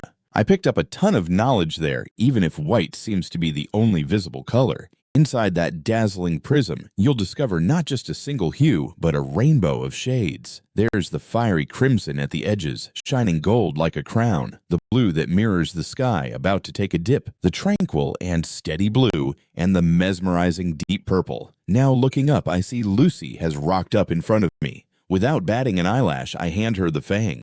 After Lucy snags the necklace, she rockets off like she's got jetpacks on her shoes. She speedily heads toward the lake faster than a bullet train. These assorted colors all mix together to form white as Lucy zooms away. Velvosper's fang's magic starts feeling weaker and weaker. The scene shifts to joint combat training. Our main guy, Ty, is now playing the wise upperclassman against some fresh-faced first years. This battle is way more intense than Sunday football. Everyone's pumped to take down their seniors and snag some solid grades. But these opponents are no pushovers. It's all scripted like an epic movie. Not a single newbie makes it into Class A. The plot thickens. Ty takes down his last challenger first-year alchemy whiz Claude. But Claude ain't ready to throw in the towel. He gulps down some evil god's blood, transforming into the big bad, possessed by the sinister Mabron, capable of all kinds of dark magic. This just leads to more trials and tribulations. As the story wraps up, our heroes face so many foes. Standing tall is no walk in the park, but the saga marches on. Ty's elemental slash can slice through darkness now.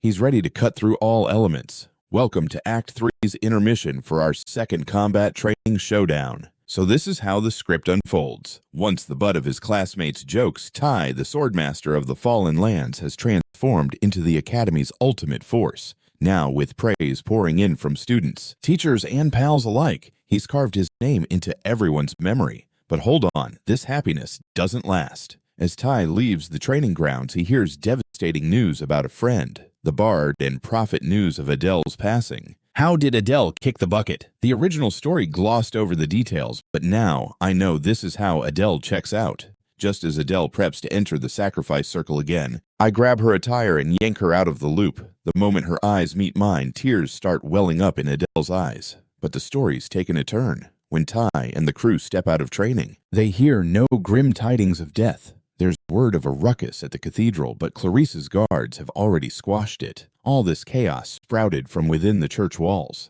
Clarice handled all that drama like a pro, so forget about that distrustful saint talk.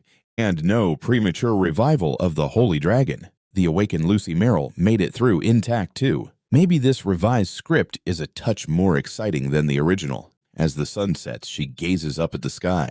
A playful breeze makes her cheeks flush with memories, and all she really craves now is some mouth-watering jerky. Meanwhile, the Academy's main crew is getting along like peanut butter and jelly, and so Act 3 wraps up like a perfect burrito. The next day sneaks up quick. I knock on Yaneka's door and check in on her. Right then, Yaneka's in a tizzy because she's dying for a bath, but her peepers aren't cooperating. The side effects of Yaneka borrowing future power hit hard. She's magicless now, and her sight isn't great either. The ultimate spirit who blocked 5 apostles landed in a forest on Akan Island after draining its mana. When a groggy Yenka wakes up, she finds herself sprawled in her cabin. No clue what went down, but boy, is she lucky. At that moment, a familiar voice cuts into my thoughts. Young Master Ed, when shenanigans like this happen, you should come seeking my wisdom first. Belle's expression remains as stiff as a board, but a sparkle hints that she's quite pleased. Looks like her hands are itching to get back in action. Ever since she became head maid, her workload's dwindled, and maybe she's finally thrilled to tackle some good old house chores.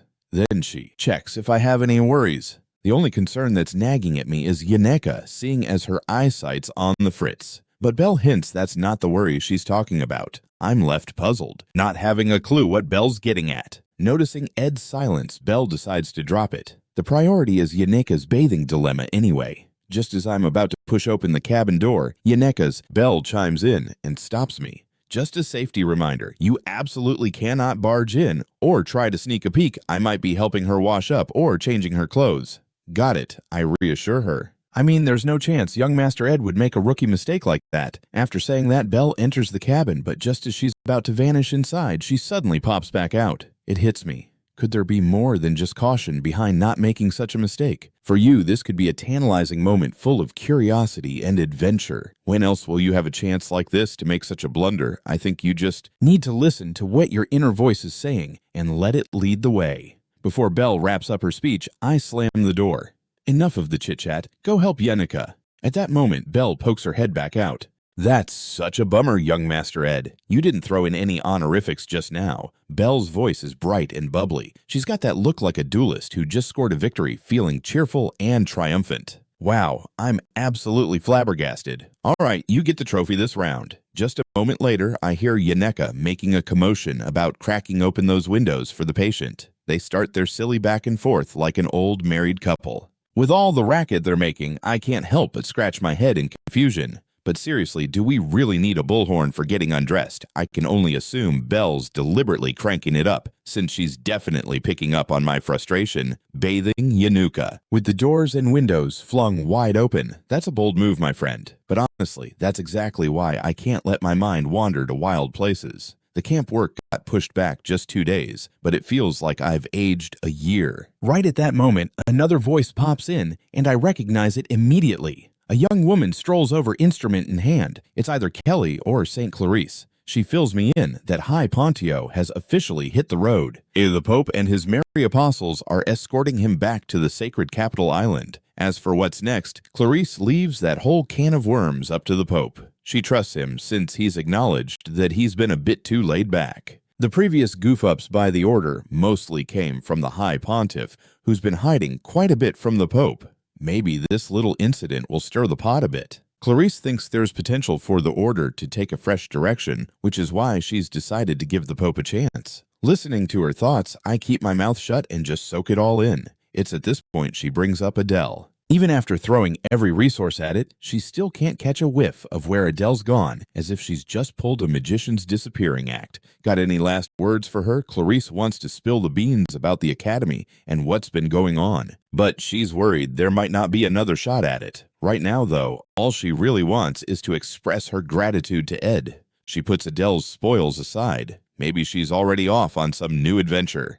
Clarice then stands to leave, asking if I'll be camp-bound during summer break. I can't say for sure since it seems I don't have a place to crash. Just then, Clarice calls out to me. I have a tiny favor. When I'm not being Clarice but instead channeling my inner Kelly, could you pretty please treat me like your junior? Since there are so many peepers around the school, it'd feel way more natural to treat you like that anyway. Well, that's my game plan too. I have no clue why Clarice looks so chipper about it. She beams at me. If you ever need me, just know I'm a phone call away. Don't be shy to ask for help. Just like when I got help, even though I'm not the strongest player, I'm here for what I can do.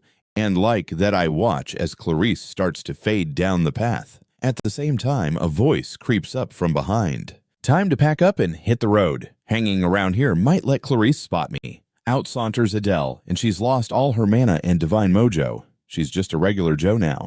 I'm scratching my head. Aren't you going to say goodbye to Clarice? Adele gives me a deadpan look. What's there left to sing about? Or rather, no face around to shamefully fib to. When I think it through, it's all been smoke and mirrors from day one. That oath sung to the Godtro, those tall tales about globe-trotting, that freedom anthem belted out loud, every single tune played on that instrument pure fiction. While I'm still trying to process it, Adele chucks the loot she's holding straight into the fire. She's planning a visit to all the spots where she spun her tales to Clarice. It'll be a long trek, so she's ready to shed some heavyweight baggage. Until now, her journey's been about dodging fate. But this departure, nah, that's not running away. It's traveling. What's the big difference, you ask? Adele nods in agreement. This time she's got her sights set on a destination. She's got to make it back in 2 years for Clarice's graduation bash. Once the adventure wraps up, I want to bounce back here and let the world hear my freshly baked tunes. And I promise Adele that when she rolls back in, I'll find the finest materials and whip her up a brand new instrument. At this point, I ask again what was left unfinished. Is this really the grand finale now that you've lost your mana and divine spark? The future's a complete blur, huh? The future you once knew hits a brick wall in places you've never even set foot in. Kicking off a new adventure without a clue about what lies ahead. You can't do squat without the original playbook. And who knows, maybe a nightmarish future is waiting just around the corner. An uncertain future. Aren't you shaking in your boots? What Ed says to Adele actually sounds like he's trying to reason with himself. Adele gives him a nod. Of course I'm scared, but I can feel my own heartbeat thumping away. So many things have changed. I just had a chat with a girl who's supposedly in the great beyond. Not about the script, but the binary choice I whipped up in a hurry. To stop the holy dragon from rising, I had to skedaddle far away from Aken Island. But should I rush back to save Adele? At that moment, I made up my mind to halt the holy dragon's resurrection, and that would come at the price of Adele's life. But things didn't pan out the way I thought they would. If Adele's divine mojo was dwindling, and if Lucy hadn't clung onto memories like I did to survive, I bailed on Adele because, well, that was my past self. When I spotted my teammate screaming for help, I cut and ran using survival as the perfect excuse. Maybe it was compassion or a sense of duty, or maybe it was just that brotherly bond stuff, which is kind of flimsy. All these burdens, they weigh on my back like a ton of bricks, making it hard to catch my breath. Then Yaneka strolls in too. The joint combat training is wrapped up and everything has taken a turn. Unbelievable. Ed Roth Staylor from Sylvania Academy has unwittingly landed himself the Honor Student sticker. Act 1's Big Boss Yenkika is right here with me. And Act 3's Big Boss Lucy seems to have dropped off the face of the earth. But even so, my values remain unchanged. Whether flipping the established history or turning a blind eye to someone's sacrifice in the end, I just managed to stick around.